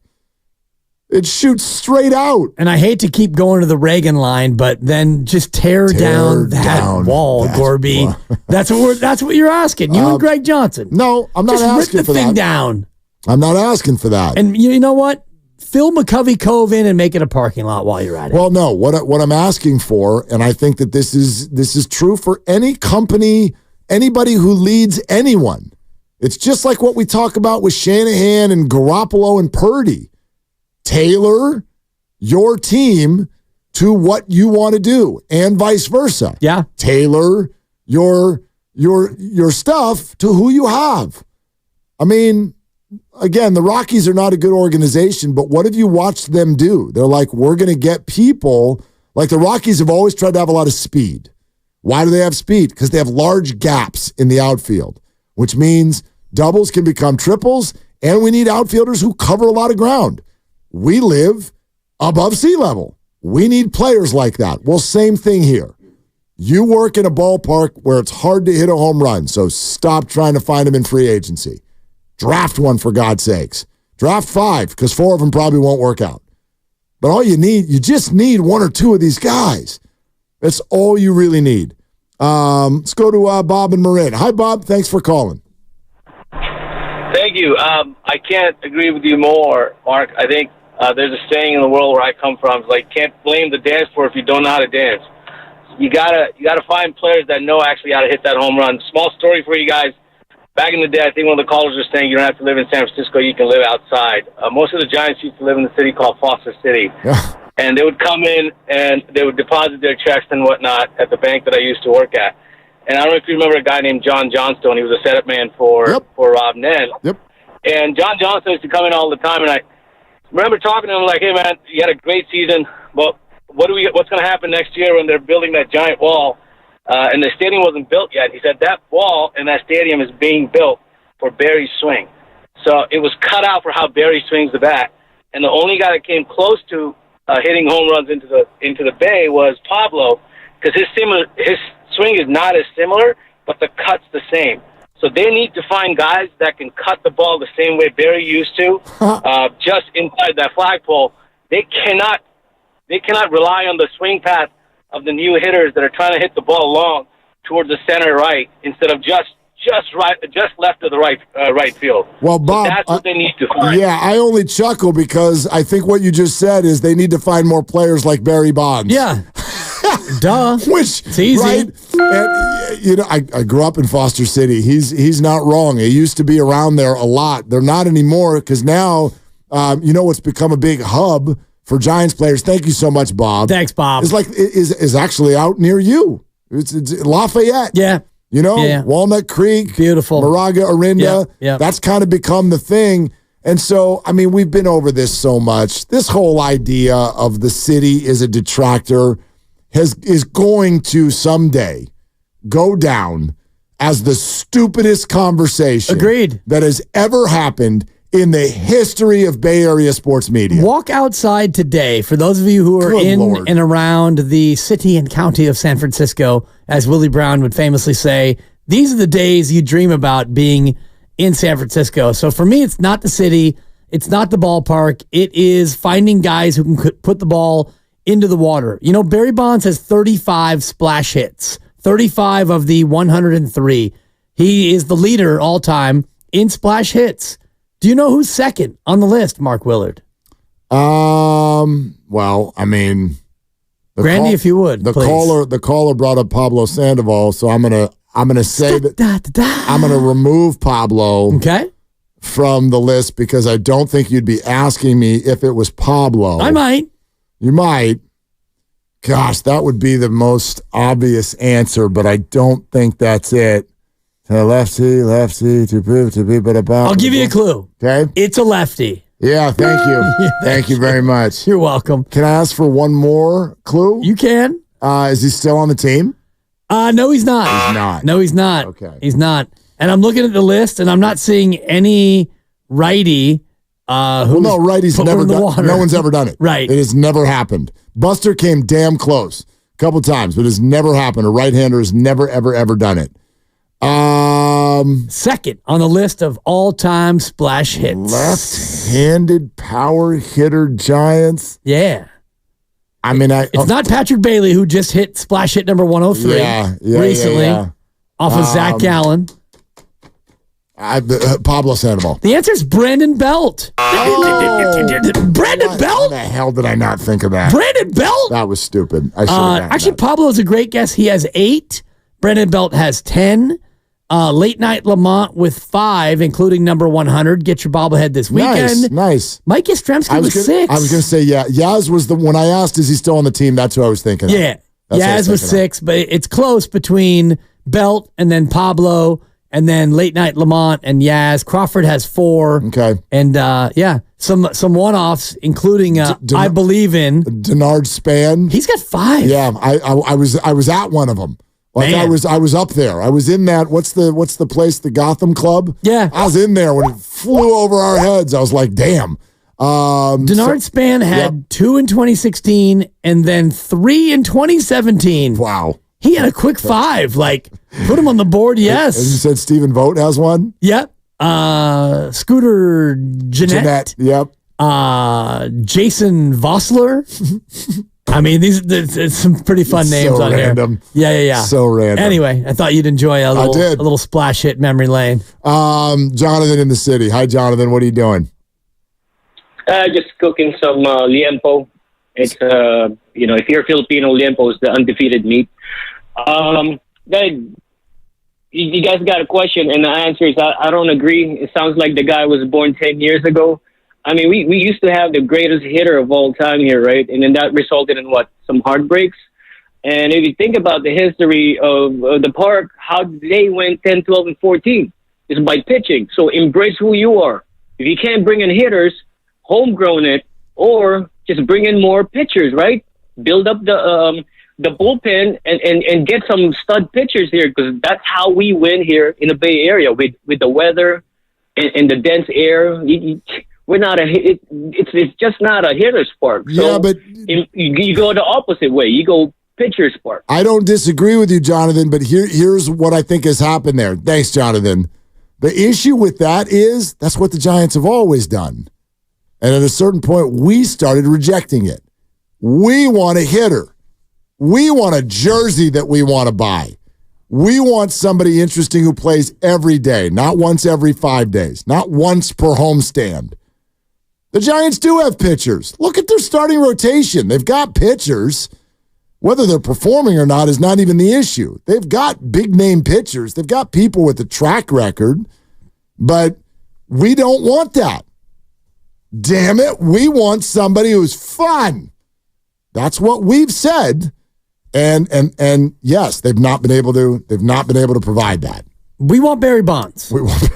Who hit 23 of the first 25 splash hits. Jeez. You know who hit the other 2? Felipe Crespo. Oh, both of them? Yeah. I was going to guess JT Snow. There's 12 Bonds, a Crespo, 12 more Bonds, and a Crespo. Then JT Snow. Okay. I was going to say he has to have one. JT's got one. Yeah. All right. We're presented by Fremont Bank, full service banking, no compromises. There's a lot more for you to hear from the owner of the Giants, Greg Johnson. So we've got more to get to. We'll keep taking your phone calls on this. Bill Burr in 1 hour, everyone, on Willard and Dibs. Do you owe back taxes or have unfiled tax returns? The IRS.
Now, back to Willard and Dibs on 95.7 The Game. Hey, we're working through all this Greg Johnson stuff. It's the ballpark. Well, what's his title? Owner's son? I think he's like the principal. He is officially the general. chairman of the board of directors and control person of the San Francisco Giants. I like control person. It is in front office bios at MLB.com/Giants. Control person. Hi, my name's Jim. Hi, Jim. I'm control person. Right. Good to meet you. Control Alt. It's me. Sit down. Right. That's funny. Okay, control person of the Giants, Greg Johnson. Yeah. Talking on the TK show. Okay. And TK is Tim Kawakami, and he's going to join us in 2 hours. And I think there's a lot of questions for Greg, and Tim asked a lot of them, and so we're working through a lot of these. I just want to let everyone know, though. Ooh, I got a Kyle Harrison comment that I need to make. Right here, right now. Well, you tell me. Jesus Jones. You want to do it now? Let's do it now. All right. That's what I'm talking about. Okay. You didn't say anything. What do you mean? That's what I'm talking about. What we saw yesterday. Oh. That is what I'm talking about. Now, I have no knowledge, none, over the ins and outs of what actually went down. And for those of you who don't know, if you were knee-deep in paperwork yesterday afternoon at 2 o'clock. Maybe you're the control person Maybe you're at your job. That's right. Right. Are you the control person at Hewlett-Packard or something like that? Okay? Are you the control person at the United States Postal Office, San Jose Division? This is what happened at 2 o'clock yesterday. The Giants are trailing 2-0. There's two people on. Harrison on a 1-2 pitch hucks a fastball that's a little uncomfortable. A little high, a little tight. NBD, though. No big deal. No big deal. It was an inside pitch. Harper jumps out of the way and immediately screams at Harrison. Throw it over the bleeping plate. Now, if you are a baseball fan, you know the old network and the way things work round these parts. In other words, baseball is always known as policing itself. I largely, through history, hate that stuff. I think it's stupid machismo. Somebody hits a home run, so that means you need to dot them 2 innings later? Why? Because they're good? Because you hung a curveball? Why do they need to pay for that with a big bruise or a broken bone? That's stupid. It's dumb. Even our beloved Snot Rocket, who just could not handle it if somebody wasn't sprinting around the bases when they hit a home run. I think all that stuff is really lame. However, this kind of stuff is interesting. When somebody screams at you on the field, throw it over the bleeping plate. When you say that to a competitor, when they didn't do anything wrong, like literally did nothing wrong, in the heat of battle, you are not going to get a great reaction. That's out of line. It's out of line to scream at a guy who all he did was he did something physical. He didn't show you up. He didn't dance on you out. He had struck you out twice already in the game. You were 0 for 2 with 2 Ks. And then he threw one inside. That's fine. Throwing inside is part of the deal. So you're sort of challenging Kyle Harrison's ownership of the zone. Right. And that's going to be, to a competitor, that's very offensive. So what happens next? Well, next pitch, fastball, even higher. Even tighter. And even more inside. Yeah. It appears to hit Bryce Harper. It actually doesn't. Turns out it hit the knob of his bat, and a 2-2 count remained 2-2, and Bryce eventually grounded out to short. Now, Kyle is still figuring out his control, and he has had a little trouble sometimes with his control inside against left-handed hitters. I don't know if that had some purpose behind it or not, but I still would like to inject it into my veins. Because the one thing I see with Giants baseball right now from people who are under 25, all this play the kids thing, I only want them to play if they can win, if they're actually the best option. But the bigger thing is their attitude. There is a full of life, competitive fire. I mean, even Sean Jelly walking off the mound, screaming and pumping his fists when he got out of the 10th inning and it led to a Giants win 2 nights ago. The fire in the belly that is being shown by the young Giants is absolutely what this team needs and has not had for a number of years. Even their really good players, the Brandons, the Busters. Sure, they were older guys. And they're just chill. Oh, yeah. They're chill. Very much so. Like, hey, you want an autograph? Totally. Like, whatever. So, to me, and especially because it's Bryce. Dude, you're 22 years old. You just stared at Bryce Harper and basically with your fastball said, how about a big cup of shut the bleep up and get back in the box? Came at him again. I mean, and he's wild. His arm side control is not great. Purposeful or not. And you're throwing 94, 95. Oops. Right. My bad. But I'm just 22. Sorry about that. But look at the look in his eye. There's no like, ooh, sorry. Mr. Harper. It's just like, yeah, throw the ball back to me. Right. We're in the middle of a pitch right now. Get in the box. Let's play ball. Yeah. I love Moxie. It. Injected in your veins. I like that. And you look at their team right now and you go Harrison, Luciano, Matos, they're all 22. Randy Rodriguez, Mason Black, Elliot Ramos, they're all 24. Then you get up to Schmidt and Wisely at 25. Patrick Bailey's 25. You start to see a young core. And that's why yesterday we had this discussion about over the next 3 years, or not the next 3 years, in 3 years, who has the best chance in 3 years to win a title. And that's a big reason why I took the Giants, because these guys, Harrison, Luciano, and Matos, will be 25 in 3 years. And Ramos and Wisely and Bailey, they'll be 27 and 28. Logan Webb's only 27. He'll be 30 in 3 years. I like where this core can potentially be in 3 years. And if Kyle Harrison is already going at one of the best hitters in baseball, at least not afraid to throw inside a second time. I don't know how much purpose there was in either pitch, but to your point, he certainly didn't shy away from either moment. I just think professional sports needs arrogance. It needs it. Well, especially when you're a pitcher and you're throwing 94, you're throwing 95, you have to have that arrogance. It's a requirement. It's a requirement. What do we say when we noticed little things about Brock Purdy last year? Because if you look at Brock Purdy, again, he looks like your paper boy. Yeah. But then you start to notice, he'll get in someone's face. And that's how he reacts to a close game in the fourth quarter or whatever. And you're like, all right, that's my quarterback. Look at Warrior basketball. Are you kidding me? The whole scene is dripping with arrogance. The best shooters of all time, Draymond in his mouth, Klay holding up 4 fingers, Steph keeping receipts. It's dripping with arrogance, and that's a necessity because I just don't think you can perform at the highest of levels with confidence because you're going against the best in the world.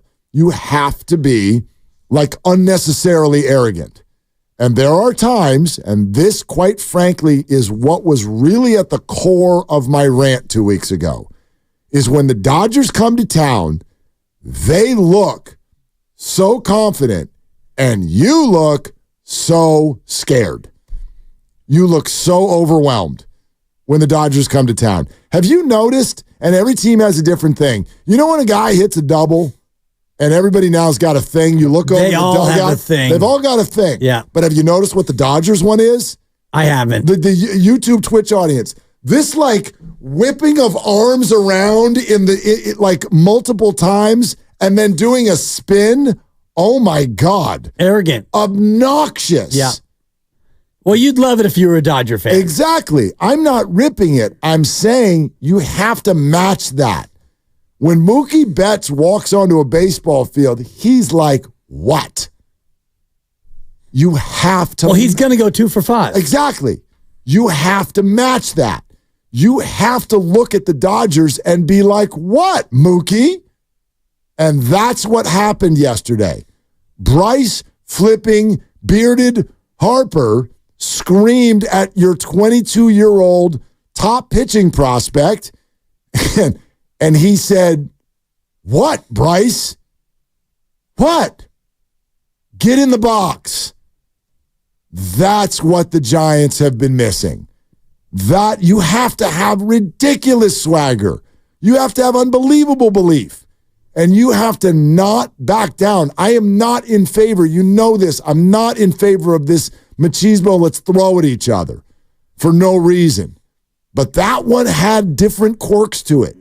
That one was not because Bryce hit the ball hard or showed somebody up. Well, he showed up Kyle Harrison. That's different. It wasn't because he hit a home run and stared at it. It wasn't like you were trying to put him back in his place so much. He was like, dude, I didn't even do anything. Why are you screaming at me? Like, why'd you take it there? And especially screaming, throw it over the damn plate. Right. Where no, it's not his job to throw it over the plate. His job is to get you out.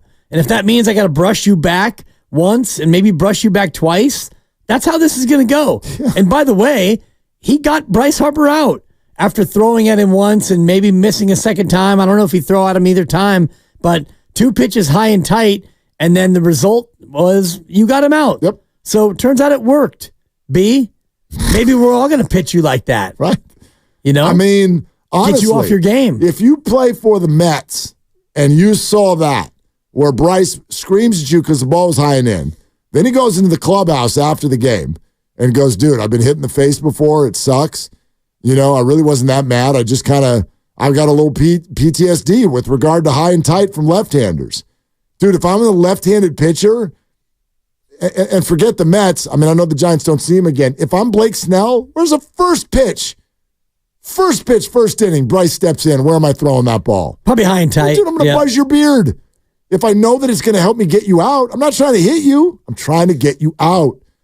And so that's what spoke to me with regard to the way that played yesterday.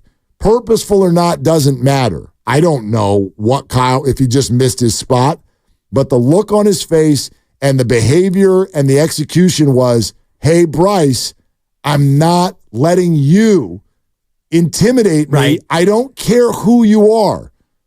And the Giants need that because their division is littered with accomplishment. Honestly, Betts and Freeman and Shohei and Tatis and Machado and Corbin Carroll and a team that went to the World Series just a handful of months ago. That's all in your division. You have got to start swaggering into buildings and saying, what? We are here to match that. And I haven't seen that until these last 2 weeks. And the young guys get a lot of credit for it. They do, and it's tough, though, to come swaggering anywhere when you are 6 games below 500 and you can't score more than 2 or 3 runs a game.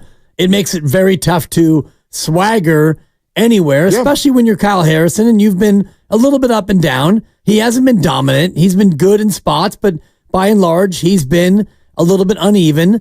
Logan Webb is a guy who won't overpower you. Your closer can't close a lot of games because you're not winning late in games. He only has 9 saves, and you have an offense that's been pretty much quiet. So hard to really have much of a swagger until now when you've won 10 of 12 and you do have a young core and you're starting to score runs and you're starting to really make Major League Baseball take notice of you. The only thing worse than a swagger is a false swagger. And if you are 19 and 25 and you're swaggering in anywhere, you get laughed at when you're a team that you're losing games 3-1, you're losing 2-1, you're losing 3-0. It's hard to really have a real swagger when your team's not playing very well. I don't disagree with that, but maybe a little bit of a twist in terms of what I actually mean. Like, I don't want you to just like visually swagger and tell the other team like we swagger. I want within the actual game for you to not be intimidated. Like, what I have hated about watching Dodger games against the Giants the last year and a half is the Giants often look like deer in headlights. Right. They look intimidated. If you lose to the Dodgers on a Tuesday night, That's not embarrassing. They're good. They're very, very good. But what is embarrassing is when you look like you don't even think you can get them out. And so I want to see players who just do not back down. Logan Webb, you're right. He doesn't throw hard, but my God, what a bulldog. What a total bulldog of an attitude. Wants leadership, wants Bay Area, wants to win every single game. Love Logan Webb. And Kyle Harrison, we're still getting to know. And I thought yesterday was a real cool step. Because when Blake Snell gets his stuff going, you don't need to worry about that attitude. You don't need to worry about that at all. Right. And there are others. Jordan Hicks has shown great moxie or whatever word you want out there.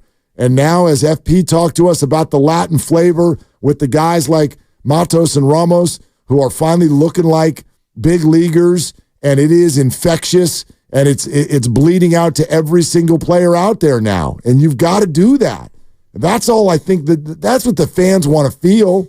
You want to feel like you're like, man, we got a shot because our guys, they believe they've got a shot. Exactly. And that's what it comes down to is, playing like you feel like you've got belief. And the Dodger thing is tough because you go back to last year and the Giants have lost 9 of 11 in the regular season to the Dodgers. And most of those games haven't been that close. And it's felt like the Dodgers, and you could see, like you're talking about the Giants carrying themselves like almost as if, well, we're not going to win this game. Let's just see if we can't, make it close and maybe something happens late and we're able to steal one from LA. And that game you were referencing, the game that preceded your rant when they lost 10-2, that was a game that felt really demoralizing. Totally. The crowd was mostly blue and the team barely showed up. And that, I think, was the tipping point, not only for you, but for the team as well. Yeah, absolutely. And that, remember, came after the Monday game, which they had it. They had it. Yep. And they lost it in extra innings. And that's why I point out Logan Webb, because Logan walks out there on a Wednesday and you're like, okay, morale is at its absolute lowest. And yes, he had to battle through a bumpy first inning, but he did. Ooh, bases loaded. Yep, but he battled through it, and then he threw 6 shutout innings. Maybe he gave up 1 run. I can't remember the exact line, but Logan. Yeah, 6 shutouts. Yeah, Logan's like, I got you. And I am not scared of the Dodgers lineup. And he went out there and he showed it, and they've been a phenomenal baseball team for 2.5 weeks since then. Yeah. And my God, you know when else they're going to need that? This weekend. Tomorrow, yeah. Hello. Here comes the damn Pinstripes with the best record in the American League and the best metrics in baseball. They're really good. Yeah. They're really good. And I know Kyle won't face them, but boy, I'd love to see it. Soto, Judge, you got some big outs to get this weekend. So they're going to need that. They're going to need that confidence, and that's only going to feel good in the fans if they see it from the players. Number 1 in baseball in home runs, number 1 in baseball in earned run average, your New York Yankees. There you go. And so it's a pretty good formula. Yeah, it's pretty good. Really good formula. When you have the best power hitting lineup and you have the best pitching staff. Philadelphia number 2 in ERA overall. Over under on Yankee home runs this weekend. Best home run hitting team in baseball. Oh, I mean, hardest park to hit it. Geez. What do you think? I would put the over under in 3 games at 4.5. Ooh. I think it's a good line. I think it's a good line. And who do we have pitching for the Giants? You've got Hicks. And you're gonna get a Hicks, Webb, Snell. You're gonna get a Webb in there too. Yeah, I think Snell's gonna go Sunday, right? With the off day, they should be able to maneuver around the opener. The opener. They just had the opener. Well, let's see. Yankees, you got it. Hicks, Webb, Snell. All right. So come Hicks, on. Webb, Snell. That's three. I mean, I know Snell hasn't shown it, but right. Hicks throwing well, Webb is throwing well, and Snell should be. He should be ready. I like 4.5. Would you go over or under the 4.5 on Yankee home runs? Well, what did we say when you guys earlier said, how many home games has it been? The Giants have hit 18 home runs. There've been 28 home games. 18 hit by the eating. Giants, 22 hit by opponents. Okay, So it was 41 home runs total, but that's all right. So you chew all over. We're only looking at one team though, and so the average for any team, no matter who it is less than a homer a game, right? So 4.5. Wait. It's 40 home runs in 28 home games? Yeah, 40 total home runs. No, but that's for both teams. Right. We're only looking at the Yankees. So no individual team has hit more than one homer a game at Oracle Park. On the average, right. Less than a homer a game. So if I'm taking the Giants hitting a home run off the table. Right. Because they won't homer in this series. Yes, they will. I'll bet you on that. Come on. You remember the start of the year when you're like, I just want to see him hit a home run at home. Just hit one. Just one. And it took like 5 or 6 games. How many did they hit in the Phillies series? They hit any? He's eating. Why do you keep asking him? Because he just and Lucas is asleep. He just got done with a bite. Yeah, 0. They didn't hit any. Yeah. They didn't hit. Okay, so they're 0 for the homestand. They're due. God. All right. Yeah. They're due. Yes. That's a great bet. I mean, a half is an unfair line, but not really. They have not hit one the whole homestand. And against the best pitching staff in baseball. They're due. They're going to hit one. Why don't we'll do a bet on both. And that way, we can split the baby if that's the way it goes. I'll do something crazy and take all the Giants homer lines. I'll say the Giants hit at least one homer, and I'll take your under 4.5 on the Yankees. There you go. Okay? Perfect. All Done. Right. What are we betting? Let's bet a second box of donuts. Oh, my God. And I'm going to bring that box of doughs next week. Yeah, but nobody around here is eating doughs anymore. You're dieting. We're eating. It's an afternoon show, so maybe we'll run back a pizza or something. Okay. All right. Although last time I did a pizza, that dang DoorDash tab, dude, it became a little bit of a pricey pizza. I'll tell you that. Randy had 3 slices. He's a happy man. DoorDash and Uber Eats. 2? I don't know. I'm just saying, if you DoorDash and Uber Eats, I love them. My hack is you got to order a lot of food. Because, my daughter will be like, Dad, will you DoorDash me Starbucks? I'm like, I'm not doing that for a drink. Right. It's a $10 coffee. Keep going. Yeah, seriously. That's enough for me, Doug. I'm doing that for one. My wife actually got the Dash Pass for the year. The Dash Pass is great. So it was like $99 for the whole year of free DoorDash. Yeah. I mean, you still tip, of course. Of course. And we're good tippers, but the DoorDash, the DoorDash fee is off the table.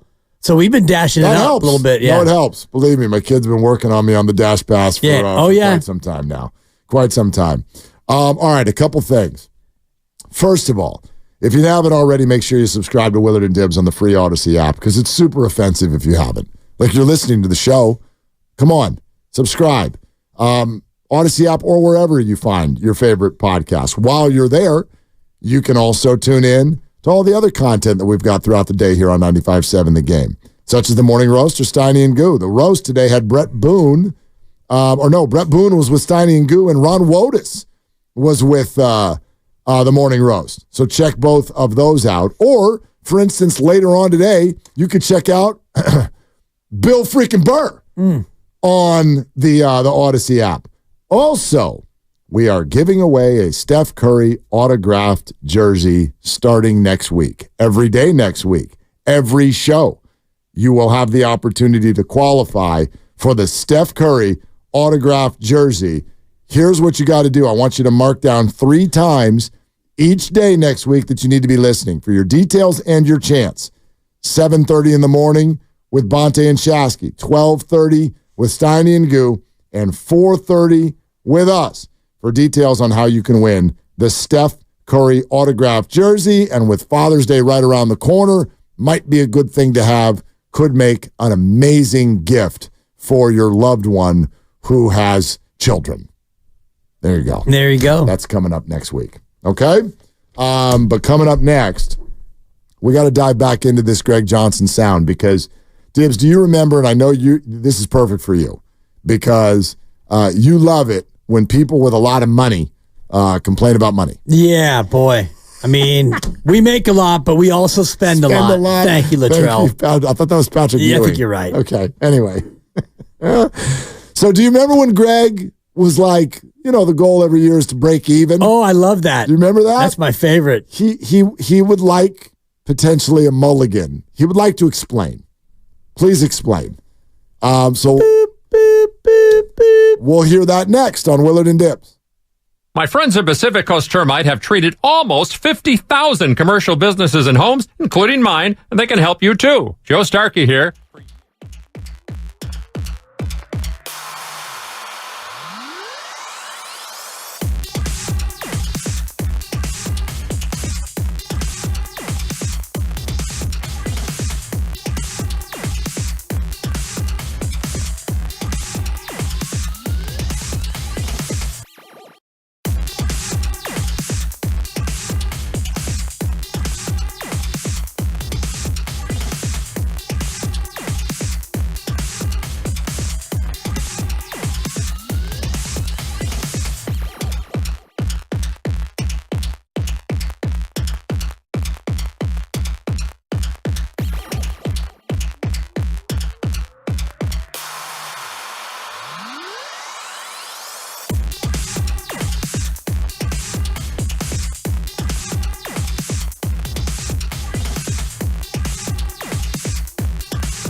Now, back to Willard and Dibs. Absolute pleasure. Willard and Dibs, y'all take it easy. Have a good one. Enjoy the game tonight. On 95.7 The Game. We love it when Hunter Pence comes on. But so good. You know who's coming on today? Tim Kawakami, 5 o'clock. Yeah. 28 minutes. I've heard of it.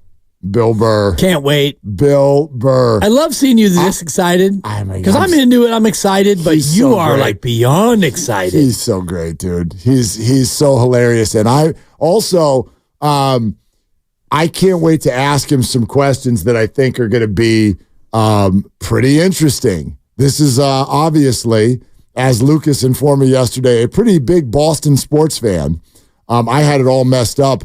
I had him as a New York guy, which is weird because that's not his accent at all. Right. But I wonder how he feels about all of the Brock Purdy comparisons to Tom Brady.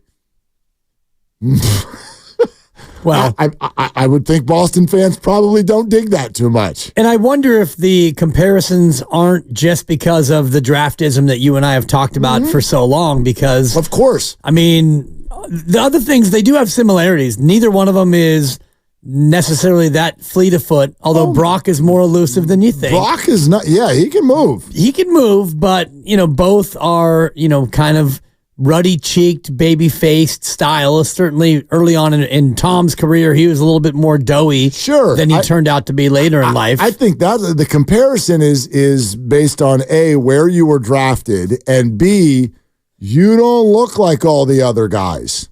Like, think about neither one has a big arm. Right. Think about what's happened at quarterback now. Like, these are just humongous howitzer human beings now. Yeah. Look at Josh Allen and Patrick Mahomes and Justin Herbert and all at Joe Burrow. These guys are just massive dudes. Yeah. And Brock's just like, yeah. Hi, I'm Brock. Although when you look at him without pads on, he's sneaky, a lot thicker than you think. That's new. He got bigger this offseason. For sure. He got bigger. I mean, you look at him throwing beers to George Kittle at that country show. Is it Luke Combs? Luke Combs, yeah. He's out there underhanding beers, and you look at Brock, and it's like, dude, look at the hindquarters on Purdy. Seriously. Been working on them glutes and the hammies. He's sneaky thick. It was hard to see him through all of the Kittle hair whipping. Totally. But he was there. He was there.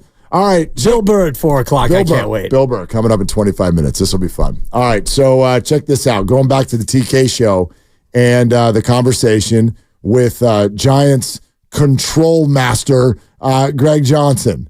What is it? Control person? I don't know. Yeah, control person. Or just chairman for ease of use. I like it's the control that we like even so like much control more. Person. Control person. Anyway, shout out Janet Jackson. Control. Look, there's a few controversial things that needed to be addressed. He asked him about Rennell. So we'll get to that in a second. Okay. I'm looking forward to that. But he asked him about those comments, and some of you may not be aware of them. I think it was a press conference or some sort of a gathering, a fan gathering. This was less than a year ago. It was Bob Melvin's introductory press. There you go. Thank you, Grant. From October. And the comment was basically, our goal is to break even when it came to the finances and what they were willing to spend. Obviously, that's not going to go over well with fans. Our goal is to break even. Your goal better be to win a damn World Series, Greg, because your franchise values and the Mission Rock project, you don't got to worry about making money. You're fine. That's the way a fan's going to react, as they and we should. So Greg would like to discuss one more time the breaking even comments. And so here's what he said about that. I'll say it was a naive statement by a control person that learned a lesson not to use that word ever again, and I won't use that word ever again. And I was just making a point again that we represent, a group of investors, and we'd rather not lose money every year. But I think what we've shown is that this group's mission is to win championships, and we will lose money to do that. And I made a comment again, we'd like to break even. I said, that's pretty hard to do. Ooh, I just said the word again. That was terrible. But you'll never hear that out of me again. And I think we backed that up by, I think the point I made is in the right situation, we will go over the luxury tax, and we showed we did that this year because we thought it was the appropriate thing to do to build a competitive team this year. And we're going to continue to do that. By the way, follow-up question from TK. I think it's pretty clear you will not be making a profit this year. Would that be a fair conclusion? Well, maybe if the World Series win, I don't know. But it's a fair statement to say we will not be making a profit this year. Okay. I like it. And you know me, Mark. I'm one to bury a guy and hold you to your word. Captain Vetman. And also Captain Vendetta. I'm not afraid to double down and absolutely hold something against a guy for years and years to come. But on behalf of my brother Doug, who coined the phrase, apology not accepted, apology accepted. Okay. And he didn't really apologize, but... No, he just said he made a mistake. And I like that. And he came correct. And because the mistake he made, honestly, is not that big of a deal when you look at what they did in the offseason. And he's right. And he points it out. We went over the luxury tax, and we spent the second most in Major League Baseball. So, yes, I talked about break even, and I learned my lesson as the control person that you can't use that phrase. And oops, I just said it again. And my only qualm is that it's not a word. It's actually two words, but I'm going to give you a pass, Greg, because of the way he spent. If he didn't go out and spend like the way they spent in the offseason, I would still hold it against him. But he went out there and showed you that they're willing to not break even in the interest of winning. I think there is only one word. It's the even one. You can use the word break. Like if you filled in that next blank with a different word, it would be fine. That's exactly what I was thinking. So funny. We're not going to break dance. Good. Okay. Don't. That's actually what I hope you would say. Oh, can you imagine him break dancing? Anyway. We're not going to break your face with a foul ball. We're going to put a net up. Like you could fill that in with other things and we're fine. But yes, break even. We don't want to hear about that. There's one owner in this town who is allowed to talk about money and sort of get away with it, and his name is Joe Lacob, because he has spent such a ridiculous amount of money over the last handful of years, and has such championship resume that now you get to a spot where we don't get offended when Joe says, "Look, we need to get below the luxury tax," and even when he does that, he doesn't do it in a way of, we need to get below the luxury tax because I was at a board meeting last week and they're mad. Bob is sitting next to me and he would like some money. He doesn't do that. He goes, look, there's a competitive aspect to this. We don't want to lose draft picks. Right. That's not smart and flexibility, business. Right. Trade flexibility you don't have if you're in the second apron and all so that. So you can get away with that. And he got 4 titles, He's got 4 rings. Right. Correct. And I don't, Greg Johnson, I don't even know if they were a part of the ownership group back in 2010, 12, or 14, but it doesn't feel like they get credit even if they were a part of that ownership group. Most definitely do not. Yes, most definitely do not. And I don't know what their history of ownership is. I don't either. It doesn't even matter. But when you tell fans, we're just out here trying to break even, that's not the message you want as a fan. You want your owner to be as into it as you are, and that's what it feels like with, Lacob. I'm glad that he called himself naive. It's a good word to use in this case because, quite frankly, you could take this conversation and blast it way up the flagpole. Here's what I mean by that. Look, just in general, I don't care what you do with your life. If you make a gajillion dollars, about money. Shut up. Yeah. Just shut up. It's not going to work. You're not going to have it land the way you want it to land. You ended up hating the end of Andre Iguodala's career because he made it sound, whether it's legit or not, he made it sound like he was whining about money. And the bottom line is, this is only going in one direction. We are only getting more sensitive about this. We're still in the comeback up from a pandemic. We're still dealing with all of this. We're in a recession. There is so much hard that's out there in life right now. All of you listening to us, we know it's so hard. if you make gobs of money, don't talk about your money in a way that sounds like you're worried about it, when then, as soon as the conversation's over, you head out on a yacht for the weekend because, it's Saturday. Nobody wants to hear it. And it's crazy to me that this mistake keeps getting made. To me, it sounds like the easiest thing in the world to not do. Yeah. Dude, you own the Giants. Right. How on earth are you talking to people about how much money you're going to make at the end of the year? And you literally are turning in a parking lot into a gajillion dollars. Lord. And, it's the investment of a lifetime.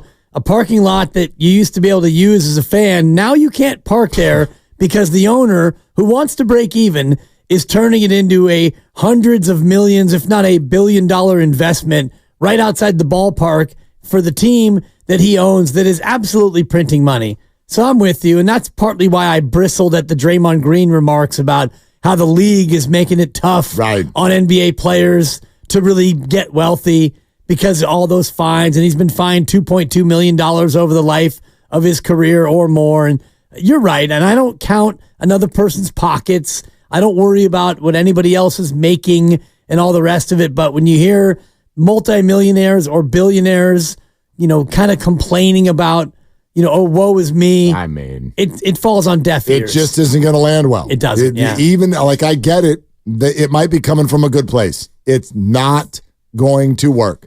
So that is my message today to anybody who has 7 figures in their bank account. Shh. Yeah. Just enjoy it. Just enjoy it. Yeah. And be thankful. And if you want to talk about it, do it with other people who have 7 figures in the bank account. And if you want to buy me a dozen eggs for $10.99, I'll take it. Because eggs aren't cheap. Because you try to break even around these parts. Dude, nothing's cheap anymore, right? It really is wild. I don't know what happened. I don't know. Nothing. Yeah. Nothing. You know what I mean? And we're stupid. We all go buy coffee every day for $6. But what on earth is it? And maybe, I guess it was COVID. I usually blame it on that.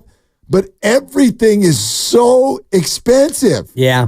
What is it? The recession is crazy. And it gets to the point now where you go to get gas and you look and it's $4.89 a gallon and you're like, all right, $4.89. Look at me. I actually think the gas thing, they do play with us.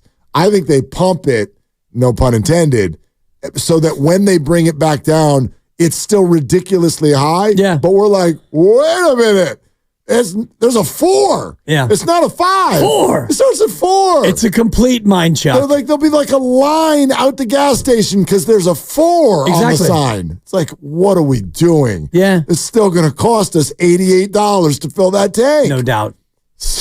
Yeah. Anyway. Gas station, the mental game, because when you see this, it's $4.95, but down the street, it's $5.15. Add that up over a tank of gas. It's like $1. Yeah, 20 cents a gallon. Like a $1 times, difference. Yeah. You $2 for 10 gallons, 20 cents. And we're like, line down the street. Right. So you'd rather wait 14 minutes in line to save $2 as opposed to just drive right up in what's your time worth and all the rest of it. It's just it's ridiculous. All right. Rennell. He didn't speak about Rennell. He did. He was asked. So he spoke. I cannot wait to hear this answer. How many? It was a mutual parting of our friend Rennell. Oh my God! Let's hear it. This has gotten kind of quiet. By the way, they still haven't hired anybody full time, right? No, it's just like a rotation of people. I've been to a few ball games this year. I can't make heads or tails of who's there. Is it changing?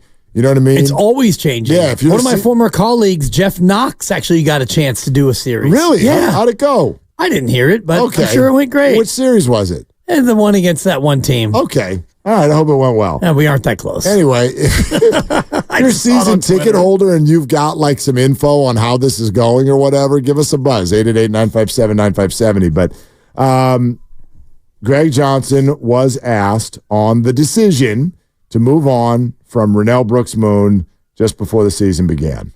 First of all, I have a lot of confidence in our management team, and I think anytime somebody who is such a high-profile part of the Giants, and she certainly has been a huge part of the Giants, and we hope she continues to be, I support that decision, and that's really all I can say on that. And I would say that we are going to celebrate Rennell's incredible career, 24 years in that booth, name the booth after her. My understanding is she's going to go to the Rickwood game as well. And we still hope that she's very much a part of the Giants in our future, and just thank her for all she's done in the 24 years she served the Giants. Okay. So first off, I didn't know that. They're going to name the booth after her. Yeah, we'd heard that. I'd heard, maybe I hadn't had confirmation. That's cool. That's cool. I'm still confused. I don't know. There's no answer. Like, everybody wants to know why. Exactly. Why? Well, he has a lot of faith in his management team. What does that mean? Who's the management team? And what was the decision made by the management team? Well, I mean, That's one that, because he said that right off the top. Well, it's not a Farhan thing. Farhan's the president of baseball operations. Correct. I don't think that Pete not Patella. Broadcasting. Patella probably wasn't a guy who made that move. So who is the management team? Don't know. Follow up, Greg Johnson. TK has a follow up. Was there any chance or any way that her political statements or social movement statements clash with? I mean, we know your father continues to donate to extremely right-wing causes. Was there any conflict there between her and your father, or her and anyone in ownership on a political? No, absolutely not. The ownership does not get involved in those kind of decisions, and that would be inappropriate to do that. Okay. Great follow-up from TK. It's a great follow-up, but there's so much, and this is what I don't like about the way this all went down. There's so much plausible deniability at every level that we are sitting here months later asking the question you just asked. We don't even know who the hell did this. Right. It was the management team. So if Greg didn't do it, and Charles didn't do it, and Farhan didn't do it, and Pete didn't do it, God knows Bob Melvin didn't do it. Right. Like, who, and why? And the Giants have not given an answer other than to say, well, this mutual, this, that, and the other, and allow both Willard and Dibbs to tell you mutual schmutual. I like that. Well, confirmed. Absolutely confirmed. Multiple sources confirmed. So you unceremoniously remove her, yet you try to appease the whole move by naming the booth after her and announcing that she's going to the Rickwood game in 3 and 4 weeks, and also that you hope that she continues to be a part of the Giants for years to come. Here's an idea, Greg. Let her do the one thing that she wants to do. If you loved her so much, why'd you leave her? Right. So, Mark, we love what you do in Afternoon Drive here on 95.7 The Game. I appreciate it. We want you to still show up and just sit here and not talk. We want you to be around. You're going to name this windowless studio after me? We're going to name the window after you. The window that you were able to save Guru from. Because Lord knows, Guru it was coming. It could have been a hospitalization sensation. Yeah. Is what it could have been. So Mark, we really like you, and we want you to be a part of the station for years to come. No. But please, you don't get to talk anymore in the microphone. But you mean a lot to us, Mark, and we want you to go to all station events and not talk. I get to go to a game here in a few weeks. Yeah, I get to go play softball tomorrow. Like yeah, that. You sure do. That's fun. That to me is the part that is even more infuriating. Yeah, the thought of, we're going to name the booth after her, and, we want her to be a part of the Giants for years to come. So then let her do what she wants to do. Here's the tough one. I don't necessarily think this came from Greg Johnson. Maybe I'm wrong, but I do think there's something, you know what I mean? This is what owners get to do. When you're the super rich person at the top. When you're the control person. And you don't like something. Yeah. You could tell the people below you, hey, take care of it. And then when it gets taken care of and someone comes to you and goes, hey, did you do that? You're like, no, I just put some faith in my management team. Totally. And then that's the way it went. So TK asked another question. And inquisitive guy, this Kawakami. That's what you do on a show. You ask some questions. So TK then goes to a broader spectrum of politics, Giants ownership, and the city in which they play, and this has been well-traveled and discussed. But listen to this answer. I've already heard this answer, and it kind of made me throw up in my mouth a little bit. Oh, no. Well, just take a listen.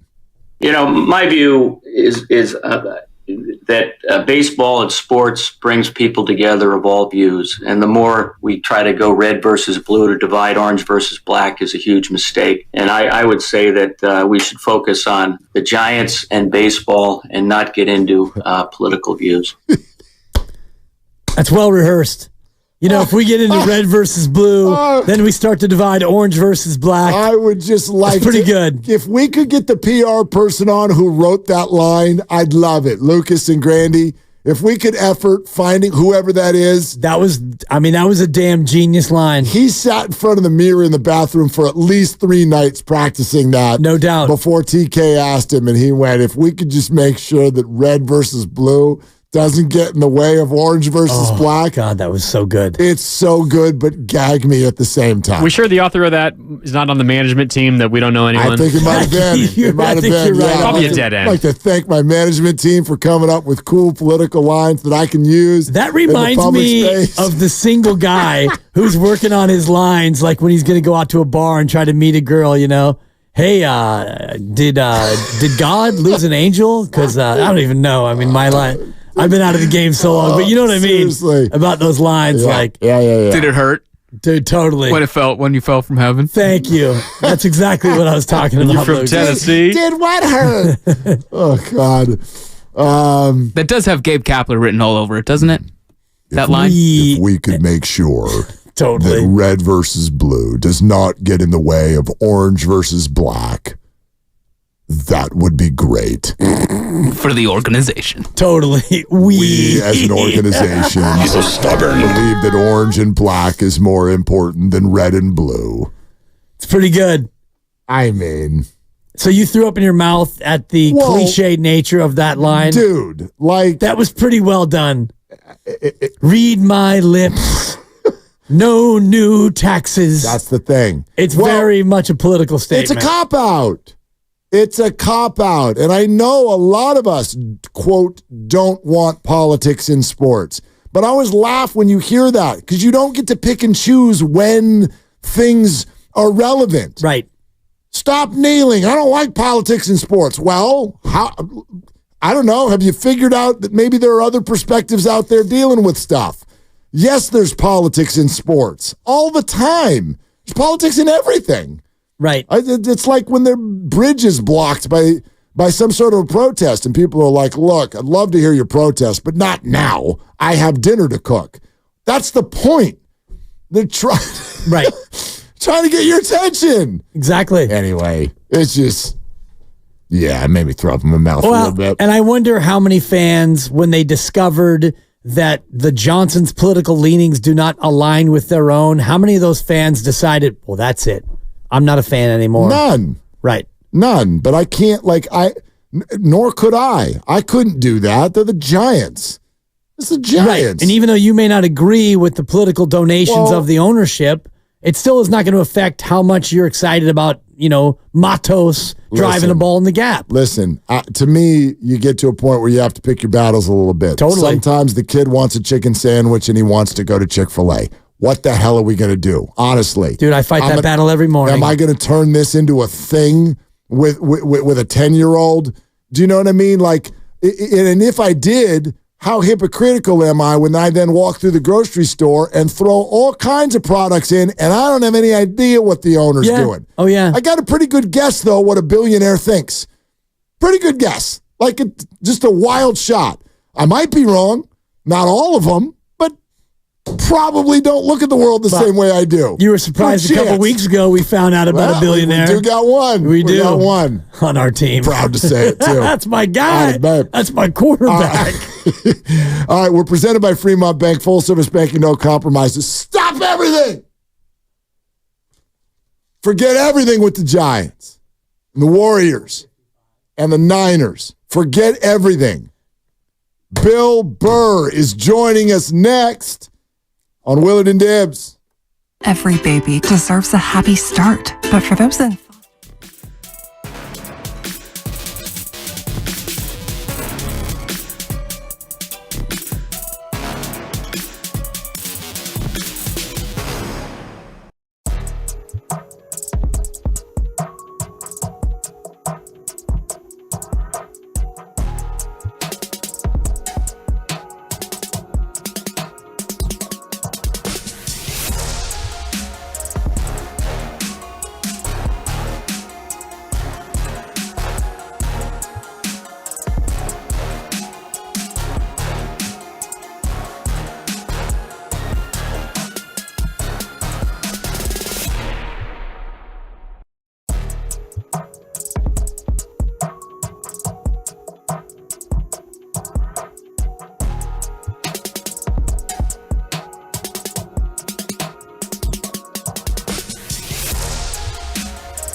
51 San Francisco on Odyssey Sports Station. Always live on the free Odyssey app, Twitch, and YouTube. Powered by First NorCal Credit Union.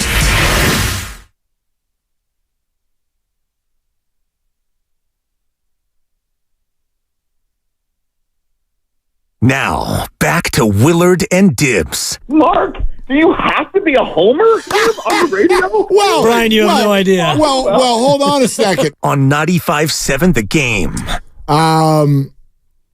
Brian Baumgartner, that was a clip from him joining us a number of months ago. Huge Packer fan. Yeah. I got to check in on him and see if he's a Jets fan now. Like his Packer fandom started because of a friendship with Aaron Rodgers. Okay. Not a Packer anymore. Right. I think he's still a Packer fan because Aaron Rodgers wasn't playing in the playoff game that was about to happen when he came on and talked to us about Jordan Love in a game that it very much looked like the 49ers were going to lose but didn't. Right. So there's that. And they probably should have lost but didn't. You know, we watched that a couple weeks ago. It was on the NFL Network Best Games of the Year, and they trailed in that game and trailed, and it looked like they weren't going to win it. And then Brock Purdy got the ball back with 6 minutes and changed left and led them on a drive for the ages. And they pulled that thing out. Yeah, and I say Brian Baumgartner from The Office. For those of you who are fans of the show, Kevin from The Office. Speaking of Aaron Rodgers, I don't know if you've seen some of the video of him at OTAs.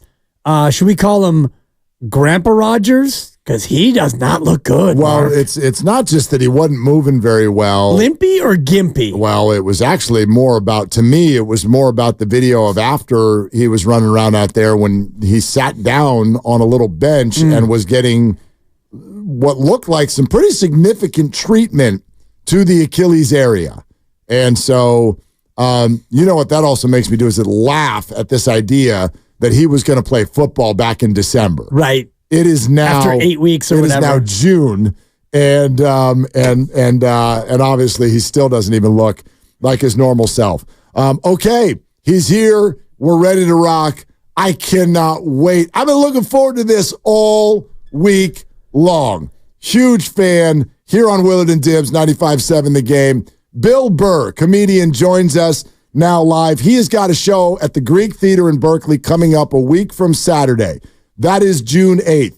You know Bill's film, Old Dads, which he co-wrote, directed, stars in. That premiered on Netflix last October. New hour special live at Red Rocks, also premiered last year on Netflix, currently streaming. I've seen it. It's fantastic. There's more to say, but you know who we're talking about. It's this man. Hey, Bill, how you doing?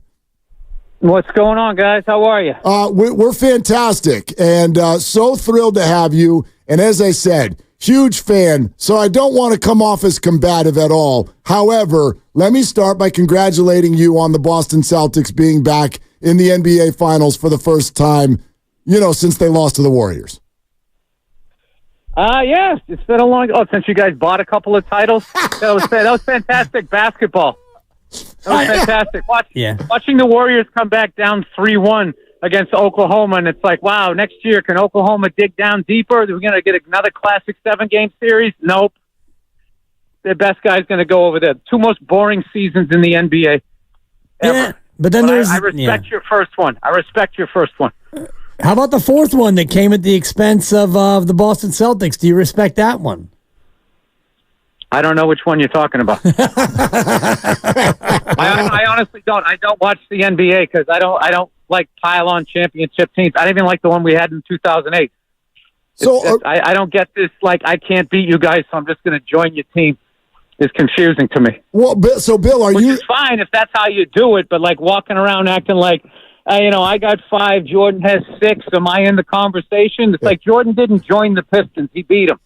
He didn't join the Celtics. He beat them. I don't know. The kids today, they dunk on nobody. There's nobody standing in the lane anymore. No one's allowed to be there, and they dunk on nobody and then scream in the crowd like they're in 300. I don't get it. Wait, so are you not into the finals that are about to start, even though it's your team?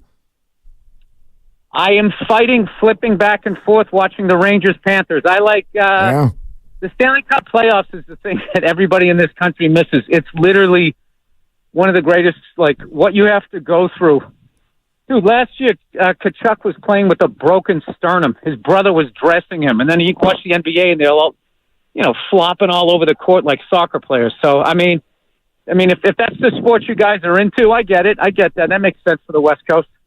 Well, I tell you what, though, Bill. I tell you what, hockey is about to maybe have a little bit of a resurgence just because Boston University's Macklin Celebrini is about to be a San Jose Shark. Have you been watching him?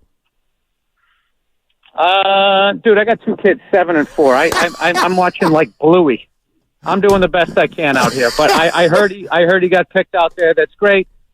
San Jose Sharks. I mean, they've come close a lot. So I think we'll see what happens. You never know. Is that where the inspiration for old dads came from? The fact that you're an old dad, and I actually refer to myself. I'm 55 with a 2-year-old as Grandpa Daddy. So when I hear you talking about old dads, is that really what that's all about? Is you being an old dad yourself? Yes, that's exactly. Oh man, nothing gets past you. Yeah, pretty sharp over here, kid. Hey, you're an old dad. Was that movie Old Dads about your experience? Wow, man, I see how you got that gig, dude. I mean, is there your next movie going to be? Can you pick me some winners tonight against the spread? I mean, you are just on it, dude. You are dialed in. I mean, maybe you and I can co-write a movie about being redheaded and bald. It's going to be called. My next movie is called Bald Ginger. What do you think that's about? Exactly. It's actually about me and you, Bill, because we're both in the same camp there. Bald and Ginger. Well, there you go. There you go. Oh, man. That's funny. The great Bill Burr is with us at the Greek, June 8th, next Saturday night. Hey, Bill, is it true that they came to you for the Tom Brady roast and you just didn't feel like you could do it? No, that's not true. Okay. Everything gets taken out of context. They asked me a couple of years ago, and I was editing Old Dad, so I couldn't do it. And then the roast didn't happen. And then this time it came through. I was not asked. No. Okay. What did you watch it? What'd you think? I did not watch it. No. Okay. I mean, I'll be honest with you. As a Patriots fan, I feel like he got roasted while he was playing with all of those trumped up charges. I mean, it was one of the most ridiculous things I've ever seen in my life. How do you feel? And I don't even know if you know this, but because of the draft position, because of the way they play, there have been a lot of times, and again, not a comparison in terms of their achievements or anything like that. Tom's name comes up a lot when people are trying to assess the potential future of Brock Purdy. How does that make a Patriots fan feel? Oh, well, I would love to make your day and say we're concerned about it, but we're not. All you guys, the joy you guys have that we're bad now, all I hear is, thank God you're done kicking our asses for 2 straight decades. That's all I hear. We had a great run. I hope you guys have a good run. I'm not rooting against anybody. I will tell you, this year's Super Bowl is the easiest money ever. Chiefs getting points in the Super Bowl, I didn't even think about it. Losing that money, and I put down. Now, why did you, when you were, go back to when you thought that's easy money. Why? Just because of Mahomes? What was your thought on the game? Yes, because those guys win games.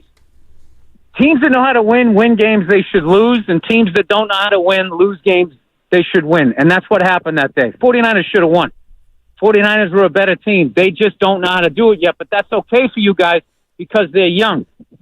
So, and then you need to have that bitter pill, take that loss, and you learn something from it. It's a great thing. So as devastating as that was to watch, because it was the weirdest thing. I had money on the Chiefs. I was at the game, and I was rooting for the 49ers.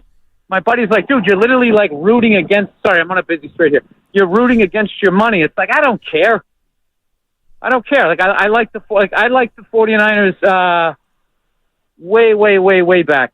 I didn't like them in 81. I was a Cowboys fan when Tom Landry was there, but once they went Jerry Jones and how about them Cowboys and it became like Saddle Ranch, I wasn't into it. What had you as a Cowboy fan at one point in your life? Oh my God, the cheerleaders. I mean, it was those outfits came out. right when Charlie's Angels came out, and all the chicks had the feathered hair. They were, showing the girls. It was fantastic. I mean, you have no idea. When that came out, nobody had cheerleaders, and they came out, and that outfit was so iconic. They haven't even changed it.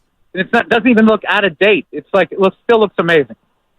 Yeah, and that was back before you had the internet and your even accessibility to what they had going on HBO and Cinemax. So really, that's about all we had, right, Bill, in terms of titillation. It was a little more innocent than that for me. I wasn't looking at it that way. I was like 8 years old, dude. I mean, I wasn't like.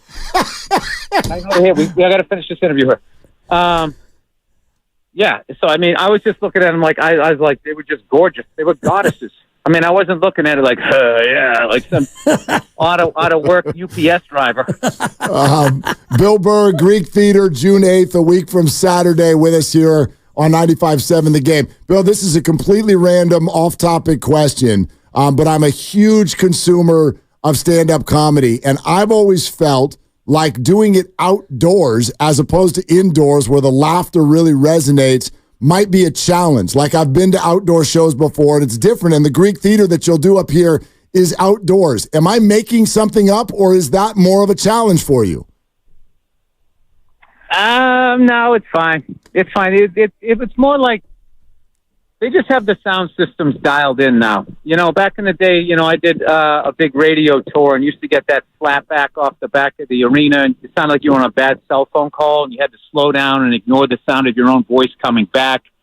That was a weird thing. And outdoor gigs were definitely tough, but like they really, like, the technology today is incredible. And also, it's like back in the day when I would do outdoor gigs, no one knew who I was, and I wasn't good. So it was more that than the elements. So now I like to think I know what I'm doing, and people are coming out to see me. And like I said, these, the technology people have really dialed in the sound and everything. It's incredible. How much of it is off the cuff versus how much is ready to go and part of your plan? Oh, I mean, as much as possible off the cuff. You're always avoiding your act if you can, if you're a comedian. That's interesting. I don't know that that's what I would have guessed for your answer. Well, hey, a broken clock's wrong a couple times a day, right? However that expression goes. Look at you. Good Lord, how big is your ego? Well, that's surprising. Well, Bill, it's quite large, actually, to the point where we wanted to ask if you would rate the impression. I'm not a great impressionist, but boy, I like to try. And we were recording stuff earlier, and I truly am. I mean this. I'm not saying because it's an interview. I'm truly a very big fan, and I'm coming to the show next Saturday night at the Greek Theater. Lord, dude, just play your impression. Let's go. Let's go. Here it is. Play it. Here's what you're going to do. You're going to go to the Greek, and you're going to see Bill Burr. You're going to sit on a concrete slab. You're going to get drunk, and you're going to laugh. You see Bill Burr. That's what you're going to do. All right, Bill. I'm a little more annoying than that. That was pretty good. You had the cadence down. You had the cadence down pretty good, though. We actually had a listener say that they were going to listen to this interview and try to figure out which one of us was laughing because we'd have the same gravel laugh. Listen, buddy, I'm getting single white female vibes from you, and is anything else you want to do? Yeah. No, I'll be in the third row at the show. You're going to see me after the show next Saturday night, Bill. It's happening. Yeah, and I imagine you're probably going to stand up in the middle of the show like Glenn Close in The Natural, dressed all in white. What is this? What is the busy street you're walking down? What are you doing right now? None of your business. Oh, there it is. I'm going to be at the Greek Theater, or whatever the hell it's called, up there in Berkeley with all those liberals, man, up there with their Birkenstocks, figuring out the world without really doing anything. That's exactly right, Bill, and we are out. That's right. All you need as a white person is put a BLM sign in your window, and you've changed the world. And then you can blame red hats for everything else. That's the plan. You know us so well. Bill, hey, thanks, man. We look forward to checking you out next Saturday night. And then on the other side, all you need is a four-wheeler and a fishing rod and you a man or whatever the hell they're thinking. I hate everybody. We've got that, too, in certain spots, too, Bill. Yeah. Thanks so much, my friend.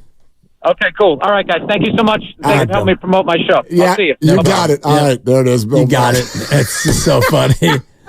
So funny. What a mess. Oh, my gosh. That's hysterical.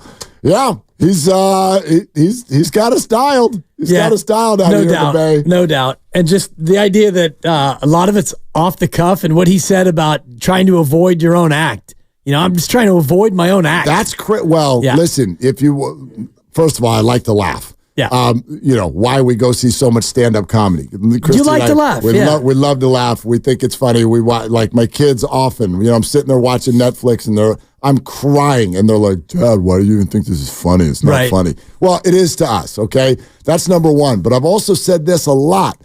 As someone who spends even 2 seconds speaking in front of a microphone, I have always been most impressed if you talk about all entertainment that you go see, concert, theater, whatever. I am most impressed by someone who goes, okay, for an hour and a half, I am going to totally entertain this arena. Okay, what's your act? What do you have? A microphone. Yeah. And my brain. That's it. Yeah. And I'm like, good God. And then you're going up there and he says his effort is to try to not follow the script? Yeah. I mean, I just think it's amazing. I think it's incredible. Especially when you're trying to get laughs. It's one thing to be an unbelievable singer and you can go up there and you can sing whatever you want to sing and you have a great voice. And so people can sit back and it's like, wow, that person can sing. You have to not only come up with material, but you have to be funny. And I know people are going there ready to laugh. And so it's a little bit more of a captive audience because people are showing up ready to laugh. Like you and Christy, you go there in the mindset of, you want to laugh. Someone's going to make me laugh. I'm ready to laugh at whatever you say. Yes. You know, I'm gonna be upset if I don't. Right. But the fact that he's going off script that much, as much as he possibly can. And you heard a little bit of his material that's going to come, the Berkeley material and the Northern California riffing. You know, that's all coming. You know, the white person with the BLM sign in the window and all the rest of it. This is funny. Yeah. Yeah. And we went out to Bottle Rock over the weekend and literally right across the stage, right across the street from the stage, all the signs in the front yard. And woke. And so I'm like, we got it all. Yeah. Don't worry. We got the whole spectrum just like every other city. No doubt. No doubt. That was fun. Week from Saturday, right? At the Greek. Week from Saturday, June 8th, Greek Theater. And yes, a handful of us here at 95.7 The Game. Look for us. We gonna be there. Yeah, you'll be the guy in the white dress in the third row. That's absolutely right. Dressed as Glenn Close. Yeah, just standing the whole time. Totally. Yeah. Bill! You're funny. It's me from the game. Yeah, that's how it's gonna go. That's how it's gonna go. I liked your impersonation of him. It was really good. He gave you some praise for it. All right. The cadence. He called himself more annoying than me. I'm like, that's not true. Right. All of our listeners know that's not true at all. Anyway, that was about as fun as I thought it was going to be. Good. Yeah, it was enjoyable. Yeah. All right, Bill Burr on the show. Tim Kawakami is going to join us in about 40 minutes. We've been talking a lot today about the comments that he got from Greg Johnson, who is the control person. He's the boss. He's a big guy in charge. He's the son of the majority owner, Greg Johnson, San Francisco Giants. And he is, quite frankly, I mean, while he's not the name that a lot, we talk about certain people who dominate this show and this radio station. Joe Lacob and Steph Curry and Steve Kerr and Brock Purdy and Kyle Shanahan. And there's probably 15 names that are like, I don't know, Draymond. They're like 80% of what we spend our time doing. Greg Johnson on that whole list is the one where I'm like, okay, you don't hear about him a lot. And for me, that's kind of the problem. Like, that's the guy. I've got questions. I've got questions for this person based on the way the Giants have and have not come together in recent years. You say that you're willing to spend, but you don't. Then this year you finally did We talked about the Rennell thing. We started the show with this, and I do think this is one of the most interesting things out there. And this was with regard to whether or not the Giants have an issue luring big-time, not just free agents, hitters. The big-time power hitters, the Bryce Harpers, the Aaron Judges, the Shohei Ohtanis, the guys that they have tried to get and have not been able to do it. Listen to this answer again on the TK show. This is Greg Johnson with the Giants. Hopefully we have superstars coming up the ranks right now that will be those players. I think we aggressively went after every name you mentioned. I think we had a chance, but I also think most of their minds were made up before those meetings as well for a lot of reasons, which I won't go into. I don't think it's any negative on Farhan or any negative on the team's approach. We were aggressive in going after them. We didn't get them, and remember that our park is not viewed as one of the easy parks to hit home runs in. So to go get a Bryce Harper or a Ohtani, any of those, or a Judge for that matter, I think we're the 5th hardest park to hit home runs in Major League Baseball. So that makes it a little bit more difficult to go out there and get the home run hitter. We're pleased with where we are. We were aggressive in going after them, and that's all we can really do. The big thing that got everybody going in recent years has been, and Farhan brought it up, then Buster Posey, the idea, is it San Francisco? Right. Now, that did come up. TK asked him that next, and this was his response there. Yeah, I don't think that really, it's hard to say, but, at the end of the day, I think it's really more about the ballpark and just, home runs and ease of hitting home runs, going after those big players, the big home run hitters. So I'm really glad that he debunked that. It's time for the organization to move away from that. You had 4 pretty significant free agents all choose to come to San Francisco this year, so stop. Get rid of this ridiculous tenderloin argument that everybody's bringing up. That's absolutely ridiculous. Back to the ballpark. So, to me, this is the two-pronged question that comes from that comment. A, do you accept from the control person of the Giants that the reason they haven't been able to land the big hitter is the ballpark? And secondarily, especially if you do accept that answer, what do you do about it? I mean, what do you do about that? Because it's clearly a problem. You want that player. We want that player. The fan base has been screaming for that player. Your next chance is Juan Soto. Guess what? Left-handed. So you're essentially, I think, telling us right now, probably not. And one thing we didn't discuss the first time we played this, did you hear him say those guys' minds were made up before we even met with them? Sure. And if you're a hitter, if you're a power hitter, especially a left-hand hitting power hitter, and you have your choice of ballparks, you're not going to choose the place that is number 30 in baseball in home runs. It just doesn't make sense for you if you're thinking about your stats, your numbers, your legacy, and all the rest of it. So how do you do it? Well, you go out there and you start spending your draft capital on power hitters if you can. 18, 19-year-olds, you find guys who are going to be the next great sluggers in Major League Baseball, and you draft them and you develop them, or you go out there and you trade for a guy. And I know Pete Alonso's a big name, and I was mentioning to you in the green room before the show about the odds from our friend Jimmy Shapiro, the offshore odds on Pete Alonso's next team if he leaves the Mets, and the Giants are 5-1. They're the second choice, right behind the San Diego Padres. So, and I know that Alonso would need a new contract, but that to me is the best way to go about it. You and I talked about this in December or January. We talked about, how are you going to get a power hitter in? And one of your big offseason wish lists was to get Pete Alonso in a trade. So that to me is the best way to go about doing it. Well, at least he's right-handed. I do think that is a little bit of a different conversation for this ballpark to be right-handed. Jorge Soler is a right-handed power hitter. He's not the imprint of Pete Alonso, but he chose to come here, and he chose to come here for 3 years. So I do think that's a little bit of a different conversation. We're sponsored by the Alameda County Probation Department. Look, we'd love your phone calls on this next. This is a crown jewel, beautiful ballpark. Nobody is arguing that.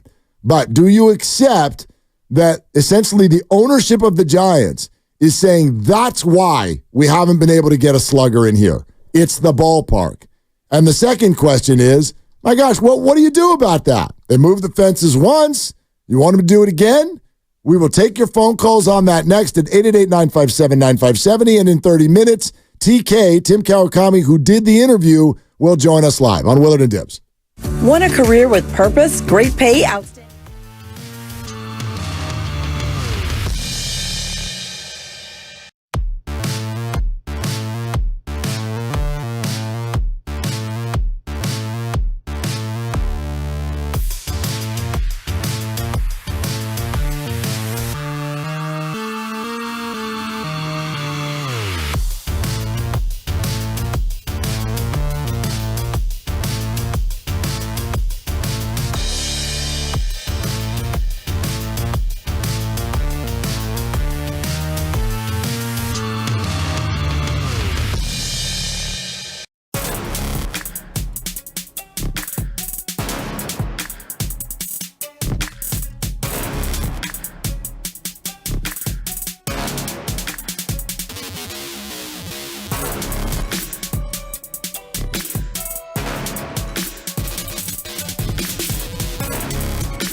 So when I hear you talking about old dads, is that really what that's all about? Is you being an old dad yourself? Yes, that's exactly. Oh man, nothing gets past you. Yeah, pretty sharp over here, kid. Hey, you're an old dad. Was that movie Old Dads about your experience? Wow, man. I see how you got that gig, dude. Now, back to Willard and Dibs on 95.7 The Game. I mean, what do you do? Walked right into it. I mean, listen, we both got roasted just fine. Yep. Which is what we signed up for. So there you have it. And I guess this is where I promote his upcoming gig because I can't wait to have him spot me in the crowd and dig in again. Let's do it again. June 8th. Let's go. Yeah, June 8th, Greek Theater, Bill Burr. Tickets available. Check it out. I'm pretty sure you're going to have a good night. Yeah. You're going to have a good funny night. guy. Yeah, absolutely. Hey, I wanted to mention this. This is completely off the conversation, but I think worth mentioning, especially to those of you who joined us in any way, shape, or form at the Dwight Clark Legacy Series a few weeks ago when we were on the scene and spoke to Steve Young and Alden Smith and Alex Smith and Ronnie Lott and Laura Britt. I mean, everybody who stopped by, and it was really interesting event and a lot of good work done. And for those of you who weren't with us or don't remember or don't know what that whole fundraiser was about, it's basically 49ers helping other retired 49ers. Sure, there's Ronnie Lott, and then there's the guy who played for 2 seasons and may be struggling physically, mentally after playing the sport of football. And so events like these and the entire program, which is one of a kind, the 49ers are the only team in professional sports who has a group like this. So that's what this event was benefiting. That's what we were out there doing. And I just got an email that went out to everybody who was at the event and a huge all caps thank you. The support that evening raised for the Golden Heart Fund over $200,000. Awesome. Which is just so great. And Major. Really cool. Really cool. And just honored to be out there and sort of soak in that whole thing and the vibe and everything and to know that amount of money, almost $250,000 got raised that night to help people who used to play for the 49ers is just really cool. And the fact that other teams don't do this or haven't started doing this or haven't thought about doing this is crazy to me because It makes perfect sense. It was such a wonderful event to see fans interacting with current players, former players, and the rest of it. It's just a no-brainer, and it's the kind of thing when you are a diehard fan, how would you not want to invest your money in something like that, a chance to be, up close and see these people in a very intimate way? Tim Kawakami, in 24 minutes, he had Greg Johnson, the controlling person of the San Francisco Giants, on for a lengthy conversation. And among the things we're talking out, Greg said this with regard to the Giants' inability to attract an offensive superstar in free agency. Hopefully we have superstars coming up the ranks right now that will be those players. I think we aggressively went after every name you mentioned. I think we had a chance, but I also think most of their minds were made up before those meetings as well for a lot of reasons, which I won't go into. I don't think it's any negative on Farhan or any negative on the team's approach. We were aggressive in going after them. We didn't get them, and remember that our park is not viewed as one of the easy parks to hit home runs in. So to go get a Bryce Harper or Ohtani, any of those, or a Judge for that matter, I think we're the 5th hardest park to hit home runs in Major League Baseball. So that makes it a little bit more difficult to go out there and get the home run hitter. We're pleased with where we are. We were aggressive in going after them, and that's all we can really do. It's interesting. Why did they build the park that way is a question that I've seen thrown our way a few times. And it's like, one, I don't know if you could have known when you're building something like that. I don't know if you know if it's going to be a hitter's park or not. I remember when the Giants were doing this, they were like, dude, it's 309 down the right field line, and it's going to be a big brick wall. and Barry Bonds is going to launch balls into the Bay. And we were like, this is going to be amazing. If you had said in year 2000, 25 years later, barely over 100 balls would have gone into that water. By the home team. The home team. You'd have been like, what? That's it? 4 a year? Yeah. What? That's it? It's a little bit more than that, but barely. That would have shocked us. There was no way that we thought or that they thought it was going to be such a pitcher's park. Part of it is the damp air of San Francisco. There's all kinds of reasons why. They've even moved the fences in once. So I don't know if you can get on them about, like, you should have known when you built the place. But what I'll say is I accept your answer. I do think it is one of the reasons, but I think the Giants could have done a much better job of pivoting earlier to address that. And here's what I mean. Instead of waiting for the big name in free agency, well, trade for people.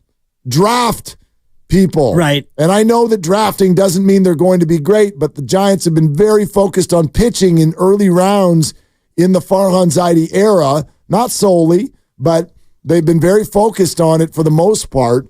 And I think that they could switch that up a little bit because as long as you play here, you're going to get pitchers to come.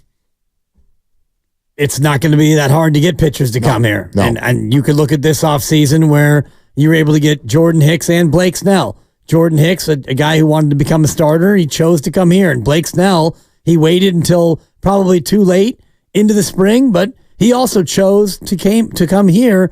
And he's a guy who you hope can figure it out and get back to his Cy Young form. But I don't know if you can do enough to the park to ever make it a hitter-friendly park, just based on what you were talking about, the weather and the cold, damp air that tends to be prevalent in San Francisco. Those are factors that you won't be able to change no matter what you do to the ballpark's configuring. So what do you do? I mean, do you bring right center all the way into like 360 and there's no more triples alley and you make it more of a bandbox? Does that make it so you're more attractive to hitters? And if it is, what does that do to your pitching? Because for me, it seems like you have a unique advantage with this ballpark to be a pitching and defense kind of a team, and it's worked for you in the past. I got 2 ideas.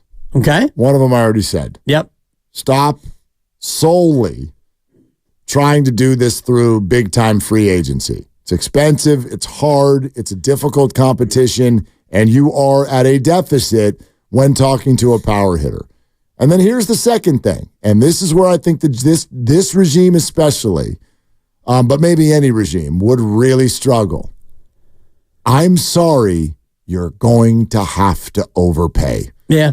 So next time Shohei Ohtani or a type, if there is one, walks in and goes, here's what I'm thinking.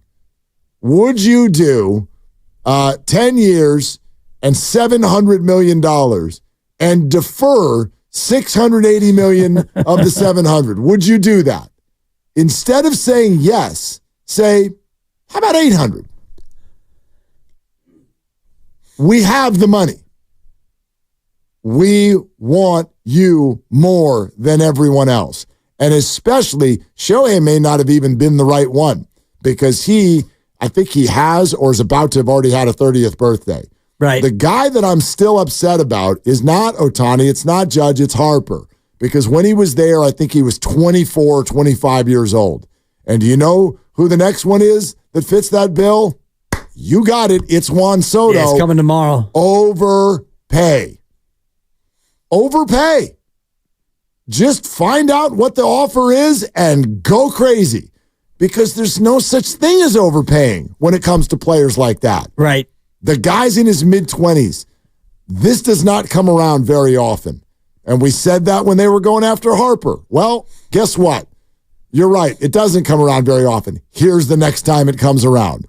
Young, mid-20s, left-handed, as good as they come in baseball. Lose your mind. Don't be commensurate. Go crazy and overpay. Because it'll pay for itself. It absolutely will, and it'll provide the kind of excitement that fans are desperate for here in San Francisco. And Juan Soto is that guy. 25 years old, 5th in baseball in OPS, 5th in runs batted in. He's got 15 home runs, which puts him tied for 7th in Major League Baseball.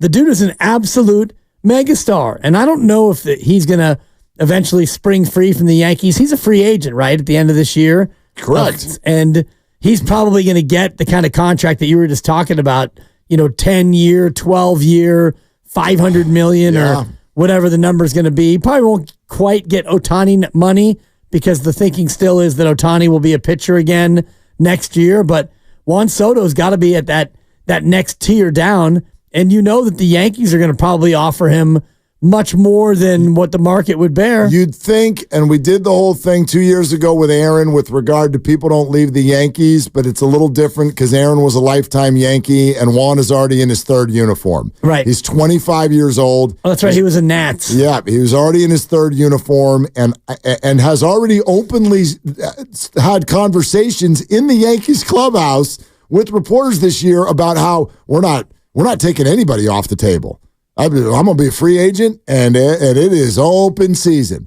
I think Juan, who's already turned down north of $400 million from the Washington Nationals, it's a little bit of a different animal.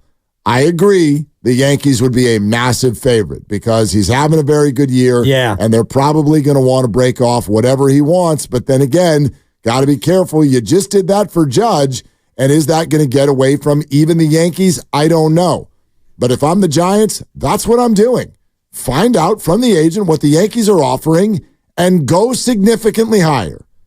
And if he doesn't take it, he doesn't take it. Right. But, I'm sorry. You built this park.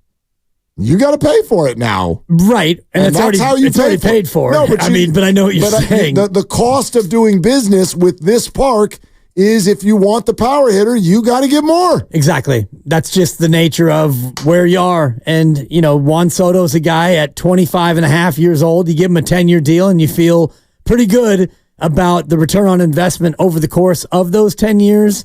He's only making $31 million this year, Mark. So, and if you're Soto and he's only made, and I say only relative to pro athletes, but he's only made $80 million in his career. So I'm sure he's looking at his next contract like this is the big one. This is the major bag alert for Soto, probably looking at, 10 or more years and getting that $450 to $500 million deal. And if that's what you have to do, if you're the Giants to bring in a guy who is middle of the order for the next decade, I'm with you. Go ahead and make it happen. Overpay. 888-957-9570. Tim Kawakami, who spoke to Greg Johnson in 15 minutes. Let's go to Luke in Marin. Hey, Luke, what's going on? Thanks for calling. Hey, yeah, definitely. You guys kind of sparked an idea in my head about the Giants Stadium. It's a great stadium, and I always love going to watch games there. But I was thinking of what you were saying, a way to make it easier to hit home runs, and I think maybe to make home runs easier, you might have to change the infield a little bit. That's interesting. What do you mean? What I mean is, what if you moved all of the bases, let's say 15 or 20 feet towards center field? You'd be just closer to the walls, and you wouldn't have to change any of the wall structures. And then on the other side of things, it would make the foul ball territory a little bigger because the lines would move, and then wild pitches would be crazy. It would change the game, I think. Yeah, that's okay. Interesting idea, Luke. Thank you. Yeah. So a big selling point when they were putting this ballpark together was the intimacy, and I am a big believer in that. Like the idea now of those home plate seats or the seats right behind the dugout being now even further away from home plate. So if you didn't catch what Luke's saying, he's basically saying just take the diamond, the playing field, and push it toward the outfield a little bit. Right. Which is easier said than done, number one, with the configuration. But yeah, you'd be creating a bunch more foul territory, a la what Oakland has been like for years. Yeah. And bottom line is I'm never a fan of that, and baseball has really moved away from that. You don't want a ton of foul ground. No. You want the ball in play. I don't want every pop-up. I want those pop-ups to end up in your popcorn box. I don't want those ending up in the catcher's glove. Yeah, we're trying to get more offense, not less offense. So more foul ground doesn't work. I was just looking at the MLB guidelines, and they're not hard and fast, strict guidelines, but they do have a minimum distance of 325 from home plate to the foul poles. And I know the Giants is 309 down the right field line. Yep. So you're allowed some wiggle room. If you moved home plate out by 15 feet and now the right field foul pole is 285 or 290, well, I don't know if that's necessarily going to fly. But your line would move out, like it would move. I guess it toward probably right would stay. center, It would and that probably stay fence the same jets out dimension. so far. It might not be that. I don't know, but it might not be that different. You know what I mean? True. It's kind of a funky idea to think about. Super funky. I think to add on to Luke's idea as well, I mean, do you remember what they did at Dodger Stadium? It must have been maybe 10 or 15 years ago now. They had a ton of foul territory at Dodger Stadium. They added more seats. So if you move the infield further closer to the walls, you could add in more seats. And I think Giants ownership would like that. More tickets to sell.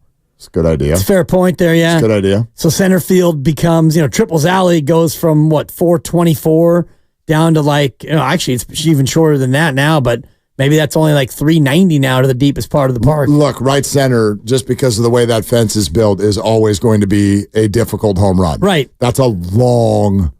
Didn't Ohtani put one up there last time he was here? Yes. That thing was a tank. Well, he's Shohei Ohtani. Right. It's like Barry.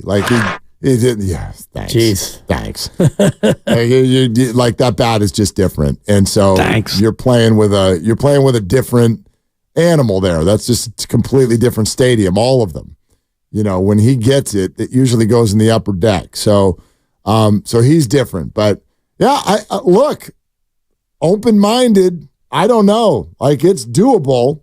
It's a hell of an investment. That's a big project now. You start putting in more seats and remember when they moved right center field in a little bit last time, that was a big project. That took a lot of work. And it was just making the fence go, boop. Yeah. That's it. We just took one area of the fence and went, and just moved it forward a little bit.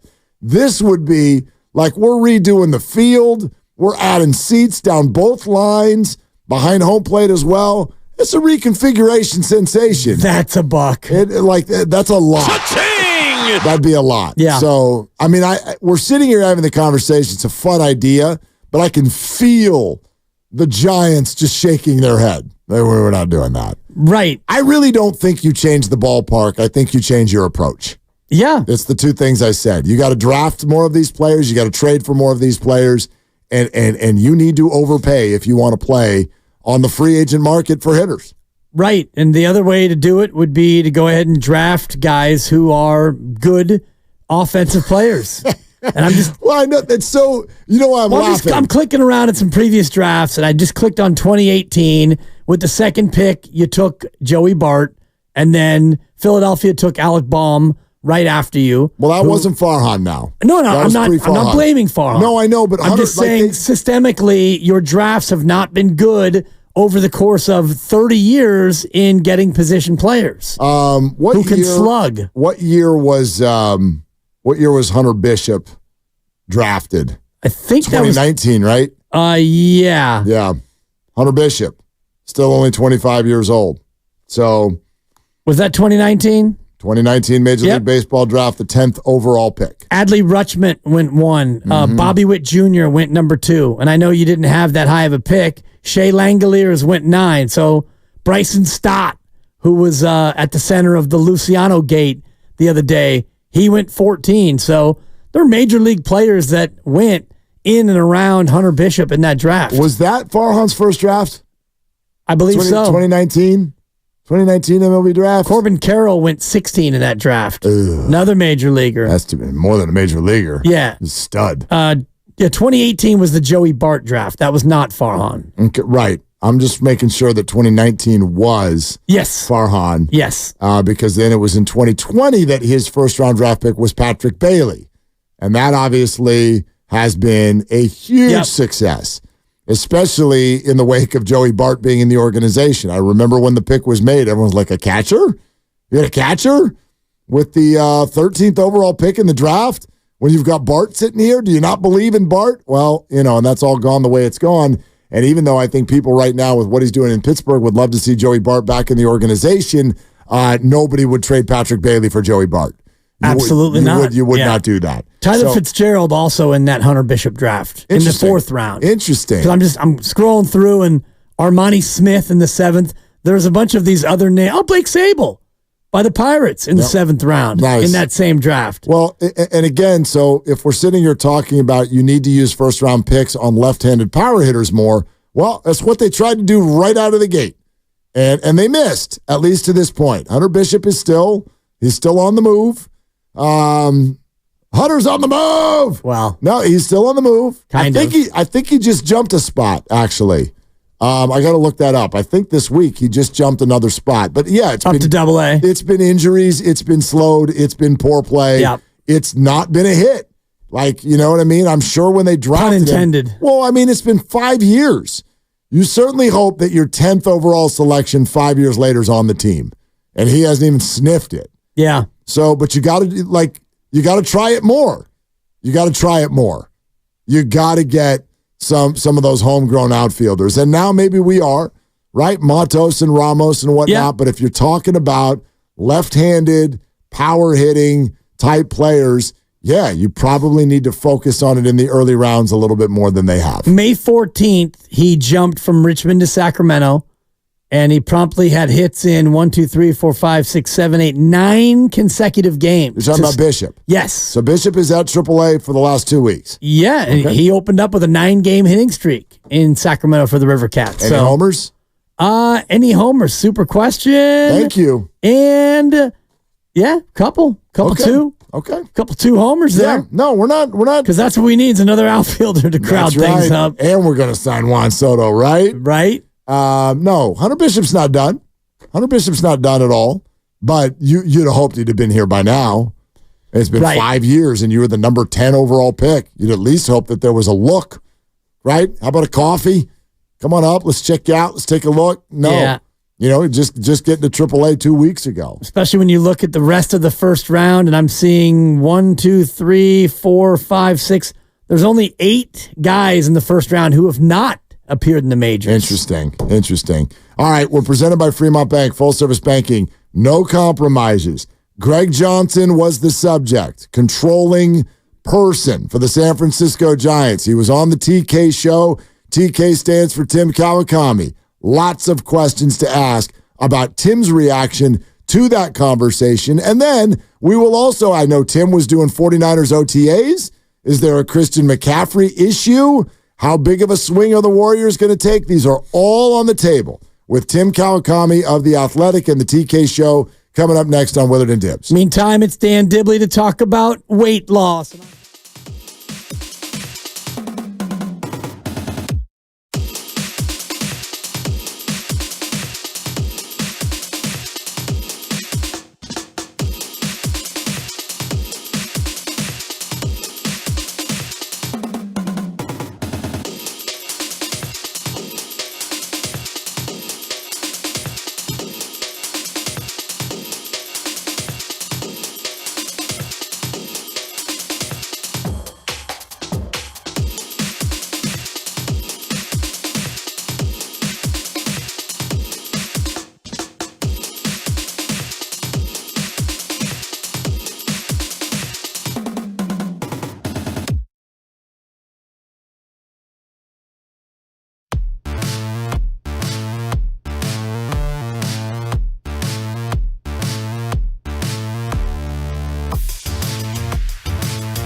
Now, back to Willard and Dibs on 95.7 The Game. Yeah, I saw it come through literally during our show yesterday. TK, Tim Kawakami, the TK show, part of the Odyssey Network. You can check it out. The top names in Bay Area sports are there. And when I saw you tweet it out yesterday, Tim, that you were talking to Greg Johnson, I immediately started rubbing the hands together because I'm like, that's the guy who I think has not been asked enough questions. And you got to a lot of them. What was your overall kind of takeaway? Yeah, I'm writing the column now off of it, so I'm kind of going through it. I just think here's a guy who's very powerful. We know it. People know his name. They don't really know him, right? I know him a little bit, but don't know him that well. They've had a lot of things happening, clearly. They've had a team that's gone kind of up and down. They've had the Rennell thing. They've had the commemorative brick thing. They've had, where are they? They've missed out on these superstars. And it's like no sense. Like, with Warriors, Joe Lacob, the personality, where things are coming from.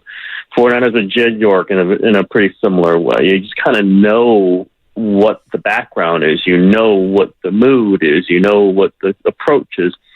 Don't really know with Greg Johnson. And obviously the somewhat break-even comment, which we talked about, which he threw out there in late October at the Bob Melvin presser, kind of got a lot of people mad. I get it. I think it's a bit of an overreaction because who cares about 3 words? Let's see what they do. And they are spending a lot of money. They will not be profitable this year. But I just think it's to get to know an owner. You kind of, I hate the owners who hide. I like the owners who talk. And this was, that's why I wanted to do this. We talked about doing it for a long time. Actually, we agreed to do it that day in late October. And this is finally when our schedules could be fit together.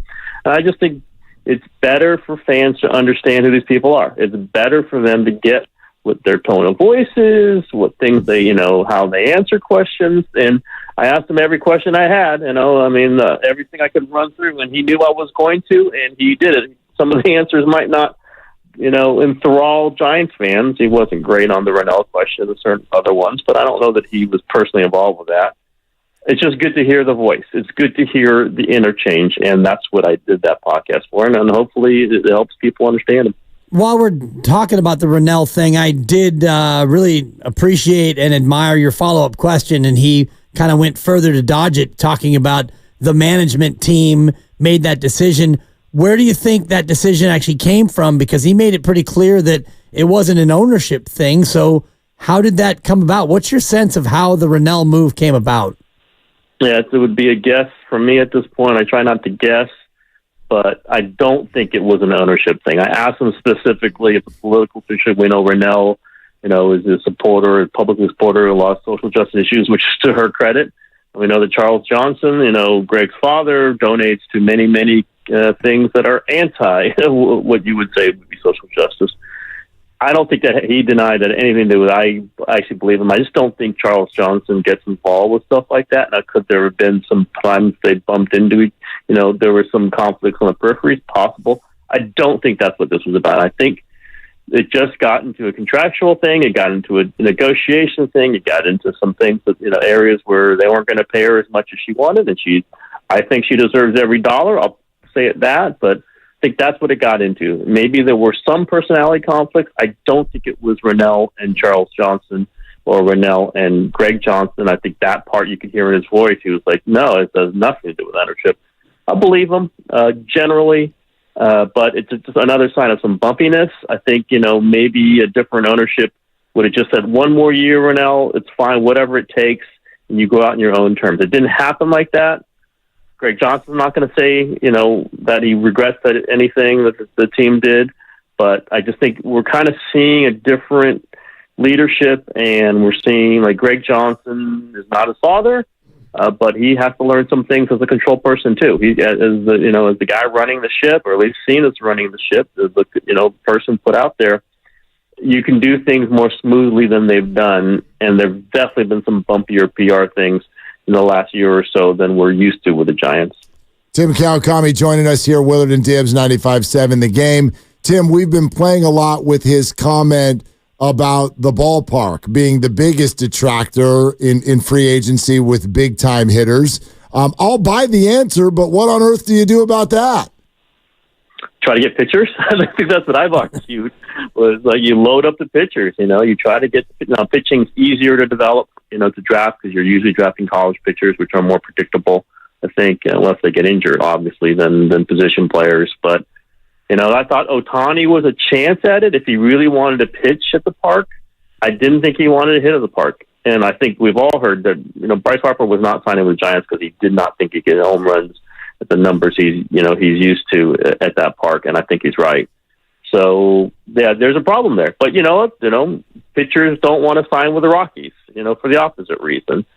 There isn't a lot to do. I do think that they've tightened up the dimensions. I think that helps. I don't think power hitters are still flocking to go there. I don't think Ohtani wanted to play in that park. I don't think he wanted to hit there. I had heard some of that. You're not going to try to rinky dink it and try to change your park overly done, because then who knows what can happen then. But I think you got to play the pitching and defense, and then spot a few good hitters, and then you must draft and develop them. I guess that's the main thing. You must draft and develop superstar hitters and have them there for 15 years and not go piecemeal. 2 years of this guy, 2 years of that guy. That can blow up in your face, as we've seen several times with them. That hasn't happened.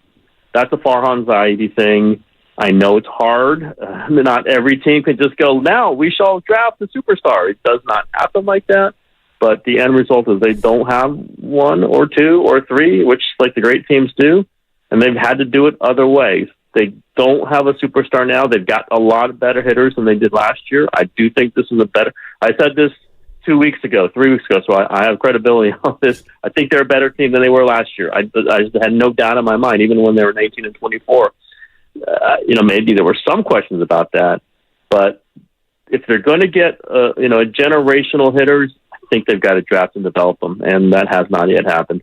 No, it hasn't for a generation, quite frankly. Since we all were kids, it seems like they haven't been able to do that. I did like your question about the break-even comment, and I liked his answer, talking about how he regretted it. Do you think that he's aware of the current state of the Giants' PR as far as what fans think about the state of ownership? I think he is now. at the time he said that, probably not.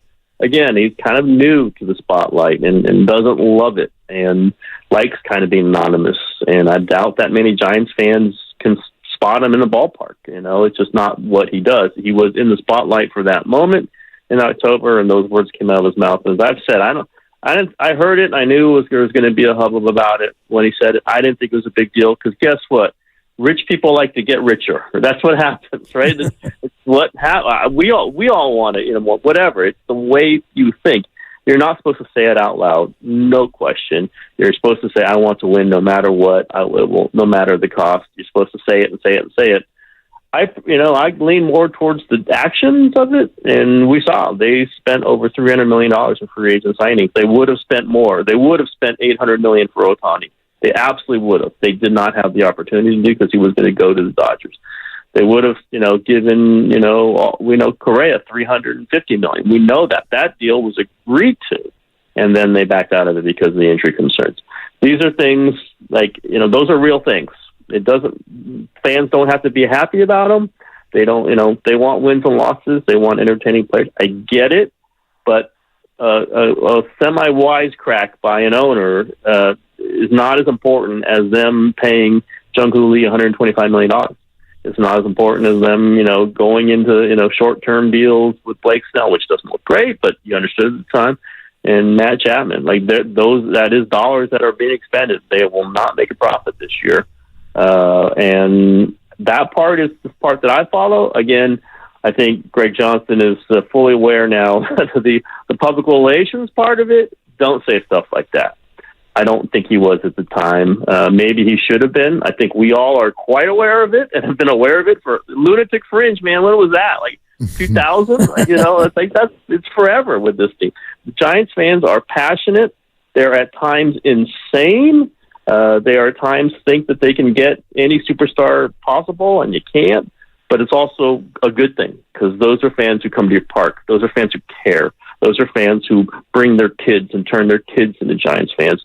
You have to respect that. And I think Greg Johnson maybe is beginning or has in the middle of fully comprehending that. Tim, after having this conversation, what is your sense in terms of how comfortable Farhan Zaidi's seat is?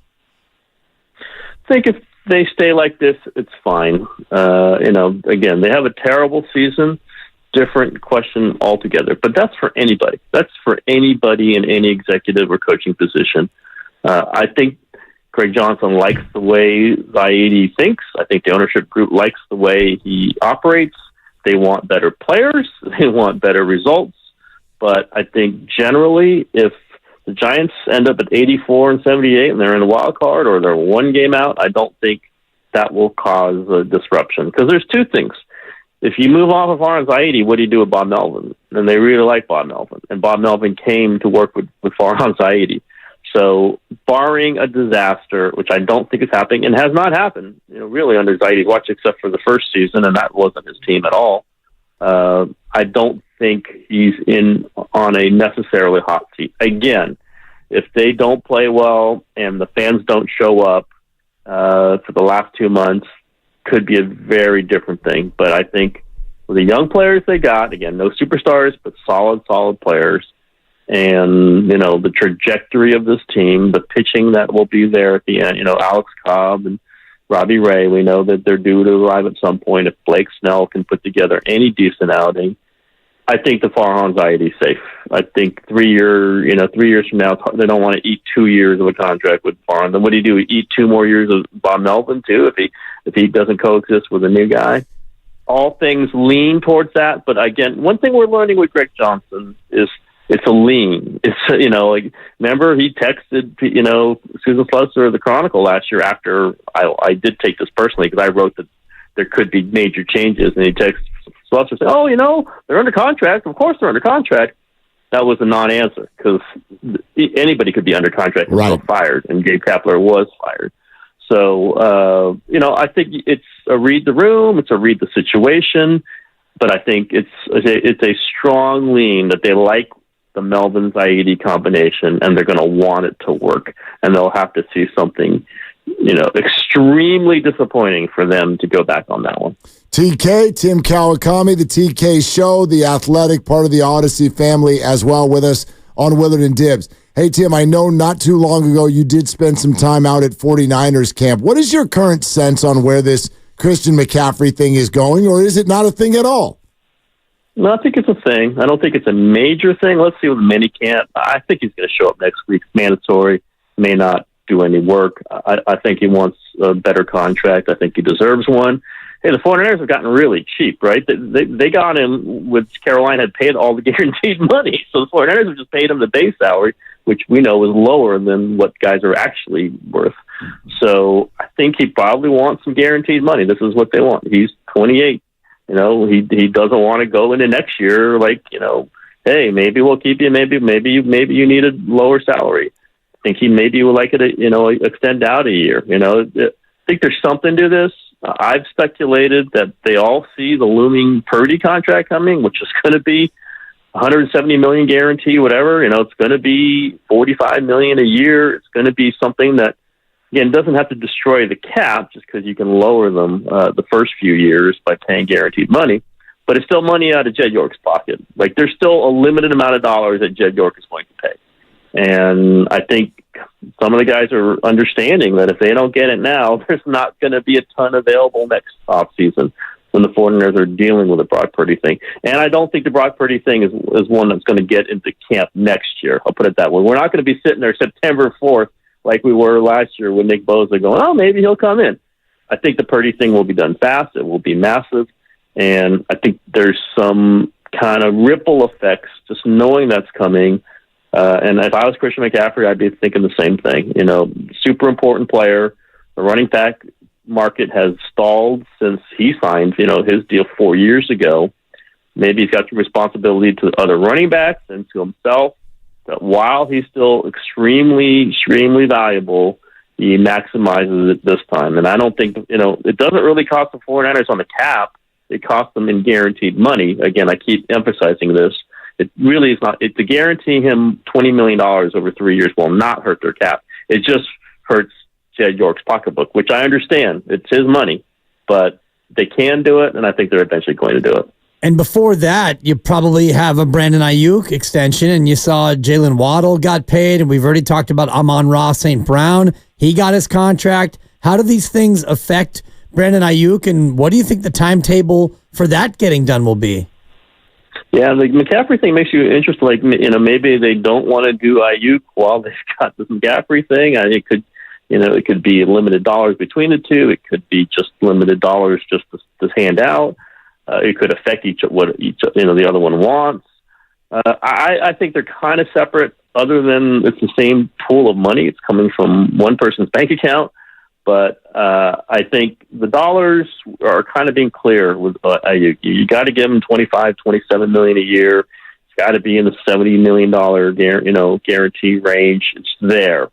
I think when he comes in, whenever this happens, I don't think the dollars are going to be a lot more than that. Now, listen, they might be reported in a huge number just because that's, I understand the Waddle numbers are not as big as has been reported. It just, these things get thrown out there. They're huge numbers, and when you boil them down, they're different. But I think the Ayuk numbers are there. I think this is a whole separate negotiation, and I think it'll happen at some point in August. It's the way it tends to happen with the 49ers. McCaffrey thing, I think, can be done earlier than that. I think they should want him in earlier than that.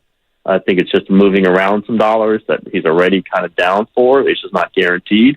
Guarantee the money, I think he's in. And I think that one is more likely, other than, the market rate. He's already at the top of the running backs market. I know the 49ers don't love setting the market rate, but I think for him, because they've gotten him pretty cheaply out of their own pockets, just because the Panthers have paid so much of this deal, which again, they had the Panthers pay like 30% of the deal, even since he's been traded, just because of the guaranteed money, which accelerated on the cap for the Panthers and not for the 49ers.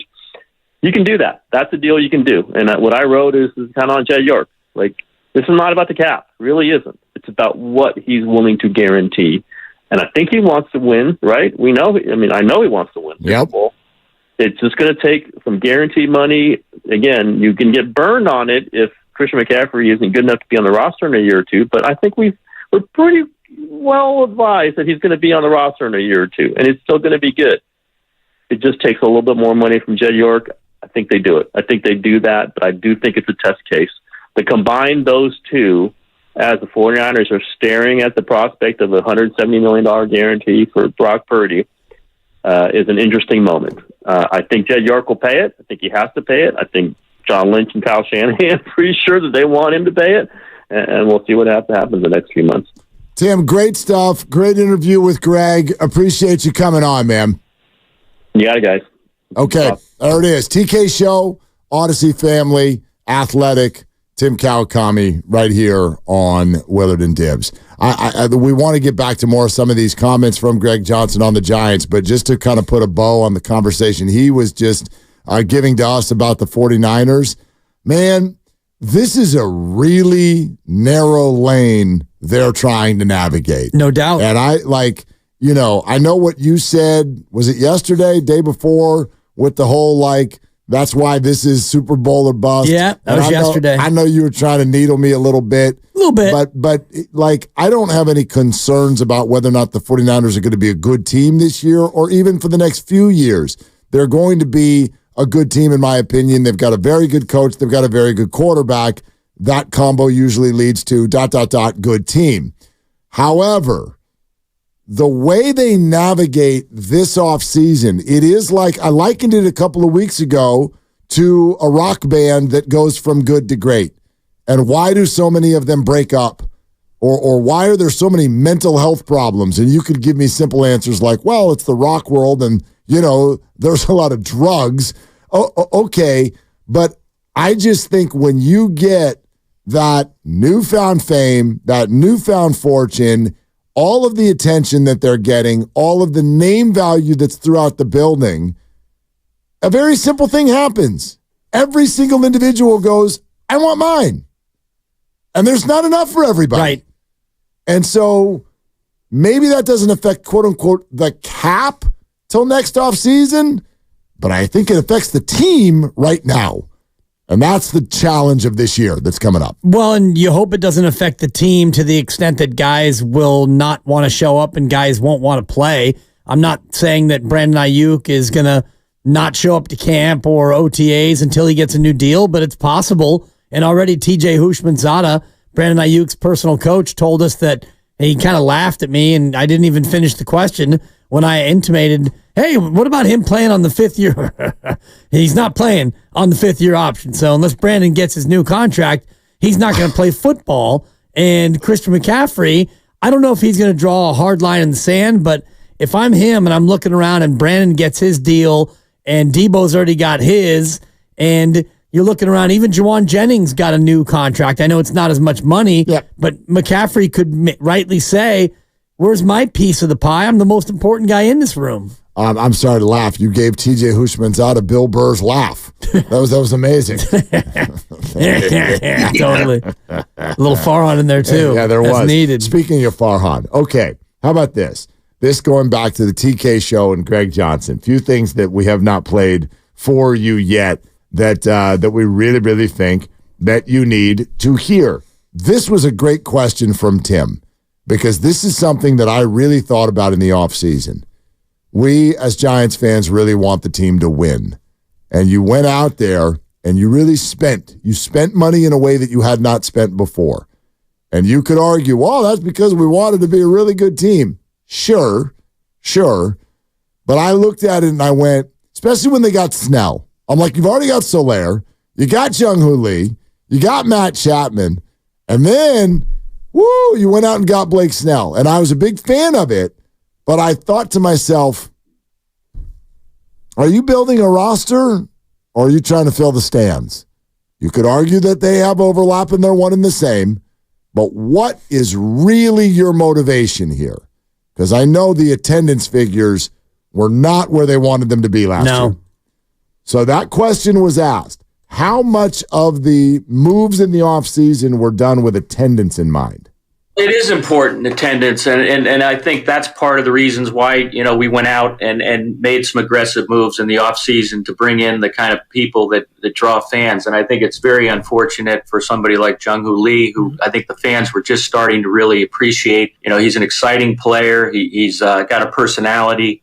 He's just the kind of person that fans can get behind. And unfortunately, we lost him early. But, at the end of the day, the ballpark and the fan support is the major part of our revenue. So we've got to make sure that we keep fans engaged and have a competitive and interesting baseball team. And, I think we put that together this year, and that was part of our thinking in the offseason. Kind of appreciate the answer because competitive and interesting. Let me do his 40-second answer in less than 40 seconds. Okay. How much of the offseason moves had to do with attendance?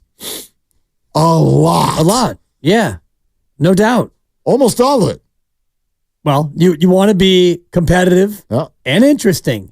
And if you go back to the first year of Farhan Zaidi, which was 2019, which was Bruce Bochy's last year, for the first time in, going back to 2009, you didn't get 3 million fans. You weren't competitive, and you weren't really that interesting. You had kind of the last drips of Buster's career before he took a year off for COVID and all the rest of it. You take 2020 and 2021 attendance-wise, and you throw them out because 2021, they won 107 games, but it was limited attendance. And the one game I went to was 14,000 fans, and you had to be 6 seats from the people next to you, and there's no one behind you. And it was kind of nice to be spaced out, but it was super weird. It was so weird. Super weird. It was so weird. Did you ever do grab a media credential to go to the games that no one was allowed to go to?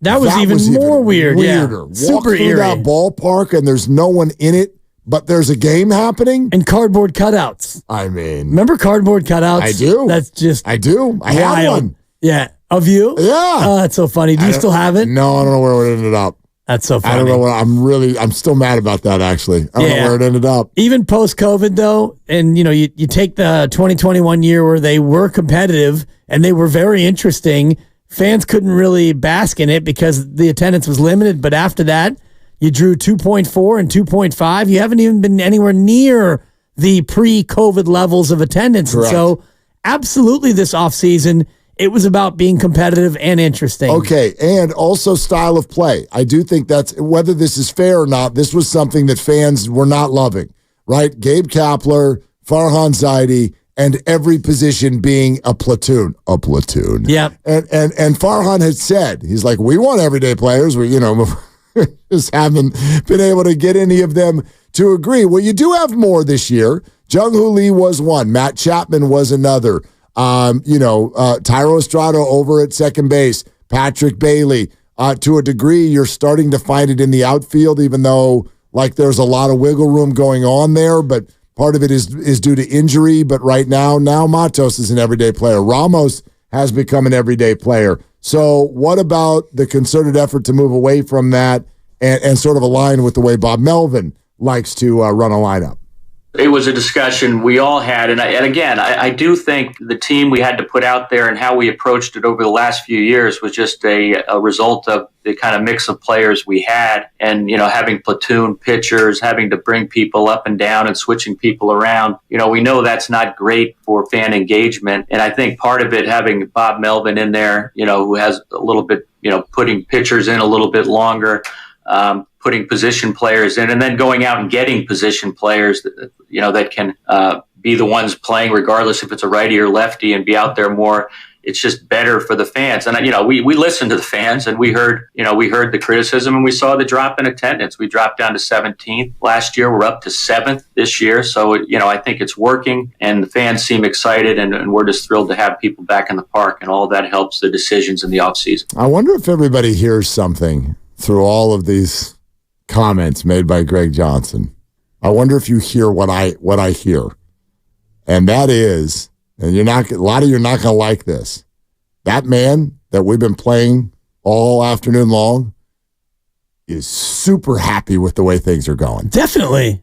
I'm okay with that. Well, hold on now. Understand what that means. He is super happy with the way things are going. ... Super happy with Farhan Zaidi. Of course. Super content. Because, and I was surprised that you asked TK a question about what kind of seat is Farhan on. Yeah. Because I'm not saying it was a bad question, but I agree with what you're saying about Greg Johnson. The seat that Farhan is on is cushioned.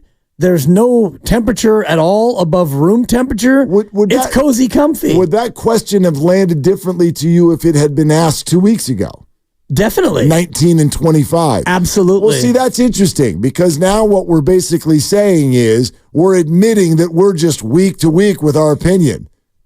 Somewhat, but okay. No, but 888-957-9570. Are you now, and again, I don't want to say that any of you are anything. Some of you might not like Farhan Zaidi. Some of you might think that Farhan Zaidi is underrated or has actually done an okay job. But wherever you sit, are you now suddenly very comfortable with the conceptual direction of the San Francisco Giants, and how much of that has to do with simply the way they've played the last 2 weeks? A lot, and it's not only how they've played, but it's the fact that the young guys have come up and contributed. And I know he didn't draft Matos or Ramos or Luciano. He didn't draft any of them. But the idea of them now coming up and contributing to a little bit of a changing of the guard, and I know it's not permanent, but that has helped Farhan Zaidi in the same way that Kyle Shanahan benefited from the Trey Lance debacle, the fact that Brock Purdy, Mr. Irrelevant, came in and saved the day.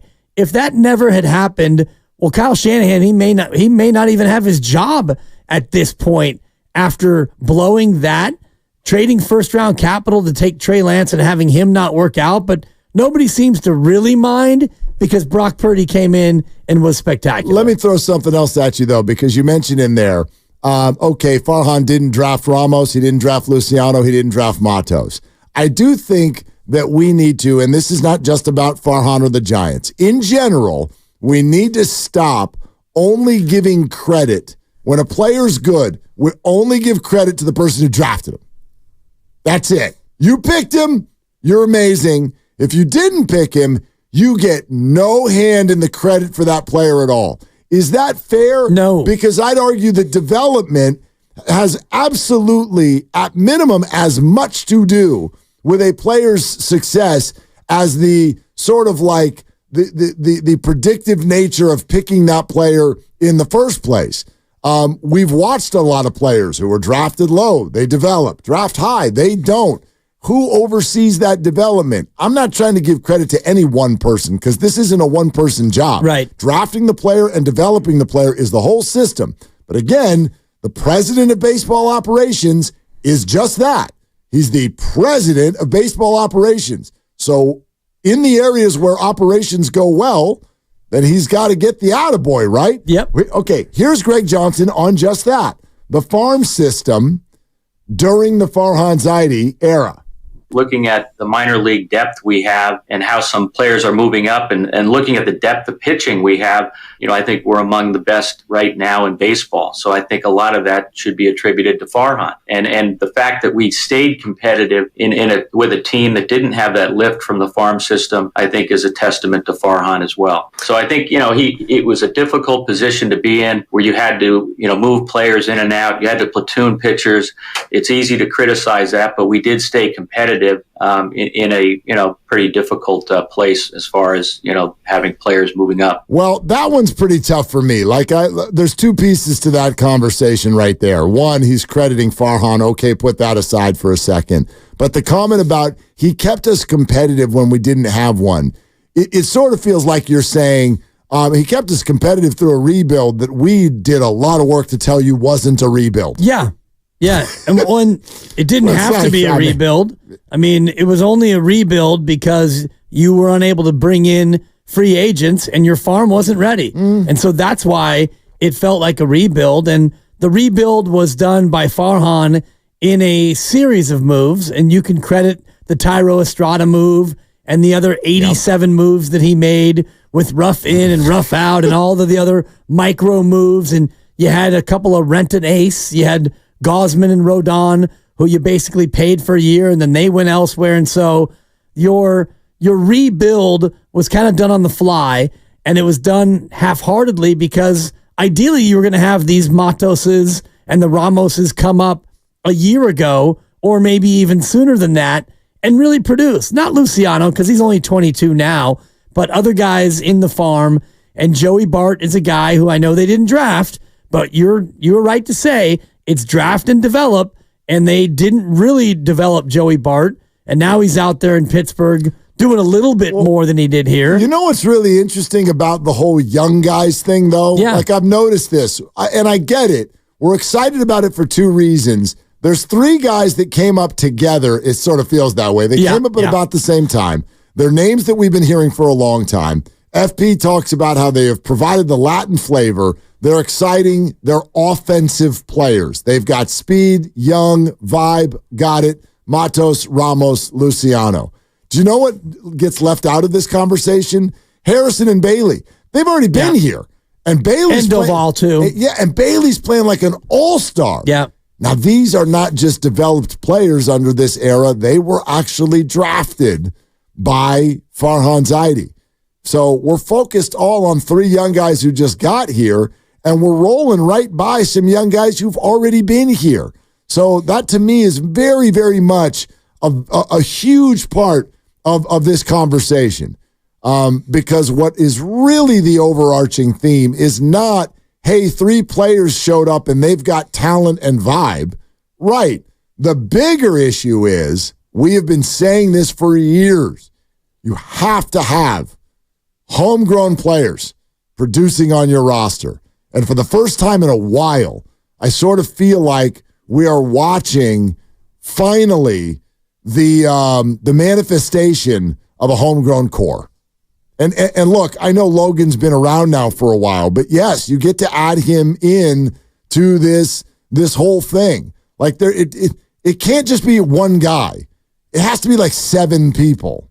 And the Giants right now sort of look like they have the makings of that. Yeah. That changes everything. And that's why I think that, your question to Tim Kawakami about what Greg Johnson thinks of Farhan is a good one, because 3 weeks ago, before Matos and Ramos and even Luciano, as much as he's done with the bat, before these guys came up, the big question with a flatlining team 6 games below 500 was, what the hell, Farhan? Your free agent signings aren't doing squat, And these young guys play the kids. Our program director, Matt Nahigian, on Twitter every day, play the kids. And then now, because you had no choice due to injury, you played the kids, and the kids are playing great, and the team is winning. So yes, Farhan gets credit for that because it's draft and develop, and he didn't draft him, but it's his system, president of baseball operations. He oversees it. They got better. Wow. They're playing better. So that's why I think that Farhan's seat, like it or hate it, Giants fans, because this is all happening, he does get credit. I don't mind this, but I want to admit and acknowledge that we, the Giants fans right now, are being prisoners of the moment. Of course. So when I say that I notice in this whole conversation that Greg Johnson is just filled with contentment, he's just super content. It's like, yeah, y'all feel okay about that right now because the Giants are in second place. They've got a winning record. They're in a playoff spot. They just took 2 or 3 from the Phillies. They've won 10 of 13. Hunky-dory, fine. You still feel that way Monday if they get swept? Yeah. Do you? Yeah, you do. Okay. You do. Well, I do. What, okay. And he does. And then what if next week is 2-4? Like what? Like, you know what I mean? Like if you wind up 79 and 83 again, then we got a problem. Then we've got a problem. We got a real problem. So although if you're 79 and 83 and these 3 youngsters show that they belong, I'm kind of out on that. It changes it a little bit. No, not really. Not to me. Like the San Francisco Giants should not be doing that. We are not hey, things are looking like they're headed in the right direction. I agree, but squad. if you have young guys play well, though, that does change it a little bit. If you end up with a losing record at the end of the year, and it's not because these young guys aren't ready, maybe it's Snell who never figures it out. Maybe you have other pitching injuries. Whatever happens, if Luciano and Matos and Ramos appear to be real major leaguers, that makes you feel better about this year's losing record as opposed to last year where it was, I can't believe they're giving Farhan an extension. Right. No, I understand that. Yeah. I look at it right now and I think to myself, I wonder if Giants fans as a whole are comfortable with the idea that the organization is now looking at everything that's taken place and they're going to put out to the public, boy, we are super happy with the way everything's going. I'm like, like, yes, the last 2 weeks have been really cool. But understand they're like the first cool 2 weeks of the last year and a half. So do you get to go on the parade of like, we're really stoked. Everyone's showing up to the building. We've got young players. And look at us sort of kind of in the neighborhood of the Dodgers. We're a little early. I get it. We're a little early for the yay, we're doing great party. Yeah, I don't know if he's quite going that far. No, I'm hearing, he didn't say that. Right. I'm hearing that he's happy with how everything's going. And I guess my thought is, I'm fine with that if this is how it's going to be always. I get that. Going forward. And I know where he's coming from. And you look at the attendance, and they are 2,300 fans a game up. Yep. And he mentioned that in his answer to Tim about how that's kind of the lifeblood of making money is having people show up to your games. And so they're averaging 33,000 or more fans a game. And this weekend is going to be even more than that. You're probably looking at 3 sellouts with the Yankees. I would think, sure. In town. Sure. You're spending more. Your team's more exciting. You're competitive and interesting, and people are showing up. I don't begrudge him for being a little giddy at how things are going. Yankees are in town, but I also venture to guess tomorrow might be an interesting day for Brock Purdy in the sports media world. We'll tell you why coming up next. We're also giving away a Steph Curry autographed jersey starting next week. You better be here for it. Starts Monday, June 3rd. Just make sure you're listening at 3 different specific times each day, 1 in each show. 7:30 on The Roast, 12:30 Steiny and Goof, 4:30 with us. For details on how you can win and qualify the Steph Curry autographed jersey. This is Willard and Dibbs. And this is Dan Dibley to tell you about Fremont Bank and the grand opening of the new headquarters down in Fremont. And I'll tell you what, you're going to want to be there a week from Saturday. I just was looking online at the building, and this thing is gorgeous. 6-story downtown headquarters, a little bit of a ribbon-cutting feel. Your boy Dan Dibley will be down there to celebrate the grand opening of the HQ. And it's been 60 years since Fremont Bank started as a bank, and you got to love it because they are a family-owned bank with a family-owned feel. And if you come on out to the grand opening of the headquarters, you're going to see that. And you're going to see a bank that has people that really enjoy their customers. When I go into the branch, I feel like I matter to them. I'm not just an account number. They don't see dollar signs. They see the person, and they work hard to help me achieve my financial goals. They reinvest the money that I deposit into the businesses and the organizations and the activities and home ownership all around the Bay Area, making our area a great one. It's Fremont Bank, full service banking, no compromises. Tune into You Don't Know Jack this Friday on the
Play your impression. Let's for the go. Lotus. Let's go. Here it is. Play it. Here's what you're going to do. You're going to go to the Greek, and you're going to see Bill Burr. You're going to sit on a concrete slab. You're going to get drunk, and you're going to laugh. You see Bill Burr. That's what you're going to do. All right, Bill. I'm a little more annoying than that. That was pretty good. You had the cadence down. You had the cadence down pretty good, though. Now, back to Willard and Dibs on 95.7 The Game. I don't think I like the way this is going. This wind-up doll, like, do impersonations of people who are sitting there talking to us right in the moment. Yeah. I don't know, it's pretty uncomfortable. I don't know if I like it. Yeah, I like it. I'm going to do it. I thought you did really well. Oh, I thought God. you nailed it. It's tough. But you're a performer, though. And you know Bill Burr very well, so you know his comedy. And I don't know Bill, but you don't know Bill Burr. But you know his comedic stylings. I know his action. Yes. So there you go. Big, and you had the cadence, so. Big Bill Burr guy. We're going to have a good time next Saturday night, man. We're going to have a really, really good time next Saturday night. Hey, we should answer this question. 925 on the text line. What do you think about this, Dibs? How do you guys feel about Harrison? Is he going to be better? How'd you answer that? Kyle Harrison? No, Marvin. Well, I didn't know if we were, talking about NFL. Is he going to be better? Yes. Yes, he's going to be better. I think that, at times he is wickedly unhittable, but I do think he needs a secondary pitch. The wickedly talented. That's right. It's just always there. Dazim. Dazim. Oh my God! Still the weirdest moment in entertainment history. That's got to be 12 years ago now. I mean, there are people who are like, don't even know what that is. Like, that's John Travolta introducing Idina Menzel, right? But calling her Adele Dazim. Adele Dazim. And nobody ever found out what the hell happened. I don't know if he had a stroke. Like, I don't know what the hell happened. Oh, he was hammered. Well, I mean, although I don't know if even if you're hammered, like you don't miss the name by that much. Adele Dazim. Adele Dazim. The wickedly talented. That's my favorite part. The wickedly talented. The wickedly talented. He was stalling. Adele Dazim. He was like, "What's her name again?" I know it's not Adele, wickedly talented. Hello. Right. He's close. No, it was the woman who sings "Let It Go." Exactly. From Frozen. From Frozen. Yes. Thank you, Adele. Adele Dazim. Adele Dazim. Really, really good. Who the hell is that? Yeah.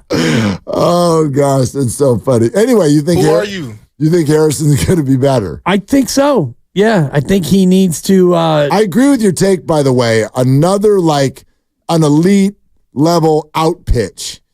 Would because the fastball, you can have a great fastball all you want. Big leaguers are gonna catch up to it, and he does. He's got a great fastball.